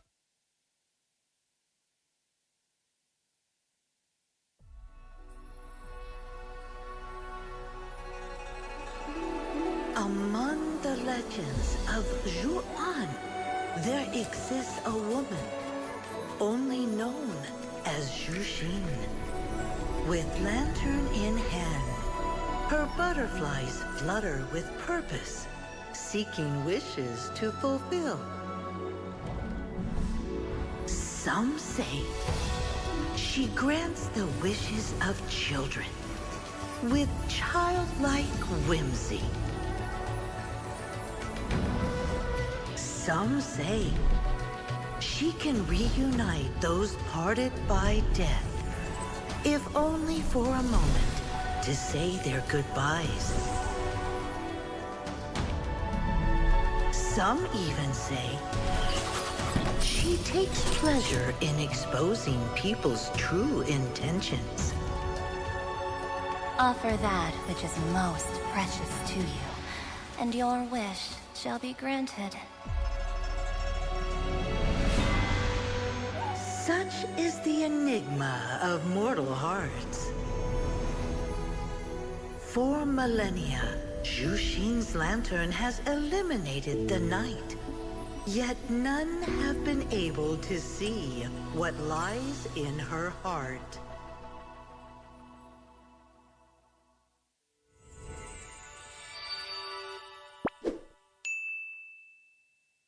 Nước cốt gà Friends giúp giảm mệt mỏi. Nghĩ thôi, làm việc cả ngày rồi.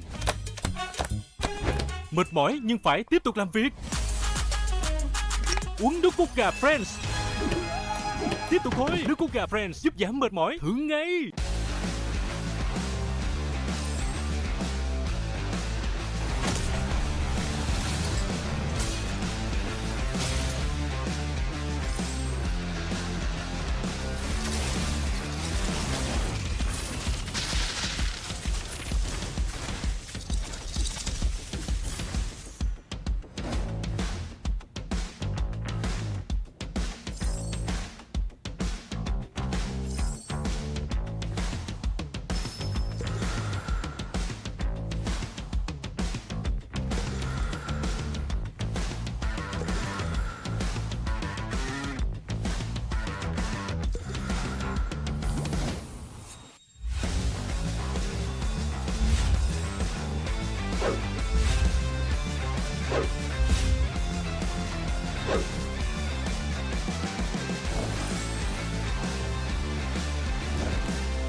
My butterflies aren't so gentle.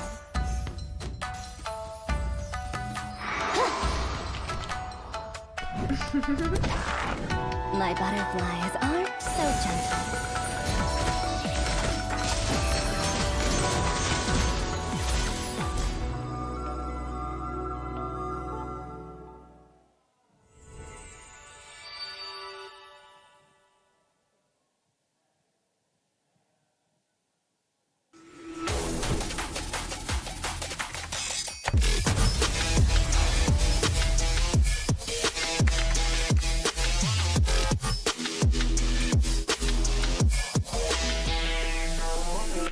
Với công nghệ Wi-Fi 6 tối tân, gói cước Lux của FPT Telecom giúp gia tăng tốc độ vượt trội, mở rộng vùng phủ sóng thêm 50%, mang đến những trải nghiệm trực tuyến hoàn hảo. Từ làm việc, học tập cho tới xem video 8K, livestream, chơi game và hơn thế nữa, tận hưởng cuộc sống đẳng cấp với những giá trị xứng tầm từ Lux. Đăng ký tại shop.fpt.vn hoặc các văn phòng giao dịch trên toàn quốc. Hotline 1900 6600.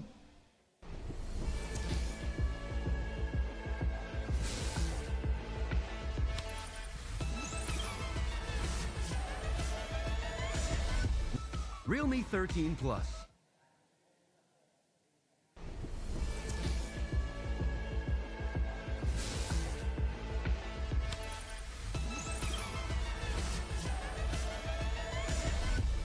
Realme 13 Plus.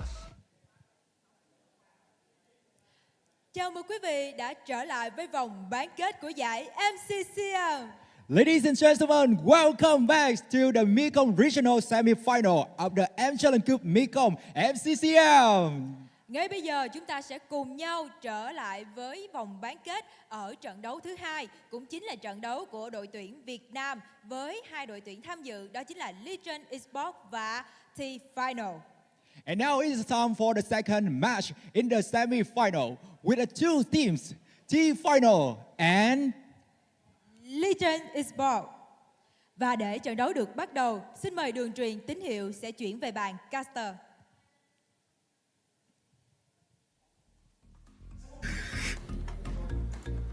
And here we go. A Vietnamese representative for the M6 wildcard will be determined in this matchup. Renmar here again with Leo. And I feel like something about this tells me we're going to be seeing some interesting picks, interesting drafts, and interesting maneuvers all throughout the map. Interesting is one way to put it, given that these two Vietnamese powerhouses swept their competition, swept their opponents. And I'm looking at the average game speed. T-Final is a little faster compared to the, in my perspectives, more veteran Legion Esports. But given T-Final is a little spicier. T-Final did whip out the Benedetta and Freya. Compared to Legion Esports is more, I don't know, low to the ground drafts. Yeah, and I feel like that's going to be the dichotomy to watch out here. The down-to-earth, low-to-the-ground drafting and the stability, the veterancy that we know of Legion Esports, formerly Xeno Zenith, formerly MDH Esports. That's how far they go back against this, what feels like to me, a young squad and this is what I love about young squads who are fearless to play the game that they want. Because that's where we see the interesting picks. That's where we see the very unique movements. And I hope T-Final is going into this with the same spirit. Because sometimes that's the best way to break stability, with poison. I think it goes to show that a lot of successful teams from all around the world are a combination of veterans and young bloods. I think it was Coach Bonchan of Blacks International I had a conversation with years ago. He said, look at any championship team. Look at how they achieve long-term, consistent success. They always reinvent themselves. They always find a way to inject new blood and new talent into their roster. And here, it's a clash of both. I'm looking at Legion Esports, and their lineup, save for Daylight, is the veteran. So maybe Daylight is that new injection of fun and vigor and, you know, like daring gameplay. We saw that from Daylight. He was a little eager in their matchups earlier compared to T-Final, who are all new dudes. I haven't met any of them, so this should be good. Reminding you what happened earlier today, Nightmare Esports opened up the day against Vampire Esports, eventually defeating Leon Esports, their fellow Laotians, to secure a spot in the M6 wildcard. What they failed to do last season was do just that. Because back then there was only one slot for Mekong and they lost to Xeno Zedith. Now they are already wildcard secured because there are 2 wildcard slots for the Mekong region. Legion Esports defeated 3v Esport on unexpectedly close and yet impressive match to see from a 3v Esport team hailing from Timor Leste, but Niightmare and their veterancy came through. So in the best of 7 grand finals, it could be a rematch of last season's grand finals against LG if they make it. T final might actually somehow just pull off the run of a lifetime, surprising the longtime veterans of Vietnam. The sweep versus the sweep, the pride of Vietnam on the line. Who will be the flag bearers for Vietnam representing Mekong in the wild card, and who will face off against the Laotians? Oh, Renmar, the story tells itself, and I can't wait. I don't want to put out too much of high expectations, but here's the thing. Are we going to see T-Final bring out crazy drafts again? Are we going to see something to the likes of the Freya and the Benedetta? Yeah, that's the big question that we are watching out for here. The last time these 2 teams faced off was in the grand final of the Vietnam MLBB Championship earlier this year. In that tournament, it was difficult. An absolute stomp by Legion Esports. Leo, the very first game these 2 played, Legion Esports defeated T-Final in 7 minutes and 43 seconds. However, as the series went on, that went longer. The games got longer and it got a little bit closer. But Legion Esports started getting cheesy.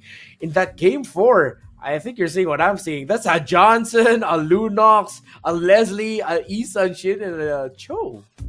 Yeah, you name one of those in consecutive order, and I would already gasp and say, don't. But it gets more believable the more you look at the context of things. And yeah, close isn't going to cut it. Because even if you do make the game last 18 minutes, 13, 11, you're still looking at crazy drafts. And of course, the 4-0 sweep in their grand finals. So say what you will, but it begs to be said. Legion here has every right to win. So it's up to T-Final to flip the script. Yeah. And flipping the script in draft expectations, T-Final have warranted a Freya ban from Legion and even Juan. These are not your usual first phase red side bans. T-Final have banned the Suyo themselves, and Chip is open! Chip is open! Renmar, it's been months! Please pick it. T-Final. Yes! We finally get to see a Chip game. This deserves a celebration of its own. Ladies and gentlemen, y'all don't understand. If you do understand, thank you. But if you don't, we just never see Chip. We just never see Chip in here. Oh, wow. Something tells me there's a little bit of ego going into this. Don't you think? Because look, Fanny Benedetta. Yeah. With Chip being open. There's I'm pretty sure the only thing we're missing is them drafting in front of each other with their noses touching and their eyes locked. Yeah, this is 2 teams very familiar with one another. You can sense a little bit of, I wouldn't call it disrespect, but Legion do acknowledge that they're up against a much younger squad that they've stomped before, and that maybe they have a little bit more leeway in the draft. So T-Final are going to pick up heroes that are a little bit more close to home. Legion, one pick can mess up this chip. It's the Tigreal. I wonder if they'll pick it. Not just the Tig, man. Even the Arlo. You catch a good chunk of people coming through that portal. with a final slash, it's over. Yeah. And now Legion, wait, no, this is not how I foresaw the night ending. A Mia ban? They're straight up banning those unique pickups of T-Final. And you see T-Final really thinking about it. It's like, wow, guys, they're really banning this way against us. Like, our poison picks, what's happening? It's not available for us now. And Legion, look at Legion. Cold, mechanical, calculated. Like, this is all to the script. Like, yeah, no, we know what you're up to. You can't do that, not to us. If you look at the bans of T-Final, it all makes sense in the context of everything. While Legion, you're wondering, what are you banning? Forever Love just looking over his shoulder like, seriously? Come on. You see the look on their faces, even like the members of T-Final are having a laugh. Very warranted Matilda ban, by the way. Even though I agree with you, the Arlott and Tigreal will mess it up more, but Matilda's undefeated actually this tournament. The Matilda ban seems to be the only ban that's correct in my opinion here. Like, that's the only one that showed up that can that out. Yeah. Now, with that, Melissa picked up, Okay, now this is a bit of a conundrum for T-Final because those three can... Okay, at least they got the Hayabusa. They needed something like that to reach the Melissa.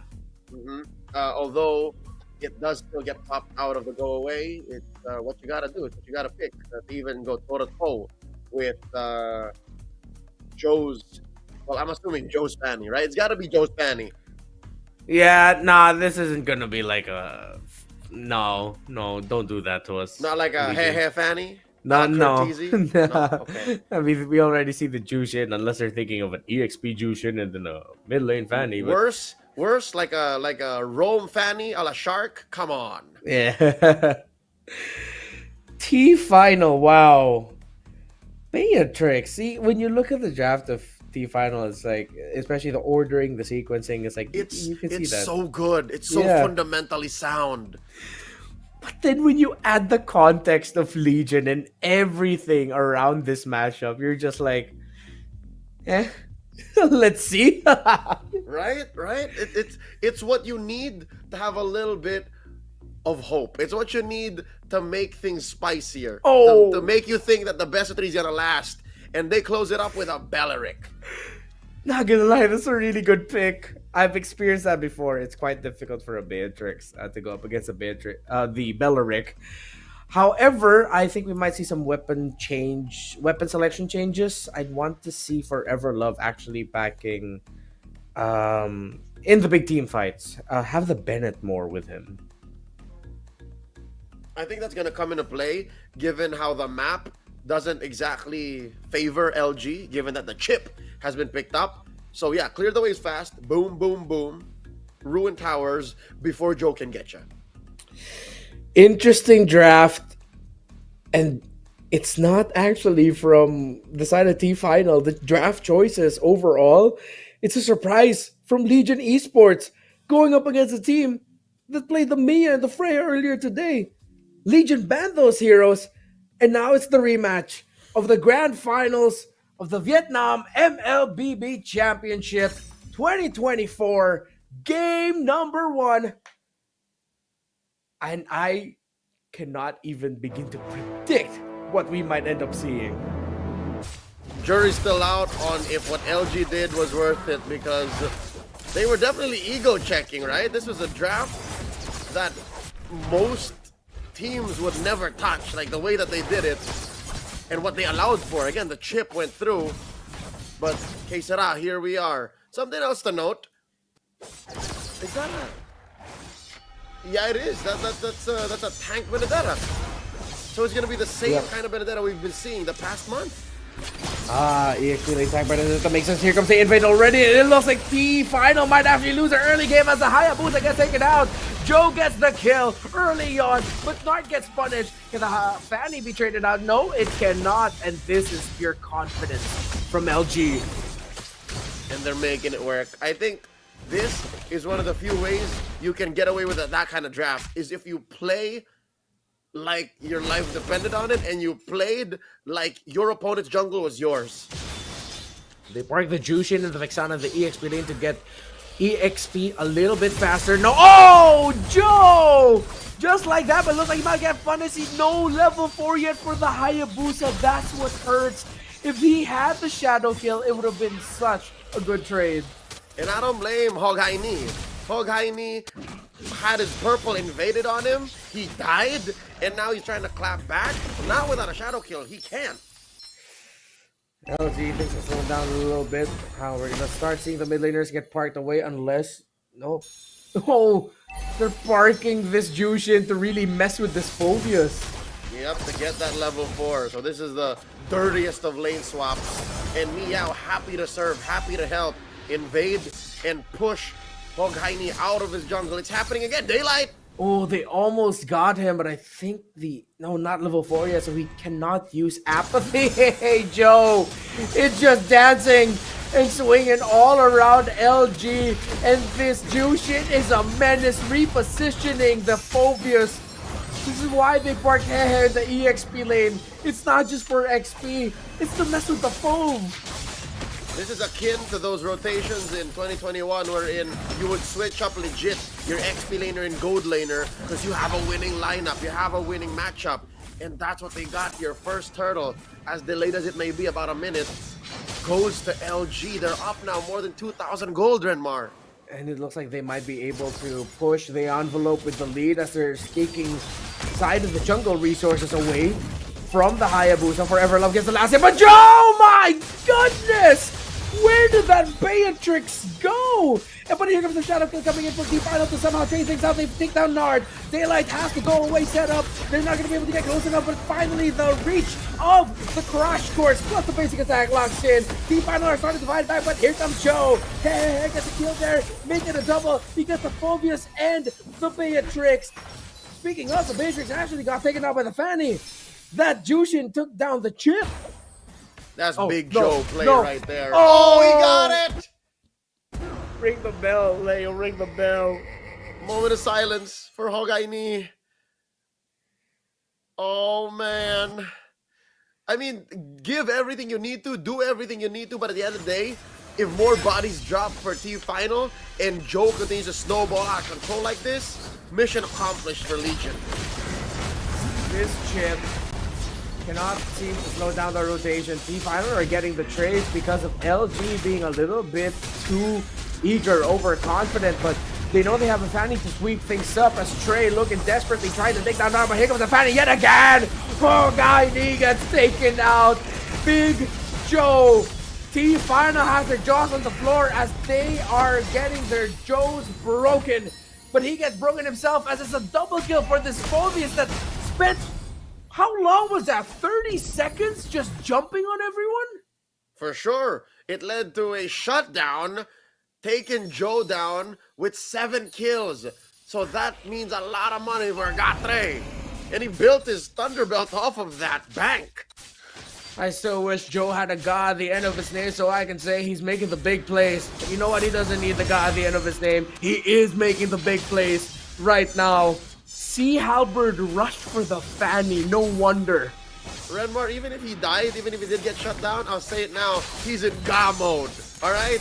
It'll take a lot more than just a single shutdown to stop what LG is doing. But I think they're making the right plays here. Adjustment with their aggression, adjustment with their rotations.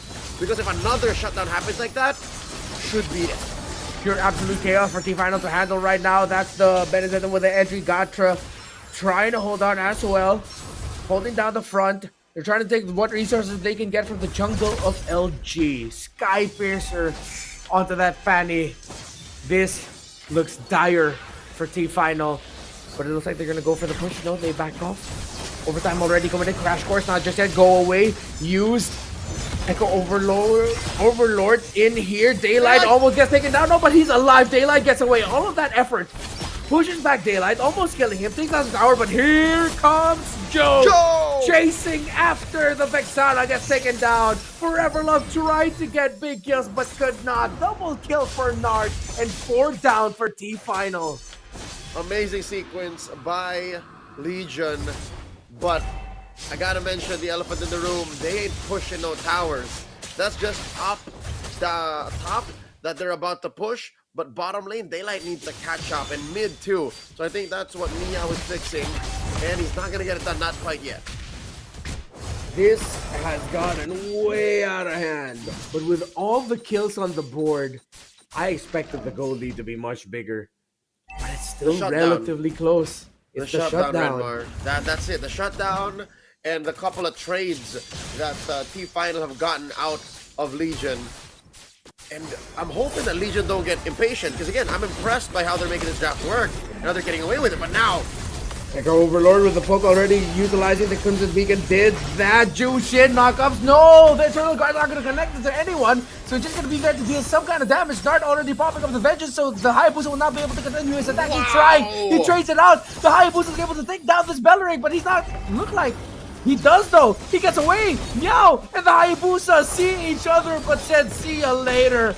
Daylight here. Gatra close enough. Reposition onto the Beatrix with a kill onto Forever Love, and Joe, here he comes, he gets one.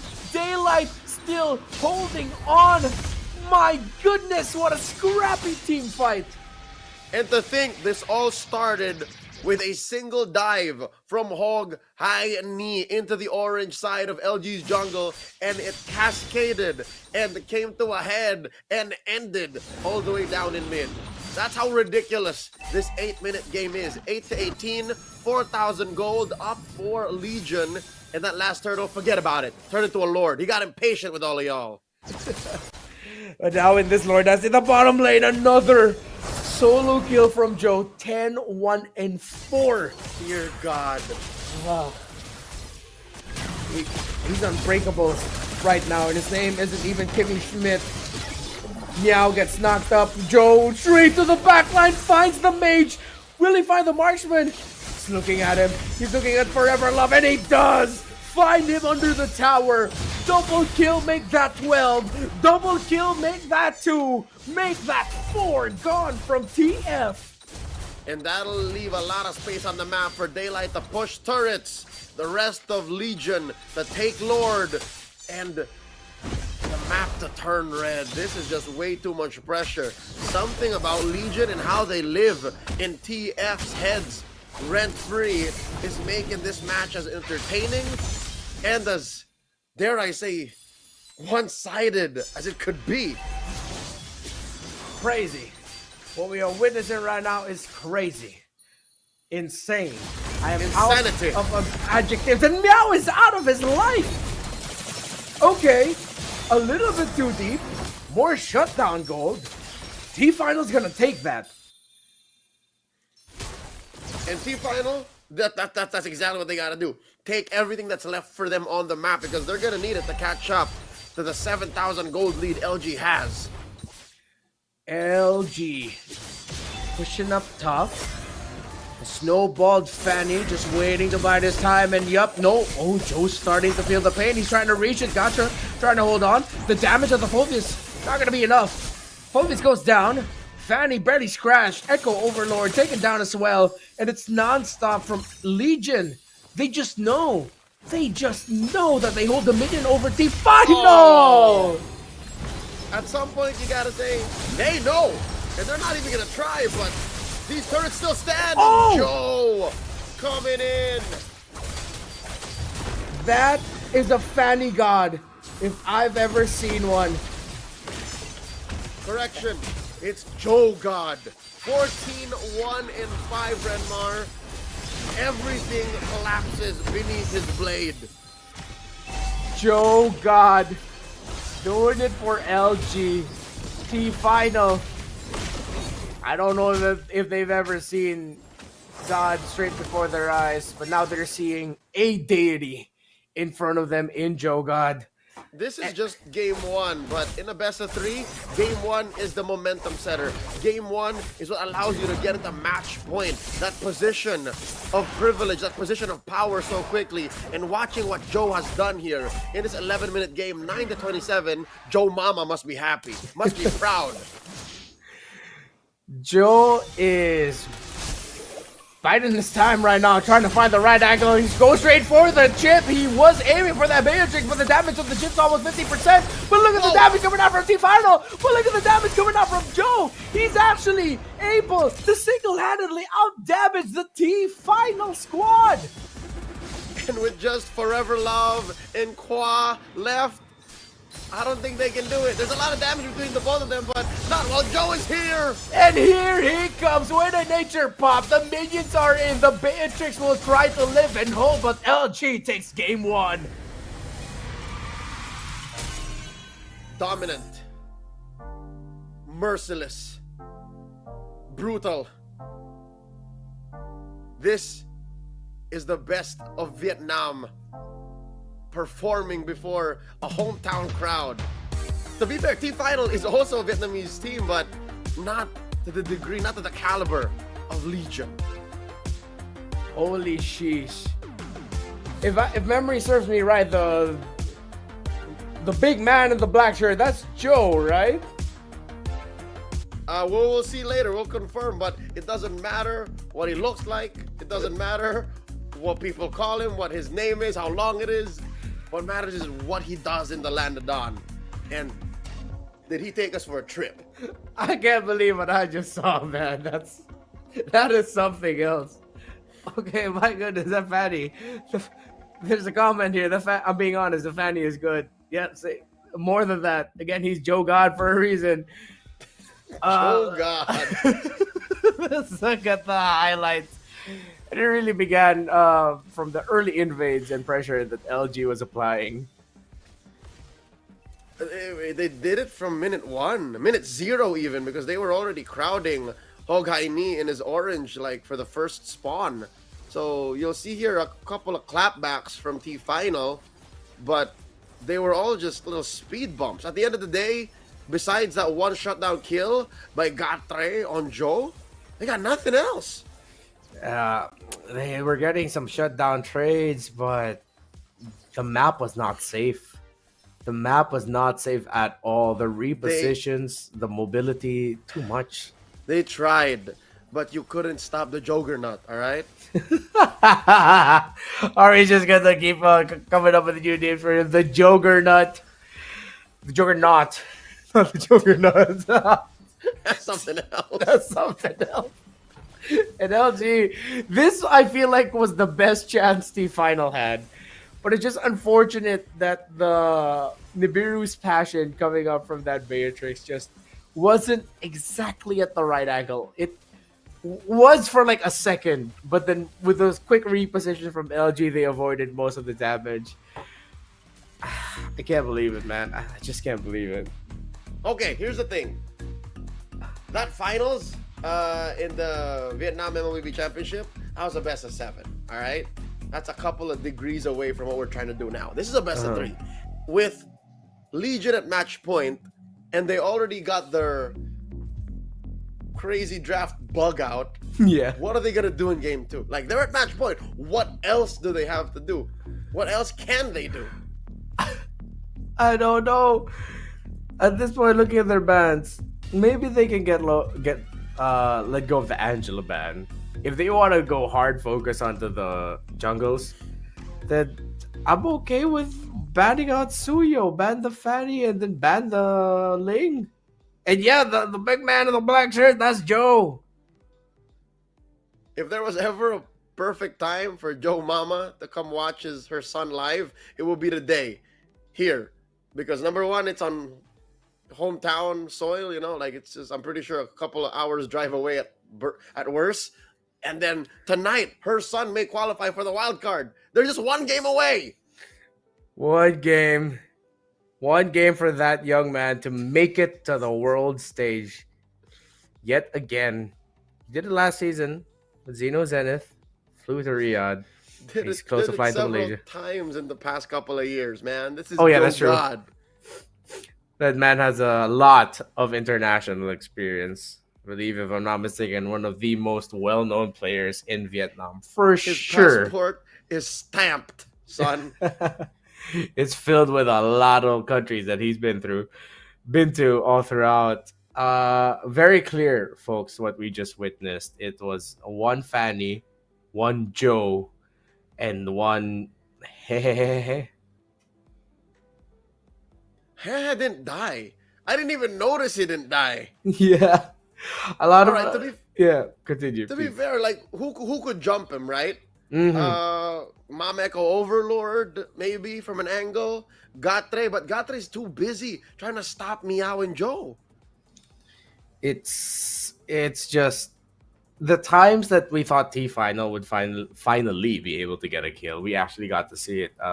Hehe was in the center of it, but he would just be able to get away. One Yep. Crimson Beacon. Again, the great choice. I'm glad that you called back to what we used to do with the lane switching of EXP and Gold. But knowing that he just bullies the Phobius and lane actually parked there, that was a revelation, honestly. Seeing that unfold before our eyes, the interaction between the Jushin and Phobius in the EXP lane. Yeah, not to mention the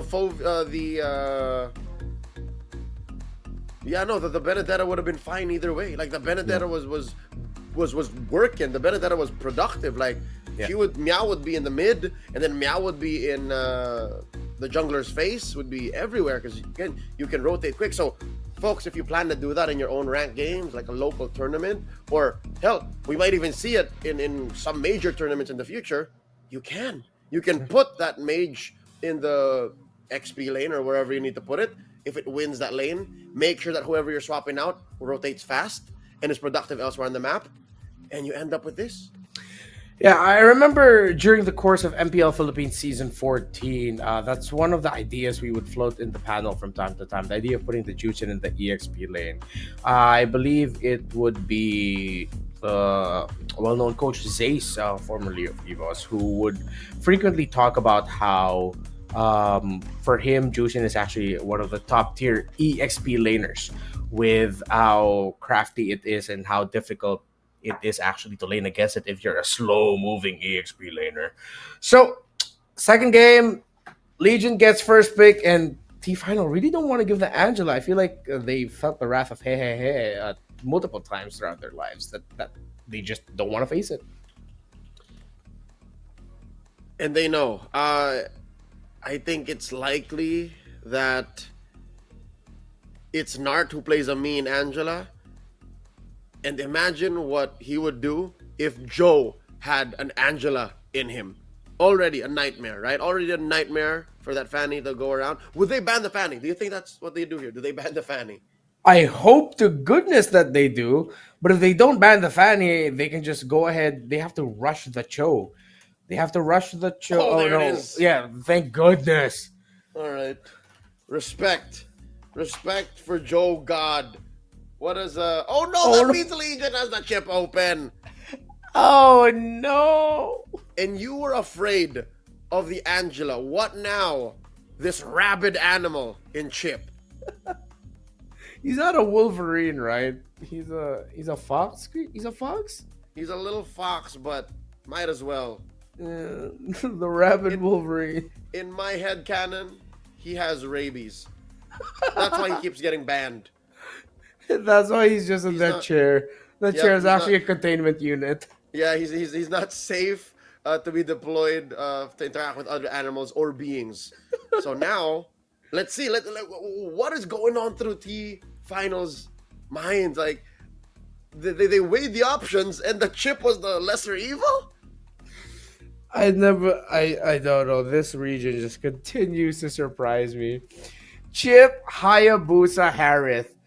That is end the game in less than 10 minutes if I've ever seen one. But the Benedetta rush, I feel like from T-Final is more of they use it, but then at the same time it's denial. This Jushin feels like denial also. But the Jushin going up against the Chip, I'm just wondering if it'll have enough protection. It needs to be paired with a good roamer that can punish the Chip invading. Yeah, block the Chip. Block the rabid animal from getting a bite on you. Because once he does get a bite on you, it's over. Yeah. Something I'm considering here is what Legion puts in mid. Because sure, this is a very strong, end the game quick. Nowhere on the map is safe kind of draft. But yeah, what kind of mage do you put with it? I'm guessing it has to be something with some burst. So Vexana or something. Yeah, Vex Chip sounds good. Paramis is good too, I'd say. Oh, Chip Oh, I got to experience that once actually. Chip Faramis together are disgusting. Good pokes, great crowd control. It's not the they banned the Aurora, they banned the Eve. They're left with the Vex, and if they want to go all out, straight up bully, they go low E. Oh wow, the last time we saw Luyu Chip was season 13, and that was also pretty disgusting. Yeah, but however, we saw the problem with it, that it might have been a little bit too much, with map pressure, map presence, and all of that. Yeah, you're everywhere but nowhere at the same time. Yeah, exactly. Okay. So, yeah, TF, they can't block any more mid laners. They do need a good gold laner. Do they slap the Bea on Forever Love again, or something that can take care of itself a little more? Yeah. Like a Moskov. I like the Moskov against the Harith, but there's so much pressure that they might need a quicker scaling. Maybe they go Bea again. Ooh, they don't show their gold. They go Edith. Interesting. They'll protect Forever Love, man.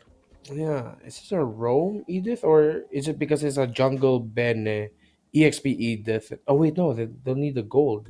Oh, it's a roam Edith. Mm-hmm. So, that said, LG need an XP laner and a gold laner. Or rather, a mid laner. I'm thinking Faramis or Vex. And then an Alpha or a Rizzler. There's a Vex. Yeah, Chip and Vexana sound really, really good. You mentioned the Trizzla. I agree. Kind of like it. Oh, whoa. Wait a minute. Mid, jungle, gold. Oh, it's an I reckon... Yeah, it's an XP Borg. I reckon this is good, again, number one, against the Phovius. Like, you ain't triggering Infernal Pursuit, not on me. And if this is indeed a jungle Bene, still hurts. Like, he can survive that. I agree. What do you pick for gold? You need a Shredder. I feel like they just default Bene again, right? Bea, you mean? Bea, yeah, Beatrix. It's a safe one. It's a safe pick. Yeah, Claude takes way too long. That sinister smile. This is... what are they gonna Evil. pick? What? Fighter sides, Renmar. Fighter sides. A gold lane Esmeralda up against a Harith. What year is this? I swear the last time I saw this was probably season 3. I wasn't even casting yet. Wait, no! We've seen this. Did Kelra not pull one out recently? The newly crowned MPL Philippines Season 14 champion. Did he not pull out an Esmeralda in Season 14 or 13? Not this season. Oh, yeah, might have been Season 13. See, fighter sides. Yeah, but against the Harith, specifically that matchup. I don't think that was it. That's why, like, I'm sure. Wow. Again, interesting draft choices were what we set up for everyone watching here today, or specifically what T-Final set up for us. If you are just catching us now, earlier T-Final won a game wherein they played a Freya in the EXP lane, Mia in the gold, and it was pretty nasty. So, well, here we are. A gold lane Esmeralda up against a lineup that they willingly gave the chip. I just don't know anymore. A region full of surprises since Mekong. See what happens. I wonder if Joe is just gonna go Joe God mode again. With a Hayabusa? Likely. Look at how fast and how far ahead he is of Hogaini when it comes to clearing. And this isn't even Legion throwing their bodies at Hogaini. They're actually letting him breathe now. Just to throw it back to y'all, if you joined us in MLBB around the pandemic 2020 era, Gold Lane Esmeralda was a thing back then, but that was before they nerfed her. That was when like almost her entire life bar can be a second shield and just full of shields. Yeah, this was also before actual lanes were a thing. Yeah, before actual lanes were a thing. Exactly. So in a very old era of MLBB, she was a strat. But now it's gonna suffer the first death. Quick rotation, decisive from Legion to take that Esmeralda down right away. He got squashed. And another thing to consider, I don't know if this is just T-Final getting blindsided or getting tunnel visioned towards that whole lineup. Wait, Joe takes a good amount of poke. the true carry in this lineup is the only physical damage dealer in. Well, I mean, the Phovis also deals physical damage, even the Esmeralda, but the Benedetta is the core of this lineup for T final. Maybe that's why they thought that, yeah, let's go ahead and pick up a gold lane Esme, but Which is what I was trying to get to, alright? I don't think Nart's gonna die here, unless... Oh, he's done. Yep. Please, continue. Right. The reason why I think this might be an episode of tunnel vision or getting blindsided or focusing too hard on the Harith matchup is because you usually put an Esmeralda in the gold lane or a 1-3-1 fighter setup when you have a burst assassin in the jungle. Yeah. Like, this is not a burst assassin. Not a burst assassin if it doesn't get the early game that it wants, but look at the team final, they're actually fighting back, they're able to get a turtle, but they back off. Like the final blow, committed. No invades gonna happen. And Daylight, okay. He's getting managed a little bit somewhat by the Esmeralda, who, by the way, is gonna be rushing Feather of Heaven. A great position here by the chip to go for a massive flank for T5 for the Legion. first 3 minutes so far, T-Final is making up. Oh wait, Prevlov down. Oh no, not again. Not the right timing there for T-Final, and even the Edith is gonna fall. Another lapse in the gold lane from the Roamer and the gold laner. Oh, I was just gonna say T-Final making the most of where LG stumble, but it seems like those days are over. That was a good 3 minutes, folks, but LG's back in the driver's seat. Look at how much they've chipped away at this gold lane tier 1. Dear God, they took all the shields, and now the turret's at half HP. Forever Love taking a lot of damage again. Intercepted by the Edith, but he's going to be able to shadow out Joe. He's going to get stunned. The basic attack is there. The damage coming in as well from the Esmeralda and the Jushin is enough to take down the Hayabusa. T-Final can push forward under the turret. Unless somehow they hold on, electrifying the blow onto that Harith, and T-Final are finally showing some bite and fighting back. They get 2 in the bot, a massive rotation trade. Nart falls, but they will not be able to get this turret down. The minion wave's not completely there. T-Final played the numbers game. First up, they made a god bleed. They killed Joe after a 2-kill streak, and then they took down Daylight, took down Nart, and unfortunate as Nart's ult wasn't on cooldown, so he wasn't able to call in some reinforcements. But also unfortunate for T-Final, they didn't get to capitalize. Oh no, Gatre. Okay, Gatre already completed. Oh, he's jumping, he's surviving, and he looks like he was able to buy time, but here comes Joe and Meow. But here comes the chip and the shortcut. Surprise, surprise, it's a fight. With the Venezuelans actually going to be able to take down that X-Borg, and here comes the entry coming in from the Hayabusa again. Already Shadow Kill has been committed. And T-Final are fighting under everyone, but they're surviving. Like is repositioned by that Jushin and gets taken out. Double kill for the Esmeralda. Hey, trying to get away. It looks like he will repositioning the Eternal Guard. Lord, not yet up. It's the turtle. The second one, it looks like, for T-Final. Call an ambulance, but not for me. Joe gets 1. Shadow Kill takes down the Edith. They'll take that trade, but T-Final, they are doing it. Renmar, we saw a moment like this in game 1 too. We also said they're doing it, and now they're actually much better in terms of net worth than they ever were in game 1. And here they got a 2,000 gold lead, but where do they convert? Where do they capitalize? How far can they take this lead?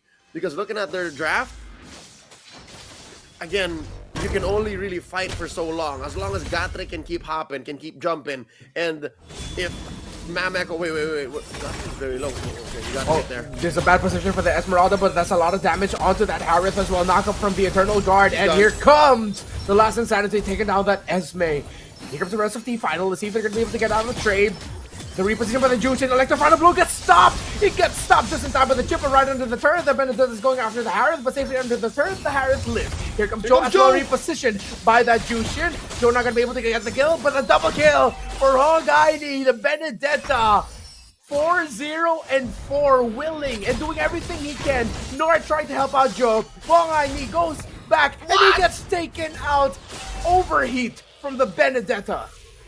Joe, the veteran, despite pulling the trigger on the Shadow Kill too soon, here he goes! And he pulls it again! This time, perfect! A thumbs up even, a show of respect from Echo Overlord. That took a while. That team fight lasted a good minute. He started with a shadow kill, took that whole engagement, now Gatra is gonna get punished. Yeah, this focus is way too deep. He cannot do anything there. And finally, it looks like Legion, surprisingly I'm saying this, might be able to get their first turtle of the game. Hey, you know what? It's not about how you start, it's how you end. And it looks like Legion are ending the early game with a solid win. Their first turtle, the last turtle of the game, 7 minutes in. Huge push though in the offside by Hogaini. Another fight breaking down in bot. Joe finding locks in the shadow kill onto that Jushin. Gets a love tap or two onto the Esme as well, but top side, the Benedetta gets a solo kill onto Hehe. Across the board, T-Final are winning this through teamwork, individual excellence. But at some point, is it just not going to be enough for the veterancy of LG? And it's that point now. Because look, they've lost their lead. The map has equalized. And Joe has a gold lead again. Renmar, he's up by 500, 600 away from Hogaini. And I'm looking at Hogaini's build. I'm looking at his battle spell, as his emblem rather. It's a damage Benedetta. When was the last time you saw a damage Benedetta in the jungle? Save for today. Yeah, it's pure assassin. Damage full, I don't remember, because the last time we saw our jungle, it would actually be hybrid or even full tank. The final. Trying to find an opening in the bot side, but LG's not giving it. Pokes onto that Phoveus, gets a lot of damage. Here comes Joe, shadow kill. Gets committed already. The Phoveus is holding. Oh my goodness, Gatre! He's trying everything he can. It looks like he's fighting. And Nart gets punished. T-Final. The teamwork. I think that's what the T stands for. Teamwork. Final. I wish it made more sense, but it's working. They're back to a gold lead, as small as it may be, but they're bullying Legion out of position. More than just the teamwork that's paying off, I think they're actually making LG commit the odd ults.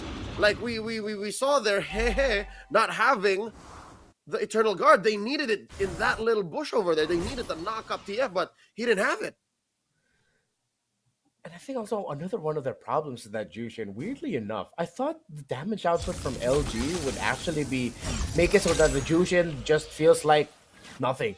But no, Forever Love gets spotted out. The knocker from the Edith.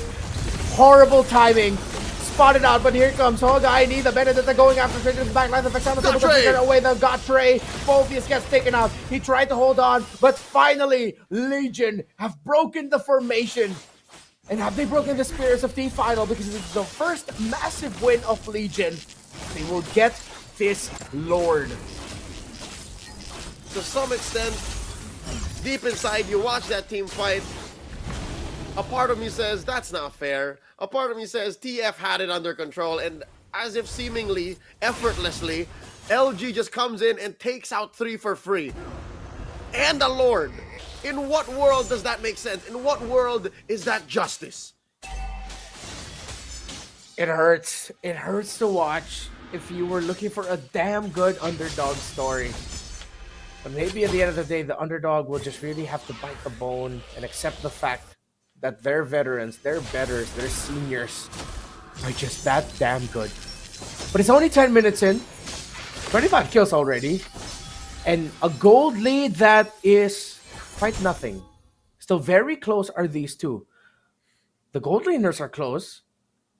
I'm waiting for another damage item on this Esmeralda. I feel like once it gets to the Holy Crystal, the respected Joe spots out Benedetta and forces out the Electro Final Blow right away. Actually, on the contrary, I'm looking for defense from this Esmeralda. And now fight breaks out. LG zoned out by this Phoveus. They might be actually be able to punish Nart, and they do. That's an advantage for the damage from out of nowhere. The Harith, the Vexana, and the ESPORT capped off with a shadow kill. 2 gone right away, and we might be seeing the last breaths of T-Final in their hope to make it to M6. But damned if you don't, damned if you don't. As Benedetta tried, they tried to get more kills. Gotcha tried to get more kills. And T-Final just have the gold lane Esmeralda left with an Edith coming back alongside the Jushin Shadow kill under the tower. Joe says this is it for now. I'll come back for you later. No matter how good the setup is or the punish for T-Final, it seems like Legion have just legions and legions of dudes. It seems like there's just always more coming through a bush.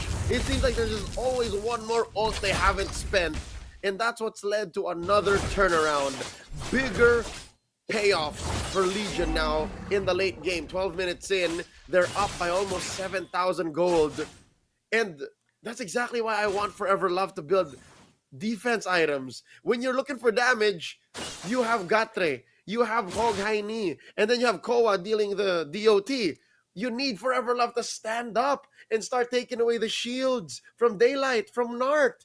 I don't think this is the... I don't know, man. I'm just a dude in my house screaming into a microphone, watching a game of MLBB. Who am I to say he should build defense?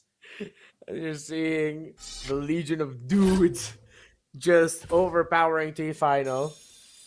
I don't think he's going to be rushing a Holy Crystal if that's the case. Nope, he's still building magic. Yeah, that's a Holy Crystal rush if I've ever seen one. It's gonna... Or he could also be on his way to a Blood Wings. Could be. Shields is shields. Shields on shields. If I'm the Esmeralda, I think I'd rather want that a little bit more. And oh my goodness, Joe almost single-handedly took out that Benedetta. Get away though. He's getting sandwiched here. Uh-oh. No, but he has a shadow. Oh, look at that. Yeah, he needs more defense. That Esmeralda needs more defense. Oh, but look at his hurt. Look at Joe. He's getting deleted. But no. He survives and Forever Love is able to get away. The chip ultimate goes straight into the back line trying to chase that Esmeralda down. And it looks like the Esmeralda will be able to get away. But Overlord will not. That's a kill under the Edith and a kill to the Benedetta. A kill to the Fovisas. Well, and that is it. With minions marching in and the Lord marching in, Legion, many as they are actually just 5 of the best that Vietnam has to offer as they fly to Malaysia for the M6 wildcard. You could change the name, you can change the colors, you could change the jersey, but some things never change. It's still these 5 talented athletes representing Vietnam in the upcoming World Championships for MLBB. GG, well played. The T-Final, though, consistently, they've made a rival out of their elders, their more experienced counterparts, but at the end of the day, Legion are still the flag bearers. T-Final, I hope that they continue to fight, and I hope they get a lot more opportunities in the region. Leo, you know I like innovation. Sometimes, even innovation that is a little bit too crazy for my taste. But in the second game, it looked like they could have. It really looked like they could have. Maybe if they matched that innovation with fundamentals that they can pick up from Legion here, who I'm sure will always have their back when it comes down to representing Vietnam, representing Mekong, then they definitely have a lot to grow. We'll see more from T-Final, I'm sure, in the future. Legion will represent Vietnam once again. Going to the wild cards, and they will set up a date, a rematch with Nightmare Esports, a rematch of last season's M Challenge Cup Mekong. Wow, what a matchup!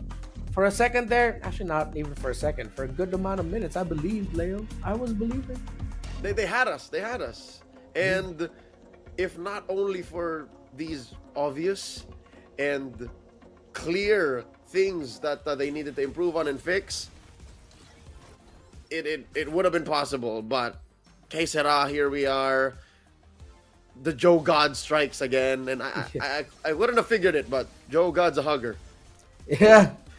I mean, the big dude, I mean, sometimes you gotta, with great power comes great responsibility. Big muscular dudes are good for hugging, I've been told by Naisu.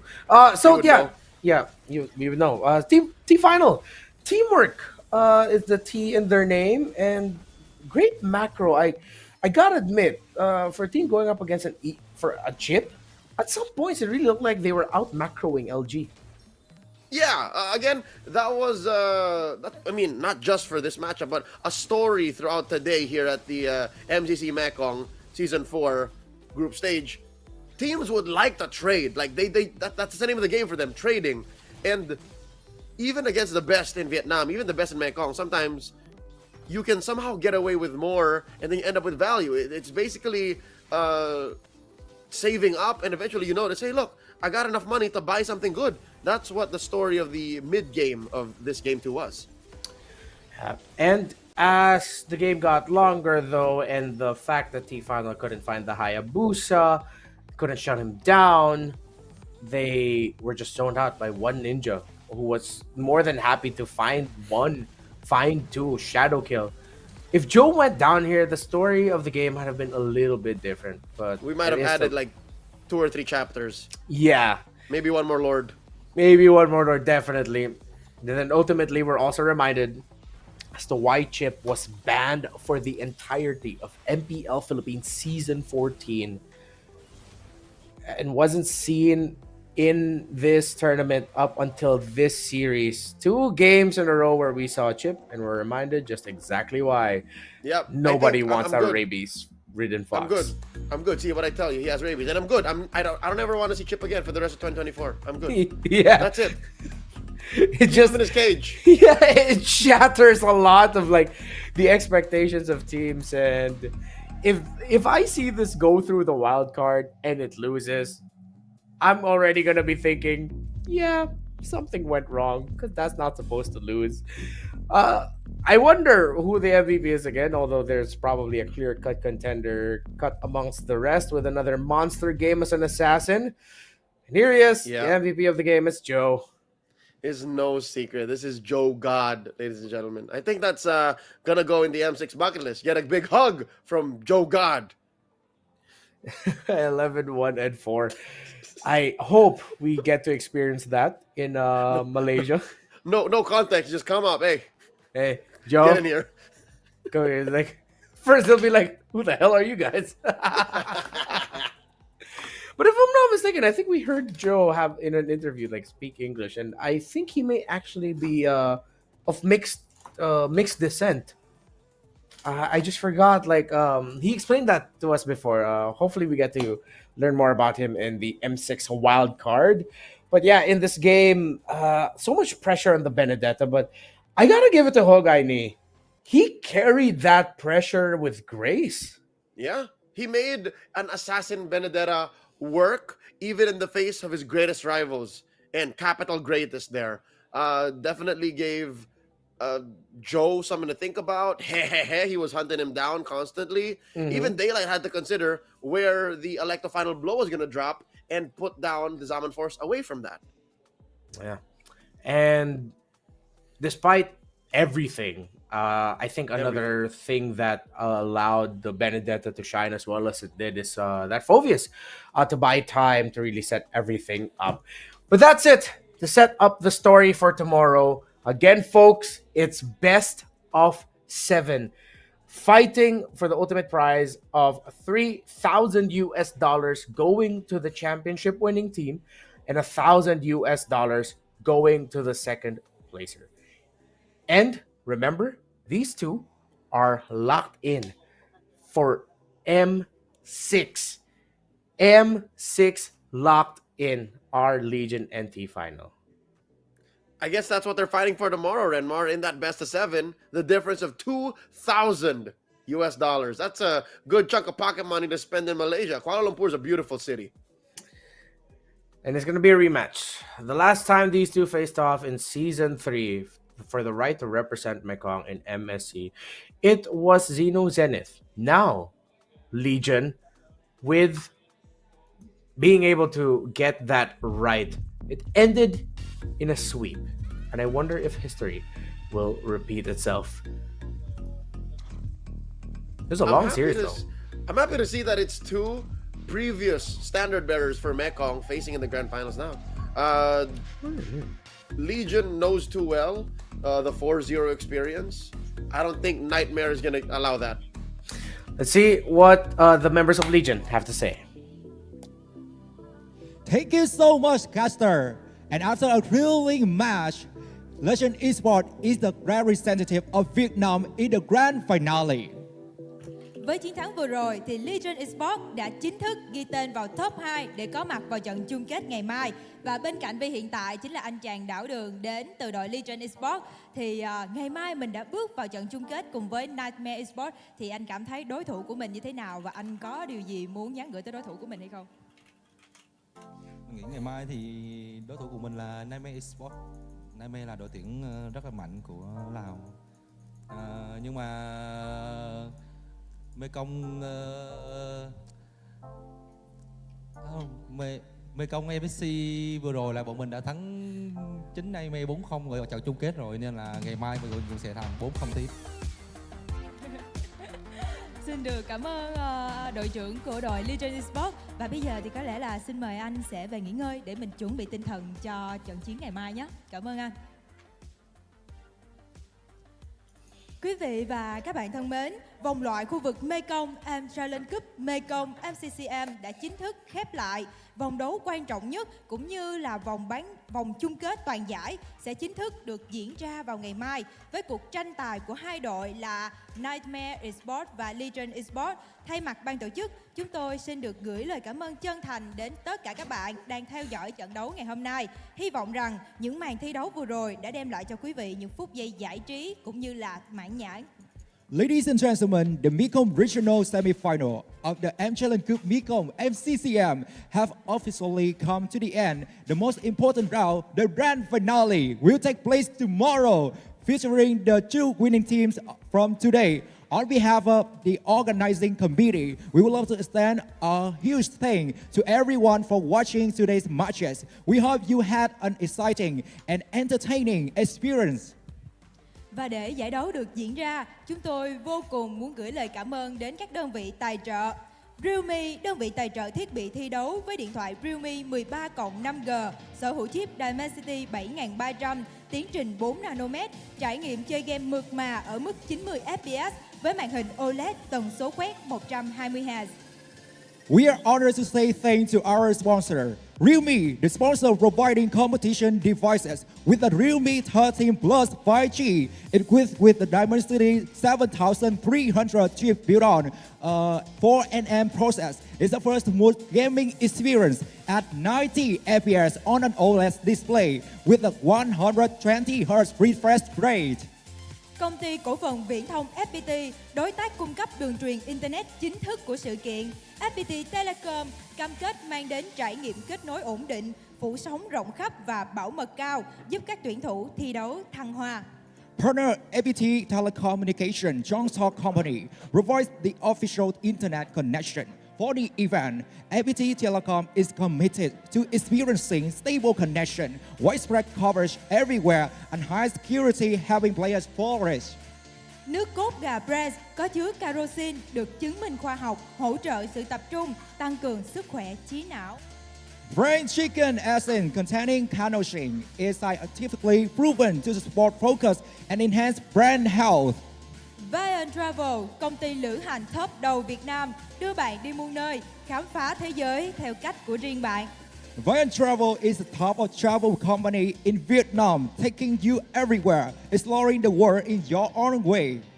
Một lần nữa, chúng tôi gửi lời cảm ơn chân thành đến tất cả quý đơn vị cũng như là quý khán giả để theo dõi trận đấu của ngày hôm nay. Và đừng quên vào ngày mai, trận chung kết của giải sẽ được diễn ra. Và đừng quên theo dõi các bạn nhé. Xin chào và hẹn gặp lại. See you tomorrow!